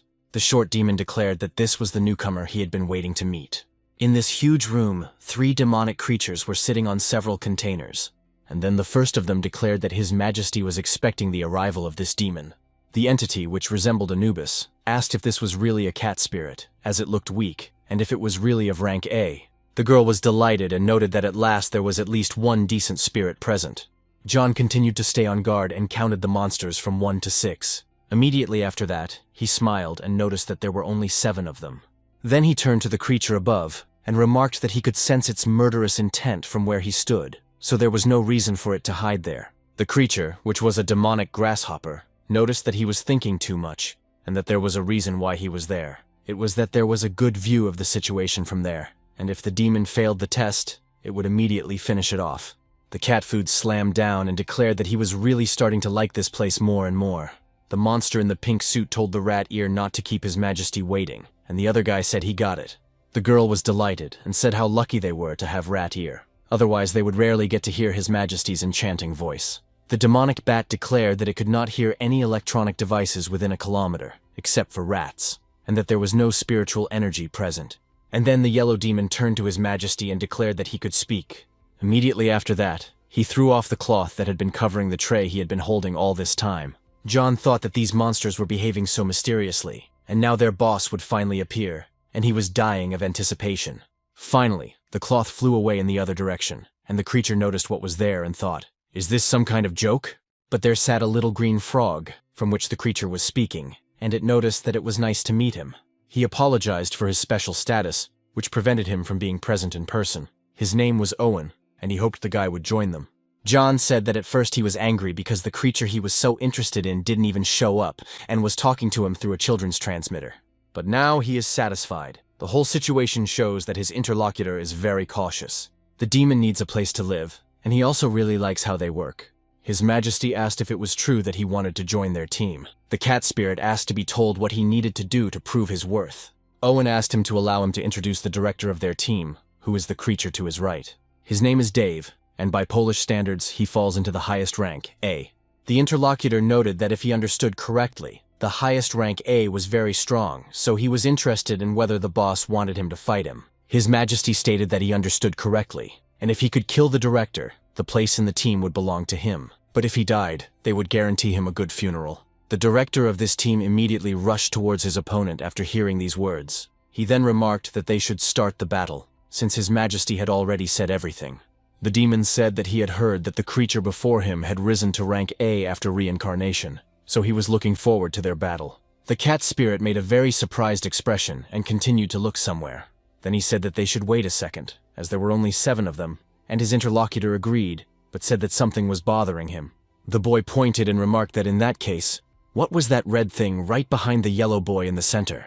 Dave wondered if someone had managed to get through to the rat's ear before the action, and if it could be the highest rank of the ghost company. So he immediately ordered the demonic bat to go and check everything out. Suddenly, his facial expression changed dramatically as his opponent pierced his body. The company director did not expect the attack at that moment, and therefore easily missed it.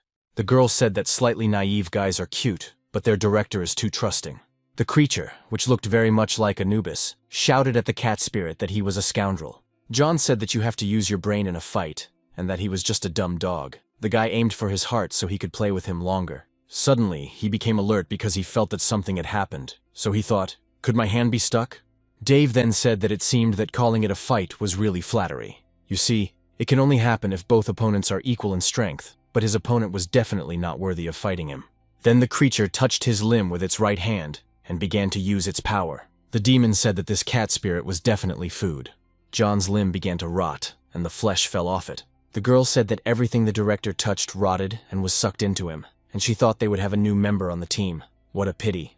A few moments after the incident, the boy's limb broke off and flew off in the other direction. The director was a little surprised and asked if he had cut off his own arm. After that, using his power, he began to close his wound and absorb the limb. Soon there were almost no traces left, and the demonic dog asked if he really thought he could escape. Dave was very aggressive at that moment, and immediately rushed to attack his opponent.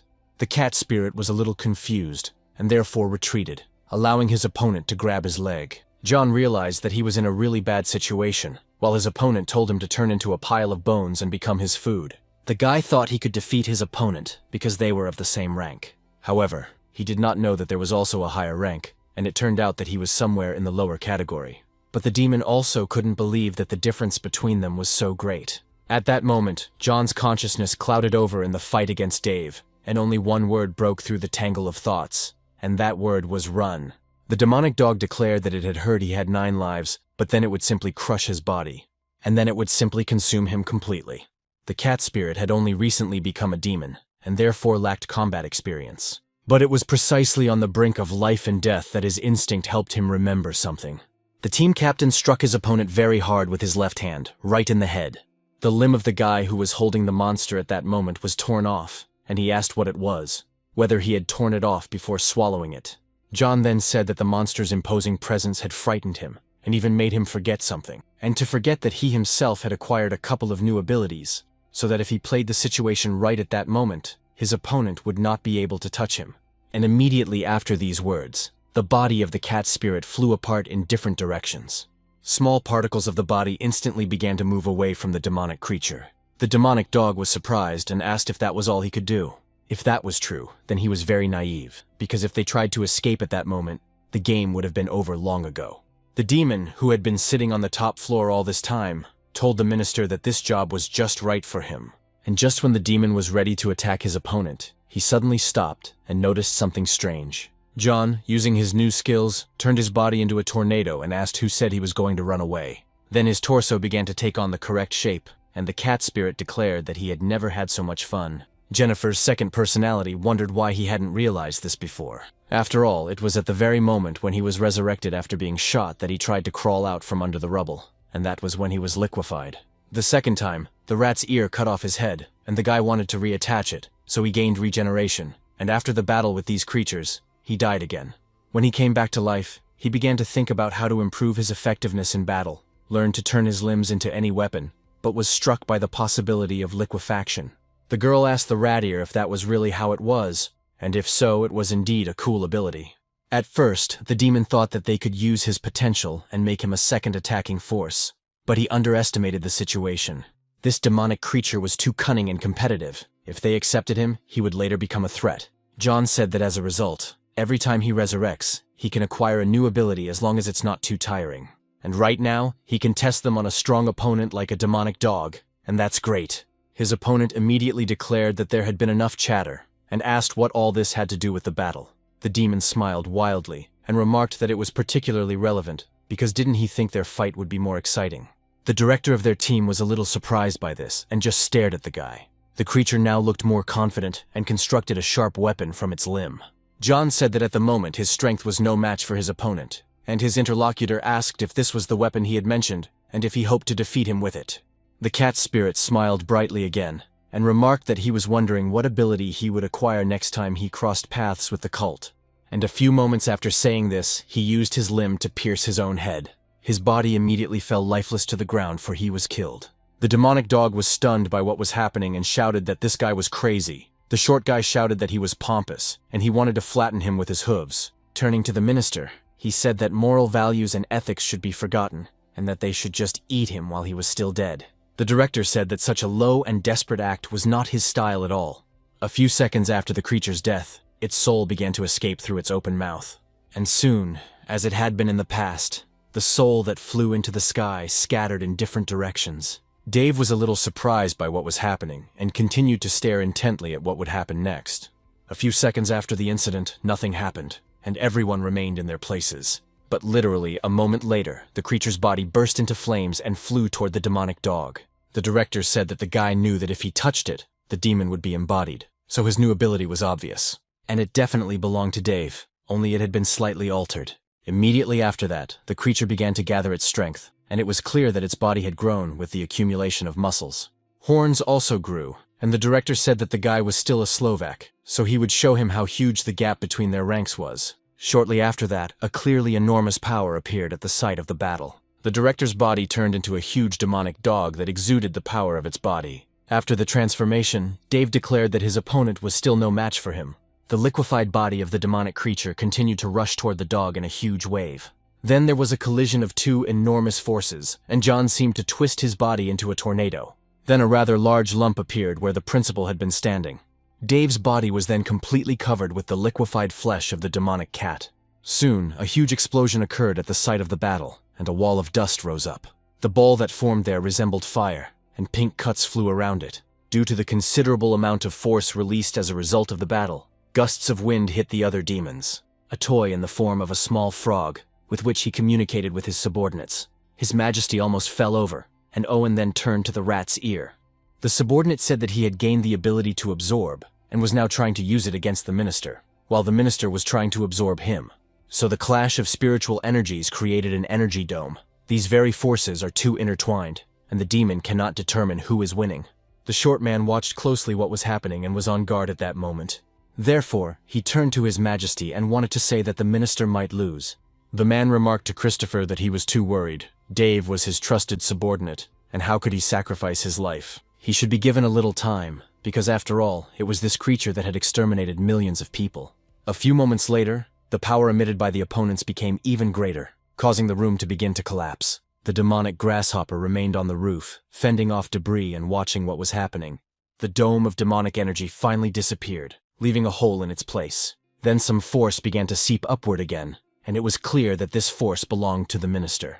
He was very angry at that moment, and called the guy he was fighting a rat. So he asked if he was now convinced that the demonic dog was stronger than him. At that moment, the monster was holding John's body in the form of a ball in his hands. This creature was the son of a demon mother, and at that moment, he had an average rank of A. Soon, a loud cough was heard in one of the workshops of the abandoned factory. It came from John, who was in great pain and was literally crawling on the ground. The director said that the opponent had exhausted his spiritual energy and would not be able to fight for some time, unless he used his rebirth ability again. The monster then turned to His Majesty the King and said that he only had to give the order and the creature would destroy this guy. Owen apologized for being the guinea pig, but the subordinate said that His Majesty had nothing to apologize for.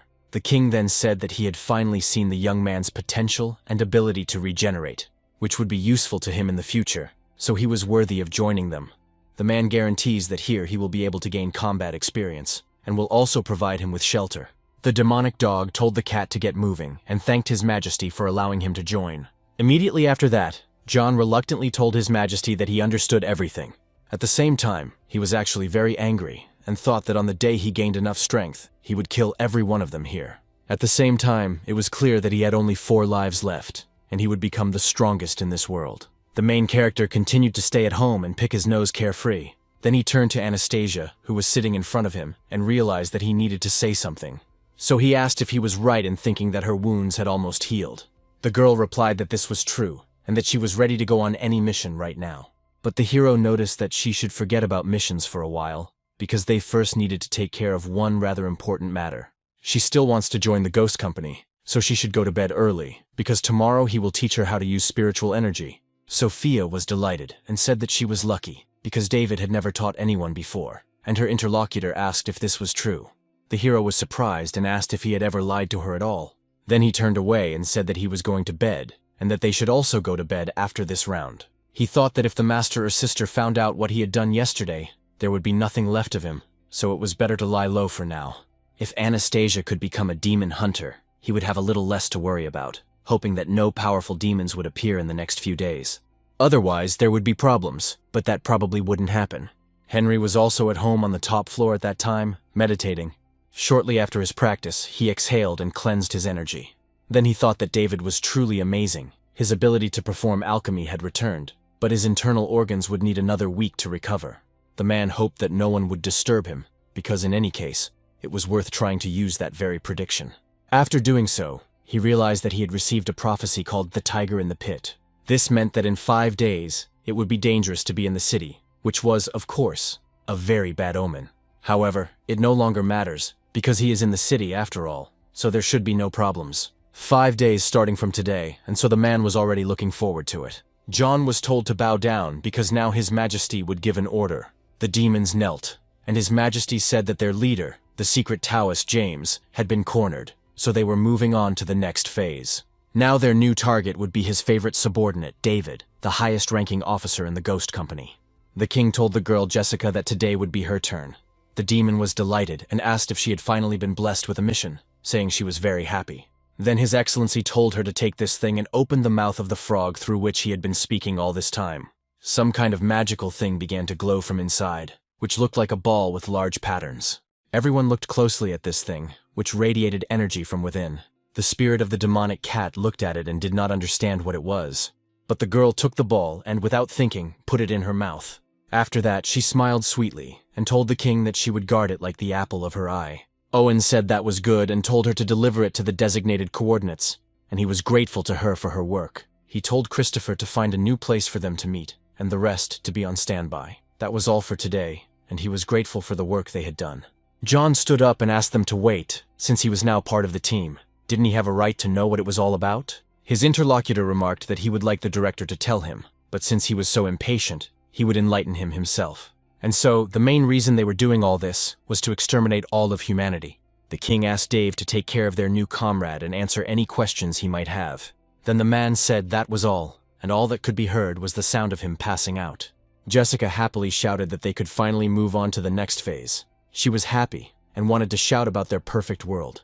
John turned to the demonic dog and noticed that the air said he could ask him questions. So his interlocutor asked what specifically interested him. The guy said that His Majesty was surely stronger than him, but he wondered how strong he really was. The director said that he strongly advised against bringing up the subject of the king, especially since he himself did not know anything about it. Since the boss had approved of the young man, he would treat him as a comrade.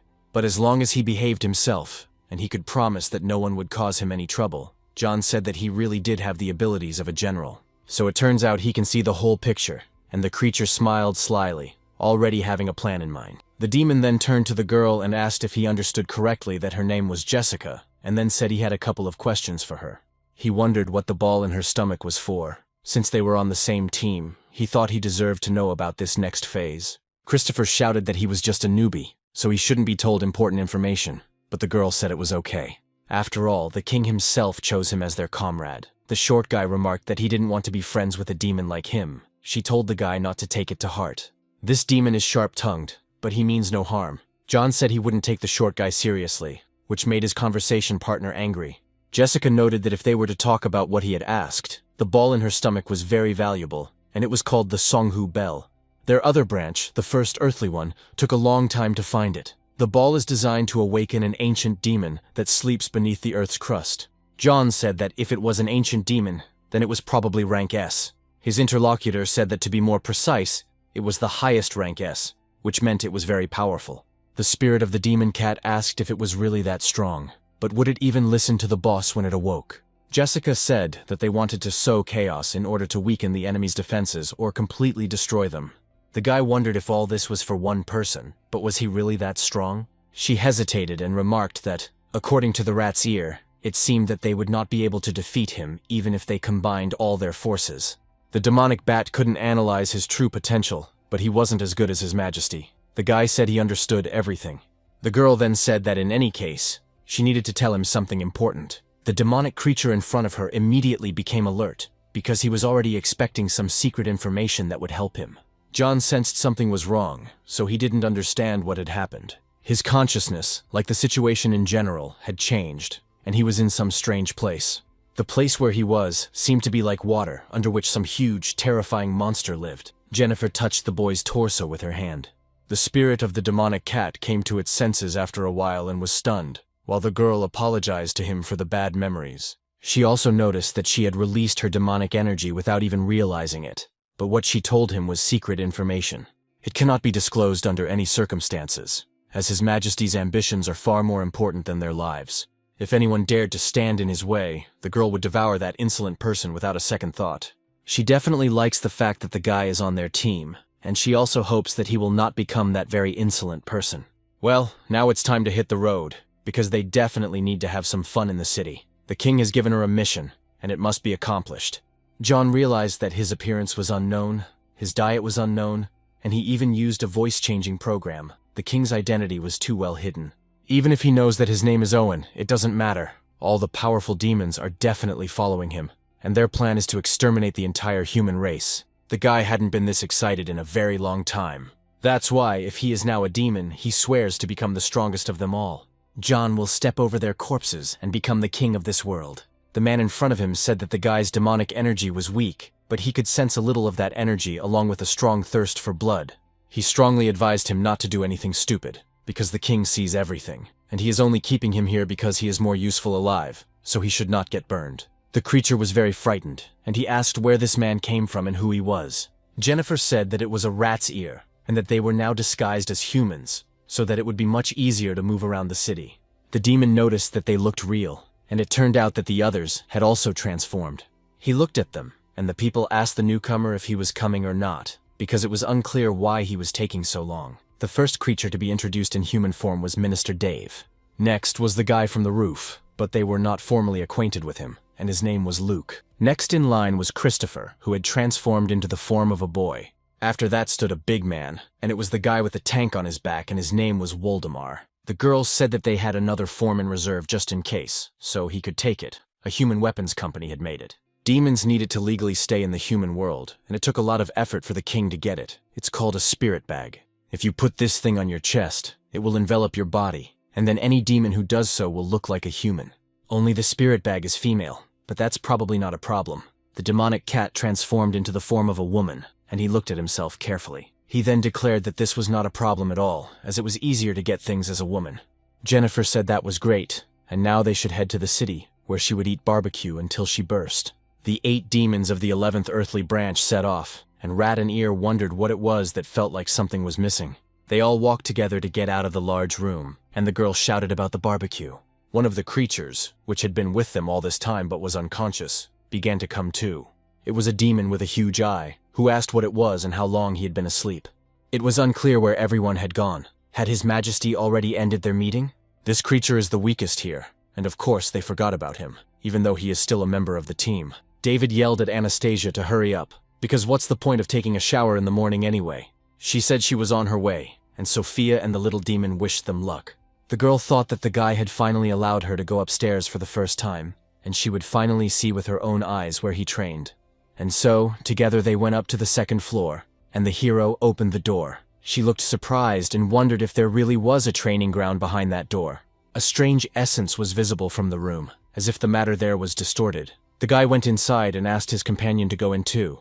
Anastasia was surprised when she saw that he had disappeared, and cautiously began to enter as well. She had a strange feeling, as if she were passing through a stream of water, but not ordinary water, but ice-cold water. Although it was a little scary, of course, the girl still walked completely through it. She was stunned when she saw the huge space, and asked if this was really the door to another dimension. But why weren't they in the city? David said that it was an independent space, that it took a long time to beg the 5 seekers for permission, and in the end, they sent George to secretly create the space.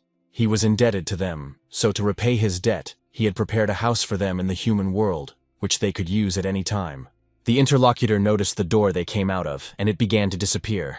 The hero said that this place had an area of 5,358.7 square kilometers, which was about the size of a city, and only he and the people he brought could get there. Anastasia thought about how powerful Georg must be to create an independent space the size of an entire city with his own hands. David said that everything in her field of vision could be restored on its own.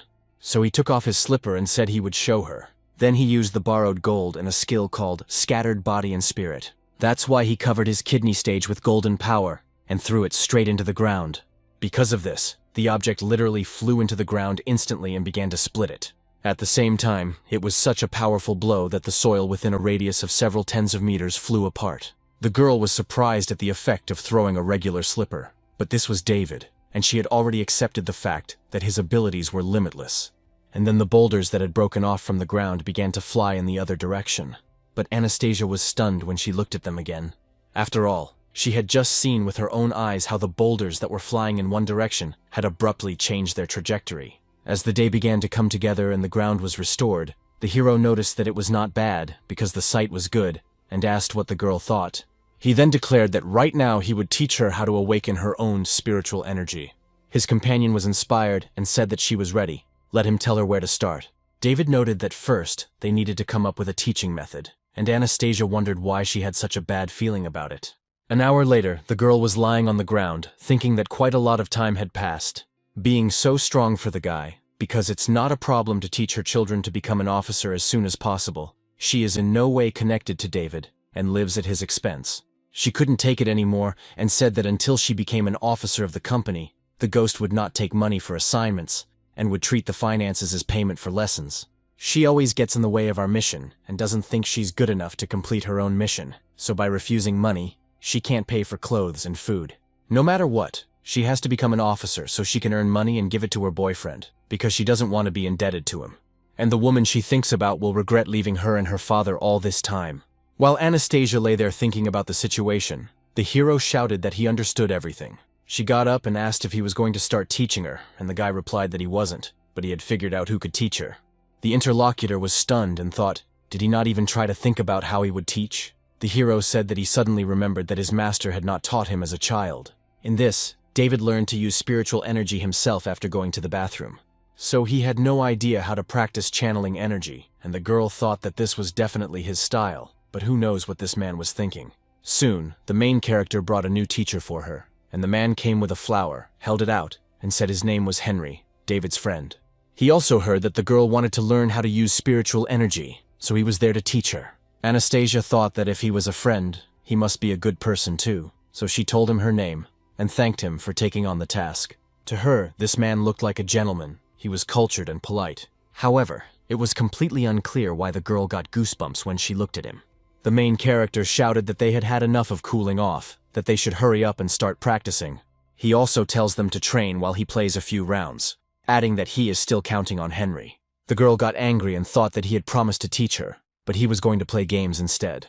But then the master noticed that she was sitting down and that they should start already. The atmosphere in this place was really quite peaceful, and only gusts of wind rocked the tree. The teacher sat down with his new student right under it. He asked the young lady to allow him to first explain spiritual energy in more detail, and she immediately agreed.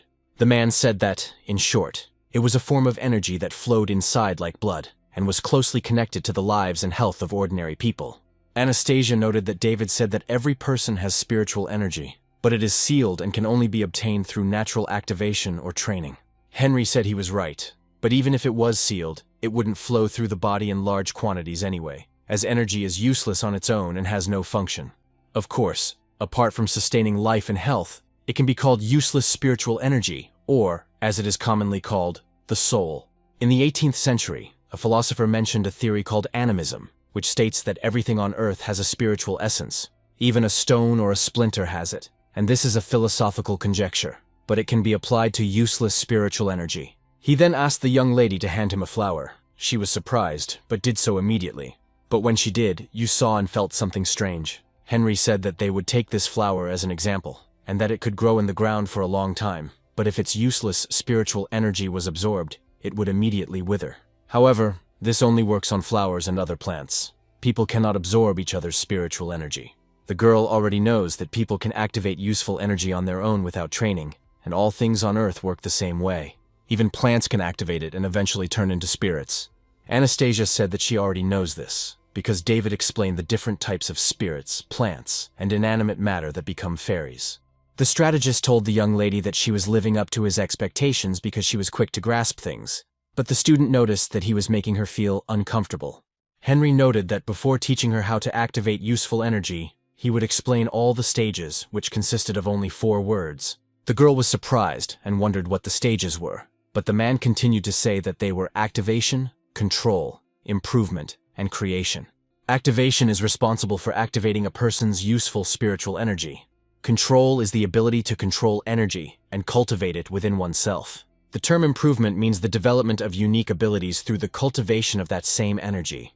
And finally, creation is nothing more than improving one's abilities through training. Henry suggested starting with activation, as there is a shortcut to activating one's spiritual energy. The master sat down behind his student and noticed that by transferring a small portion of his energy, something might work. Since their energies differed in concentration, her useless energy would repel his useful energy. He then asked her to close her eyes and try not to think about anything, because that way her energy would flow much more easily.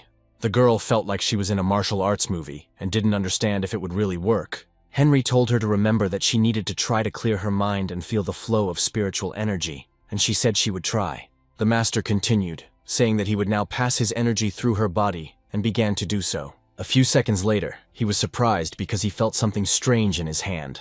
It turned out that her energy was repelling the internal energy that was coming from within. Soon, the man's flow was completely interrupted, and a large amount of strange, incomprehensible energy began to flow out.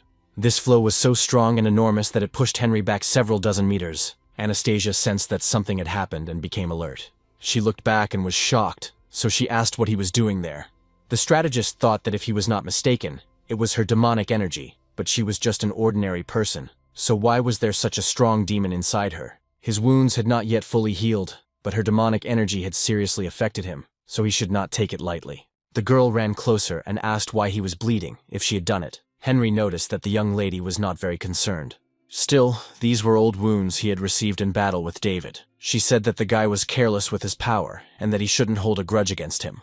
His companion smiled and said that he also had a question. Could she explain why there was demonic energy inside him? Anastasia was embarrassed and thought, that fool David didn't even explain her situation to him. Sometime later, she told him everything that had happened and noted that that was the whole story. Henry said that it was about a mummy, and he had heard about such a thing, because it was an S-rank demon. She and David were destined to meet after all, and her interlocutor said that in principle it wasn't so bad, so it was good luck. The strategist thought that there was a mummy inside her, and if she activated her spiritual energy, she might have access to the demon's energy, which would be excellent. With the power of the mummy, David would become the king of this world. He told the young lady that it sounded like a hidden blessing, as she was both human and spirit, so it would be easier to activate spiritual energy. The girl noted that if this was true, how long would it take to activate the vegetable man? The man stated that ordinary people were not capable of this. She would need natural talent and a good teacher, and in that case, it would take 3 years. She asked if a person who was both human and spirit could do it in 6 months. But the strategist said that she could do it all in 3 days. The student was discouraged and wondered what he was talking about. Could she really do it? Henry noted that they should clarify something first. With a smile on his face, he asked why the mummy had awakened again. The girl understood that she and David had sealed the mummy, but in that battle in the mansion, he had taken her body again. What was surprising was the change in his behavior because he even thanked her, and the poor girl also said thank you, as if it were not the same mummy she had met the first time. After that, the girl thought that she also wanted to know what exactly was going on. She realized that since her interlocutor had asked, he must have a solution. The teacher said that this was indeed the case, but first he needed a drop of her blood for foresight. Anastasia said that if that was all, she would allow it. Henry said that she was biting her finger, and that the young lady knew how to get straight to the point. The girl understood that he was also a Taoist monk, but he seemed more reliable. Compared to him, David was a complete idiot, except for his fighting skills.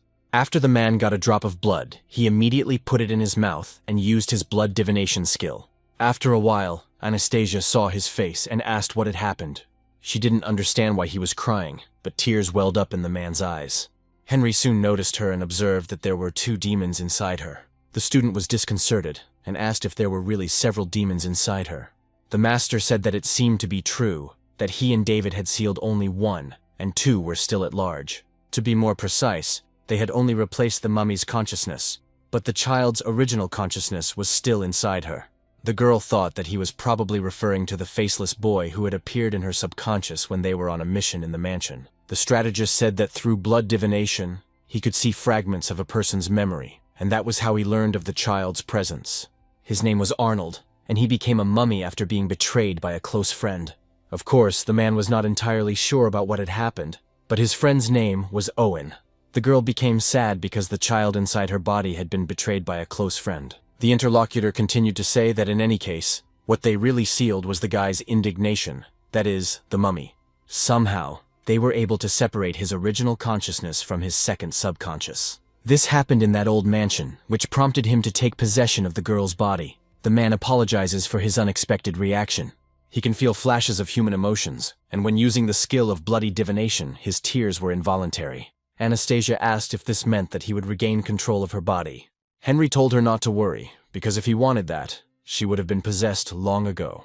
Based on his assumptions, he is currently hiding in her subconscious and has no desire to reveal himself. Although, of course, the man did not know the specific reason why this was happening. The girl thought that if he was revealing himself, it might be because he had seen David's power and was afraid of being attacked or sealed away. The master then said that there was no need to worry, because life and death are predestined, so sooner or later everything will be resolved. He was also able to see some fragments of memories particularly clearly. The older the memories, the more vivid the images. He could even see more, for example, that she had a happy life before her father fell seriously ill when she was still a child. Her mother couldn't bear the burden and left them for a rich man, leaving the girl all alone when her father died of illness. She had countless relatives, but they all literally turned their backs on her. In the end, her mother had to take her back, but when she saw what had happened to her, she became very angry and yelled at him to shut up. At that moment, the girl became very angry and shouted at him to shut up, while her body began to transform into a demonic form. Henry then apologized to the young lady for his rudeness, because he had said all this on purpose so that she would learn to activate quickly. The girl's face and eyes turned into a mummy when she completely took control of her body. But now Anastasia was fully conscious and did not understand why she had turned into a mummy. The teacher stated that if his guesses were correct, even using the power of the mummy, her consciousness should not be replaced. It seemed that the power of this creature was indeed based on anger. Henry smiled and thought that from this moment on, the lesson was officially considered to have begun. Jessica stood near a huge aquarium in which a large number of fish were swimming. As she watched them intently, someone began to slowly approach her. It was Dave, who said that Voldemar had just received a secret assignment from the king and wanted her to act tonight. The girl agreed, and her companion turned around and told her not to be late, as everyone else would be waiting for her outside. Before leaving, the creature stopped and looked at her. Jessica was a little nervous and thought that the guys should wait a little longer. After that, she changed her appearance and immediately headed along the huge aquarium. This space was in some kind of cage where the sea creatures were swimming. Anastasia and her new master continued to train at David's training ground. The girl asked if it had officially begun in the form of mummies. Henry said that this was not the case, that he had deliberately angered her to turn her into a mummy, so he asked if she had felt anything unusual during the transformation. The girl said that if we're talking about anything unusual, it was only rage and a thirst for blood. The man said that he meant physically, not emotionally. Anastasia thought that if it was physical, she wouldn't have noticed if he hadn't mentioned it. It turned out that she felt a hot stream passing through her body at the moment she took on the appearance of a mummy, as if boiling blood was flowing through her veins. The mentor said that if she was able to feel the hot stream, then it was demonic energy. The student noticed that this was true, because it felt as if her blood was boiling. The strategist wondered if it really was boiling, because he thought she would only be able to feel the flow. It seemed that her sensitivity was more acute than that of an ordinary person. It was probably due to the presence of the mummy, so he asked her to try to feel this energy and release it from her body, close her eyes, and begin her meditation. This may, of course, take some time, but he thinks there should be no problems with it. His interlocutor said that she understood everything and would try to do everything as instructed. Henry said that when he regains his human form, he will be able to activate the demonic energy at any moment using the same principle. Anastasia then closed her eyes and prepared to meditate. So she let go of all her worries and anxieties and focused only on relaxation. As a result, her sensitivity to her surroundings and the nearest sources began to fade. Soon, even the presence of her mentor and his spiritual powers began to fade. The heroine felt only her body, as well as the demonic and her own energy flowing through her veins. Her sensitivity reached such a level that she could literally feel the cells in her blood. Soon after, red demonic energy began to cover her body and rise upward. The mummy-like appearance that the girl had acquired just recently began to gradually disappear from her body. The strategist stood right in front of her and continued to watch the situation closely. He was soon discouraged by the fact that the girl was able to deactivate this form in less than 10 seconds. But she was also able to learn how to activate it in class. Anastasia was happy at the time and asked if it really worked. Henry kept smiling and thought that if he trained her well, she would definitely become an excellent fighter. So he said he congratulated her. Not only did she manage to learn how to borrow power from the mummy, but she also quickly applied deactivation and became human again. And more importantly, she passed the activation stage. The student asked if it was really true, because it was the first time she had felt so good after succeeding at something, and it was just great. The strategist then said that he would now teach her control, and of course, the girl agreed, and noted that she was already enthusiastic. At night, one of the demonic creatures was heading for the port of Lushan. It turned out to be Jessica, who took out the ball that the king had given her. The girl stood on the edge of the port and held the strange sphere up to the moon. Then she thought that she and His Majesty would change this world after all. The next thing she did was to decisively jump into the water and dive deep down. Almost making her way through the folding demonic creature, she used her skills and therefore moved quite quickly through the water. She had a smile on her face at that moment, thinking that she was already on her way to the ancient S-rank demon to awaken him and ask him not to let them down. Somewhere not far from that place, the rest of the group was sitting in a local bar. They had all rented a VIP room, and one of them was shouting that it was time to drink. Christopher told the goat-eyed guy not to be such a bore, because they were so excited that they had even forgotten about him a little. After all, they should celebrate the beginning of the second phase and definitely drink to the bottom. John continued to remain in the guise of a girl, as he was used to it, and watched the situation unfold. Then he turned his attention to the minister and noticed that today was a wonderful day, so why did he look so gloomy? There is even a saying that shared difficulties bring people closer together, and that we should drink to that, but the demonic creature said he didn't drink. The guy said that was fine, and then asked to just talk, and his conversation partner remarked that if he still wanted to say something, he shouldn't hold back. John asked if they could really just show up at a human bar like that. Dave replied that His Majesty ran this bar, and it was their meeting place. The demon cat was surprised to find such a place at this level, which meant that the king must be a very wealthy man. The minister noted that this was nothing compared to where Jessica was headed, which was also His Majesty's domain. At the same time, the demon girl had indeed arrived at her destination. She surfaced and said she had arrived. This place turned out to be an oil rig, which was very far out in the water. The demon asked if he really had an oil rig, because to build something like that would cost at least several billion, so how much money did he have? He then said to wait a second. If an ancient creature was present in that place, wouldn't it destroy the rig? The demonic dog said that it was His Majesty's secret property, and their task was to inform people about the existence of the ancient demon. At the same time, when this happens, the ghost company will start an investigation and eventually accuse the people who are extracting oil. In that case, it would mean that the company would learn nothing about their plans. After John learned everything, he realized that Owen was definitely not stupid. She went on to say that since the king's plan was so flawless, her interlocutor should be happy, or else there was something else that was troubling him. Dave said that the ruler always thinks everything through carefully, not allowing even the slightest mistakes, but he still doesn't understand one thing, because in the beginning, there were only 3 Songohu bells. At the same time, the minister of the first earthly branch had to work hard to obtain these valuable artifacts. But they used the second one. The first one had been used long ago by someone from another branch on orders, and no one knows why this was done. All this caused a stir throughout the city, but the ghost company was unable to attribute it to them. Yet His Majesty's actions still disturbed this creature. Moreover, it was completely unclear why he had awakened the mummy demon. Sophia turned to David and asked if he was going to watch Anastasia's training session. After all, it turned out that she hadn't eaten anything since noon. The guy asked what she was talking about. Was it really that late? Then realized that it was his mistake, because without him, the others would not be able to get out of that secret room. The hero headed there and apologized for getting so caught up in the game that he completely forgot about them. But when he entered, he was a little surprised after looking around. They were sitting and meditating, and the guy asked if they were still practicing, how diligent they were. David was surprised and asked why the girl was so quiet. After a while, Henry opened his eyes and saw the guy, noticing that he had returned after all. The hero began to squeeze Anastasia and asked what had happened to her, because she did not even react to him or the deal. The strategist said that she had mastered activation and was now in a meditative state, cultivating control. The hero noticed that this had happened in just one day. He knew that calling this person was a really good idea, then used his eye and noticed that now they were going to check her homework. Her spiritual energy had taken on a yellow color instead of the usual blue, and she had also learned to accumulate energy in her body so that it would not be wasted. The teacher said that even talented people need years of practice to achieve such results. Enri said that Miss is both human and demon, so her senses are heightened. It would only take a few days to master. The guy remarked that it was excellent. He didn't really know anything about cultivating spiritual energy, so what she was doing now.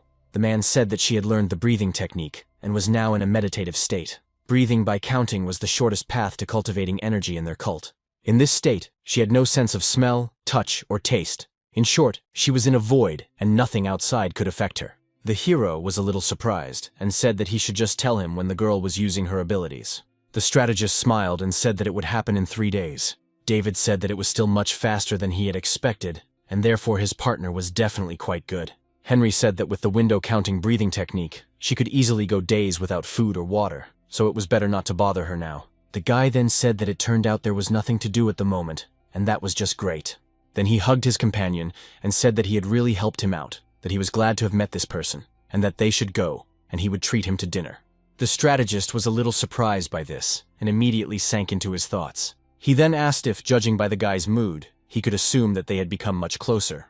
David didn't like these words very much, so he was embarrassed. He then headed out of the room and realized that if he wanted to remain on good terms, he would have to tone down his sentimentality. 3 whole minutes had passed since that moment, and Anastasia was still in a meditative state. The hero asked if this man's method worked, because why hadn't she woken up yet? He wondered if it was a qigong shutdown. His interlocutor told him to hold his horses, and suddenly the girl opened her eyes. David immediately declared that she had finally woken up. Anastasia was surprised and gasped when the guy came in. Was it really time for dinner already? The guy shouted, "What dinner?" She hadn't eaten for 3 days. His companion asked what he meant. She thought she had only meditated for a short while. Then she got up enthusiastically and noticed that she had probably already learned how to improve herself. The strategist said he wasn't sure because her abilities needed to be tested. Then he told the young lady to try to release all the spiritual energy that had accumulated in her body, as this would provide them with the answer. The girl agreed and said she would try, and then began to release her energy. Soon, the heroine raised her head and began to feel the energy flowing through her body. Soon, a large flow of this energy began to be released from her body, and it was more like some kind of flame erupting from her eyes and mouth. David noticed this and, delighted, declared that he had done the right thing after all. The guy was very curious about what abilities she would have because he couldn't wait to find out. For quite a long time, Anastasia continued to release all the energy that had accumulated in her body. David said that just looking at it, it must be a very powerful ability. Henry noted that the young lady was not particularly talented, but that the power of energy lay in the psyche and strength. In short, she really did have an iron psyche, the hero said, adding that these words only fueled his interest. Finally, the huge streams of energy that were erupting from the heroine's body stopped flowing. And now she had completely regained her senses, and not quite realizing the situation, asked what had happened. The main character noticed that she had already tried out her new ability. Anastasia asked if she had really learned the improvement just like that, but she didn't feel any changes. The strategist said that everything was correct, because she had mastered the improvement, and would now be able to use it instinctively. The girl noted that she didn't feel anything, and that she should be given something to try, to which the hero replied that she should do it as soon as possible. The heroine closed her eyes and began to gradually try to perform some kind of technique. Soon after, she stood in a bird pose and noticed that she was flying, but nothing came of it. Then she changed to another pose and said she was getting bigger, but nothing happened either. The transformation that Anastasia tried to do next didn't work either. After that, in despair, she said that she felt as if she had been deceived. David said that he should be the one to say that, because she should stop playing around and show them. Her interlocutor noted that she really didn't feel anything, and that perhaps she just wasn't talented enough. Henry said that as soon as she learned the improvement, she gained the ability, and her strength was completely irrelevant. The girl had incredibly acute senses, so the fact that she had failed was out of the question. The only option was that she needed time to activate her ability. While the girl sat and listened to all this talk, her stomach began to growl. The master said that she seemed to be hungry, and that they should discuss it after they ate. The hero noticed how lame that was. Sometime after the incident, Henry stood by the huge window and looked at the city at night. Then he asked David how Miss Anastasia was doing, and the guy said that she was still annoying him about the smell, so she went to take a bath. But he was still grateful to the man for the work he had done, and his companion said that it was no problem, because they were partners, and it was his duty. The hero noted that they had only known each other for a few days, but he thought he was a good person, even though being an advisor to the Kwangsi group didn't seem like him. After all, he is not chasing money like Anastasia, and is he really doing all this for the person he mentioned earlier? So he asked who he was and what his goal was. His interlocutor apologized, but said that he couldn't tell him about this person yet, and would explain everything as soon as he had completely won the guy's trust. David said that it didn't matter as long as this person wasn't up to anything bad, so he will help him, because he hates being indebted to anyone. Anastasia continued to sit in the bathroom feeling sad. Sophia and Richard were also there in their demonic forms, and the girl noticed that her friend was worried, because her ability would soon be revealed. The heroine said that she probably did, but she needed to become stronger, because she didn't want to be a burden to David on their next mission. Richard approached the girl and said that he had a very good feeling about her and that she was incredibly strong because he could sense it. His companion lifted him up and remarked that he was silly, because what he was feeling was most likely the mummy inside her. The moment the girl said that, her perception began to change, and she felt something strange. Screams began to come from the bathroom where they were. The main character and his partner heard it and ran over, asking what had happened, wondering if her ability had been revealed. Sophia ran out of the room and noticed that Anastasia had disappeared somewhere. The girl said that she was just playing with the black cat and suddenly disappeared. Could this be her new ability? Although it was quite interesting what this ability was, because she was also without clothes. The main character noticed that he couldn't detect a single drop of her spiritual energy, even with his underworld eye, so perhaps she really had disappeared. Soon, David said that he understood for sure that Anastasia had the ability to teleport. She probably didn't use it. She felt her ability while taking a bath, and without knowing it, she had transported herself to another place. But that was just a wonderful and cool ability. Henry said that he thought it was really unlikely, because as soon as the ability awakens, its bearer unconsciously understands what it is. The girl was taking a bath and surely would not want to be in another place, regardless of the circumstances. Unless she was the same kind of person as David and didn't care about the details. The guy asked what it all meant. Did he really mean that he could run around naked? If so, then let him simply tell him where she might be. His interlocutor said that he was afraid that only Miss Anastasia knew the answer to that question. The hero began to panic and realized that if his sister Lucy found out that he had lost the girl, he would be in big trouble. A few seconds after the incident, the girl said that she was there. Everyone immediately became alert and turned their attention to the entrance door to the room. Indeed, the girl was there, but for some reason her body was translucent. They began to worry about the heroine, and then she felt her eyes closing and felt unwell. Sometime after she lost consciousness, she opened her eyes. The hero noticed that she had finally woken up, and it seemed that her new ability was invisibility, like the Black Boys. Sophia said she was very glad that the girl was okay. The guy asked what the problem was, why she was hiding and didn't say a word, because the demons were worried about her after all. Anastasia happily shouted that she had superpowers and invisibility, which was so cool. Her companion agreed, although he hated such abilities. Suddenly, Henry said that he still thought it definitely wasn't her. After that, he asked if the heroine could explain in more detail what she felt during the process. The student said she was very sorry and that she definitely didn't want to scare Sophia. Her interlocutor noted that it was okay. The main thing was that she was fine. The girl went on to say that when she was playing with the black cat, she suddenly felt dizzy and decided to go out for some fresh air, but lost consciousness on the way. When she woke up, she was invisible, so she wanted to change her form, but couldn't do it. However, she felt spiritual energy leaving her body, so she tried to control it, managed to reverse the process a little, and became half transparent. but she still fainted when she saw her friends. The master listened carefully and then remarked that he thought he knew what her ability was. The girl was encouraged, and her interlocutor stated that her ability was borrowed. At about the same time, a demon was lurking under an oil derrick. She illuminated the area at the bottom with her sphere, and there lay the bones of a huge creature. Jessica picked up the sphere that Her Majesty had given her and began to manipulate it. The enormous energy inside was released, and the particles of the sphere broke apart.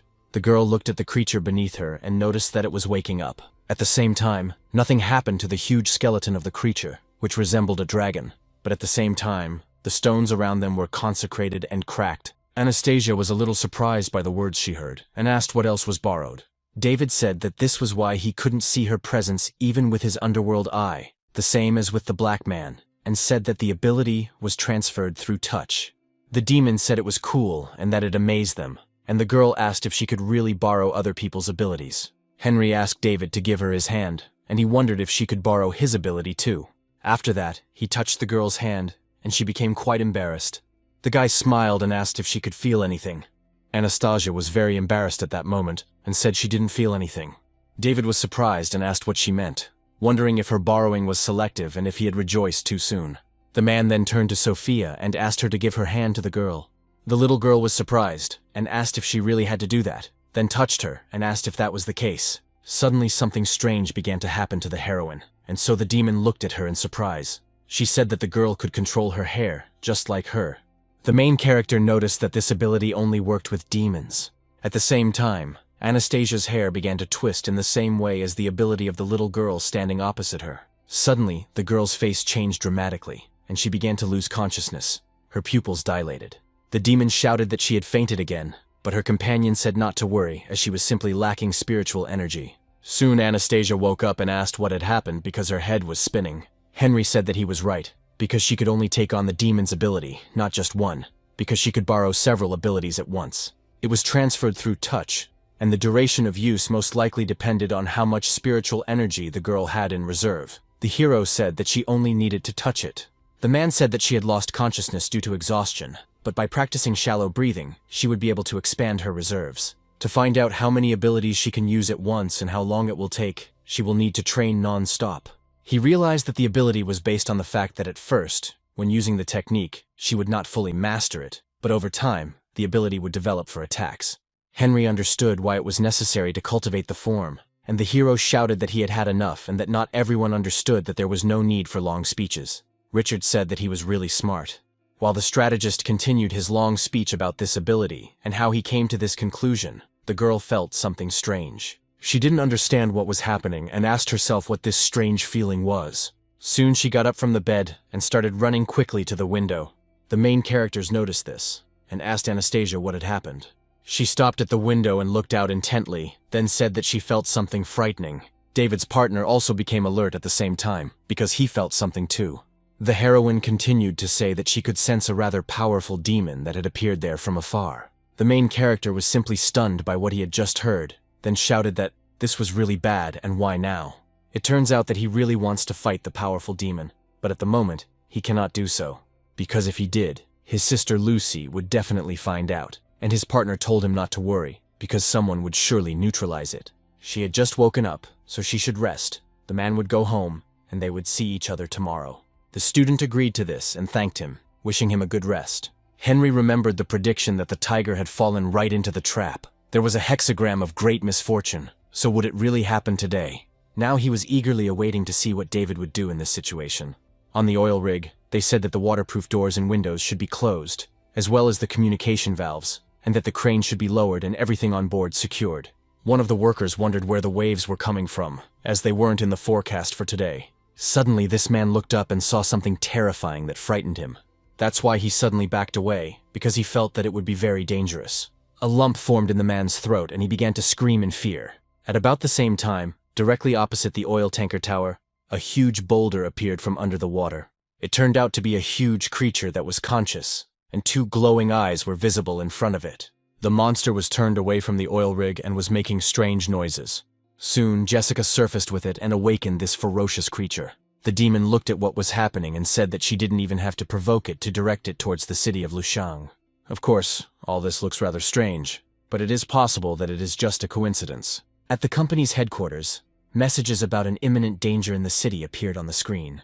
The commander and his deputy immediately headed there. Lucy stated that there had been no leaks recently and asked to borrow the threat level situation. The system reported that a huge demon had been detected about 90 kilometers off the coast of Lushan.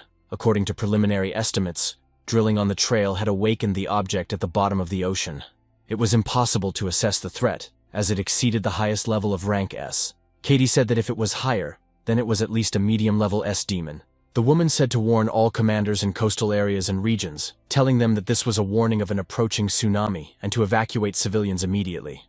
Everyone on the coast must be evacuated within 2 hours. The deputy noted that she understood everything and began to run. At the same time, she thought that Lucy's revenge had been awake for 3 days in a row to prevent this from happening. That's why she mentally begged the woman to hold on in this situation. The commander ordered to calculate the speed of the target and how long it would take to reach the city and which route it would take to the area. The system reported that the target's speed was 45 kilometers per hour and that it would take 7 hours and 45 minutes to reach that point.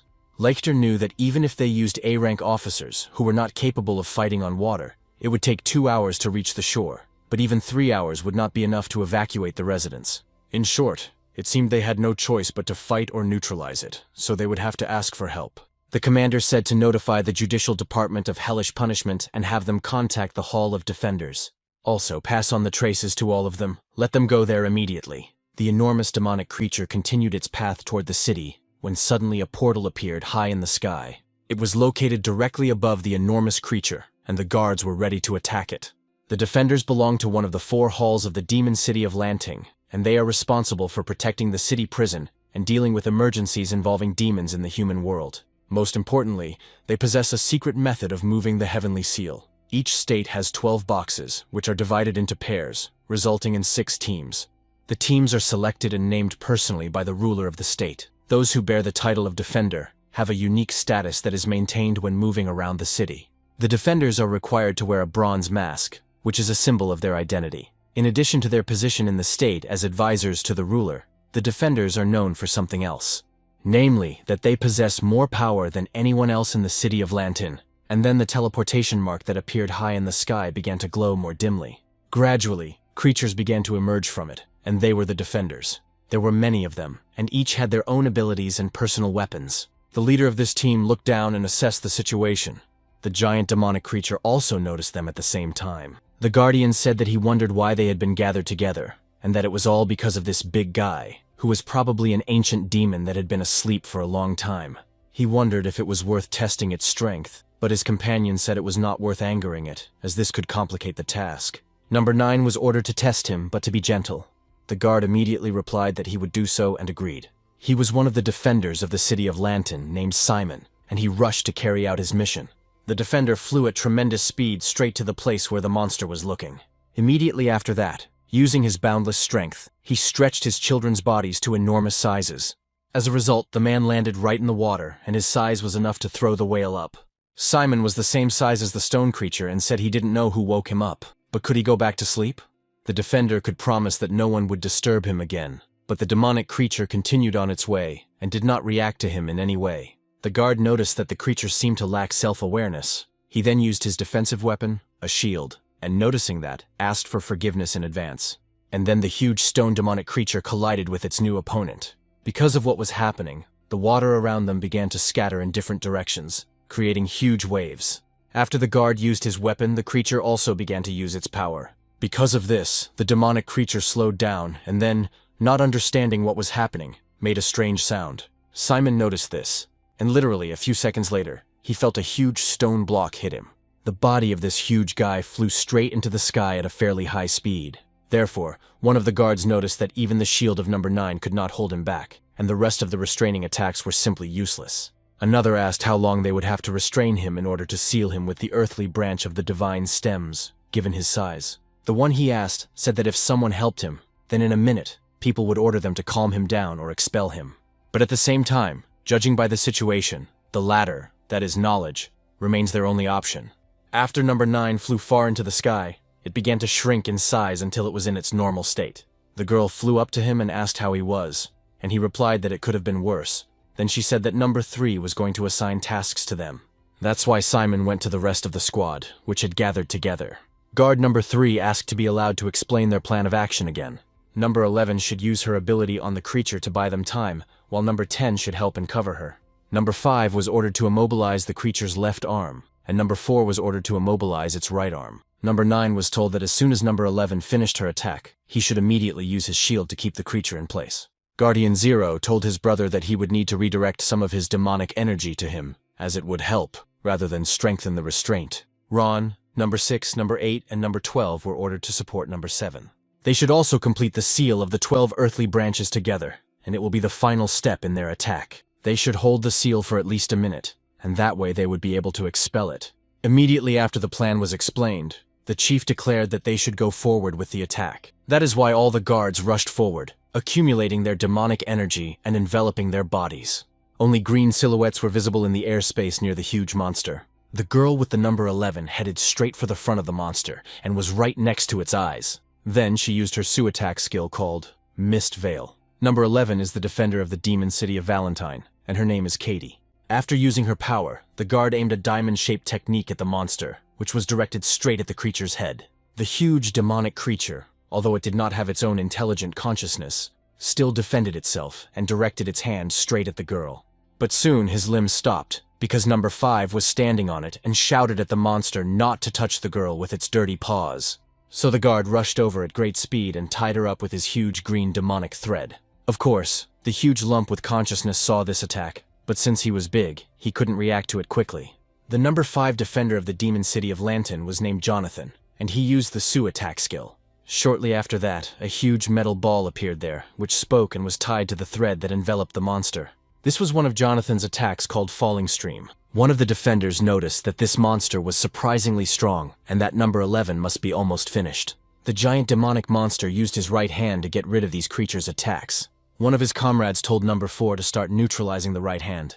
It was precisely then that the guard who was supposed to do something about it landed on her. He was a defender of the demon city of Lantern, and his name was Frankie. This guy had a sword in his hands, which he took to the monster's limb and used Su's attacks. The arm was enveloped by the power of a tree, which held it with its roots, and this skill was called Sprawling Hibiscus. At the same time, it turned out that for greater effect, the roots of this plant went straight deep into the water. Shortly thereafter, his right and left arms, as well as his head, were neutralized by 3 guards.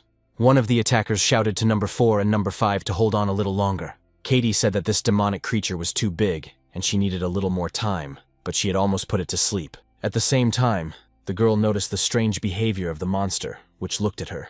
Cracks formed on the creature's head, glowing green. It looked like it was accumulating energy there, and that was indeed the case, as blue energy accumulated in a ball in front of it. A few moments after this happened, there was an explosion, and it shot forward. This attack was aimed at girl number 11, who was supposed to hypnotize the creature. The situation looked quite dangerous, but soon a dark shadow appeared and enveloped the attack. It was defender number 10, whose name was Albert. He shouted to the girl not to worry because he would cover her. Jonathan said that it would have been easy for him to fly straight ahead, but he chose to circle around the beam, telling him to stop showing off, and that he would finish him off if a single hair on her head was harmed. Number 10 said he shouldn't make a fuss, because this stone weirdo's attacks were painfully slow. He then told the girl to ask him for help. Katie was surprised and asked the man to help her, and he said that it would not be a problem.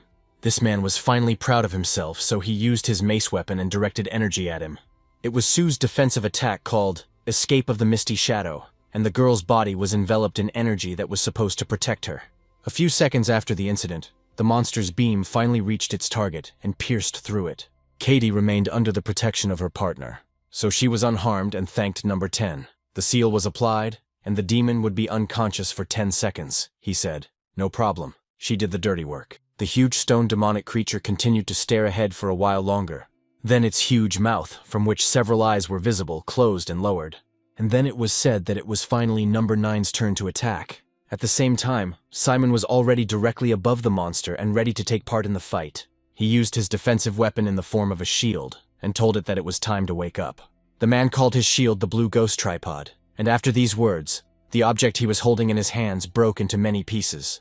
All these pieces became much larger and began to envelop the demonic creature in a circle. As a result, a structure resembling a dome was formed. All the pieces of guard number 9's weapon finally came together and formed a sarcophagus that concealed the monster. The drone, which the commander used to communicate with her subordinates, headed for the scene. It rushed there at incredible speed, cutting through the water beneath it. The woman was worried and bit her nails because of the situation that was unfolding. Lucy then asked how long it would take for the drone to reach its destination. The system calculated everything instantly and announced that the estimated time of arrival was about 3 minutes. The commander understood that if the guards couldn't handle this, the consequences would be irreversible. The city was too densely populated to evacuate everyone in 8 hours, and in addition to the deaths, people would learn about the existence of demons. And if all this really happened, the human world would simply sink into chaos. The deputy ran to the command post at incredible speed and immediately turned to Minister Lucy. The girl was quite out of breath and said she had good news. A voice came from the entrance door to the command post, asking the commander if she would allow him to enter. The woman recognized who it was and immediately gave him permission to do so. Georg immediately went inside and said that he had heard from Katie about what was happening, so he had an idea that might buy them a little time. His interlocutor asked if he was hinting that the spiritual reality project had been completed. The demon looked at her sadly and said that it wasn't finished yet, but it would be ready in 8 hours. He had already done his job, and now the weapons company just needed to tweak some details, taking into account the size of the monster.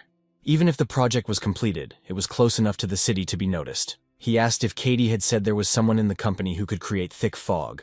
This could help them, because if this thick fog was directed towards the demon, it could probably hide it from view.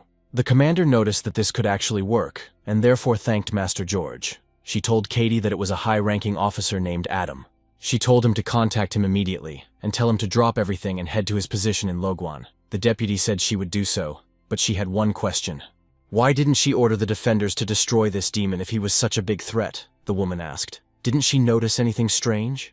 According to the testimony of the people on that oil rig, this demon did not attack them. If that was the case, then they couldn't say for sure whether it was friend or foe. All life is sacred, and they had no right to decide who would survive and who would not. The company's task is to protect people from this ghost, but there is something else that should not be forgotten. In addition to all this, they are also responsible for maintaining peace between people and between demons. Katie understood all this and pointed it out to Miss Lucy. Georg, the spatial master, who was also in the room, was happy to hear all this. The girl then said that she would contact Adam immediately, as she felt better knowing that they had a plan B. The commander looked at her subordinate and thought that they just needed to finish the spiritual reality on time. They also had a plan C, and that was definitely their ace in the hole. After all, that schoolboy David would surely be delighted when he found out about it. But despite this, the woman still hopes that it won't come to that and that the defenders will be able to neutralize him. Meanwhile, the beggar continued to remain in the dome created by number 9. Guard number 3 told his friend that now it was their turn. His companion did not hesitate for a second and immediately rushed towards the monster.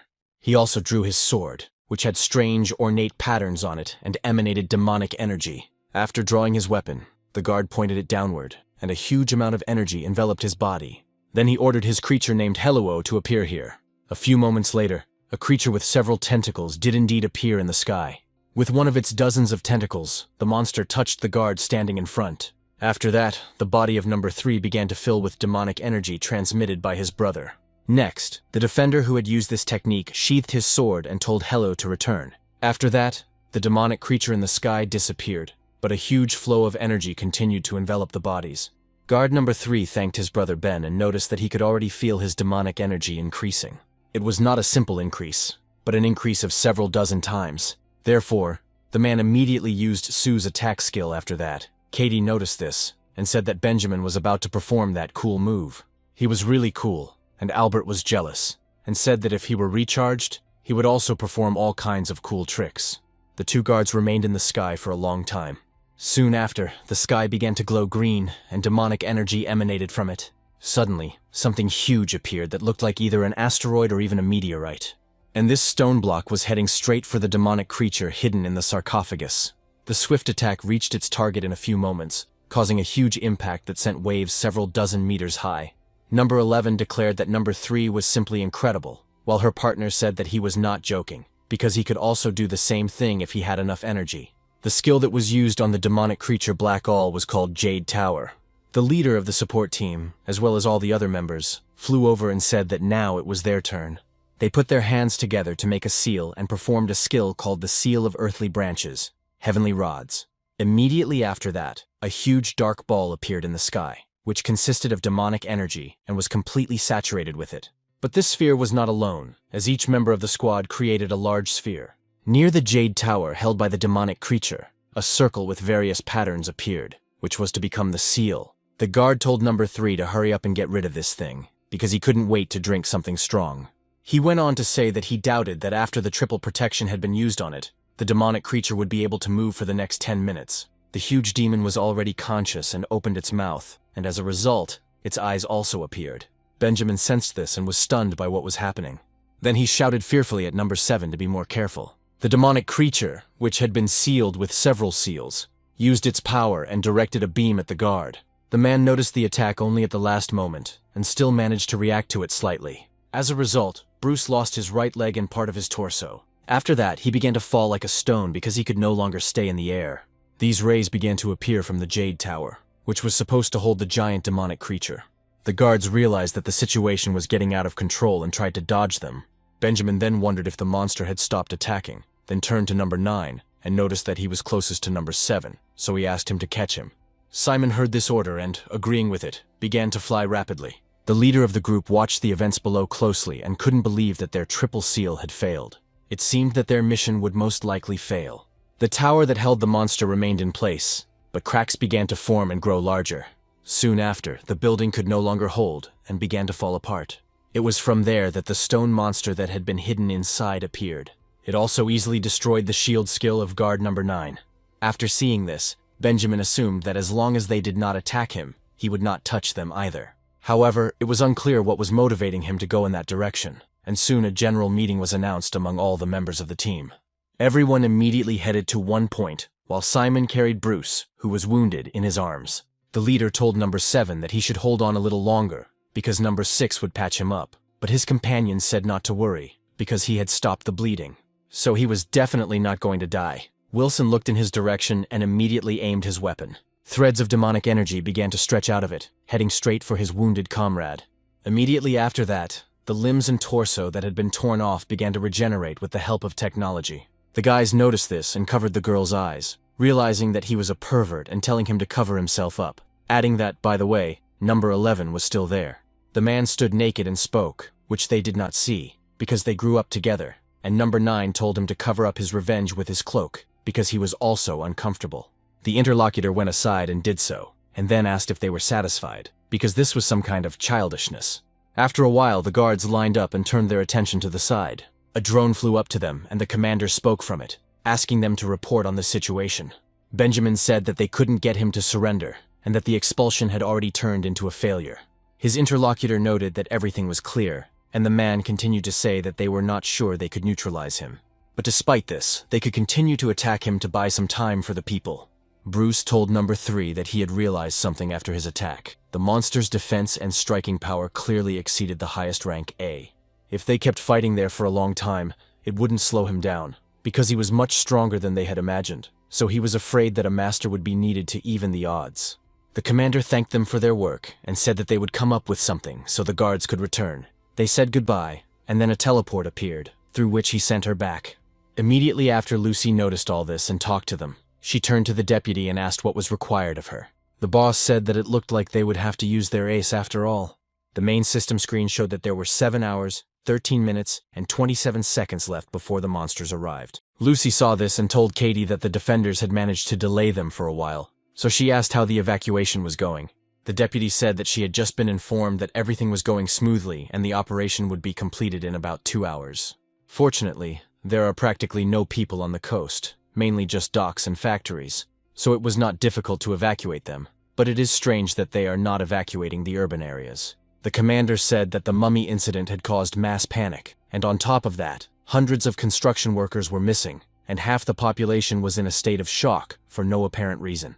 The media, which creates fake news, could still control the situation, but if they evacuate the city and cause panic, they will definitely undermine people's trust in them. So now they had to stop this ancient demon at all costs before it reached the city. Katie said she understood, and would contact David immediately. Lucy said to wait for him, as his power was as destructive as that of the giant, and they needed to wait until all the coastal areas had been cleared. Her companion smiled and remarked that she was indeed right. Georg said that, unfortunately, according to the truce code, Masters were not allowed to use their powers in the human world. Under other circumstances, he would have been able to help them with his manipulation of space. The commander noted that he had already helped them a lot, so let him leave the care of the world to them, as some points in the code were terribly unfair. But still they ensure peace between humans and demons, and they do not try to defend themselves from demons, because humans also have no right to interfere in Lanton's affairs. Georg said that she was worrying too much, that none of them wanted to see the other side in a difficult situation, and that he was glad that the world had David. The woman noted that when it came to him, this guy only caused more problems. An hour passed after the incident, and a scream was heard in the house where the main character lived. At the same time, Anastasia was discouraged and turned to David, saying that perhaps he shouldn't change clothes right in front of her. The hero said that it was his house, and his clothes were there, and his interlocutor said that then he should at least warn her before flashing his underwear out of the blue. The guy said that women are so complicated, and asked why she was so upset about it. The girl asked if he was really so innocent that no one would ever scold him. Then Anastasia told him to wait, asking where he was going in the middle of the night. David smiled brightly and remarked that Katie had said to expect a call from his sister Lucy, so it seemed that a really powerful demon had appeared. Immediately after he said all this, the phone actually started ringing. The guy picked it up and immediately noticed that the person on the other end ran up and asked what had happened, whether something serious had happened. The hero picked up the phone and asked if his sister had a job for him. The commander said that he understood correctly, and also wanted to ask if the mummy was still locked inside the girl. David said not to worry. Because she was inside, the girl had learned to control spiritual energy and even knew how to use her abilities. Lucy asked if she had mastered spiritual energy in such a short time. This was no joke. The guy said that everything was complicated and that she should relax, but he gave his word that the girl was completely safe.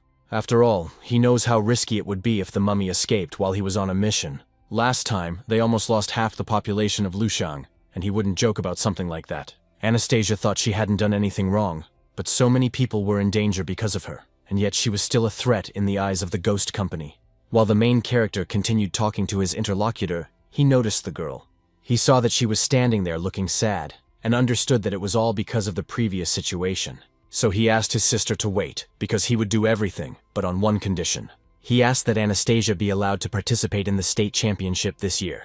The girl was surprised because she didn't understand what he meant. The commander was also surprised and said she would ask the higher-ups, and that it shouldn't be a problem. But they would have to wait until the end of this mission, and he would bring her to meet the committee at headquarters, where they would decide everything. David agreed and said he would do everything. Everything would be fine if she vouched for them. Then the guy said that he had done everything, and now he was going to go and say hello to that creature. Anastasia stopped him and asked why he had arranged all this. Her companion said that his teacher liked to repeat that one must be responsible for one's words, and he had promised her. If we had seized this chance now, Sister Lucy would hardly have agreed to everything later.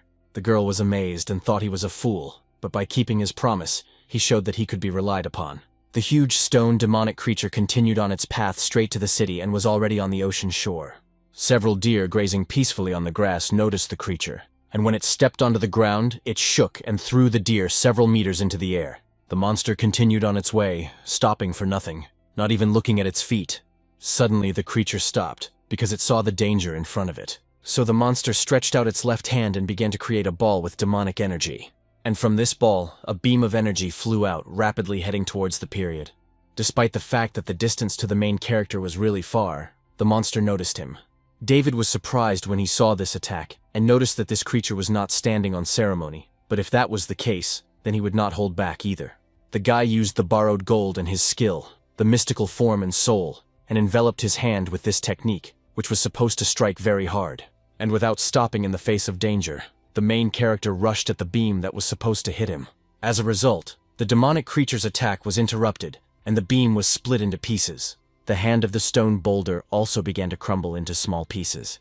The main character did not recover and continued to attack the creature with his hand. In the end, he flew through it and destroyed most of the creature. So he was confused and thought, is this really the super powerful ancient demon? If that was the case, then everything went very smoothly, and the parts of the demonic creature that broke off from it began to fall to the ground like asteroids.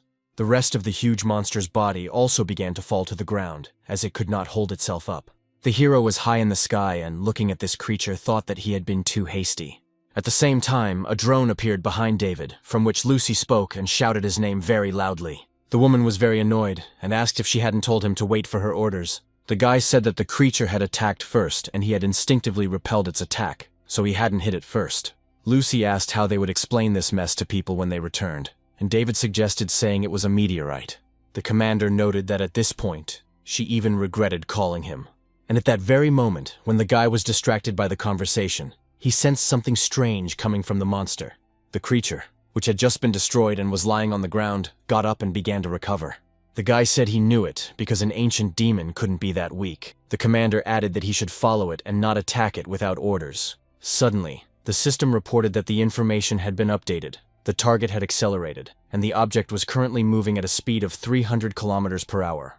As a result, its estimated time of arrival in the city was about 43 minutes. The woman told Katie to ask them to release thick fog, and the girl immediately agreed. Lucy told her to contact the weapons company and have them report on the progress of the completion of the spiritual reality. If they did not finish within half an hour, they would have no other option but to call David. But if that happened, they would no longer be able to hide the existence of demons from people.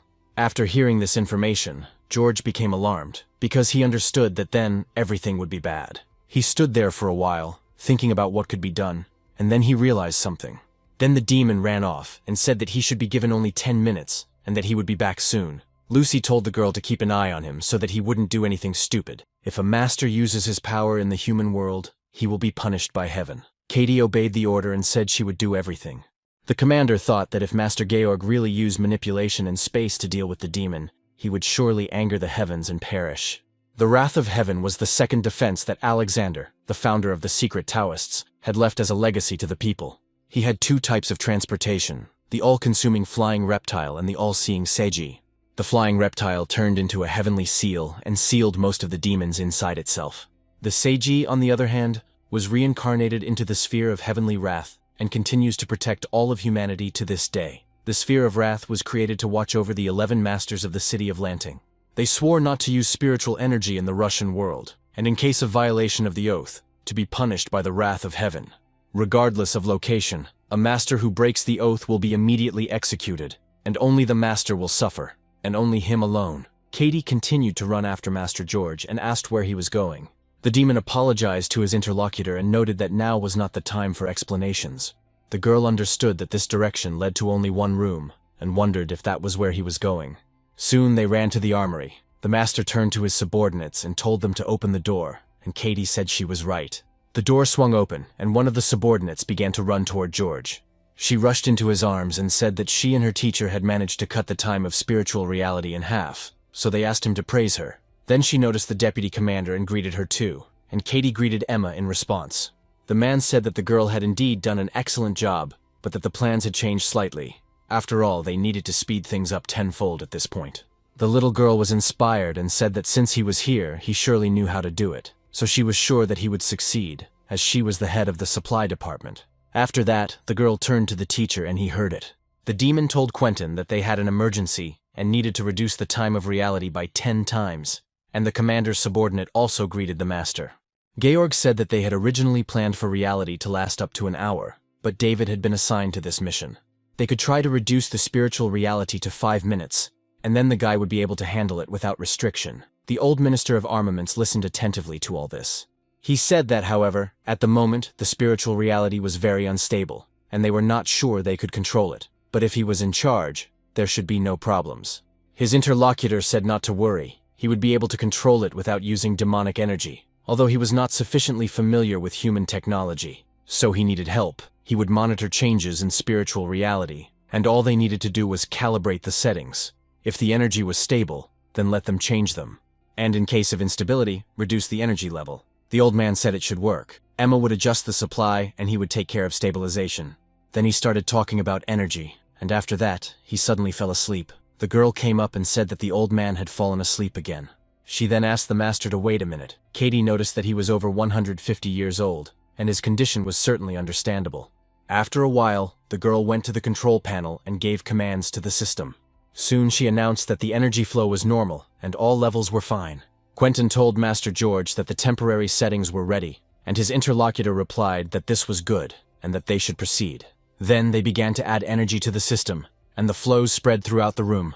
The deputy commander pointed out to the master that if they still couldn't manage it in 20 minutes, it would be very bad. The demon smiled and said that the lady had nothing to worry about. After all, if they failed, he would simply use his manipulation of space to complete the work, all the while smiling sweetly and acting relaxed. He went on to say that it would be his life in exchange for countless human lives, and even if he were to be executed by heaven, it would be worth it. His interlocutor cried out that his life was also very important, and that they would definitely complete the spiritual reality in time. Georg smiled and said that no matter what, they would overcome it all together. The girl smiled sweetly and said that was true, and the man said that the commander had spoken about Adam's warning and explained the situation. The deputy realized that she had indeed forgotten about this and would now contact them.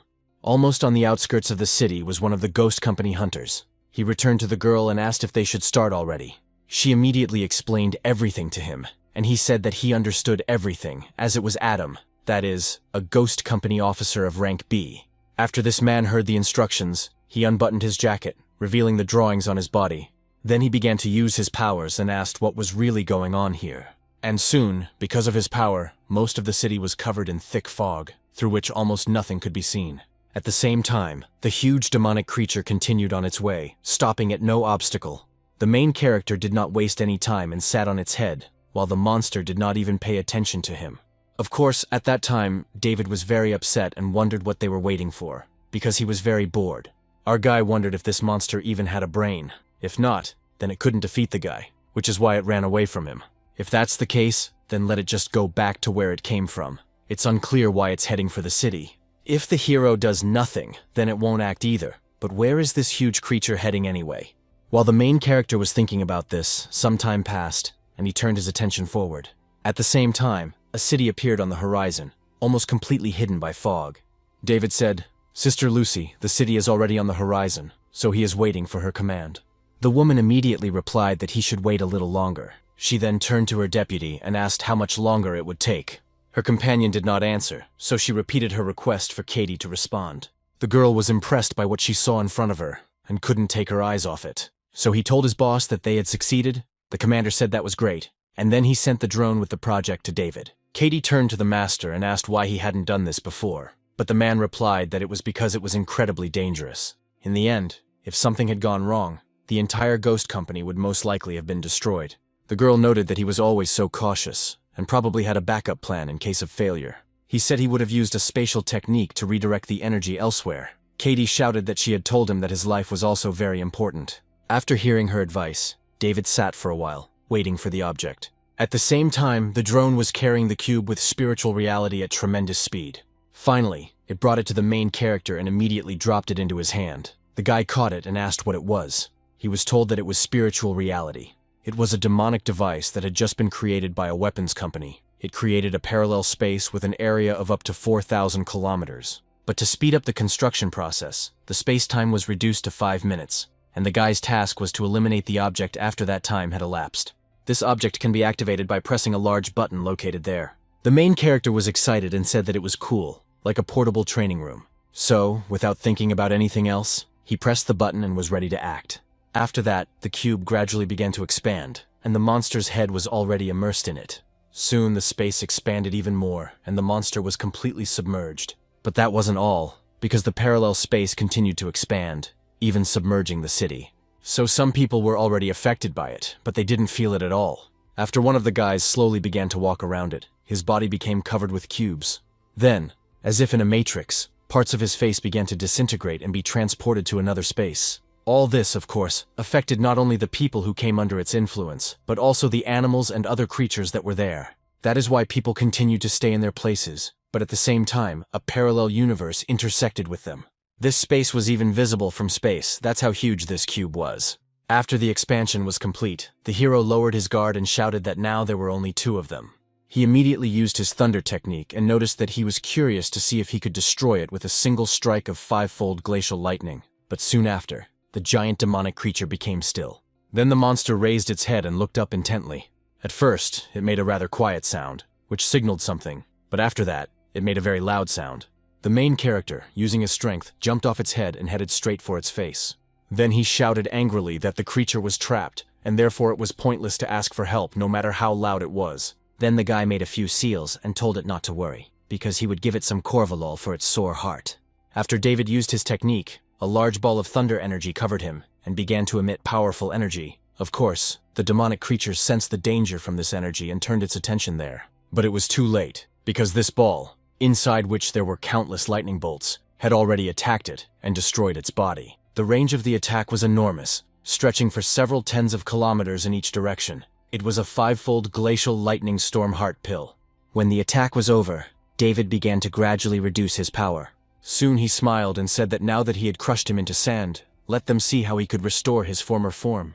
The hero was in the air, looking at the place where his attack had landed, and there was a huge crater several kilometers wide.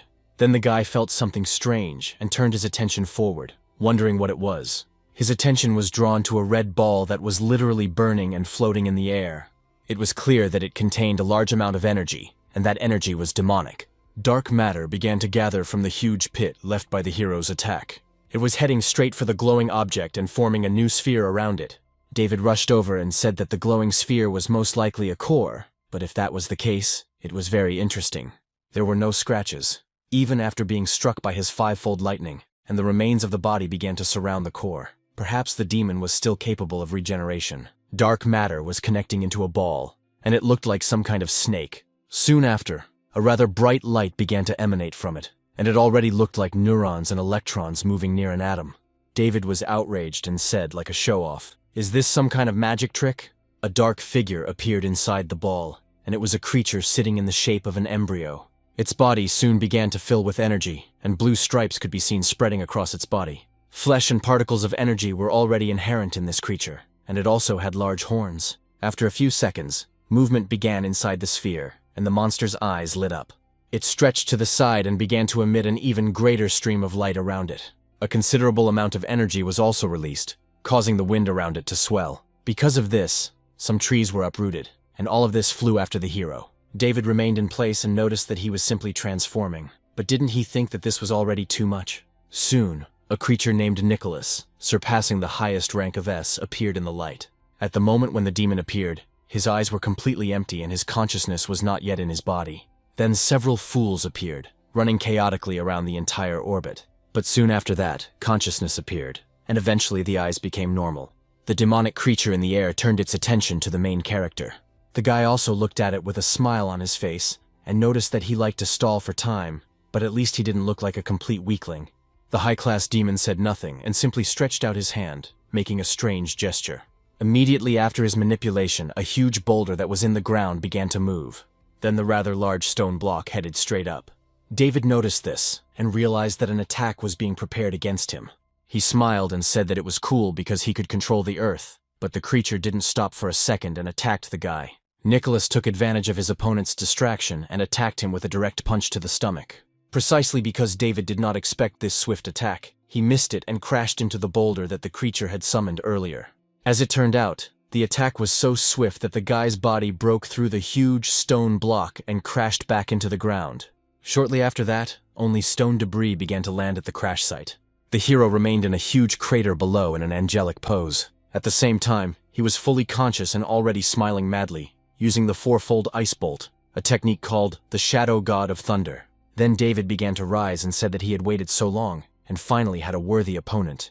The guy was very excited about this, and as he prepared for his next attack, he noticed that he should check out his opponent. The demonic creature didn't waste any time either, and soon landed right next to him.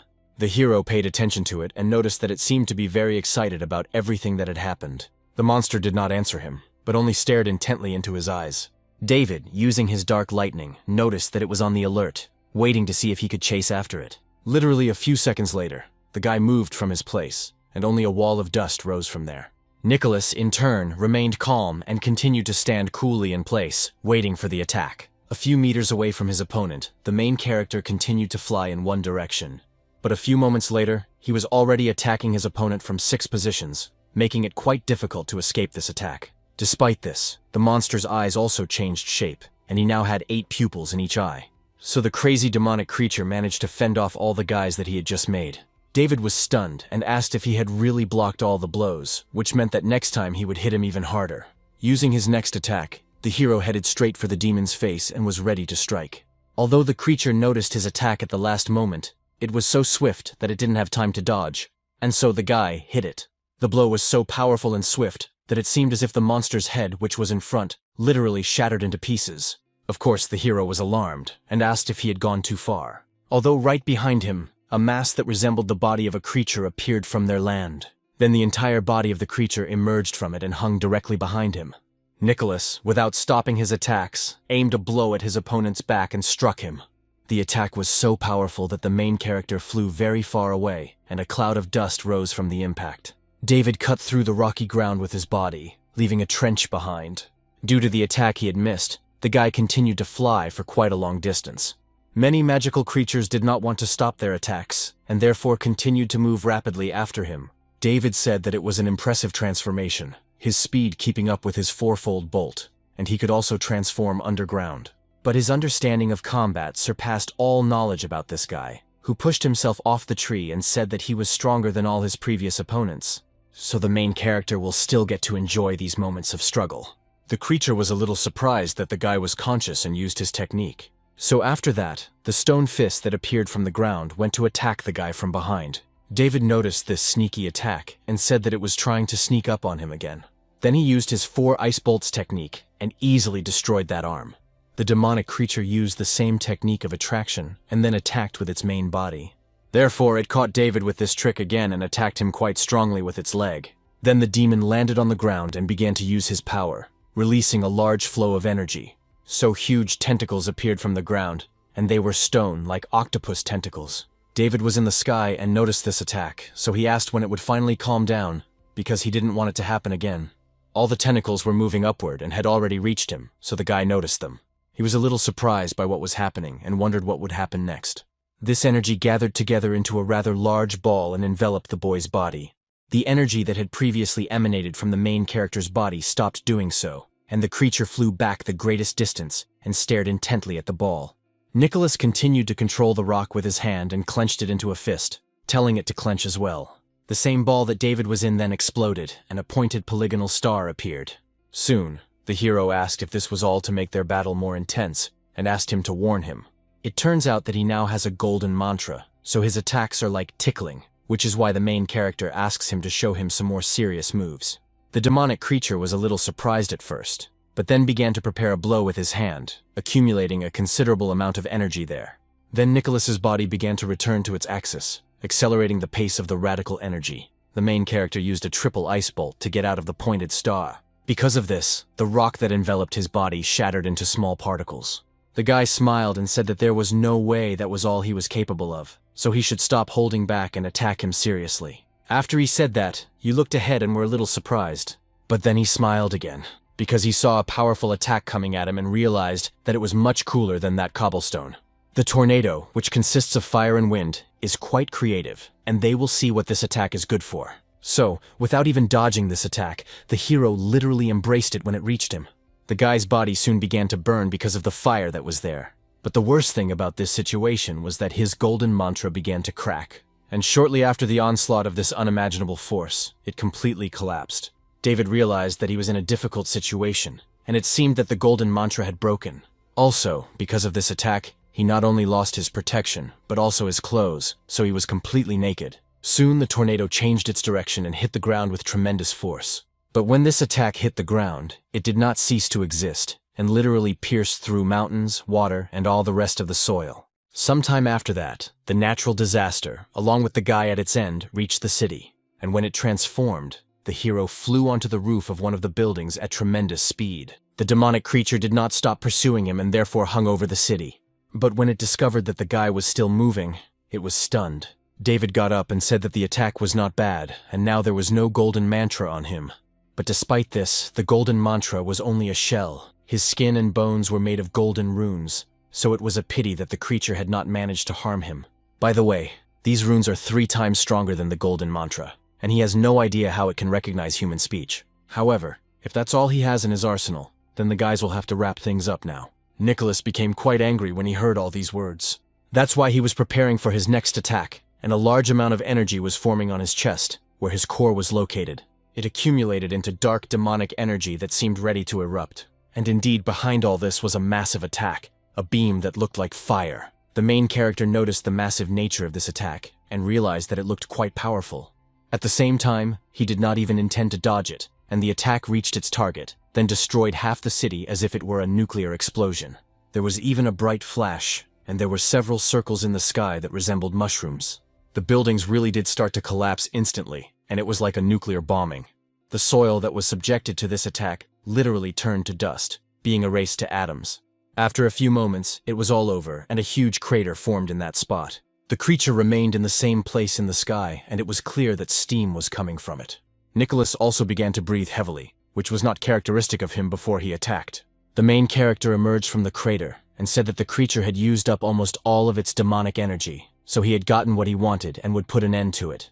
The demon was literally discouraged by what was happening, as he did not expect the guy to survive.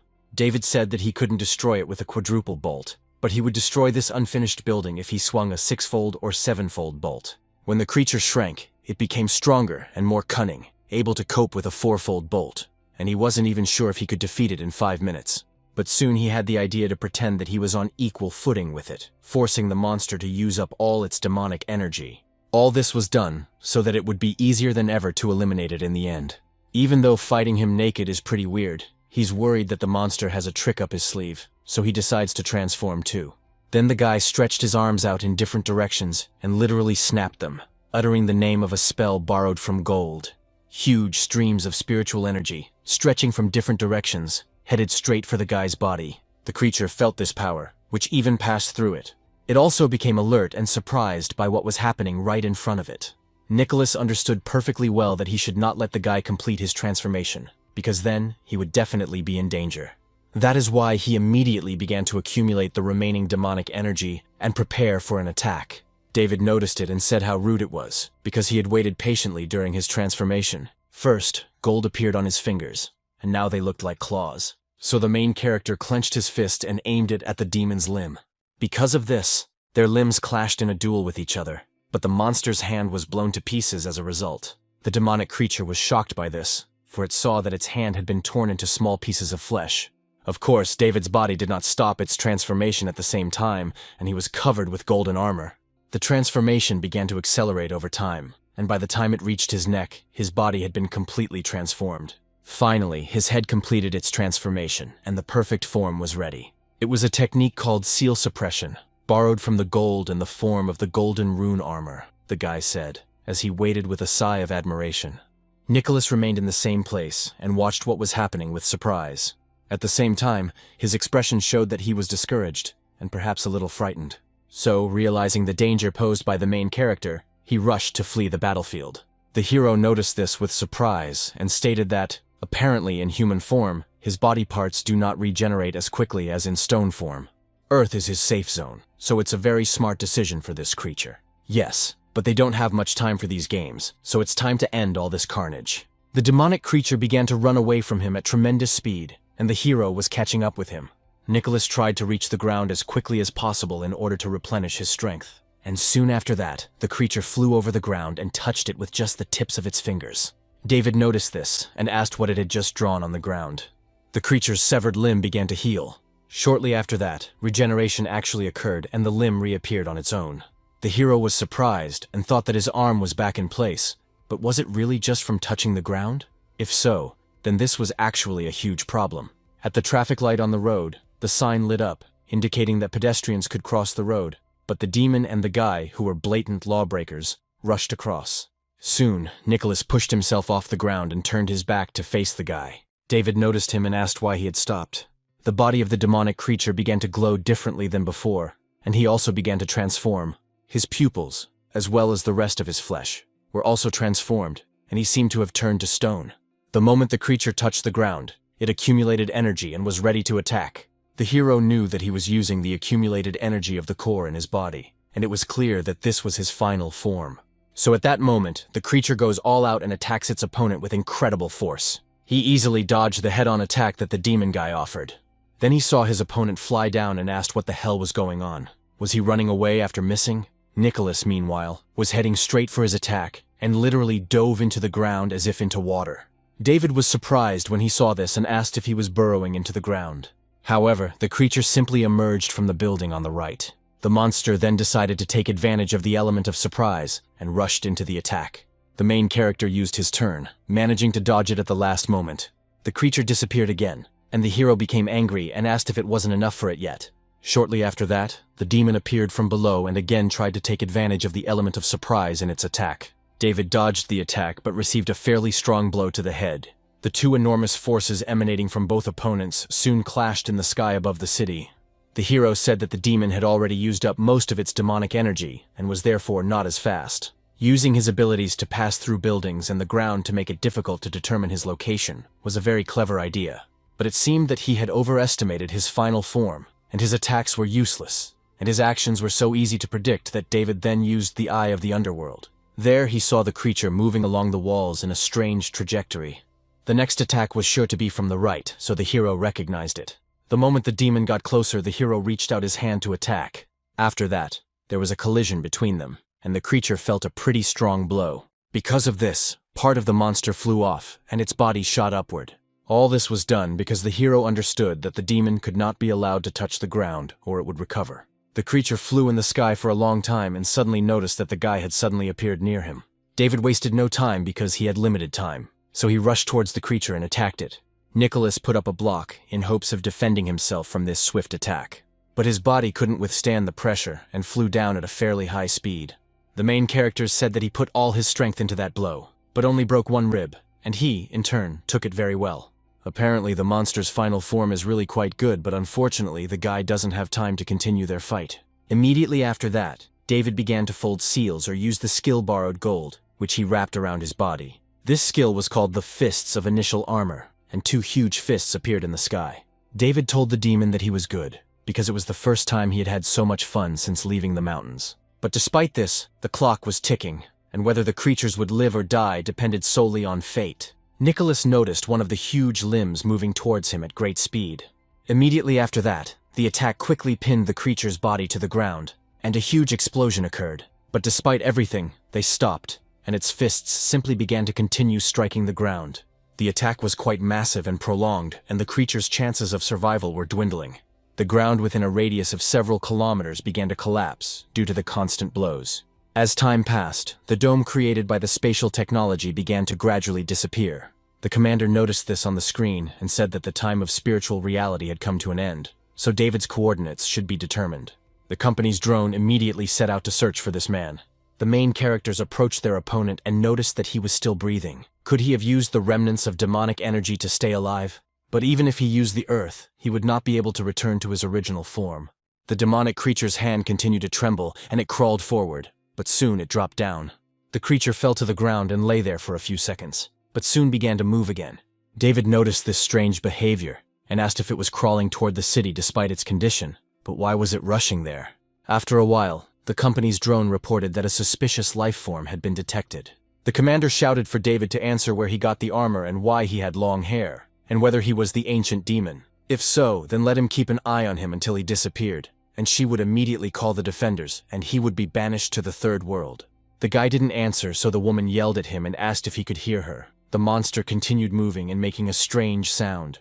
The hero turned to his sister Lucy and told her not to call the defenders yet. He was in no condition to fight, so now was the perfect moment. Right now, he needed to clarify something, so David sat down next to him and stamped the seal. He used a skill called following someone else's path. David wanted to know what secrets this guy was hiding, so he entered his consciousness. So he turned to the demon and noticed that he was talking about why he wanted to get into the city. The creature stood before him and remained silent, so the guy told him to pick up his jaw from the floor, because it was in his mind.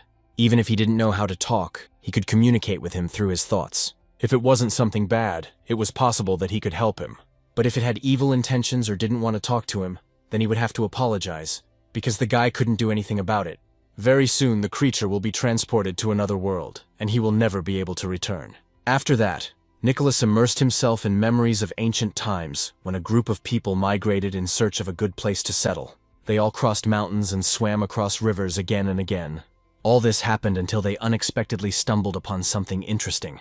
This place was an oasis hidden behind a huge desert. In addition to an inexhaustible supply of water, they had fruit and animals at their disposal. It was truly an ideal place for people. That is why they settled there.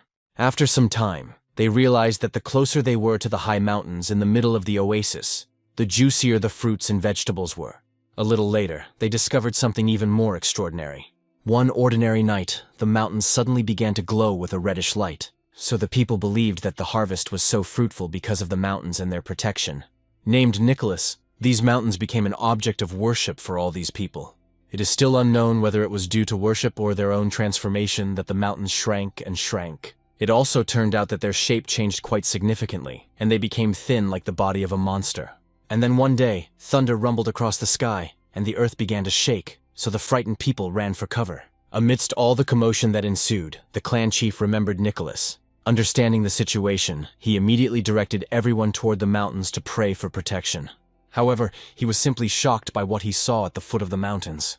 It turned out that they had not disappeared, but instead some other energy had appeared in their place. It was a life form that resembled a human being and also possessed demonic energy. And so, in a panic, all the people immediately bowed down before this creature and called it the deity of the mountains. Nicholas was a little surprised when he saw what was happening and decided to approach the people. The tribal chief was also alarmed, because the situation looked strange. The humanized mountain deity fell as soon as it landed, and did not even know how to walk. When the man saw this, he immediately got up and headed toward the creature. Nicholas noticed something as the man headed straight for him. At that very moment, the demon learned how to use his legs properly, but the chief ran up to him, bowed, and held out his staff. But the other life form paid no attention to him, and simply used its limbs to walk past. This deity had learned to walk, and it continued to walk and walk. So, wandering aimlessly around the neighborhood, it left the oasis and was met by vast deserts. Looking back, it felt the dissipating aura from its birthplace, and if it left the oasis, it would soon become a desert too. Instinctively, Nicholas knew that he had to stay and protect the oasis. Shortly after the deity's return, people continued to worship it. The newborn had no feelings or desires, but it was extremely curious about everything around it. One day, the demonic creature saw people sitting around a fire and roasting meat to eat. So, trying to imitate them, he tried to eat like humans. But soon, Nicholas realized that he had no mouth, and therefore had no need for food. He also tried to sleep like the others, but that was not a necessity for him either. Soon he even began to imitate and copy the behavior of other animals. For example, he could behave like a bird or a saber-toothed tiger trying to attack its prey. After exploring the entire oasis, the creature thought deeply, because whether it was people, animals, or plants, there was much it did not understand about them. So, it relaxed and tried to feel the oasis, and this place seemed to be a part of its body, and if something was wrong, it could sense it. It turns out that people hunt for food, just like other animals. Plants not only process water from the ground, but also the remains of animals buried in it. As a result, everything goes through the stages of birth, maturation, and death. But despite this, there is also reproduction, as in animals, various creatures, and even those very plants. A year after all this, the mountain deity finally realized the main rule that governs the entire oasis, and his body also grew from a child god into an adult. Even after it learned the law of nature and the life cycle, there was one thing that the demonic creature did not understand. In addition to various instincts, there was something else that made creatures and plants live and reproduce tirelessly. What constantly connected them all was feelings. These feelings had no physical form, but they were present in all living organisms, and the mountain deity could not project the same thing. In complete solitude, unknown feelings began to grow within it, and it could not know what this feeling was. It was what they call loneliness. Nicholas continued to wander around the oasis incessantly, trying to understand himself. Having experienced loneliness for himself, the mountain deity realized that all creatures around him had relatives, but there was no one of the same species as himself. So he was alone in this world, and the demon gathered some of the energy from his body in his tail. After the creature did this, it immediately tore it off and threw it aside. Due to the demonic energy contained in this limb, the tail did not disintegrate, but a new form of life began to emerge. So the mountain deity created another creature of its kind, and people called it the mountain spirit Yui. The mountain deity did not possess human emotions when it saw another creature of its kind, and the loneliness in its heart still did not disappear. The female specimen, which had literally just been created, tried to stand up but fell, just like her kin before her. Seeing that this creature could not yet walk, Nicholas immediately approached her. Then he tried to help her get to her feet. Yui saw this, and reached out her hand so that the creature could help her. From that day on, different feelings began to develop between him and the mountain spirit. So, in the days that followed, the mountain deity taught the new creature how to walk. He also taught her all the skills he had acquired up to that point. He showed her all 10,000 different creatures that lived in the vicinity of the oasis. As a result, they began to observe the people who lived there together. One day, The female creature saw a man and a girl running hand in hand and having fun. That is why she paid attention to her relative's hand and thought about it. She reached out, trying to imitate the people who were enjoying spending time together. But Nicholas did not let her do this and simply turned away. The mountain spirit was, of course, surprised by this, but she continued to follow her relative. In the end, the mountain spirit Yui got to know the whole world after all. One day, she sat down in a meadow and picked a flower from its stem. At that moment, the mountain deity understood everything and finally taught the creature to use energy to protect this oasis. Together, these creatures spent their days admiring the sunsets and sunrises. From that day on, the mountain spirit Yui allowed her to gradually begin to understand. Nicholas then began to understand what true feelings were, because the female creature finally took him by the hand. They remained together and lived for over 100 years, but the happy times did not last long. Due to climate change, the desert became even hotter, and this gradually affected the situation in the oasis. The riverbed dried up, the plants withered, and it became impossible for the 10,000 living creatures of the oasis to survive. In order to protect it, the mountain deity used all its energy, and the withered plants turned green again as before. But this could not last long, because the oasis's water source had long since dried up. The mountain spirit Yu realized this. She felt how difficult it was for the mountain deity, and thought about how they had protected the living creatures of the oasis for more than 100 years. That's how the female spirit made her decision. Although the creature could speak, at that moment, the mountain deity could, of course, feel it. It was the very moment when the mountain spirit said goodbye to him. Nicholas's feelings flared up at that moment more strongly than they had before, and he rushed towards his beloved. But despite this, the process was already irreversible, and a large amount of energy began to emanate from Yui's body. As a result, she gave all the energy of her body to this place without reserve. The energy then rushed into the clouds and transformed them into a black cloud. Immediately, heavy rain poured down, containing energy, and the downpour lasted for almost 3 days and 3 nights. Not only did all the plants in the oasis regain their vitality, but the springs also returned, which was enough to overcome the drought. Unfortunately, the mountain deity had been cultivating for more than 10,000 years, and was able to take human form, while the mountain spirit was only his transformed tail. In the end, spending so much energy was tantamount to killing herself, but she did not regret it, because in the end she protected this oasis, which was the joy of the city, the rose of life. And in the last moments of her existence, he howled beside her. Death was part of the natural and inevitable order of things for the mountain deity, who had witnessed many deaths of living creatures in the oasis during his lifetime. The creature did not know why, but the way the mountain spirit turned her into stone before his eyes had a special meaning for him. Even if she did not truly die, and there was still a last drop of energy left in her body. But it was all this that made the mountain deity experience a feeling that was previously unknown to him. It was a strong, heart-wrenching pain, as if a huge insect was gnawing its way out of his body and squeezing his throat, preventing him from breathing. Because the mountain spirit Yui had turned to stone, the deity felt lonely, but only now did he finally understand the true meaning of feelings. It meant not demanding anything and just being there, just as he demanded nothing in return from this oasis, silently protecting it and cherishing it more than life itself. Although the mountain deity knew that the mountain spirit still had a last drop of energy left, it could no longer take on its former appearance. And even so, he still made his decision, and the core in his chest began to rise. In order to continue protecting the oasis and prolong the life of the mountain spirit, he sacrificed his own body. Nicholas surrounded his beloved Yui with his own body. As a result, he turned into a huge mountain, a rather large mass of rock, which began to form molten rock.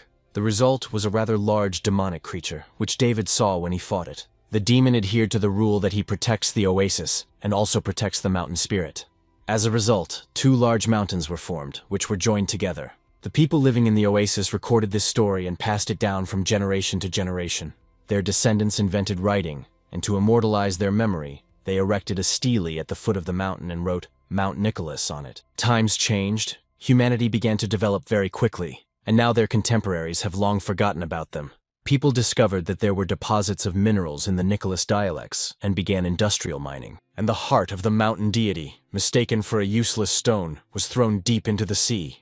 And then all this happened, and the main character stood there, discouraged. David then realized that he was essentially a monster and did not know why he had awakened. But that meant that his goal was not the city at all, but rather he was looking for his kin, although he should wait, because there was still a huge mountain in the oasis. If the guy remembers correctly, there is a fairly large mountain east of the city. His goal is east of the city, and he was just passing through the city on his way there. So if the creature could talk and had explained right away, he wouldn't have beaten it half to death. And doesn't it know how to become small? He is incredibly fast and would have flown right there. The guy assumes that he didn't stop being small to conserve energy. David now knows that it is a good spirit and that he was wrong to beat it up. Now everything is clear and words cannot fix it. But why not do something? He will take him to a huge mountain and make sure that from now on, no one will bother him anymore. The drone, using its metal limb, tried to reach out to him. Lucy did the same and asked David why he had passed out. Soon the guy finally came to his senses from the demon's consciousness. The commander saw the serious expression on her subordinate's face and asked what he was up to. The main character lifted the demonic creature and helped him walk. He then said that his goal was Belus, not the city, and his interlocutor asked what he meant. The guy didn't answer and jumped up, telling the creature to hold on because he was taking it with him. The drone command communicated with them and asked the guy where he was going. David told his sister that the demon wouldn't last long enough to explain, and he could only tell her on the way that his goal was not the city, and he was looking for his kin. The city just happened to be in his way, and he posed no threat to humanity. The commander told him to simply tell them what he had found out. David talked about it for a full 5 minutes, and noted that this was what the whole thing had come down to. The commander said that based on this information, many questions had been resolved. It turned out that he would not have harmed the workers on the drilling platform, and would not have attacked if the night watchman had not attacked him. She then ordered David to first go to his destination, and if his relative was indeed found there, not to cordon off the area. Katie was worried and hoped that this ancient spirit would be able to see his kin, because she felt sorry for him. Then she turned her attention to the master and George, who was crying and saying that he had sacrificed his body to protect another. He had slept for more than 10,000 years, and when he woke up, the first thing he did was go looking for him. He had such pure feelings, and how much he had to go through. The girl asked the master not to tell the veteran to pay too. They should pray that he could meet his kin, and that would be fine. The main character soon said that it should be, but not already about profit. He moved straight above the clouds for a while, and then he dove down. Nicholas looked ahead carefully, and was surprised by what he saw there. As a result, only half of the mountain remained, and in the other half there was a huge gorge that had been made by people. David was confused and asked how the mountain had become like that. Lucy just remembered that minerals had been found in this mountain, and that the High Corporation had bought the rights to extract them. They had mined half of the mountain, and there were very few minerals left, so they stopped working.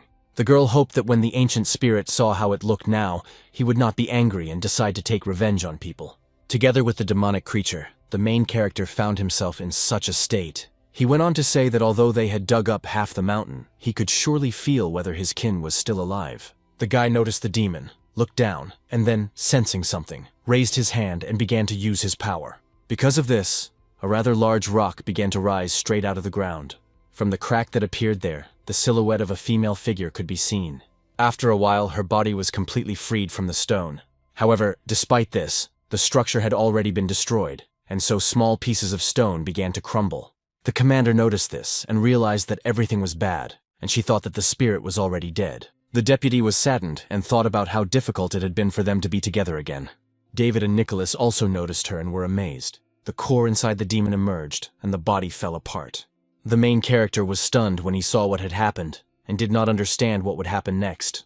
Looking at the scene unfolding before him, David was perplexed. It turned out that there were such pure feelings between them, and in the end, what were they? Blood ties, friendship, or love? The commander asked the guy what the ball was, because he didn't think he would become a huge monster to take revenge on people. The hero said not to worry, because that wasn't the case at all, even though his kin's bodies had been torn to pieces. But the energy already existed in the mountain, so the guy thinks it merged with the mountain itself a long time ago. David then used his eye of the underworld and looked at the ball and saw huge streams of energy. He thought that the creature was indeed a worthy opponent, and from then on, no one would bother them. Immediately after these thoughts, the guy felt that the rock beneath his feet began to move, so he jumped up to avoid the danger. As a result, it was clear that rock was beginning to form near the mountain that remained and near the core that hovered in the sky. The core initially contained a large amount of energy, which merged with the rock. The spirit of Mount Yue remained alone for a long and very long time. It sat in a fetal position, and suddenly plants began to appear near its feet and blossom. Soon there were quite a lot of these flowers, and the creature was literally sitting on a lawn. When she opened her eyes and looked ahead, she was stunned by what had happened. Nicholas was already standing next to her at that very moment. She got up carefully, looking into the eyes of her partner, who was standing in front of her. Now the male reached out to touch the girl's hand. Sometime after the incident, they were together on the flowery lawn, holding hands. In the human world, it was as if two mountains had merged and were now together. Plants also began to grow near these mountains, which were now overflowing with spiritual energy. The entire landscape, as well as the beautiful picture, now resembled the oasis that existed in ancient times. The main character and the command drone hovered in the sky and watched what was happening. David told his sister Lucy that he wanted to ask her something because he wanted to buy this piece of land, even if it meant spending all the money he had. If that wasn't enough, he would take it out of his commission on orders. He needed to fence off the place and turn it into a nature reserve so that people couldn't set foot there. The woman told him not to worry, because she had the same plans. They still hadn't fully investigated the unauthorized energy experiments conducted by Hayes Air, so they would not dare to object to transferring the land for the creation of a nature reserve, and besides, people should show extreme respect for the mountain deities. David said that he hoped it would be so, and told Sister Lucy that he was leaving the rest to her and returning himself. The woman told the deputy that she would contact the Guangxi Corporation as soon as possible. The girl did not answer her because of this, and she tried to get through to her when suddenly Keat regained consciousness. The commander asked if she was okay, and the woman apologized and said that she had just been thinking for a moment, because the place she was protecting had been destroyed by people. Her relative had been killed, and he would have willingly and without anger sacrificed his freedom to continue protecting this place. After sleeping for 10,000 years, he was finally able to see his kinsman, but even his body had long since disappeared. For the girl, such an outcome would have been too cruel. The deity and the mountain spirit sought neither glory nor disadvantage, but people used that place for their own needs and knew no bounds. Because of this, Katie was very ashamed that she was born human. Georg approached and addressed Miss Katie, saying that people distinguish between good and evil, and so do demons. They also expend their energy to maintain the balance between humans and demons. In his opinion, this result was not cruel at all, and it did not matter whether he had the freedom to take human form if this place continued to prosper as before. For them, being together in life and after death is already true happiness, especially since they both still have some energy left. He then quietly said that he wanted them to cherish each other and live long and happily. The girl told the master that she had not heard his last sentence. He apologized and remarked that she was speaking for herself, then turned to Commander Lucy. He said that the spiritual reality would soon end, and that the arms company had been able to develop it on its own, and that their humble servant had one request. Lucy said to speak freely. Georg said he wanted to stay here for another day and go outside for a walk. His companion said that was no problem, as she would just need to report it to management. The man smiled and said he was very grateful. David left the mission at a fairly rapid pace and in good shape. A human-shaped goat's eye looked at him and told the minister to forget about harming this man. Moreover, he was able to catch up and damage the ancient spirit twice, and even if he could seal it, how long would he be able to hold it? This man named David was actually too abnormally strong. The minister said that for starters, he should report on the situation and not cause confusion among the fighters. He said that, according to his information, this ancient spirit that had been awakened was enormous. Its combat power is also very great. All 12 defenders worked together but were unable to catch it. However, David used all his strength and was able to defeat it. Then, for some unknown reason, they stopped fighting before they reached the city. The ghost company sent a drone with a package. They flew away for a while, but did not disappear, and reappeared after 5 minutes. This man, as well as the ancient demon, changed their form into human appearance, and they were both handsome. The creature was beaten half to death and left without an arm and a leg, and then they went to a huge mountain, where, before dying, it turned into the second half of the mountain. But the most important thing is that they disappeared for only 5 minutes, and then the ancient spirit was already defeated. But the most frightening thing about this whole situation is that this man named David was not hurt at all. All the members of the organization listened carefully to what they were told. The minister also considered the words he had heard, and announced that they were retreating.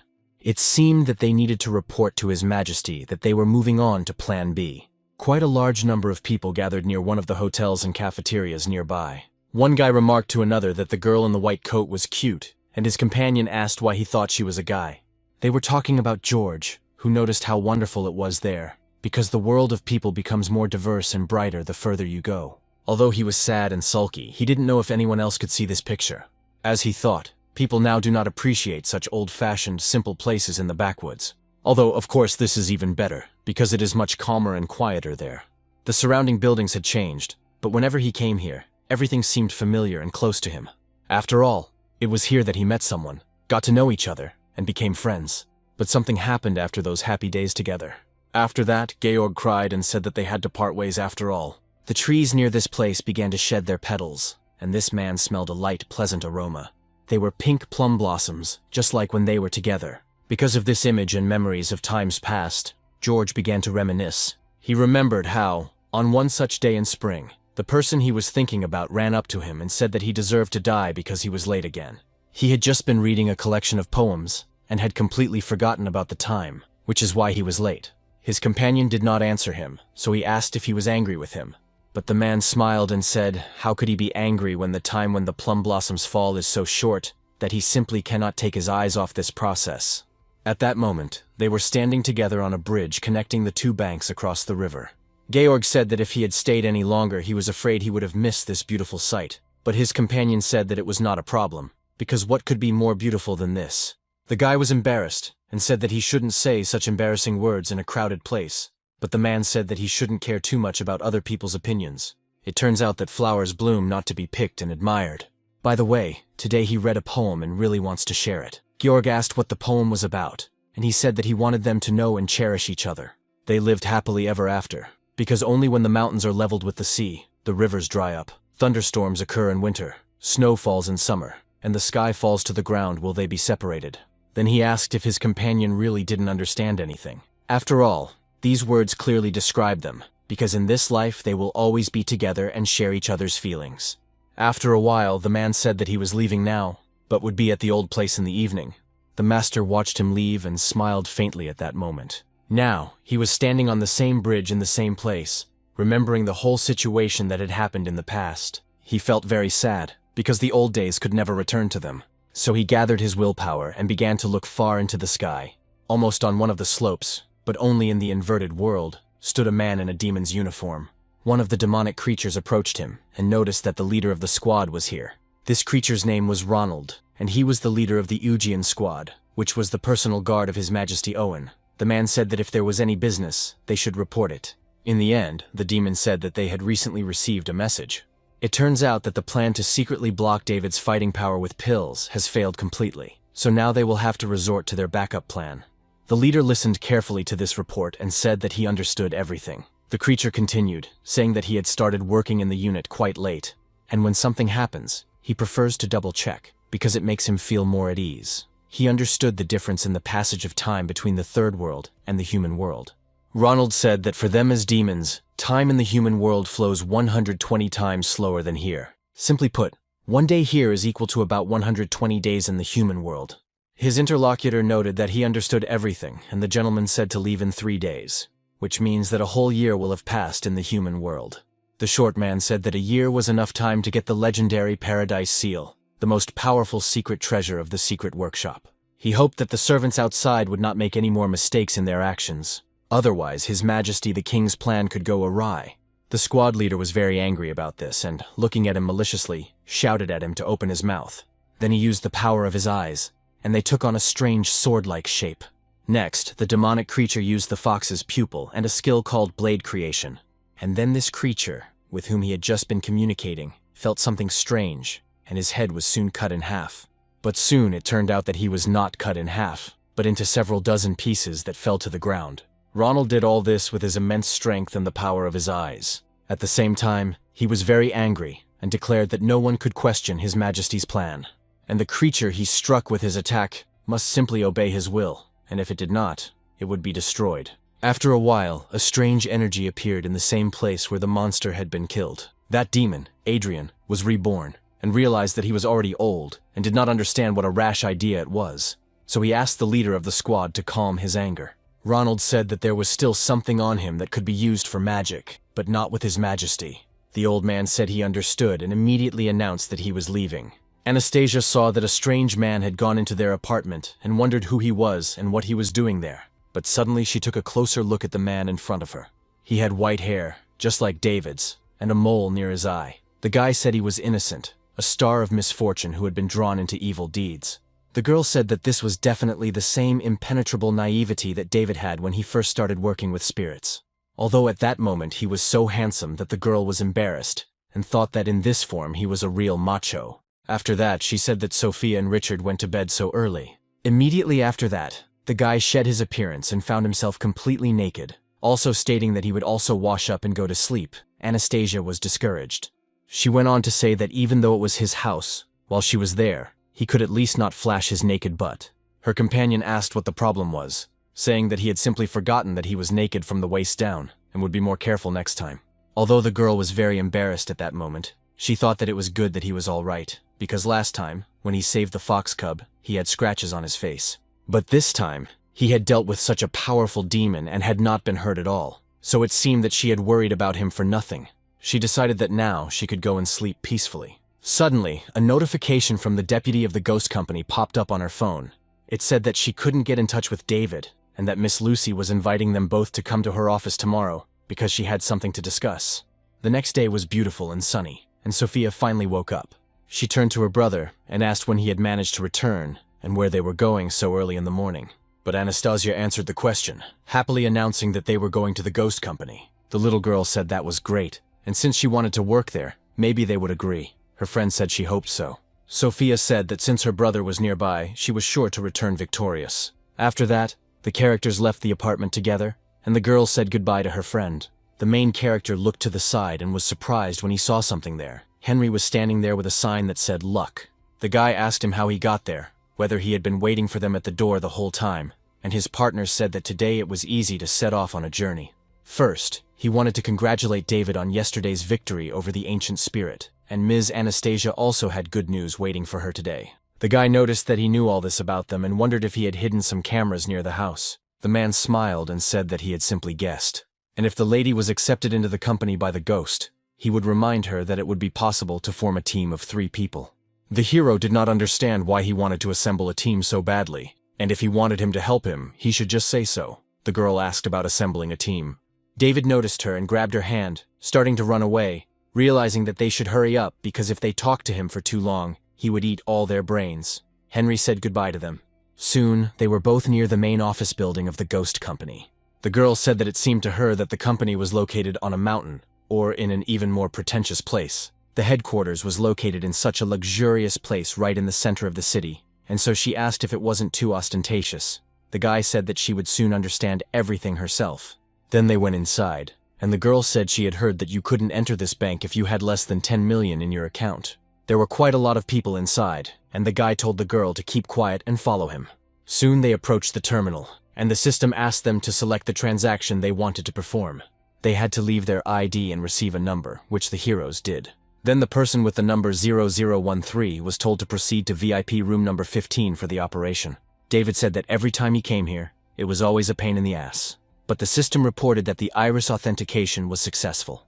After that, they entered the room together, followed by another man. He smiled and said that he was congratulating the gentleman on his return, as someone had been waiting for him for a long time, and that must be Ms. Anastasia.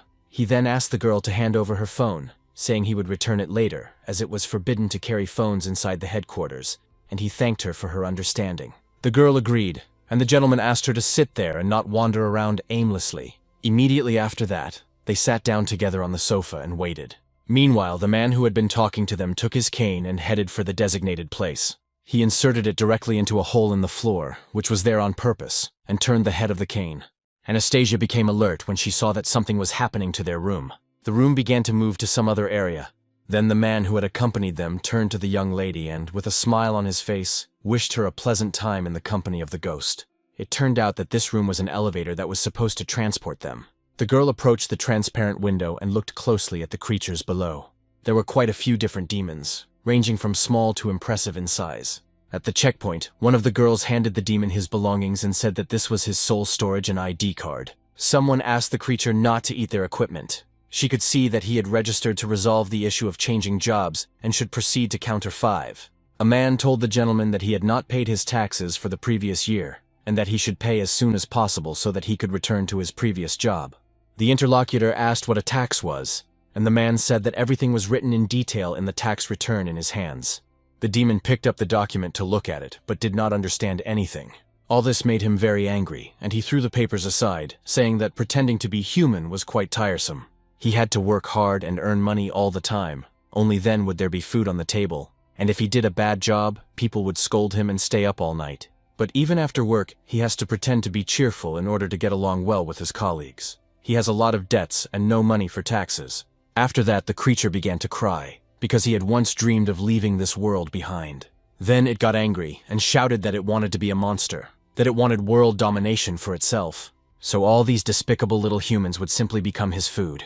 Shortly after that, the demon was beaten up by bodyguards, one of whom said that the creature was only a Class C demon. So what kind of rebellion was this? He asked if everyone returned to living by the law of the jungle, how many days he thought he would last, while another said that the hooligan had already been neutralized, and the danger had passed.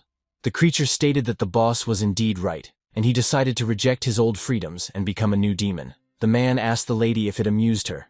Such minor frictions sometimes arise, but there is no need to be afraid, because they constantly keep a number of high-class hunters.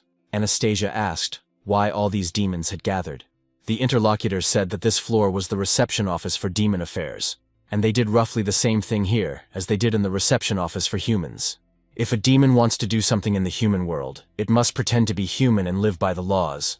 If it doesn't like the human world, it can go live in the city of Lanting. Of course, if a demon from there wants to live here, that's no problem either. If they have no criminal record, they can obtain an identity card from the company. As long as everything is done according to the agreement, humans and demons can coexist in peace and harmony. After all, no one wants a return to the days when humans and demons fought and exterminated each other. Soon, they all arrived at the 3rd floor by elevator, and the man noticed that they were walking straight down the corridor to the commander's office at the end. Anastasia thanked him for showing her around, and the guy thought to himself that it was not surprising that the demon's presence was completely unnoticeable. After all, the spirit of a demon and the spirit of a human were together in one body, so perhaps she would really be able to pass the test this time. However, he would be the judge in the body-merging competition. He turned his head in the opposite direction and waited impatiently to see how she would perform. Inside this girl, strangely enough, lives a mummy, which is an S-class demon.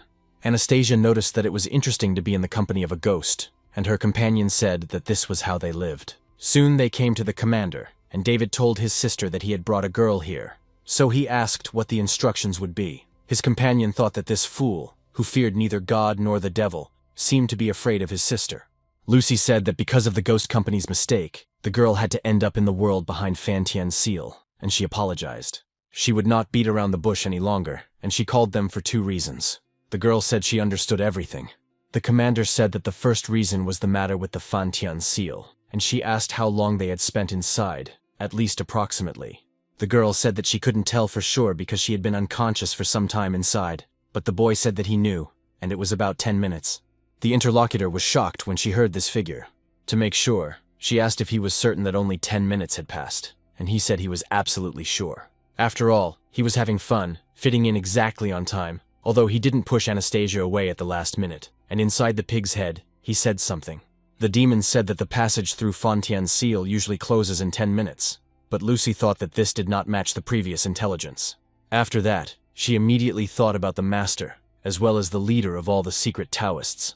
When she was little, she came to him and said that the majestic leader of the secret Taoists was suddenly cooling off here, catching fish wherever he wanted. She wanted him to wake up quickly and go upstairs with her because she wanted to ask him about something. James smiled and asked if it was little Lucy, as they hadn't seen each other for a long time, and if she missed her teacher. She got angry and shouted that she would not call him a little girl again, and her interlocutor said that she was just as lively as ever, and that her teacher was glad to see her. Then he casually dodged her attack, and she headed straight for the water. But despite everything, she didn't fall and was surprised by this. The teacher held her with his strength and noted that it would be good for her to curb her temper, because it turns out that in the company of ghosts, she has made a lot of enemies. After that, she felt a gust of wind carry her back, and the man caught her and noticed how she had grown so tall without him noticing. He remembered when she first climbed the mountain. She was only knee-high to him, and she loved it most when he lifted her higher. The girl, angry, hit him in the head with her knee and realized that she was no longer a child. But this only made the blow more painful for her. James said that she had even forgotten that the teacher possessed a golden mantra, and it seemed that she had indeed distanced herself from him completely. He then asked if the lively, cute little girl who used to follow him around all day was now just a memory. Lucy said that if they continued to fool around, it would only get worse, and her interlocutor agreed, and suggested that they talk about business after all. She had come from so far away to check how many people had left their sect this year. For the past few years, the company's management had been peaceful. The girl said that the calmer things were, the more vigilant they had to be. In fact, there was another matter she needed to discuss with him personally. The man said that he already knew what she wanted to tell him, because it turned out that she wanted to ask about Fan Tian's seal. After all, for several years, the ghost company had often used it to banish demons. It was important to name the guilty parties, and he understood why, because otherwise, these hidden demons would not behave properly. But the ghost company's management must be concerned that they rely too much on Fan Tian's seal. As for the seal itself, the only thing he can tell her is that for demons, 1 day inside is equivalent to 120 days in the human world. But he knows nothing more about this place. After that, the man got up from his seat and remarked that if they were going to explore the Fan Tian seal, they'd better give up on the idea. After all, it was the most powerful secret treasure of their sect's founder. James told her to come back and that there would be time, and that the guests should come to the mountain more often to see the teacher. He hoped that the next time they met, it would not be for work. But the girl said that his disciple did not understand. After all, if the patriarch was so powerful, why didn't he just destroy all the demons that were dangerous to humans and lock them behind the Fan Tian seal? The teacher turned to her and asked if she had ever thought that of all the living beings born in this world, why should only humans determine who is good and who is evil? The little girl was surprised when she heard this, but her interlocutor continued, saying that the patriarch had his reasons for doing so. Moreover, no one can harm someone who knows the future, and if celestial beings once truly existed, then he was definitely one of them. And now, remembering this whole conversation, the commander was amazed. David saw her discouraged face and asked what had happened. In response, she said that nothing had happened. She just wanted to make sure of something. Then she wondered if it was true that time flows differently in the human world and inside the seal. Could the patriarch have done this on purpose? And if so, for what purpose? The guy noticed that, in the end, Fan Tian used the seal to lock demons inside, so when he got inside, he immediately realized that he would be able to get out. Of course, there was a risk, but a person had gotten inside, and he couldn't just watch her die in there and not save her. Anastasia was angry about this. She thought that this person had gone inside to play around. The commander told her to stop talking because she had called them, and she thought they had already guessed why. She could give the girl the right to participate in the state championship, especially since the guy guaranteed that the mummy was safe now, and she believed him. She also asked the teacher, and he agreed to recommend the girl to participate in the competition. If the head of the sect vouched for her, then the higher authorities would not dare to object. David also took the exam for newcomers and knows the rules of the competition. He noticed that he understood that the participant must complete a specific task alone. Lucy said that she had heard that the girl had quickly learned how to use demonic breathing and could also control mummies. And now, there was an order. She had to find a person and bring him to the headquarters unharmed. The girl was delighted and said that she would do her best to complete the task. The boss noticed that the missing person was the best employee of the ghost company in the previous generation, Jim. Anastasia's enthusiasm waned after she heard who this person was.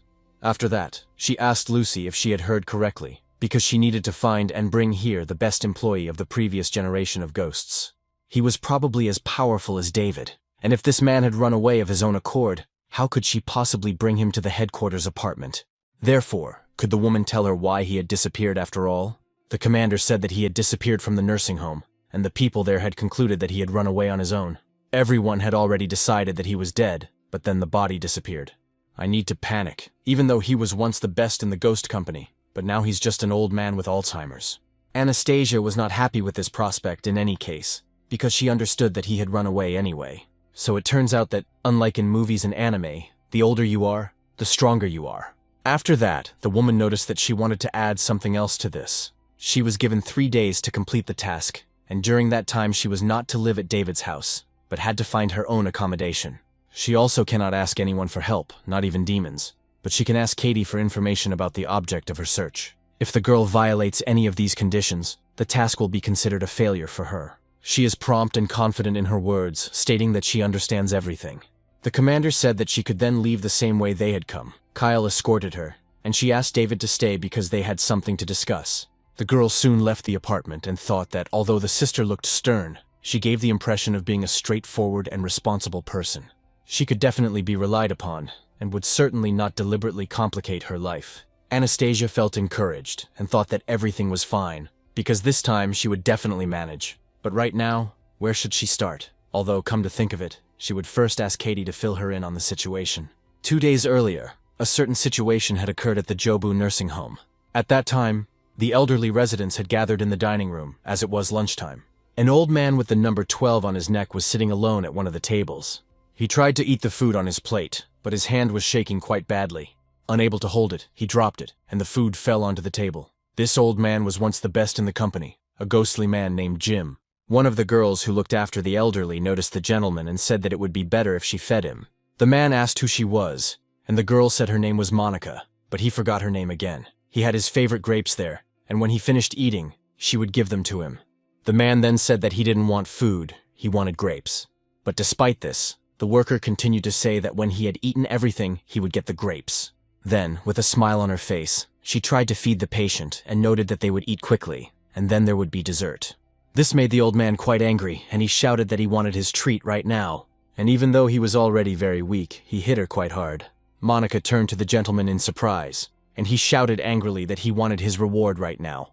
Soon his plans changed, and when his companion asked where he was going, the old man said he wanted to sleep, so he would go to bed. The employee said she would take him to his room.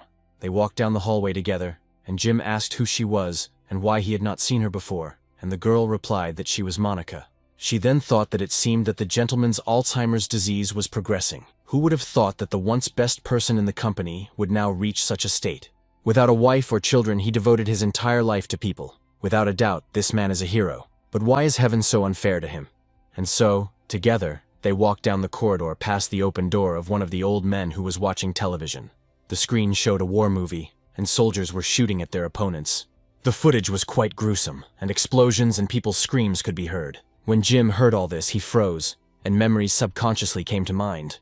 Monica then asked the gentleman why he had stopped so abruptly. She was stunned when she saw that the old man began to behave strangely and looked like a madman. Soon he broke free from the girl and pushed her aside. After that, the madness he had been fighting a few seconds ago ceased, and his body fell to the ground as if dead. The old man remained conscious, but a terrible image appeared before his eyes. It was a dead man lying right in front of him, staring intently into his eyes. Next was a scene from the battlefield, where a large number of people had been killed or wounded. Sometime after the incident, Jim was in one of the rooms, lying on the bed. A device that glowed blue appeared on his head. Finally, he came to his senses and began to move his limbs. The next thing that happened was that he opened his eyes and did not understand where he was or what had happened to him. Judging by the medical equipment in the room, it was probably a hospital. The man blamed himself for being an old fool, because he couldn't remember anything, not even who he was, where he was from, or how he got there. But after a while, he remembered that he was the commander of the Mountain Tiger 12 Special Forces unit of the Lucian Military District, Joe State. He was also the best fighter in the Ghost Company, and his name was Jim, but the old man had no idea why he was in the hospital at that moment. Then he remembered standing in front of his superiors and asking if they were joking, because these were such turbulent times, and they wanted to remove him from his post and leave him out of action. He was told that, according to the results of a medical examination, he had early-stage Alzheimer's disease, and that it would be safer for him and those around him. If he was temporarily removed and sent for treatment, it would be better. It was a pity, but now he had no right to return, and it was for his own good. He had worked hard all his life, and now it was time for him to retire. Jim recalled this with horror and realized that he had been forced into early retirement because of senile dementia. If he understood correctly, he was now just a useless old man to others, and what's more, he even needed constant help from others. Suddenly, he became alert, feeling a strange sensation in his body, so he immediately jumped out of bed, pulled off the sheet, and looked carefully. There was a puddle where he had been sitting, and he realized that he had not been able to control his urination. The man did not understand what was happening to his body. Could it really be happening? Never in his life could he have imagined that he would see himself wetting his own bed. He began to laugh hysterically and say that even the dead would find it funny. After all, he was an outsider who had fought in hundreds of battles and was once the best employee of the Ghost Company, and suddenly, he wet the bed. An old man like him really should have died long ago. He apologized to his comrades in arms because he no longer had the strength to defend anyone. Suddenly, a voice said that Jim was not old yet, that he could still fight. The man did not understand who it was and asked who was there and who was speaking. In response, the interlocutor said that sooner or later he would find out who he was, and then asked if he wanted to be a hero again. The old man looked down and realized what kind of hero he was. After all, he only wanted to help other people, and when he talked about it, a great deal of spiritual energy emerged. The voice said that this was excellent, that his spiritual energy had been reawakened, and that if he followed his plan, he would be able to return to the Ghost Company. This was the nursing home branch of the company, and there was surely a lot of security here. There was only one way to get out quickly without resorting to force: to fake his death.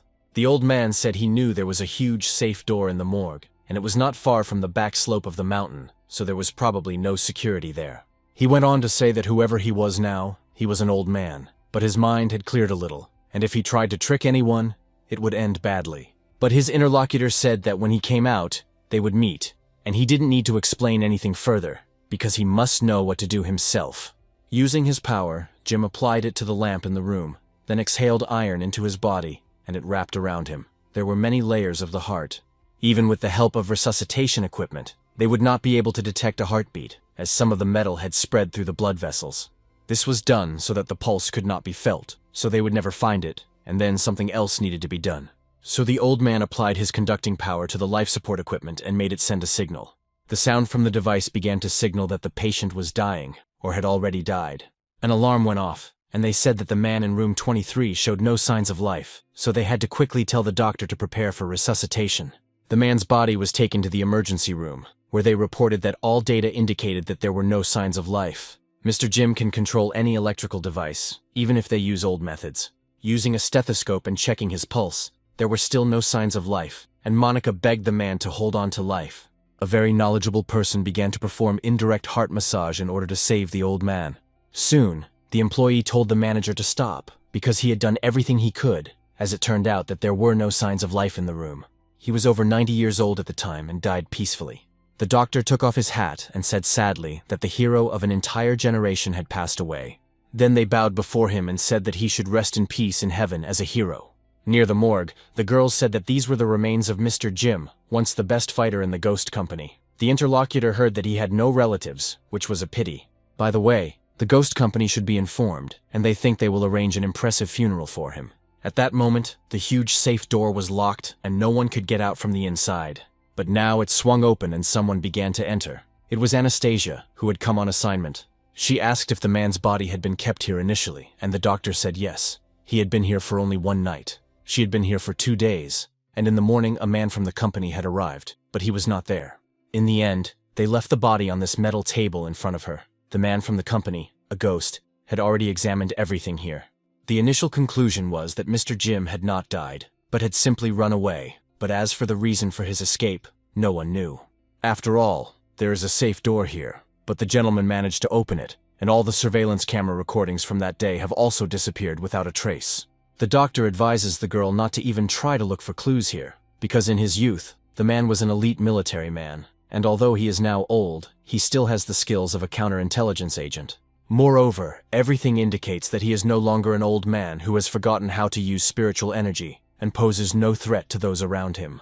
Even if the girl finds him, she won't be able to catch him, because he was once the best fighter, and that's no joke. The girl said that she did not come here to look for clues. She just wanted to get to know the gentleman a little better, as she had never been to a nursing home before.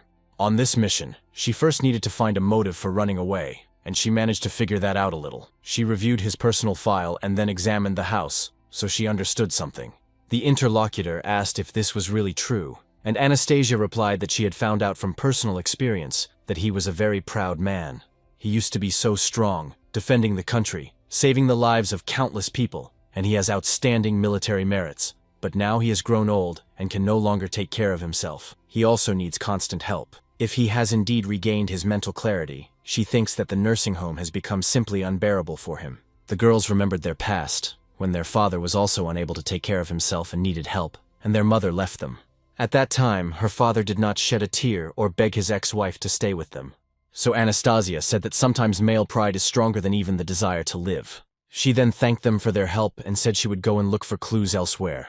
The doctor called the commander and noted that the new candidate had already left, and the woman asked if he liked her. The interlocutor said that she had talent, empathy, and observation skills, and that she clearly had excellent potential to become part of the ghost company. Digressing from the topic, isn't it too much to trust such an important mission to a nice new girl? After all, she will have to deal with Jim, and what if there is a battle? Lucy said not to worry, because there was someone to protect her, and her interlocutor replied that in that case, it was fine.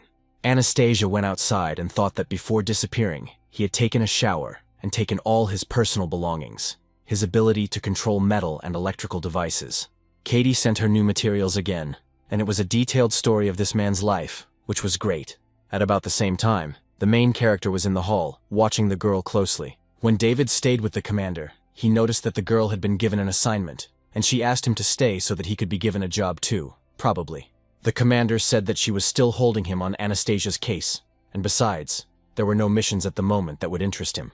The guy said that if it was about the girl, he had brought her in, she was definitely reliable, and there was no need to worry. His interlocutor said that she believed him, but she was responsible to headquarters, so he also had a mission to carry out, which was to secretly monitor Anastasia. This time, the mission is not as simple as she said. According to the information received, the target has completely regained his sanity and his former strength. Given the old man's character, even if the girl finds him, he can only be brought to headquarters by force. If they start fighting, Anastasia may not be able to control the mummy, so it is necessary to ensure that she is not in danger. Whatever method she uses, if she manages to bring the old man to headquarters, the mission will be accomplished, and if she finds herself in danger, he can intervene and save her. Of course, if he interferes, Anastasia will permanently lose her right to participate in the competition. From the top and from the beginning, they were against her taking the exam. The woman can only give her tasks and then depend on her to take advantage of this opportunity. The hero thought that she should have no problems with this task, but at the same time, he was worried about her and watched her closely anyway. After the girl received new information about the deputy commander, she carefully examined it. The old man himself was in the bathroom washing himself. After his shower, the man went to the personal belongings storage room, where he found locker number A192 with the name Jim on it. Soon, the old man changed into his usual old uniform, in which he had been hunting demons all this time. Now he no longer looked like a frail old man, but was ready to fight. At the same time, he decided that he would simply go and kill 100 demons, and then they would know that the precious blade did not age. Immediately after that, he headed for one of the abandoned factories on the outskirts of the city. There, on the floor, was a man who had recently been killed by demons. Several of these demonic creatures were on the floor, feeding on this man. They did not hear the friend's voice, for they were blind to the light, and these pitiful creatures still preferred to hide in dark corners and lead a miserable existence. The creatures became alert when they heard a human voice and turned their attention to the side. But a few moments later, one of their heads flew off to the side. The blade pierced the wall, and his partner looked at the creature's head in surprise. He became quite angry and asked the man who had come to them what he wanted. There was an old man with a smile on his face who said he was Jim from the ghost company. The creature, of course, knew who he was and was quite alarmed, but at that moment he was killed. After that, the hunter noticed that he was indeed old, as he moved a little and was already quite out of breath. The demonic creature was behind him and had been pierced with iron rods. The old man said he would not give up as long as there was still gunpowder in the powder flasks. Suddenly he heard a voice from above saying that his strength was no worse than before. Alerted, Jim asked who was up there. Suddenly, a person came down from above, and it turned out to be a boy wearing clothes that were too big for him. The old man was surprised and wondered where the child had come from. Could it be a demon in disguise? The boy said nothing, but the old man heard his voice saying that he was not a demon. It turned out that he was just a child who admired this man. The man asked if he could read his thoughts and communicate telepathically, and it turned out that he was the one who had suggested that he escape from the hospital. The boy smiled and nodded his head, confirming that this was true. The old man was a little discouraged and remarked that who would have thought that a child had persuaded him to escape. The boy then smiled and, gathering momentum, jumped towards the old man, saying that he was a hero and an idol. But he couldn't get close to the man because the man used his power to put up a barrier. Jim said that he didn't understand where this brat had come from, who he was, why he was trying to get close to him, and also, if he wasn't his, he should stop talking telepathically. The interlocutor mentally said that he was just an ordinary child who admired the hero. The man was angry and thought that this kid was really not his, or was deliberately teasing him. Then he used his power to control iron and wrapped the boy in front of him in iron bars. He declared that he had placed a little spiritual energy in these iron strips, and after a while, it would release him. He didn't have time to play with him now, and told him to hurry home to his mommy and daddy. The boy said he didn't have parents. The old man was shocked by this, and it touched his soul, but he decided not to take it so close to heart. So he said that the boy could go wherever he wanted, but he should not follow him. After he said that, you looked away and saw that the boy had escaped from his trap and was following him. The old man was stunned and did not ask how he had gotten out or what his abilities were. The man asked why he was so eager to follow him, and the boy replied that it was a secret, but before disappearing, he wanted to become his assistant. He also wanted to experience what it felt like to be a hero at least once, which is why he asked to be allowed to defeat the evil demons with him. Then he would leave immediately, but Jim asked what he meant by disappearing, whether he was sick. The boy continued to smile and said that it was a secret, which only made the old man even angrier. Therefore, it seemed to him that this child had no one to discipline him in his childhood. Suddenly, the man sensed a demonic presence and told the boy not to come forward and to hide behind him. Something appeared in front of the rather large hangar where they were. It was one of the demonic creatures that had entered its lair. The creature was holding its prey in its hands and also noticed the people. Inside, there were also the bodies of demons that had been mercilessly killed. The demonic creature realized that it was time to fight and threw its victim to the ground. The old man smiled and said that it was amazing, because these bugs had learned to gather in gangs. To appear even more frightening, the demon began to scream very loudly. Then, getting down on all fours, it sped up and headed to attack Jim. But the man was ready for battle and had already begun to use his iron technique. That's why he soon had a weapon in his hands, which he had to fight with. The creature continued moving straight toward him and he swung his arm. He then said that it seemed that the demon's demonic energy would be more powerful than the previous two Class C demons, so he would play with it a little longer. The boy told the best one to hide far away if he didn't want to get hurt. But when he looked in the direction where the boy should have been standing, he was already gone. The boy was almost on the roof and told the hero to attack. The man was surprised and asked when the kid had managed to climb up there. Then he smiled and noticed that the whole well-stretched figure could fight freely below. Finally, the demon was ready to fight his opponent and jumped, trying to strike with his hand. The old man also did not intend to remain on the defensive, and therefore attempted to strike the demon's arm directly. Therefore, his blade struck the limb and seemed to fall out of his hands, but the iron itself moved forward, even without using any support. So the demonic creature's arm was cut and moved higher and higher toward the forearm. Soon, the regime began to strike the opponent's entire body, and did so at a fairly high speed for an old man. Finally, he reached his opponent's head and tried to deliver the final blow right there. Because of this, the defensive creature received a fairly large flow of energy and flew upward. The demon did not feel the minor wounds when his opponent attacked him, but when he landed straight up, he felt the cuts on himself. The old man looked closely at what was happening to the body of the demonic creature in front of him. Then she saw the huge carcass fall straight down onto the concrete. There were wounds on its body, so the man said that it seemed that ordinary weapons could not seriously injure it. The monster also realized that it couldn't win in a normal head-on battle, so it used its power. The round balls filled with liquid behind its back began to grow. Then the creature began to spew some kind of liquid from its mouth, and it looked like poison. Jim used his iron technique and put up a big wall in front of him to protect himself from the attack. It was also clear that the creature used this liquid on itself to heal its wounds. The man smiled and noticed that it was really cool because he could heal himself. The demonic creature radiated completely, and it was already clear that its mood had changed. The old man, using his power, created 3-kilogram combat machetes that were convenient for cutting up carcasses. He said that, spinning at high speed, they would cut through its body, and he did not know if it could withstand such a blow. After that, he pointed his weapon at his opponent, who prepared to defend himself. The demon bent down, and it looked as if he was curling up to withstand the attacks. Jim was surprised and wondered what this feeling was. Could it be that this creature's strength had also increased? On top of that, it was so smooth that everything bounced off it, and it turned out that the spit-out slime not only healed wounds, but also had this effect. After the monster repelled all the attacks, it rushed forward to attack itself. The old man said that it had become slippery, and its speed had doubled, and its saliva was not bad, so he told it to attack and show what it was capable of. Suddenly something strange began to happen to his subconscious. The man lowered his head and did nothing, so his facial expressions also changed. Then he began to ask who he was, and simply said that he wanted to eat. The demon continued its attack, and it seemed that something irreparable was about to happen. Jim raised his head and saw a rather large monster standing right in front of him, so he was quite surprised and stumbled backward, slipping on the slime. Then he fell to the ground and shouted that there was a demon here, so he begged not to be eaten. The demonic creature paid no attention to his cries and attacked him quite fiercely. Immediately after that, the man lost consciousness, because it was so strong that he couldn't even move. The demon leaned over him, grabbed him by the throat, and lifted him up in front of him. Then it decided not to stand on ceremony and opened its mouth wide to bite his head. The boy, who had been upstairs the whole time watching the situation, telepathically shouted for Jim to wake up. The creature was stunned when, after a few seconds, it felt fear. The old man came to his senses and noticed that it was a demon that had reduced him to such a pitiful state, and as a result, there was even a slight smell of burning. And then, sensing the danger emanating from the demonic creature, it began to run away quickly, using its slime. The old man wondered where its ferocity had gone, because it was too late to try to escape.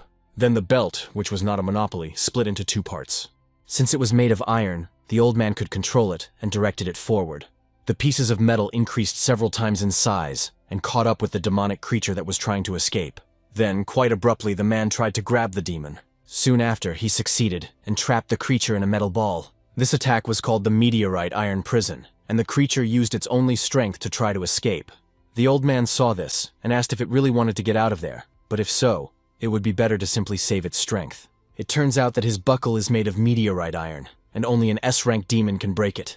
Then the man used his technique and lifted the victim up, saying that he needed to send him to the nearest hospital. He also grabbed the boy who was upstairs and told him that no matter how strong he was, he'd better not get involved and wait for him outside. After all, the old man in this room was not joking around.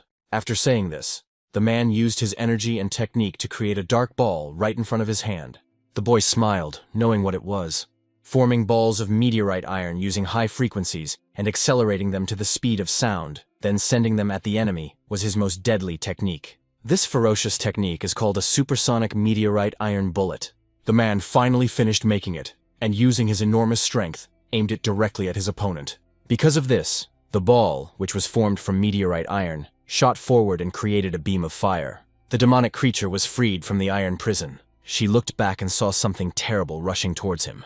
Since this attack was truly instantaneous, his body was pierced, and he did not have time to do anything. And then only its flesh scattered throughout the hangar, splattering in all directions. This attack was so powerful that the nearby rooms were also destroyed in an instant. So it turned out that soon there were only debris and ruins ahead. The man came out and realized that he just wanted to test his strength, and that he had truly grown old, because if his strength had been the same as before, there would have been nothing but ruins left here.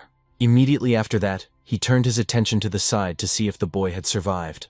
And he was running happily and telling the hero that this deadly move had just been simply explosive. He didn't think he would be able to see this technique with his royal eyes. So he loved his idol to death, and when he tried to run up to him again and hug him, the old man put up an iron wall. He then said that the boy could follow him, but it would be better if he kept quiet, because he disliked talkative hangers-on more than anything. But after the next demon, he would have to leave. The child said that if this was true, he promised to be obedient and not talk too much. Jim realized that the illness had just returned, but he had managed to wake him up. Even if it was a coincidence, there was no harm in staying with him. The old man did not expect the illness to return so quickly, and it seemed that he did not have much time left. He would rather die in battle than become a useless half-wit. The boy said to go right now, and the man noticed that, as practice had shown, he still had strength, so he should go visit his old friends and reminisce about the past. If he couldn't even handle a Class B demon, how could he show his face to them? At the same time, he touched his neck and began to scratch it. Then he found some small, strange balls that looked like what was on the demon's back. Anastasia finally read all the information that the deputy commander had sent her. Then she felt sad because of what this man had to go through in his life. The information was about a deadly battle at sea. A 12-person Special Forces unit called Mountain Tiger 12 from the Lucian Military District was assigned a mission called Breakthrough. 11 people died on this mission, and the commander of the unit, Jim, miraculously survived and had to take part in it. Then the man shouted to the 7th, "Everything, or how come they are already going to fight, not to play games?" The subordinate told the boss that he was already on his way. Then he sat down near everyone and told the people that he didn't see any smiles, so he asked what their boss's name was. Everyone began to say his name, and at the last syllable they smiled. Shortly after all these people set out on their mission, they set up a tent camp. The commander told the 7th that he always took a group photo before each mission, but asked if he was tired of it. The guy replied that photos were a must, and that he should think about it himself, because they would grow old and show their grandchildren not only words, but also memories of the squad. James said that battle is no game. If something goes wrong, this photo will be the last one taken in his lifetime. This time, the mission is extremely important for the whole country. They need to scout, stop, and take control of the enemy's high-tech equipment. To increase secrecy, no one will be guarding this building. They also cannot use electronic devices. The 12 fighters will have to face a group of enemies head-on. This time, the chance of returning alive is only 1 in 10. The entire squad burst out laughing when they heard these words. After a while, the commander ordered the Special Mountain Unit Tiger to line up. Everyone lined up, and he told them to stand at attention. The man noticed that they had to say their motto. The subordinates said that their motto was without fear, knowing no obstacles to victory, that their lives did not belong to the country, but only to the commander. Jim smiled at this and was proud of himself, thinking how foolish they were. Then she shouted for everyone to check their equipment, and they took only the most necessary items and prepared to leave. His subordinates obeyed him. It was announced that, according to intelligence, an important military command center and secret weapons were located there. Their mission was to destroy the secret weapon and capture the enemy's troop deployment plans. Finally, the squad set out on their mission, and there were only footsteps leading into the water. A fairly large number of people under Jim's command swam through the water toward the enemy. One of the men in the forest said that he had heard about the operation that night, and his companion told him to be quiet and not to reveal any secret information. But if the authorities found out, he would be court-martialed, as so many people had been transferred to the North Shore, and they weren't blind either. The man told him to be quieter, because he was not on duty, and if the enemy heard him, he would be the first to be shot. The other man asked if he was drunk, because he couldn't make out his voice unless he was close by. So he didn't believe that anyone could cross this area, and when he said that, he got a knife in the head. The man's body fell lifeless to the ground, and the others were shocked. The officer who was sitting to the side was also killed just a few moments later. The last man who remained at the scene noticed the attack, but he didn't even have time to think or scream, because the man who had killed his comrades had already killed him too. After that, a member of the secret squad made the sound of a bird's usual plaintive cries from the bushes. Commander Jim then gave his signal, and they connected in this way. Soon after, the entire unit was in the water and began to immediately move toward the shore. They moved slowly and cautiously through the bushes ahead. The commander then told the seventh member to report on the situation, and the subordinate said that he had already cleared all the bushes around them. The boss had just missed the opportunity to kill all three of them in 5 seconds. If he hadn't thrown the knife, he would have finished them off immediately, but it might have been quicker. The man was a little annoyed by the situation that had occurred. Then, he hit the guy, and said how many times he had told him not to use assignments to practice knife skills. The other man said he was sorry and joked that he just wanted to lighten the mood a little. Then she raised her head, and noticed that she had learned today that the enemy was going to attack their camp. When the man heard this, he was a little surprised, because he did not expect it to happen so quickly. One of the squad members looked away and, sniffing, noticed something. After learning some information, he approached the commander. He told him that he could smell a strong odor of gasoline 2 kilometers away, and that it must be coming from the engines of motor vehicles. Jim then said that they should go and check it out. In fact, there was a large number of vehicles moving along the forest road below. The squad, led by the commander, climbed a hill and watched what was happening there. Jane said that they were already lined up and ready to go, and it looked like they were going to attack them tonight. The heavy trucks must be carrying secret weapons. He himself understood perfectly well that this whole situation was a huge pain in the ass for them. A crane was operating at the enemy base, lifting cargo, and the crane operator was told to be careful, as they needed to load a little more slowly. And while this was happening, the cable holding the huge container accidentally broke. Because of this, the large box fell to the ground and nearly buried several guards beneath it. Jim made it fall, then turned to the girl from the soybean squad and asked her to do something. She realized what he meant and, using her eye technique, looked over there. The container that had fallen to the ground had cracked open, revealing its contents. It was there that she saw the secret weapon, which even had its own serial number. She went on to say that she saw huge combat robots inside, and that NP Future 001 was written on their arms. There shouldn't be 10 robots in the same boxes on the other heavy trucks. The commander was shocked when he heard the name and thought that, according to intelligence reports, the enemy needed at least another 10 years to release these robots into production. It is unclear why they appeared on the battlefield so quickly. Made of high-strength alloy, they are capable of withstanding even artillery fire. Inside, there is an ammunition supply of 10,000 armor-piercing rounds, and, in addition, a system of radio-controlled shells. If they have 10 robots, their army will not be able to resist them. If the coastal military forces are destroyed, it is frightening to imagine the consequences. All the efforts of recent years in their country could go down the drain. One of the soldiers was reprimanded and told that he was a scoundrel. How could he work like that? Did he even know how much the contents were worth? The commander yelled that he was dead, that he would have shot him, and the subordinate apologized to the sergeant and said that next time he would definitely be more careful. Suddenly, both of them felt a terrible energy approaching them. The commander turned around to see what else was going on, and was amazed. There stood the admiral, who had arrived to assess the situation. The man said that he had made a mistake and was now checking the damage to the robot, and that he was ready to accept any punishment. The chief said that it was not a big deal, as the equipment was not that expensive, and the main thing was that no one was hurt. The last few days had been very busy. They had worked hard, and first they should rest. When you have energy to spare, any job is easy. The soldier said he understood everything. Immediately after that, he turned to leave, and the sergeant breathed a sigh of relief. But immediately after that, he looked ahead and saw a weapon pointed in his direction. Then a shot rang out, and the man who had committed the offense was instantly killed. The other people who were working nearby were stunned and became a little tense. The admiral then told his subordinate that such mistakes should not happen again, and the subordinate tensed up and immediately agreed. The senior officer said that this was good, and that a support ship would arrive in an hour, so they should hurry up. Then the man noticed the mountainside and thought that he had been feeling strange all day. He was looking at the very place where the secret group was. The commander turned to Rebecca and asked if she was sure it was Donald. She replied that there could be no mistake, because she would recognize him even after death. Jim said he didn't expect this reckless guy to be here too. Someone asked if they also had a spy in their intelligence department, but the man said that wasn't the case. This reckless man is extremely cunning, and thinks that most of the enemy forces are unaware of his presence. If they knew, the guards would not have allowed themselves so many liberties. This man, whatever his name is, does not kill himself within the framework of ordinary people's expectations. As soon as danger appears, he can always sense it in time. That is why he has never lost a battle, but his subordinates asked their commander what they should do next. She let out her belief and immediately apologized to her comrades in arms.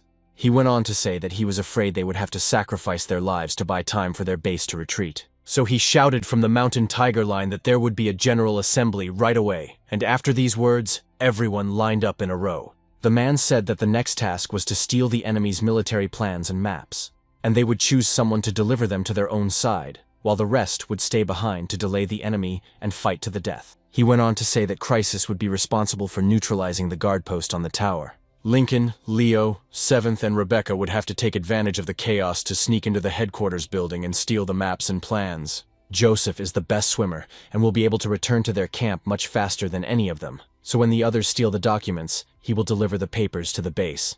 Everyone else will join him in attacking the enemy in the square and then causing chaos. Immediately after the plan was announced, the commander ordered the others to move out.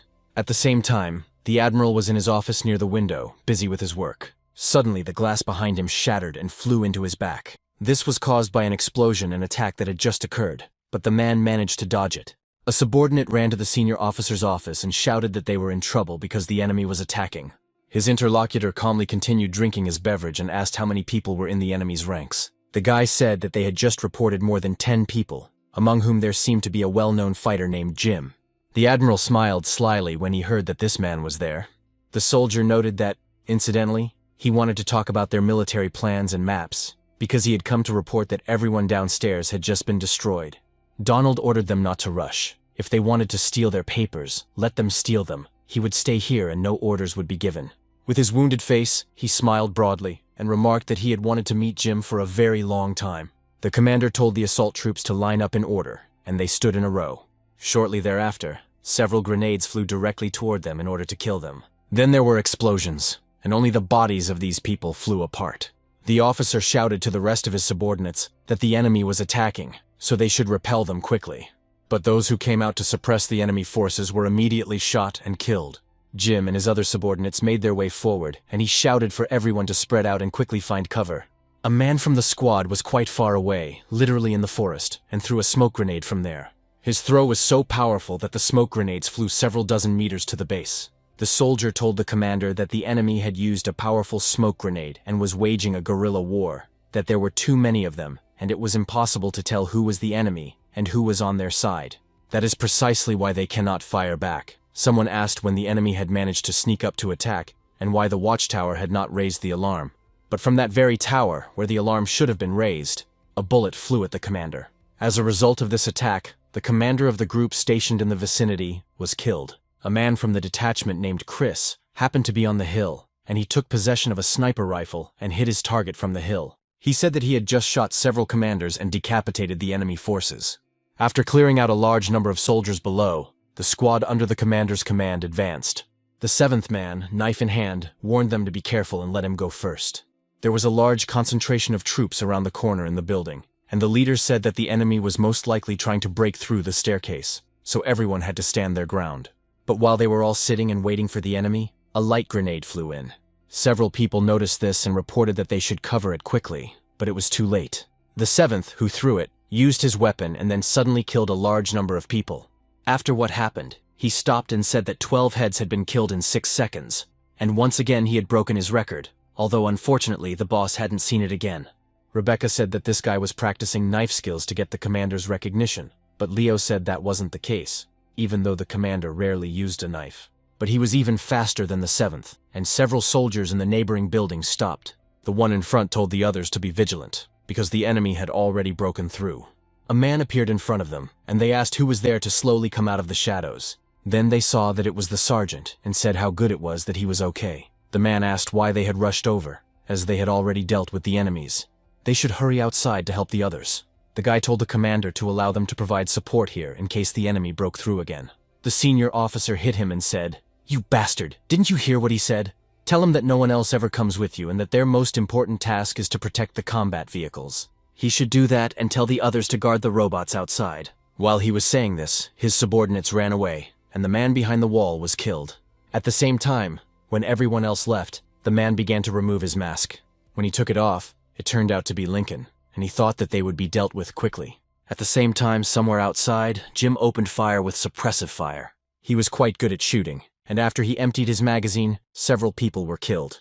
Suddenly, he heard whistling sounds, which were signals from his subordinates. The man smiled, realizing that the cards and plans were in place, and that these guys had quickly taken care of business. Suddenly, Jim heard a buzzing sound coming from the sky and turned his attention to it. There he saw an enemy helicopter circling directly above the military base, and in the passenger seat of the cockpit sat Admiral Donald, looking down. A subordinate asked his boss if they were really going to use the sunken ship for the operation, but the man replied that his orders were not up for discussion.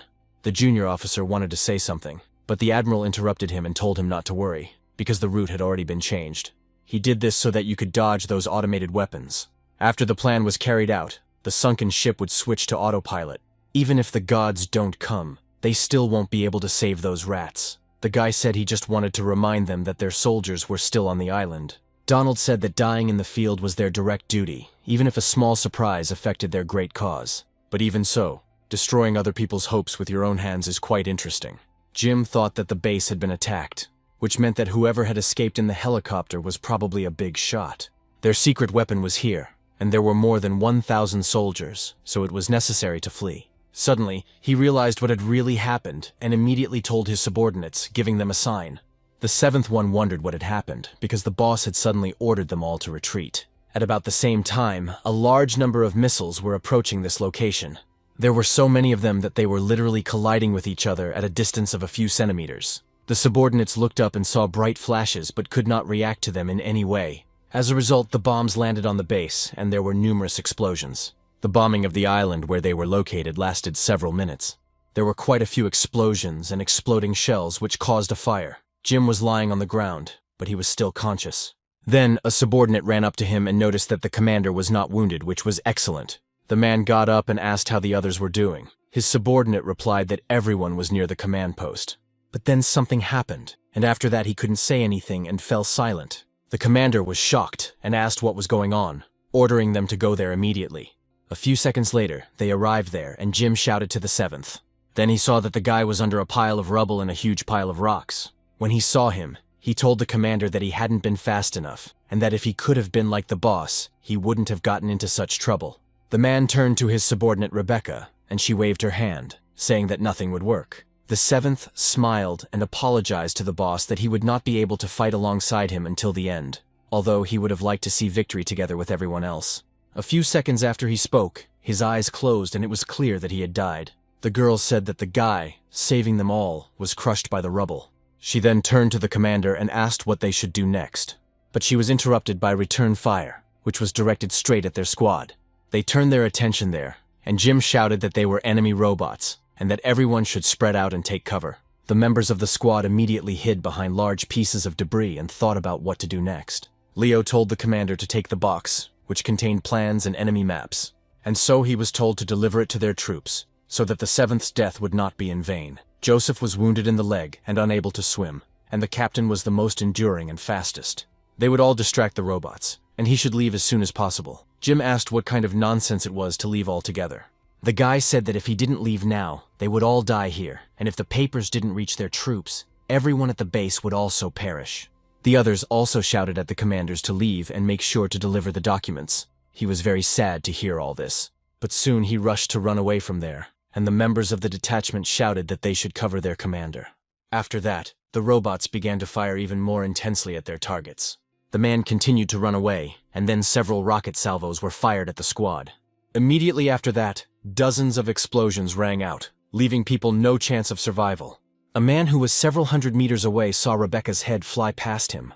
He realized that everyone else had already died, and tears welled up in his eyes. Of course, at that moment, he wanted to turn around and try to save at least someone, but he realized that it was pointless and cried out in despair. After a while, Jim managed to escape from the island and was swimming in the water.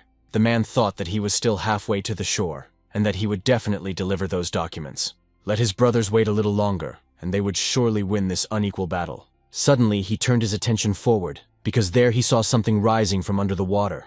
It turned out to be an enemy submarine that had appeared right in his path. In despair, the commander of the detachment realized who they were, and began to shout at this man that he was a son of a bitch.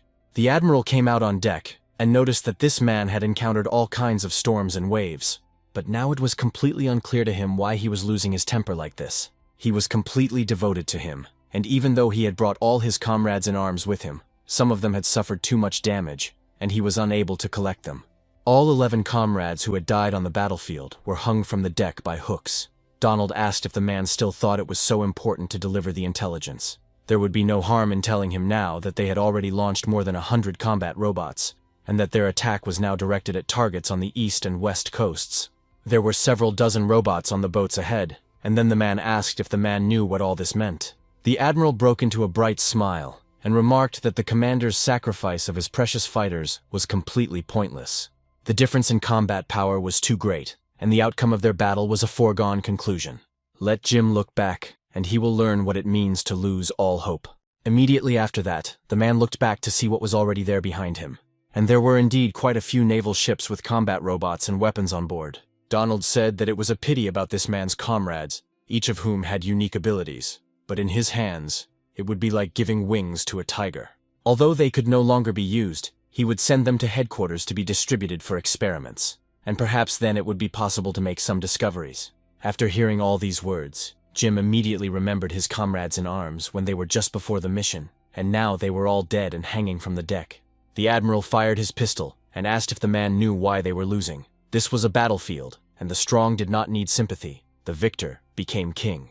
He shot the 7th in the head and said that the weak are just tools for battle, and a tool has value only as long as it can be used. He liked the look on the man's face. The proud, undefeated commander of the Mountain Tigers had lost only a few subordinates, and with such a ridiculous expression.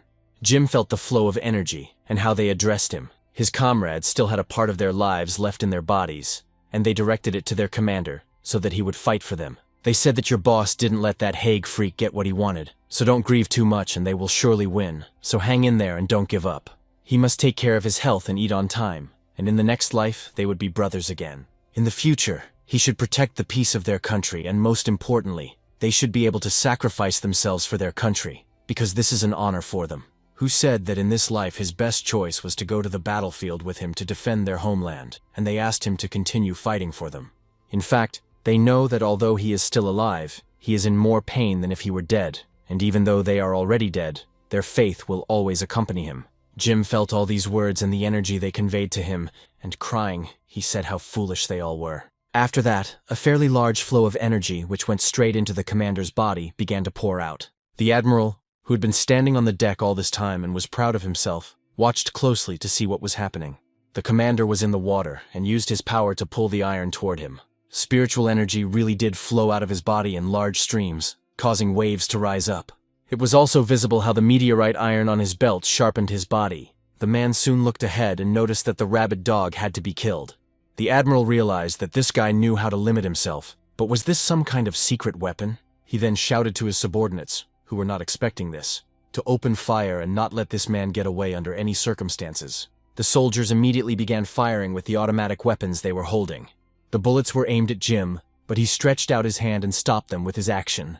Then, using his own strength, he turned them in the other direction and killed those who had fired. Donald was stunned by what had happened, and when he turned around, he saw that the man was already in front of him. The bodies of the members of the squad, commanded by the man, were in metal boxes and hovered behind him. Jim told the admiral to bow before his comrades in arms. and maybe then he would allow him to say a few more words before they defeated him and buried him with the rest. Donald said it was hellish, and didn't understand how he managed to do it, thinking that if he let this man survive, it would end in disaster. They turned to the Admiral and asked if everything was all right, because for some reason the submarine hatches would not open. He shouted that they should contact the ship commanders. Let them direct their fire in their direction, but his subordinates said that they had just lost contact with all the ships. They tried to reach the fleet command center, but they did not respond, so the captain was told that they could not contact the command. He asked what was going on, whether someone had allowed them to launch the missile system. He was told that the system had suddenly gone out of control, and the captain asked what it was and where the target was. A subordinate said that their weapons were aimed at their own ships. Moments after these words were spoken, the guns of 2 allied ships attacked each other and explosions rang out. The same thing happened on the other ships, so they were all soon out of commission. Jim told his interlocutor that he had long since sunk his entire fleet. He then told the Admiral to get down on his knees before it was too late. Donald asked if such miracles really existed in this world, but even if they did, one person certainly couldn't save the whole world. He called the man a bastard and said they would meet in hell, and also shouted glory to the Vita Empire. Jim got angry and remarked that this man was certainly not lacking in determination. Then, using his power, he directed metal rods that enveloped his opponent's body. As a result of this action, he forcibly brought the Admiral to his knees. Then he sent his body straight down at such a speed that he hit his head very hard against the submarine. It turned out that this man bowed and hit his head until it shattered into pieces. After a while, the sun rose, illuminating the water, and the man headed for the shore. He took with him all his comrades in arms, who were in metal boxes lying on the sand. Jim stood in front of them and thought that dawn would surely come, but some people would remain in darkness forever. Thoughts crept into his head about whether to leave this ray of hope as a deep mark in the memory of the people of this world. The man stood in front of his comrades, giving them his last piece. Anastasia read the smallest details of this story, and because of this, tears rolled down her screen. The whole situation seemed very tragic, and she promised her grandfather that she would definitely find him, begging him not to get into trouble under any circumstances. A message came to her phone saying that today there had been an explosion at an abandoned factory on the southern border of the city of Lushan, but no one had been injured. Experts investigating the site of the explosion ruled out human error as the cause of the explosion, suggesting that chemical reagents had exploded, but it was unclear which ones. The girl thought that as soon as her grandfather disappeared at the abandoned chemical plant, there was an explosion, and it might not be a coincidence, so she would go and see what had happened there. There was still a fire there, and several fire trucks were parked near the entrance. Anastasia arrived on her motorcycle and thought that there were a lot of firefighters there, so it must have been a very big explosion. She needed to figure out how to sneak through the cordon. Suddenly she felt something and realized that there was spiritual energy at this factory. Of course, the traces were faint, but judging by the source it was quite strong. So it was possible that the person she was looking for was still inside. An ordinary person would certainly not be allowed to enter, and it is unclear what he did to avoid being detected by the crowd of firefighters. It seems that the chemical plant is very large, and surely the mummy has an ability similar to David's golden eye of the underworld, which can help track spiritual energy. The creature is inside her, and her power lies in borrowing the abilities of others, so all of this should definitely work. And so, concentrating, Anastasia began to use her power, accumulating spiritual energy in her body. Soon she managed to do everything, using her fourth eye skill, so she was delighted, thinking that she had succeeded. Without wasting any time, she began to look around for traces of the spiritual energy that had been here. Finally, she saw a trace, and thought that this golden trace might be from her grandfather's spiritual energy. But if that was the case, then it was unclear whose second trace it was, since it was red. At the same time, the old man and the boy who accompanied him were in the cemetery. Jim apologized to his brothers for not visiting them for so many years, saying he didn't think he would survive his old age, but now he was convinced that he could still fight. He would use the powers they had given him in the best possible way, in case of a threat to their country, whether it be demons or courage. But he would not have long to use them, for soon he would be able to reunite with them. The boy said that these people were once heroes like him, but he thought they would not want him to die in battle. The old man turned to him and asked what this little thing could possibly understand. The child said that after that battle, he retired, and then a company of ghosts found him, and he became the best fighter in it. He saved a huge number of people, never knowing a moment's peace in his life, and then told the hero that he had changed his mind and that it was not worth looking for demons and fighting them. After all, that wasn't what his friends wanted for him. Jim said that you can't teach an old dog new tricks, but it would be interesting to hear what he thought they wanted. The boy said that he had always known the answer to that question, and had simply been avoiding it, because he was the only survivor and had received the strength of the entire squad. So he only knew that he had to fight continuously without respite in order not to feel guilty, and then he asked if he was right. But the members of his squad simply hoped that he could continue to live without feeling a heavy burden on his shoulders.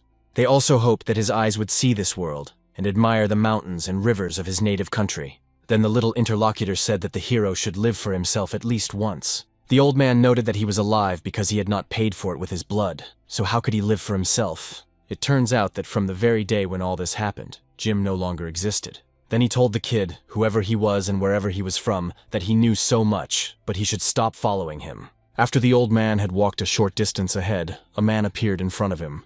He saw a guy in a raincoat and asked if he was a ghost, and that he'd better leave because he wasn't in the mood for that right now. The stranger did not answer him, and immediately took off the hood that was on his head. When the old man saw who was hiding there, he was stunned and asked if it was really the seventh. He said that it simply couldn't be, because this man had died long ago, and he must have gone mad, so it was surely an illusion. The guy smiled and called the man in front of him commander. The old man was quite shocked by this, so he rushed towards his opponent. Then, using his strength, he made himself a weapon in the form of a knife, and cut the man's head off. So after this swift attack, the body simply collapsed to the ground. Jim called him a bastard and asked who he was, because the seventh had always called him boss. The body of the stranger in front began to rise even after this deadly attack. When the old man saw this, he was amazed, because he was wearing the uniform of the enemy troops he had once fought against. Then a familiar voice appeared, asking if Jim had forgotten him so quickly. After that, a rather strange entity began to emerge from the neck of this body. It turned out to be a demonic creature that noticed that he had been waiting for him for a long time. It was the admiral whom the old man had once killed. He then tore off the seventh's head and said that he should consider it a welcome gift. The head rolled onto the ground and the man looked at it. Donald asked if he missed his precious comrades in arms. The old man remembered his subordinate, and his memories flooded back to him, making him very angry. Immediately after that, a massive amount of spiritual energy was released from his body, and a wind rose. The old man had no intention of stopping for a second, so he rushed into the attack and used his technique. Large fists appeared from the metal parts he had created. His opponent noticed this and said that the blow was slightly disappointing. Immediately after that, using his new power, he tried to fight off these blows, but threads of energy appeared, and he thought, could it really be happening now? The creature could not fight back, as its arms and legs were completely bound. Jim was already nearby and asked if he was looking for a quick death, but he wouldn't let him get away so easily.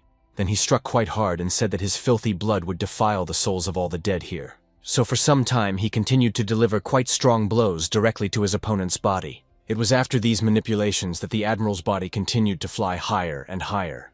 Then, using his fist, Jim delivered a fairly strong blow to the hull, sending it flying. Father, not far from this place, Anastasia was rushing along the road on her tongue.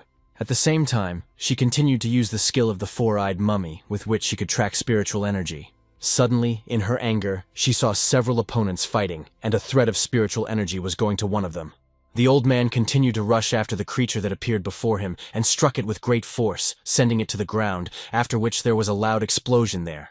A few moments after the dust settled a little, the man saw Donald's body lying in front of him. His opponent remained conscious and said that he had gained all the power of his comrades and that he was now an old man.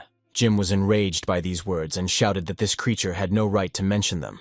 Therefore, due to anger and aggression that had accumulated in his body, spiritual energy was released in even greater quantities. After that, the old man used his new technique called the meteorite iron-armored fist and covered his fists with it. Immediately after that, he began to deliver quite fierce blows in late summer, where his opponent's body was located. With each blow, he asked why all this had happened. He couldn't understand why the people who were supposed to survive had died, while he, the villain, was still alive. Due to the crushing attack, which was concentrated almost at a single point, the ground began to crack on all sides. The girl continued to rush toward that very spot, but she was still quite far from it. Suddenly, she thought that everything had gone quiet, but it was unclear what her grandfather was doing there. Soon she slowed down and stopped her motorcycle, looking to the side. And then she saw that there was no road further on, and it looked like she would have to run on foot. The ground where there had once been a flat surface was now cracked, and there was a huge hole inside. Sometime after the incident, the old man finally got out of there. Due to this series of attacks, he was quite out of breath and did not expect this guy to still be alive. What's more, it turned out that he hadn't aged a bit, so it was safe to say that he was involved with demons. Immediately after that, Jim felt quite ill and began coughing up blood. When he looked at his own hand, he realized that he had used a lot of spiritual power today, and that he was probably too old for that. Suddenly, a voice came from the hole that had formed after the attack, saying that Jim was the man who was supposed to die. After that, some strange monster limbs that looked like tentacles appeared from the pit. The old man also began to use his energy and pulled pieces of iron out of the ground. He used them to create a large weapon that resembled a shuriken. The demonic creature tried to attack him with its limbs, but he cut them off with his weapon. This flesh was quite difficult to cut, as it liquefied and scattered to the sides. After it enveloped the man from all sides, it headed straight for him. Of course, at the last moment, Jim noticed the attack and managed to jump up. The phonic entity did not stop its attacks and continued to rush after him. It had many mouths and eyes, and the demon kept saying that he was the one who had to die. When the man found himself high in the sky above Togo, he used another technique. It was the same huge metal sarcophagus in which he had sealed the demon. Immediately after that, he landed and began to manipulate this technique. Because of what had happened, he compressed the huge metal ball into a rather small one. Soon, the old man thought that he had compressed the ball and must have already destroyed the demon, but it would be safer to wait until he regained his strength and compress it even more. At the same time, he felt something strange appear in green. The demon began to climb out of the pit and said that during the war between the two countries, the winner was right, that they were birds of a feather, their hands stained with blood. There are always casualties in war, there is no doubt about that, but the deaths of his comrades, one might say, have nothing to do with him. After all, in a situation where the enemy's forces are completely unknown, whoever gave the order to advance immediately needlessly sacrificed 11 comrades, while he himself is still alive, and the one who should have died in that situation was him. If we are to say anything about the Admiral, then now his body is completely immortal. Jim shouted that he didn't care, he wanted his damn immortal body, and as long as he was alive, he would fight him to the death. The moment he saw his opponent, he rushed at him to attack. But suddenly he felt very ill and began coughing up blood, then fell down. Donald said that he shouldn't pretend to be strong anymore, because he knew that his body was already on the verge of collapse, so he should just admit it. After all, as an old man, he is no longer able to defend himself.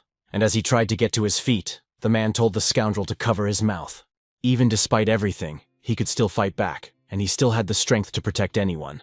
The demonic creature told him to look back and look at the round thing, because it was his second gift, so he was sure to like it. The old man turned his attention there and saw some kind of creature emerge from the ball. But he was even more stunned when he looked up and saw what was there, so he immediately fell to his knees. There was a large monster with many arms, and above it were the bodies of his comrades in arms. They all looked him straight in the eye and addressed him as their commander. The old man was simply stunned by what was happening and couldn't even utter a word.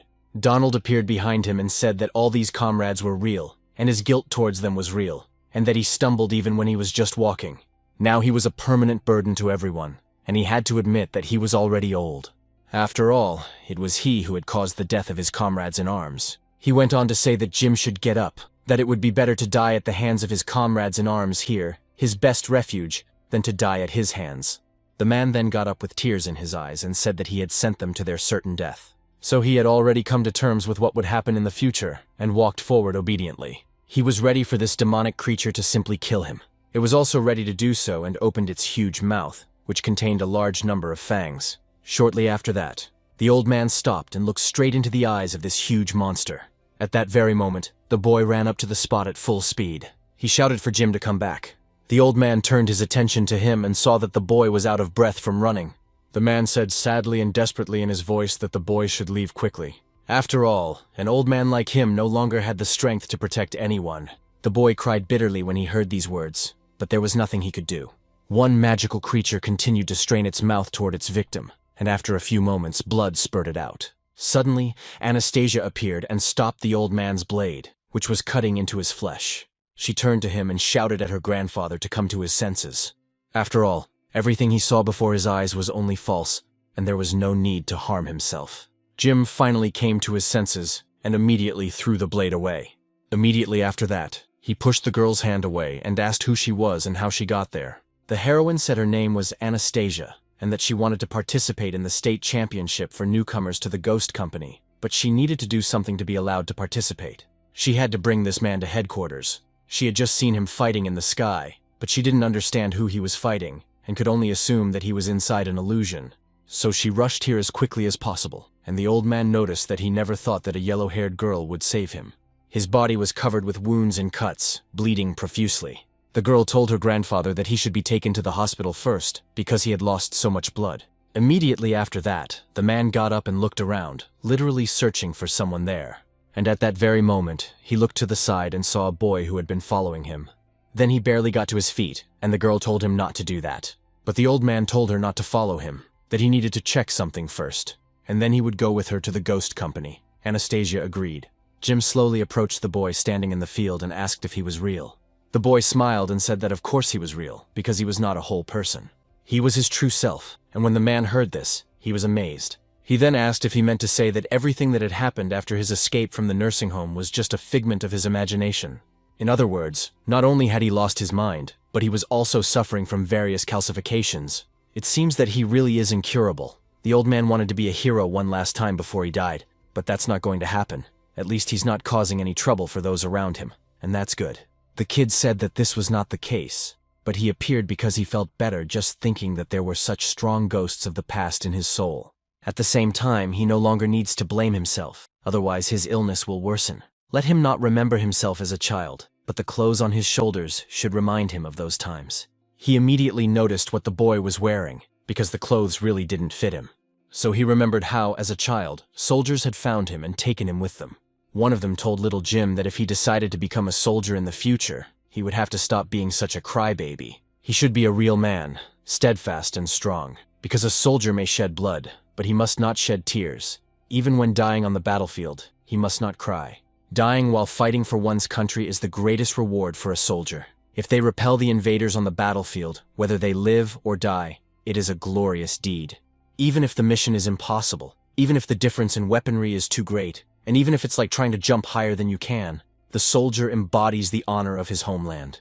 Even if there are 100,000 devils ahead, they must still answer the call of duty and fight back. Death is not scary, but it is scary to tarnish one's honor. They sacrifice their flesh and blood to become an unshakable shield of honor. When the boy grows up and becomes a real soldier, he will understand everything himself. Only when they put their lives on the line and become an unshakable shield, selflessly and fearlessly facing the invader head-on, will they understand. Only then will the entire nation be able to prosper. The boy said that now the old man remembered everything. He did everything right since they defended the people with honor, even if they had to die on the battlefield.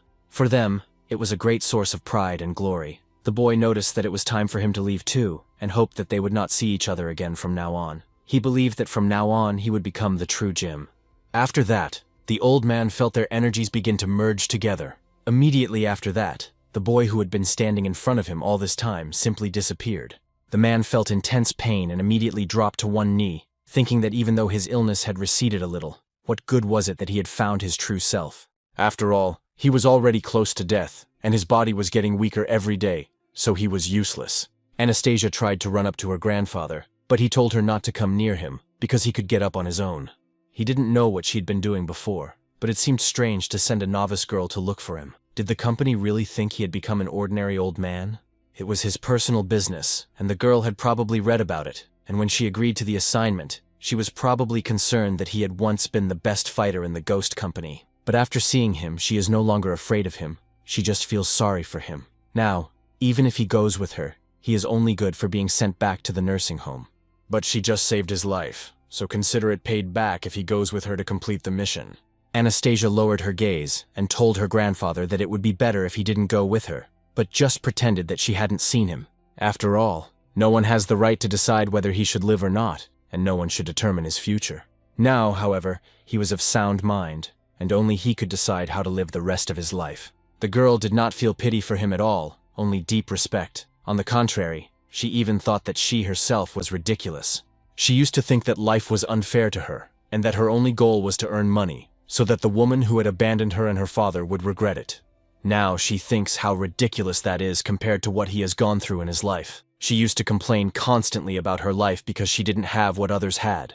Before she got this assignment, she seems to have overlooked something very important and meaningful. She can eat whatever she wants at any time, even if she works alone. But in the evening she can drive around the city and enjoy the sights. And on weekends she can sleep without being disturbed. She doesn't have to worry about starving to death because she can work in peace. And all this is not only because it has been peaceful for a long time. It was a long time ago that important things were almost completely forgotten, such as gratitude, because if it weren't for heroes like him, peaceful times might never have come.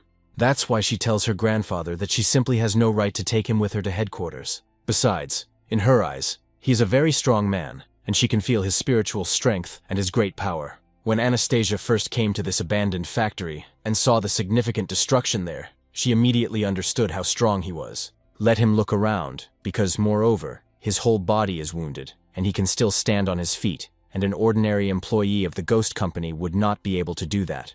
The girl apologized for talking so much, and if he didn't want to return to the ghost company, at least let her take him to the hospital. She also asked him to trust her, because she definitely wouldn't tell the company where he was. Anastasia was embarrassed and thought that she had accidentally blabbed about everything she had done, because she was much younger. But she had given the older hero a whole lecture, and now she had disgraced herself. Suddenly she heard a strange sound and looked ahead. There she saw an old man smiling brightly, and saying that he never thought that after living his whole life, he would suddenly hear words of encouragement from a young girl. While he was doing this and laughing, the wound on his body reopened and blood gushed out. The heroine ran up and asked if he was all right, saying she would take him to the hospital right away. The man said she shouldn't be afraid, because they were just minor injuries. Immediately after that, he wanted to say something else, but lost his trace, and seemed to have acquired the spiritual energy of a demon. After Anastasia noticed all this, she instinctively jumped back several meters. At the same time, she couldn't understand why she had suddenly jumped back such a distance. Moreover, it was unclear why her tail suddenly appeared, since it was supposed to protect her. Something strange began to happen to the man's body, and it seemed as if a hump had grown on him. Then it became clear that his body had been taken over by a demonic parasite, which resembled the creature with balls on its back that he had recently fought. The demon took over the man's body and mind and said that it had been waiting for this moment, and had finally found the perfect vessel. Anastasia thought that this was a familiar feeling, that this was the one whose spiritual energy had left a red mark. But why was he hiding in her grandfather's body? The demon said that although he was old, he had easily destroyed his body, so he was quite strong, and if the old man hadn't lost his mind, it would not have been possible to parasitize this body. Immediately after that, he used his power and spat out a large amount of some kind of mucus from his mouth. The girl instinctively jumped away from me, sensing danger, and realized that this demon was a parasite. It is quite possible that the old man really did encounter a demon in the abandoned chemical plant and was infected during the battle due to carelessness. The creature said that although that carcass was weak, its self-healing ability was quite remarkable, but a little disgusting. All the bodies it had parasitized before had dull abilities, and it was complete garbage. It wasn't easy to hide in corners in order to survive until today, and this body has the power to control all iron and electronics. In the world of humans, someone with such an ability can live as if they were a deity. Those who know its secret must disappear, and at the same time he trains on her, then uses the power of iron and directs a large number of machetes. And soon all these weapons really attacked the girl. The bone tail from the mummy that appeared behind her began to fight back against all of this. Anastasia rejoiced and thought that she had almost forgotten that this tail could defend itself, and it deflected all the daggers. It seemed that she wasn't so bad after all, but suddenly she lost her concentration and a blade pierced her leg. She cried out in pain, then realized that the daggers were already in the ground. Realizing the danger of the situation she was in, she immediately jumped up and thought how naive she was to even consider fighting such an opponent. After all, he was parasitizing the body of what was once the company's best fighter, Ghost, but it was unclear how she could win. A novice with no combat experience like her would never be able to win, and besides, David was not around, and she had no confidence to engage in combat. And now, in this place and at this moment, she has only one option. And that option, which she found in this situation, was to start running. The demon thought this was a foolish human reaction, because everything he had said to her was intended to scare her away. He did not know her strength, and he had only just taken over this body. And until he learned how to control it properly, it was better for her to run. Otherwise, he would waste his strength fighting her, and reinforcements might arrive from the ghost company, and then he would be finished. The creature had worked so hard to take possession of such a suitable body, so where would he find the time to play with her? Anastasia thought that first she needed to run away quickly, and then, once she was safe, immediately contact the people from the ghost company.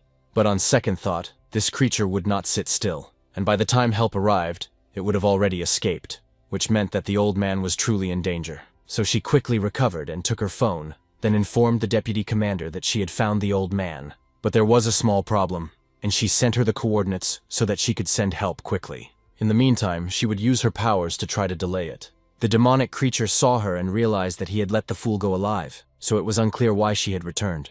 As a result, he would have to spend his time killing her after all. So he used the power of iron and aimed sharp blades directly at his opponent. The girl jumped back a short distance and watched his attack, then smiled and used her tail. She then said that she had just come to her senses and realized that it was strange, because while she was falling, he could obviously have hit the ground.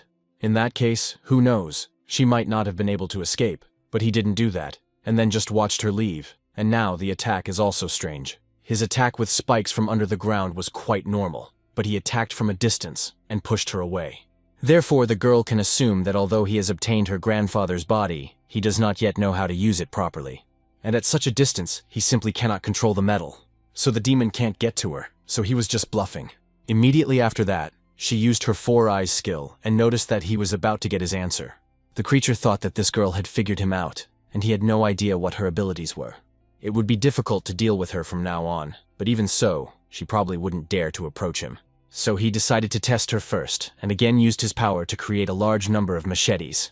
Anastasia easily dealt with all these attacks. She thought that the closer she was to him, the easier it was for him to control his daggers, and that this couldn't go on.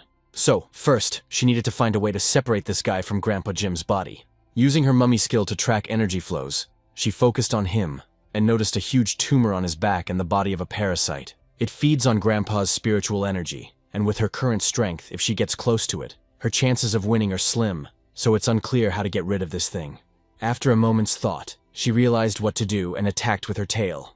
The demon put up an iron shield and noticed that he thought she had other powers, but all she could do was swing her tail around. He didn't know if she was smart or stupid, but he wondered if she had even thought about it when she fell, probably wanting to attack him with her tail from such a long distance. So it turns out that he was actually underestimating this creature.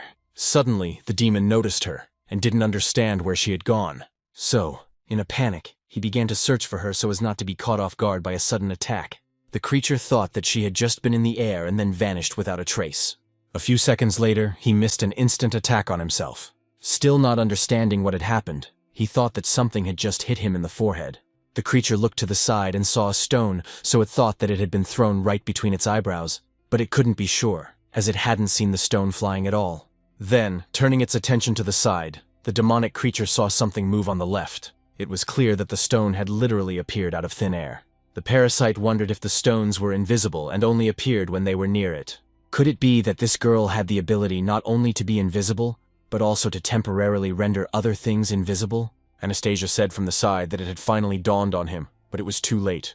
After that, the opponent noticed how invisible threads began to bind his body, preventing him from moving. After that, it was clear how these threads were being pulled tight, and the girl's tail appeared from under the ground. She was sitting right on his back, trying to tear off the hump. The girl shouted for him to get off Grandpa Jim's body quickly. Little by little, the demonic entity that was a parasite began to recede, but it was quite difficult.